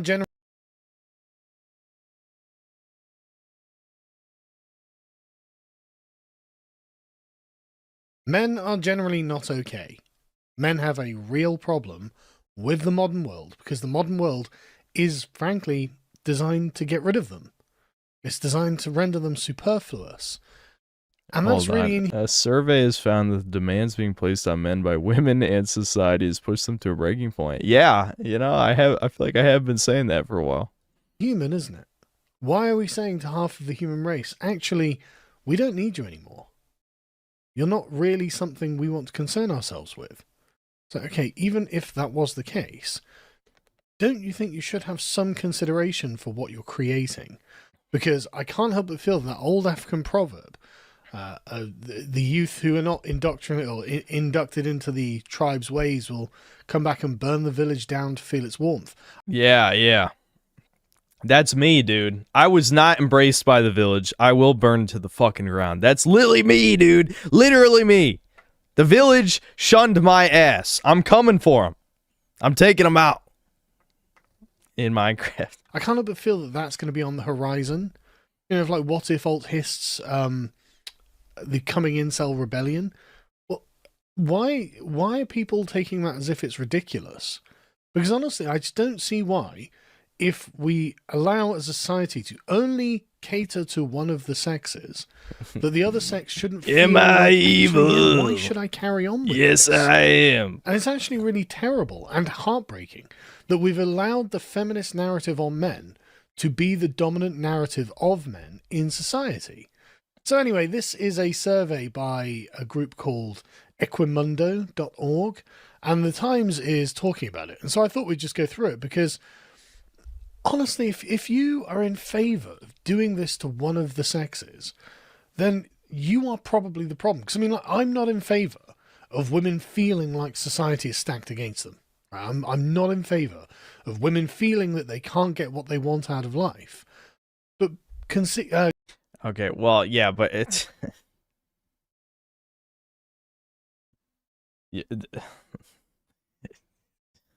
I don't want to go. I'm going to go off. I'm going to go off.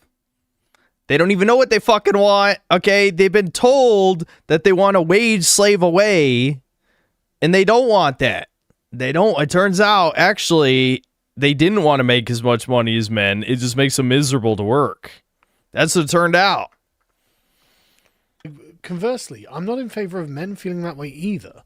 A new survey of 2,000 British men and women aged 18 to 45 revealed that men are at an unprecedented crisis point. They have rejected old ideas about masculinity, and we'll talk about them in a minute. They desperately want to care for their community and aspire to be tender, involved fathers. They despair of being able to fit in seemingly contradictory demands made by their female romantic partners, and society at large with nearly half considering giving up on love entirely. And this, man, this is just such... like, there are so many factors that are playing into this. This fits with the demographic shift towards men and women remaining single. The proportion of Americans aged 25 to 34 living without a spouse and a partner has doubled in 5 decades to 50% for men and 41% for women. 50%. 50%. 50%. And yet, the amount of... Yeah, I know, 41% for women. That is interesting. Interesting. 50%.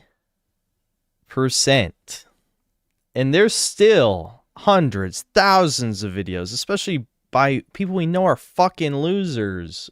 Whether it's, you know, like Reddit, Twitter, Kiwi Farms, whatever. All these places. People trying to shame people for not being able to get bitches when it's half the population 25 to 34. Half. The 41% women, I feel like there probably needs to be like several asterisks on that. You know, they're definitely fucking around. They might not have a partner, but I guarantee they're having sex. In fact, I believe I remember seeing a different, you know, similar study that was more or less showing that. They're not relationships, but they are sleeping around. I assume the women are dating men older than themselves. In the UK, the Office of National Statistics predicted a 20% rise in single households by 2032, with the steepest surge in the 35 to 44 age bracket. Why are we not able to make relationships? The research goes some way to explaining why men are turning the human species into a species of... Men are turning humans into a species of panda. Are men doing it, though? You say that men want to become fathers, and men want to have relationships. Actually, it seems like a lot of women are doing this, doesn't it? Like, it takes two to tango here, I'm afraid. More men were unwilling to undertake the compromise or self-improvement relationships require. Well, is it? What does that even mean? More men were unwilling to undertake the compromise or self-improvement relationships require. Okay, you know, if I go to the gym, do I gain 5 inches in height? Do I suddenly become a chiseled Giga Chad if I just head to the gym? Like, what self-improvement? Get extensive surgery and then you just end up looking like a mutant anyway? What define self-improvement? This is going to be some straight up bullshit. The only self-improvement you could argue, which is possible but just highly unrealistic, is suddenly start making 6 figures You know, which is another thing only a small percentage of the population makes. But I guess it's possible you could self-improve and do that. That's really interesting. Maybe it's that more men are just prepared to be honest that they're not prepared to do that. Because, I mean, I can't help but notice that I'm 6'4". Oh my god, another giant synth cell. Why are you here then? Fuck you. that concurrent to this, there's this that was published recently on Vice.com. What man-keeping is why women are done with dating. So man-keeping describes the emotional labor women end up doing in heterosexual relationships. It goes beyond remembering birthdays or coordinating social plans. It means being your... Man-keeping? This is a new 1984 lore just dropped. Man-keeping describes the emotional labor women end up doing in hetero... Oh my lord.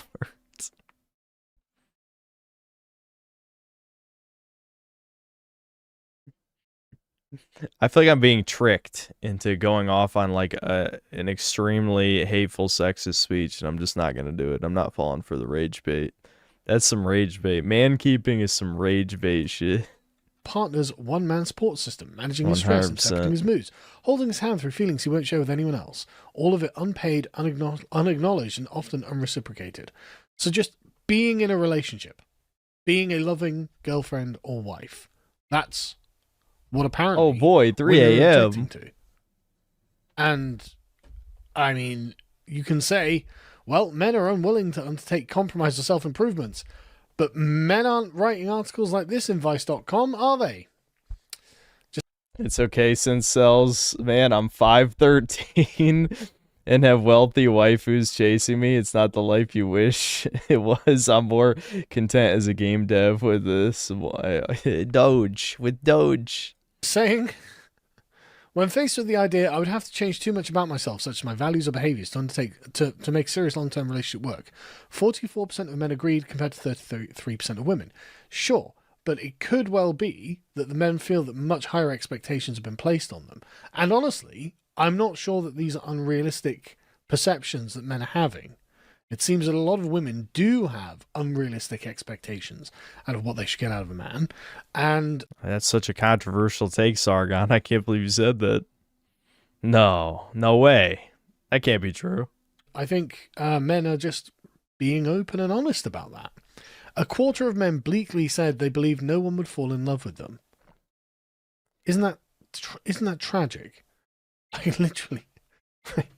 And this, I think, all ties together as to women have been propagandized by the feminist media industry for so long now that actually they all deserve what are called high-value men, that the bottom quarter of men just can never find a wife, even from women who are on their own level.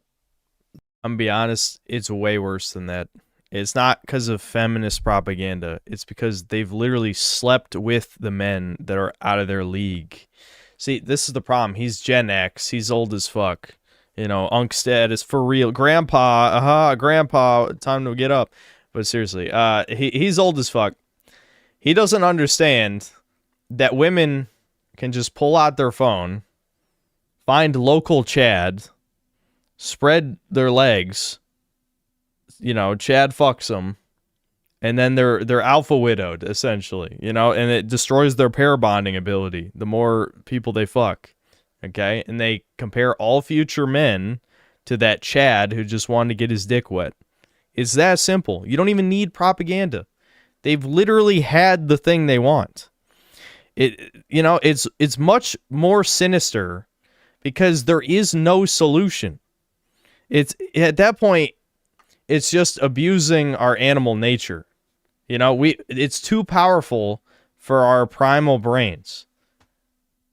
So, I mean, what the fuck do you do outside of, again, fascist government-esque solutions, which of course is what my brain goes to. So, yeah, it's not like getting rid of the propaganda ain't gonna fix it.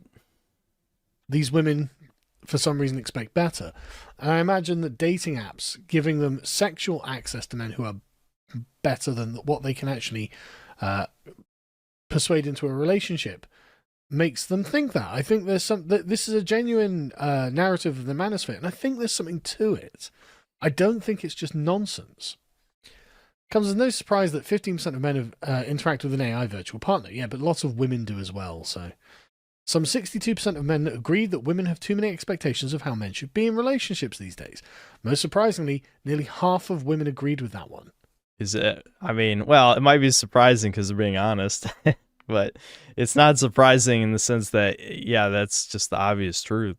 So even women think, yeah, we're expecting too much of men. And it's, honestly, it's going to be something along the lines of hypergamy, isn't it? It's going to be women... Okay, dude, I'm reading ahead at this next sentence, and I'm just like, what the fuck?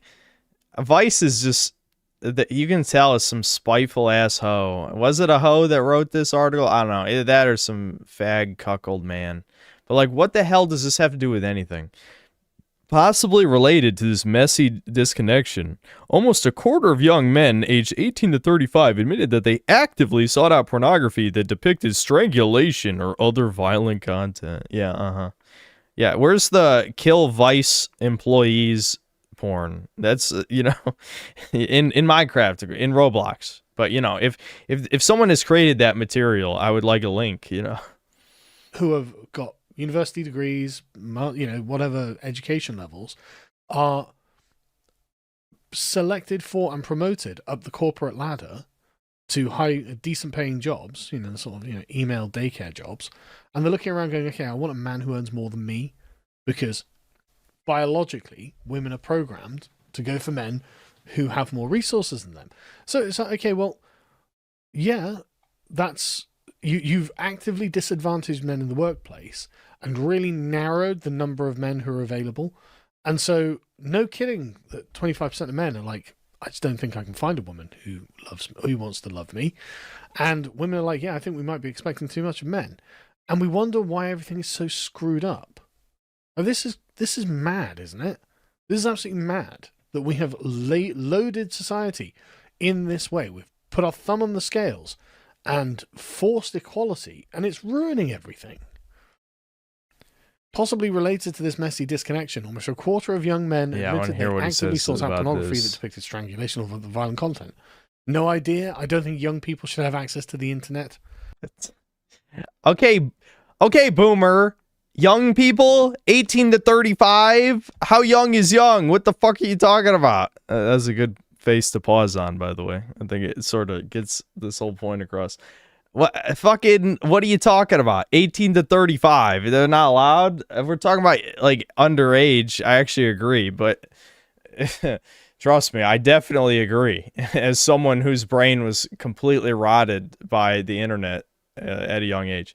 But bro, come on. What? He just slid that shit too. Didn't have much to say about it. Like, who knows? Anyway, Gary Barker, the psychologist who conducted the survey, says the world of dating apps combined with porn, combined with I can't be interesting to a woman until having a high income, combined with men spending more time online and becoming socially isolated at higher rates than young women, I think we have a generation of young men who in some ways have atrophied relationship muscles. Listening to young men in the UK, we hear that some... Atrophied relationship muscles. You know, I have a better theory for how that happened. It has nothing to do with social isolation online. Well, I guess it's tangentially related. How about they just have never had a relationship before, ever? Because of exactly what this fucking article is talking about, you know, like, yeah, it turns out if the muscles are never built in the first place, they're not there. They don't exist. They can't atrophy if they never had them to begin with. That struggle leads to retreat. Well, again, just it takes two to tango. Like, sorry, you have to concede that the nature of society, the fact that women are beginning to out-earn men now, that they're better educated than men now, has been a deliberate attack. I hate that phrasing, even if it's technically maybe correct. But the whole better educated than men, as in they have a college degree, is what it means. That doesn't mean they're more intelligent or more accomplished or anything. It just means they have a college degree. They have they're tens of thousands of dollars in debt. But, you know, better educated, they're superior. The women are just better.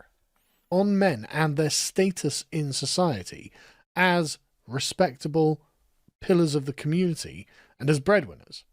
as the kind of people that women will be attracted to. Like Jordan Peterson, he had this point right, that women need to worry about the kind of men that they want to actually date. And if we've allowed feminism to completely deform the society in which we live, well, women have got to either readjust their expectations and prepare to get like the female equivalent of sugar babies, be sugar daddies. See, that's what Devin wants. That's what Devin wants. He wants a sugar mama. That's exactly what he wants. Or they just don't get relationships. Everyone is lonely and single. And once those generations have died out, I can only assume that whoever's left that's leading a reasonably traditional lifestyle will instruct their children. Yeah, listen, sons, you have to earn the money. Daughters, you want a man who's, you don't worry about earning money, right? You really do want to be a wife and mother. This chimes with many of the survey's other findings. When asked about the statement, no one cares if men are okay these days, 63% of men agreed, compared to 39% of women. Oh yes, 61% of women think that society somehow gives preference to men. Dude,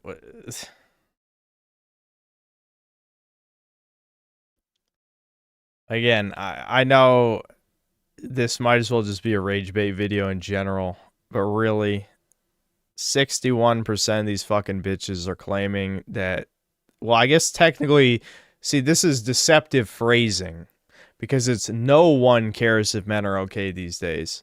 The question should be more like, do you care about men being okay? And if the women were honest, it'd be 99% no. So, no one cares implies, yeah, the women would say, oh yeah, of course men care. Modern masculinity in Britain emerges as an absurdly chaotic bundle of contradictions. First, the good news. When asked to rank 18 traits that meant being a man, the results were touchingly wholesome.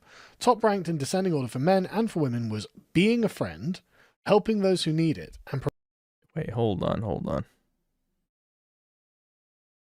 When asked to rank 18 traits that meant being a man, the results were touchingly wholesome. Top ranked in descending order for men and women was being a friend, helping those who need it, which sounds like propaganda. That's just, yeah, okay, go help the Browns rape and destroy your culture. That's what I'm translating, helping those who need it too. Third place is providing for the family. Third, the one that should be far and away the top one, providing for the family. See, the problem is this is a combination of the male and female results, right? I want to know what the men voted for and what the women voted for. That's what I want to know. I don't want to hear the combined results. I want to know what I should be angry about. Providing for the family. Right. That is wholesome. But the important ones there, of course, being a friend is just good for anyone. Helping those who need it, again, not really a gendered concern, but providing for the family, that is the man's job. Men thrive when they are given the responsibility to provide for others. This is why they do everything that they do. And yeah, and that's why everyone's a man-child. That's why I say, even though we insult the Redditor, I did my whole spiel about the man-baby shit, but, there's the moments of humanity where it's like, oh yeah, I remember when I was happy, it's things like that. I do feel bad when shit like that comes up. But I make fun of the man baby shit, but so many of us are man children because we're not even given an opportunity to be responsible in the first place.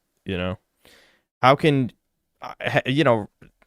starting a family is the biggest responsibility, and the one that, especially if you're 30 years old, not talking about anyone in particular. If you're 30 years old, hopefully you're about ready to start a family, and should have already if we weren't in Clown World. But whoever this hypothetical guy is did not manage to do that. So this Peter Pan syndrome shit makes a lot of sense when you just factor in, if you're not going to have a family, then why even give a fuck? Like, that's the responsibility that matters for the future of civilization. taking that off of the shoulders of men has destroyed them. They actually want to be providers. I mean, that's why I work so much. I want to be a provider. I want to know that my family has everything they need, so they don't have to worry about it. So they can do, you know, whatever it is they want to do. They can think about the things they want to think about, so they don't have to worry about this sort of stuff, because I've got it covered. And that's part of the raison d'etre of being a man. Ultimately, it is the raison d'etre of being a man. Being a friend and helping those who need it are just things that people should do. Those are not gendered concerns, but providing for the family is a gendered concern. And then the bottom four, these, at least people have rejected the sort of callous feminist stereotype of what a man is. Being in charge was the one of the bottom four ranked ones. Now, again... See, the problem is I want to see the list of all 18. Being in charge is too vague. Like, yeah, I do want to be in charge, and I'm sure I'd rate it higher than the bottom. But if the other things are actually important, then I'd probably be honest and not be an edgelord about it. Making lots of money is important. It's just not, I mean, it depends on your definition of masculinity. It's like in the modern world, I would say that is part of masculinity, because how else does a man express himself as a man outside of, you know, there's only a few key ways. Like, you can't beat your neighbor, you can't crush your neighbor's skull because he fucking looked at you wrong one too many times. You know what I mean? Like, you can't be a man that way. So it kind of narrows down the possibilities quite a bit, right? So I think making lots of money, though, it does kind of have to be an expression of masculinity in a sense. Managing conflict with violence. This is just fucking bait. Like, this is some retard shit. What do you mean managing conflict with violence? I mean, that sounds like more racially motivated than it has anything to do with masculinity specifically. You know what I mean? Like, yeah. Also, having many sexual partners. Like, come on, dude. Like, wait, this is just bait. This is bait. How are those traits? I don't know. Every relationship is a negotiation, but making lots of money... I want to crush my neighbor's skull. No. It does help. No, I don't. Managing conflict with violence.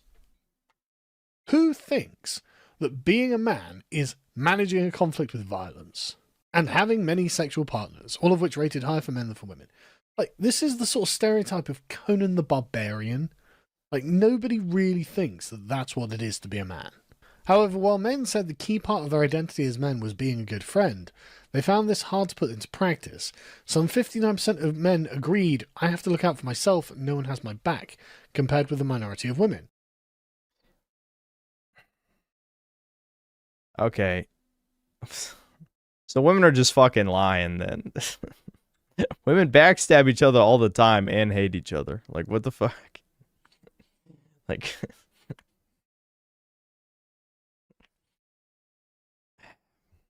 And the no one has your back thing is so true in modern society, and it's not, like, it doesn't matter which gender. I mean, yes, in the past, men did have each other's backs, but not now. Women never have each other's backs, so this, again, they're just being retarded. Men were twice as likely as women to agree that men should figure out their problems on their own rather than ask for help. Now, this is a natural part of being a man. This is what Nora Vincent found was so depressing when she... used makeup and whatnot to transform herself into a man and live as a man. She realized how lonely society felt compared to how lonely she felt when she was a woman. People will help women. Society is geared towards making sure women feel safe and secure. It is not geared to making men feel like they belong. And so I'm not surprised a lot of men are like, look, I have to look out for myself. No one has my back. And honestly, this is, I think, goes hand in hand with the decline of male-only spaces. Now, you remember the feminists got these abolished, so you can't have male-only clubs, you can't have male-only spaces, you can't have areas where it's only men who will deal with themselves and each other, as men do. And so, without those things, I do think that a lot of this is, I have to look out for myself, no one has my back, because they don't have the social life to support that anymore. I don't think it exists anymore. And I think that, frankly, this was abolished regardless of the consequences on men. It's a contradiction. We know boys and men are crying out for that, but I think that we have to take it as aspirational. We would like our men's clubs back. That's what it is. We would like our men's clubs back. Thing is, at this point, I feel like the damage has been done with younger people. When you've already, the internet, all of the extreme conflict on the internet has already sort of made you feel isolated. Like, their equivalent of a men's club is going to be some creepy ass Discord group. That's basically like what the modern version is. Just whatever echo chamber you can find where you can just grow increasingly more radical in whatever insane shit you believe, which is what people do say about these streams sometimes, which I have banned a fuck ton of people. But I think at least here, we make fun of each other quite a bit. But yes, generally, at least the only political opinions that are going to fly here are going to be, far right shit. But yeah, no, all you're going to get for a men's club is going to be some like crazy ass schizo shit, or like some like tranny Discord server or something like that, where it's a very insular group, but people are just fucking crazy is the issue. That's not going to be good for any societal cohesion. I don't think bringing back... Yeah, I don't see bringing back men's clubs in real life really undoing the damage of sort of like... It's almost like a catch-22 of these societal norms. Where on the one hand, you have like the extreme political correctness, which makes people afraid to trust anybody, or people will freak the fuck out and ostracize you and exile you from the group. And then again, you have what I just said about the insane echo chamber shit, where you just say crazy shit and it's normalized by other fucking crazy people. There's just so many spaces on the internet like that. I don't know what could really be done about that outside of just, not being a low trust society anymore, but that's going to take a lot more work than bringing back men's spaces. We want spaces away from women, and there's nothing wrong with wanting space. And do I think modern men are too antisocial and afraid of socialization for there to be men's clubs? Yeah, I mean, yeah, that's more or less what I was saying. We already have internet groups of maniacs. Basically, is the modern version of the men's club. Away from men. Women have spaces away from men, and they should have them. They're entitled to them. And this is why I agree with the TERFs. They absolutely should have spaces where men dressed as women can't go into them.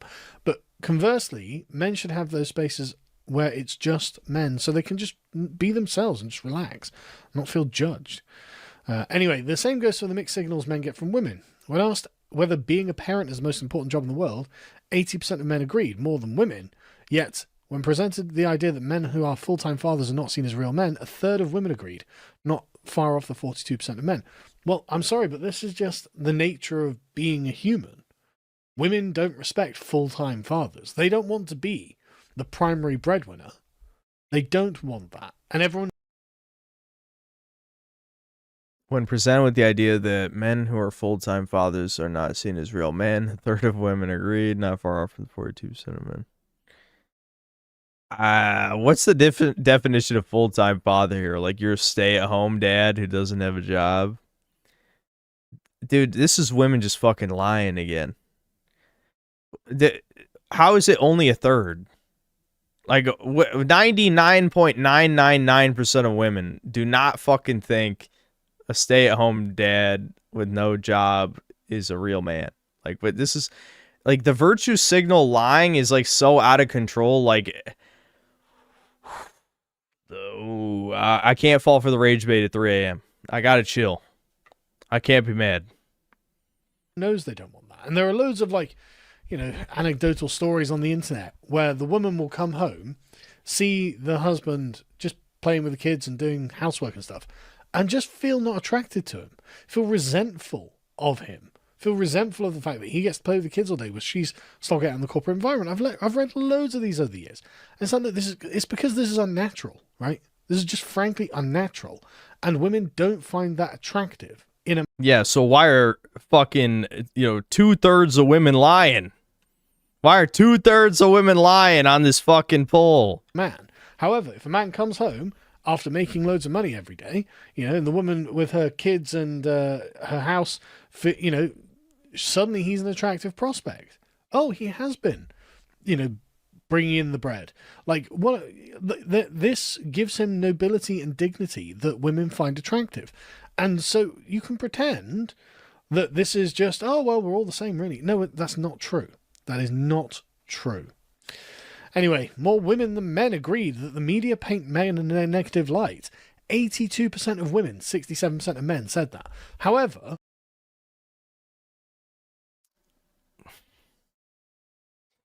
Okay, this one, me surviving this without getting mad will be difficult. I'll let him read the whole paragraph before I say anything. Overwhelming majorities of both say, yeah, the media paint men in a negative light. Representation, as the feminists told us, was important, and so they decided to represent men as bad, either incompetent or evil. That was the way that the media decided to represent men. It's like, how do we allow this? Why are we allowing the media to brainwash society into thinking that men are bad? Well, I'm not going to Fed post at 3 a.m., but what's the plan of doing something about it? Are you going to vote it away? Who are you voting for that's going to stop that from happening? Oh, voting's not going to work? Okay, so what are you going to do then? Oh, you're not going to do anything? Oh, that's why it's happening then. Okay. Stupid or evil? Why are we allowing that? Why can we not have some kind of legislation that says, no, you have to fairly represent people? You can't just say men, you can't just have men represented in your adverts or whatever as bad, or on TV or whatever it is. We could do that. Like, if the media constantly represented women as either being dumb or sluts, then you better believe that things would change. Well, would they though? Would they though? Because here's the thing. If the media was showing that, that means the people in charge want that message to be pushed. So who's going to change it then? That's... I feel like I'm pushing like the demoralization black pill right now, but I just think at this point where we're at in society right now, whatever bullshit that the elites are trying to push is probably just going to go through. That's just, people ain't going to stop it. I mean, boycotting this shit hasn't stopped it. And people are not going to do actions because nothing ever happens, as we know. So, I don't know. I don't think it would. I'm gonna be honest. I don't think it would change. If they wanted it to happen, the people in charge, like it wasn't an accident that they had women as like retarded bimbos, then I assume it would keep going. Absolutely would change. Anyway, more women than men agreed that things are generally better when men earn the money and women take care of the kids. More women than men agreed things are generally better when men earn the money and women take care of the kids. I'm going to keep repeating it. More women than men agreed that things are generally better. Yeah, see, I was mad at women and now I'm mad at men. I'm actually flipping. Like, who voted in these polls? Were there a bunch of Zoomers like, nah, actually, women should do all the work? Like, what? Hold on. What are you talking about? What, huh? And how the fuck do men not think men are portrayed in negative light? Is this a British poll and these just like some cucked ass boomers with like, testosterone lower than a grandma or some shit? Like, who the fuck? How the hell is it only 67% think media paint men in a negative light? Who the fuck are these men? How far have you dug your head into the sand? Buried your head in the sand. That makes no sense. Dude, 78% of women think that you must be an alpha male these days to get a partner. Holy shit. They didn't lie on that one. They didn't lie on that one. They just told the truth. They didn't even pretend that one. They lied about the other stuff. They were just like, yeah. Men do need to be Chad. They 78% say they will be Chad. When men... Hey, that's almost the 80-20 rule. It's almost 80-20. If it was 80% of women top 20% of men is the alpha male, right? That's almost 80-20 rule. They admitted to. Earn the money and women take care of the kids. More women agree with this statement. So why are we still a feminist society? Why are we still doing this? Men should earn the money and women should take care of the kids. Say women? More women than men agreed to the following statements, one of which was things are generally better when men earn the money. So why are we systemically disadvantaging men? Women don't want it, men don't want it, and it's why women don't find men attractive. Because there is a dignity that comes with being the provider that women are attracted to. It ennobles people. It makes men. Actually makes men into the sort of platonic form of a man that women tend to be attracted to.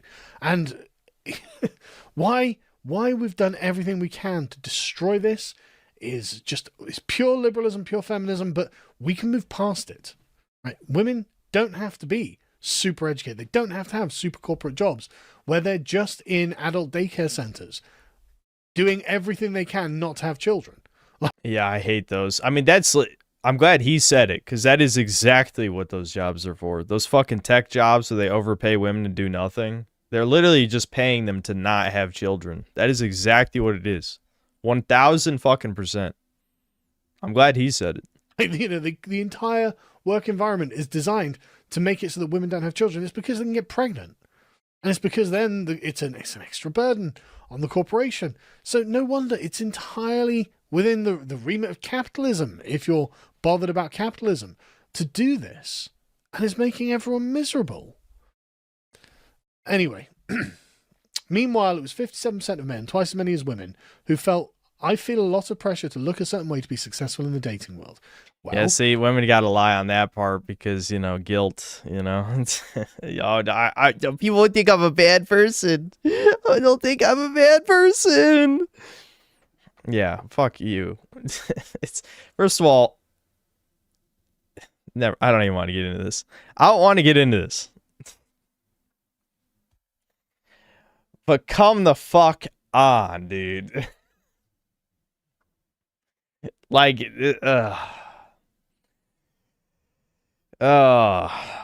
only a quarter of women essentially think you need to, I know they phrase it in kind of a cucked way, but basically only a quarter of women admitted, because they're lying. Only a quarter of women admitted that you basically need to be attractive to be successful in the dating world, because that's what that means. I know they phrase it in a very cucked way to try and beat around the bush, but that makes you a bad person, I guess. No, I don't think that makes you a bad person to not be attracted to ugly people or whatever. What makes you a bad person is you're an ugly ass hoe and you think you should be with Henry Cavill. That makes you a bad person. But again, they would never. There's no way to phrase that in a survey. I think that's due to the apps, isn't it? Right? You've got to look a certain way due to the apps. And women, a lot of the time, are attracted to men primarily not because of their looks. But that requires you to have been charismatic in her presence. That requires you, and I'm certain this is how I got my women, like throughout my life, like if you're not like super good looking, they've got high standards when it comes to looks, but if you make them feel good in other ways, and you're funny, or you've just got a great presence around you or whatever that makes her feel good, then not being the world's most handsome man is not actually the world's biggest drawback. However, if you're on a dating app, you don't have the opportunity to be charismatic in her presence, because she will just... Well, yeah, that, okay. I will agree with the less black-pilled take on this one for sure. But essentially, yeah, I agree with generally what he's saying. When you just have images, that makes it way, way, way harder. Like, obviously, Especially, again, it's like I keep saying, she can compare you to 100 other men in an instant. if it's actually has to be in public with other people, you're only competing with select few people, and the more socially charismatic individual will at least have a chance, right? So I do agree with that. That, you know, in person, it's not as bleak as when you're just comparing, you know, PNGs. Was it swipe right or swipe left? I don't know. She'll swipe off of you and you'll never actually meet her. Whereas in the real world, if you bumped into her in a bar and you made her laugh and blah, blah, she might actually be into you. So it's just one of those things where it's like, okay, you probably do feel a lot of pressure to look a certain way now. Men and women are swimming in the same water about these ideas about manhood. Young men will tell us women want a guy who looks a certain way as a breadwinner. We are very aware that for men in heterosexual relationships, there are huge expectations that can be quite traditional among women, even as women are telling us we don't want to depend on a man, and it's even... Brian. All right, wait, Brian. To be fair, though, that's really specifically just for Doomer Hour. Though this is a Doomer Hour adjacent conversation. No girlfriends allowed in chat. That's not true. That's not true. To be clear, I specifically just rage at normies during the Doomer Hour stuff because of the worthless platitudes. It's not that everyone in the Synthetic Man chat has to be equally a loser. I swear, I promise that's not a rule. The only real rule, there's only one, which is don't annoy me on purpose.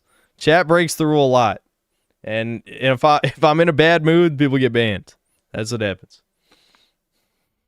Unfashionable in some circles to say you have a boyfriend these days. We hear young men talk about how complex and difficult that is. Yeah, women have been totally polluted. Their minds have been polluted by feminism. Like, if women, right, have traditional expectations and they think, as we were shown here, that things are generally better when men earn the money and women take care of the kids, and yet they're like, well, we don't want to depend on a man and it's unfashionable to say you have a boyfriend, like, then no kidding that this is bad for not just men but everyone else, but the society itself is falling apart. No wonder people are like, oh, more aligned with hard right online influencers. I guess they mean people like me, but well, they probably mean people like Andrew Tate. But, you know, I guess I fall into that category. Yeah, it is. I feel like every time they talk about hard right online influences, they're probably thinking of Andrew Tate. It feels like that motherfucker mind broke leftists 100%. And I feel like he's one of those people who basically just had his 5 minutes of fame. Now, obviously, going to prison is kind of the reason for that. But the point is, his staying power in the communist, socialist, you know, cuckold mindscape has lasted far, far longer than his relevance.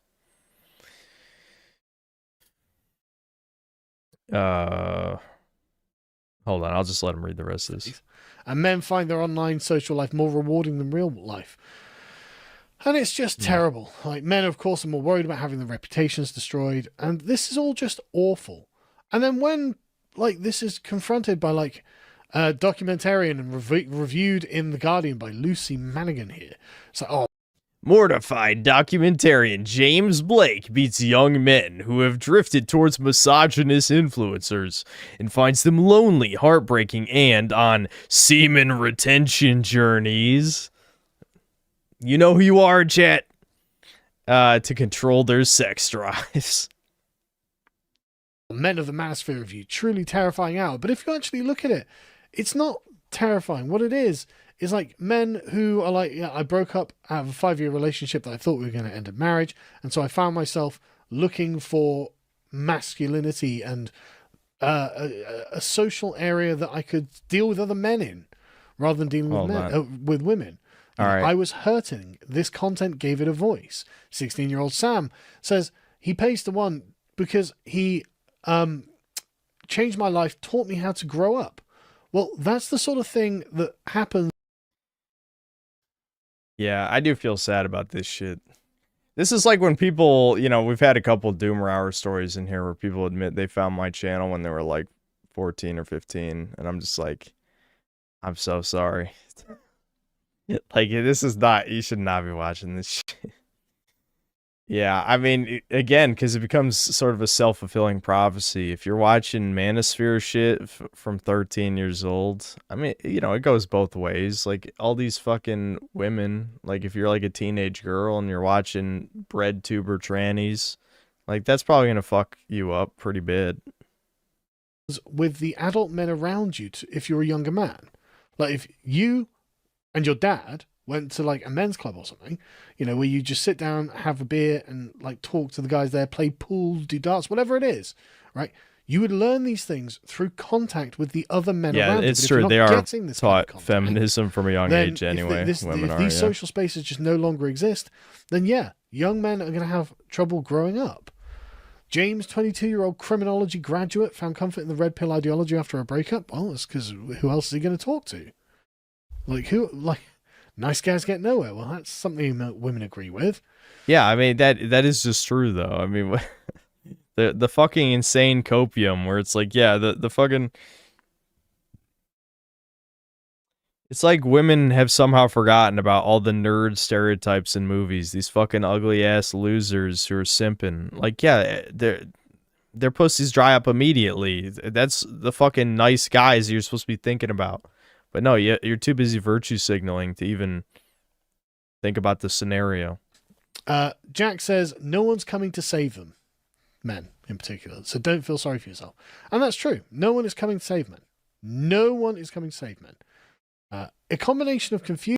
That's because men have to save themselves. Like, again, not playing any holier than thou shit, because I'm certainly not going to lead us into the Fourth Reich or anything. But yes, no one's coming to save you. You know, either you do something or you make the best of Clown World. That's it. That's all I can do. Confusion, contradiction, and loneliness. When Sam finally meets some of his online friends in the flesh, his joy is heartbreaking. Suffuses every interaction James has with these young men. It is clear that none of them are evil or anything close to it, but they are adrift in a world that is changing in ways that's easy for them to believe and not for the better, and vulnerable to predators. Yeah, I think that this isn't changing for the better. I mean, look at you. Men of the Manosphere, a truly terrifying hour. But look at the conclusion. The conclusion is, oh my God, it's harrowing to see what society is doing to young men these days. I know this is the end of the video, but hold on. What is the conclusion? A combination of confusion, contradiction, and loneliness. When Sam finally meets some of his online friends in the flesh, his joy is heartbreaking. Suffuses every interaction James has with these young men. It is clear that none of them are evil or anything close to it, but they are adrift in a world that is changing in ways it is easy for them to believe are not for the better, and vulnerable to predators. They may not be being groomed by more powerful men for sexual reasons. Where did that come from?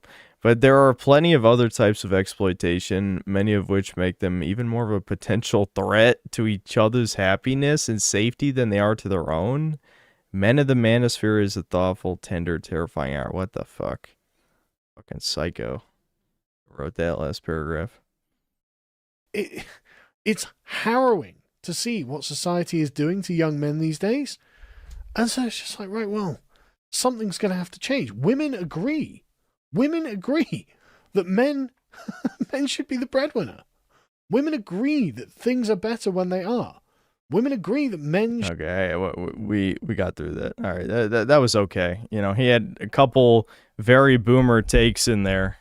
But, you know, what can you expect? He's an old man at this point. All right. I'm not going to ramble about shit. I streamed 40 more minutes longer than I wanted to. So, yeah, I'll see you guys soon. I'll see you on Thursday for Kirby Air Riders, right? I think that's Thursday. All right. I'll see you guys.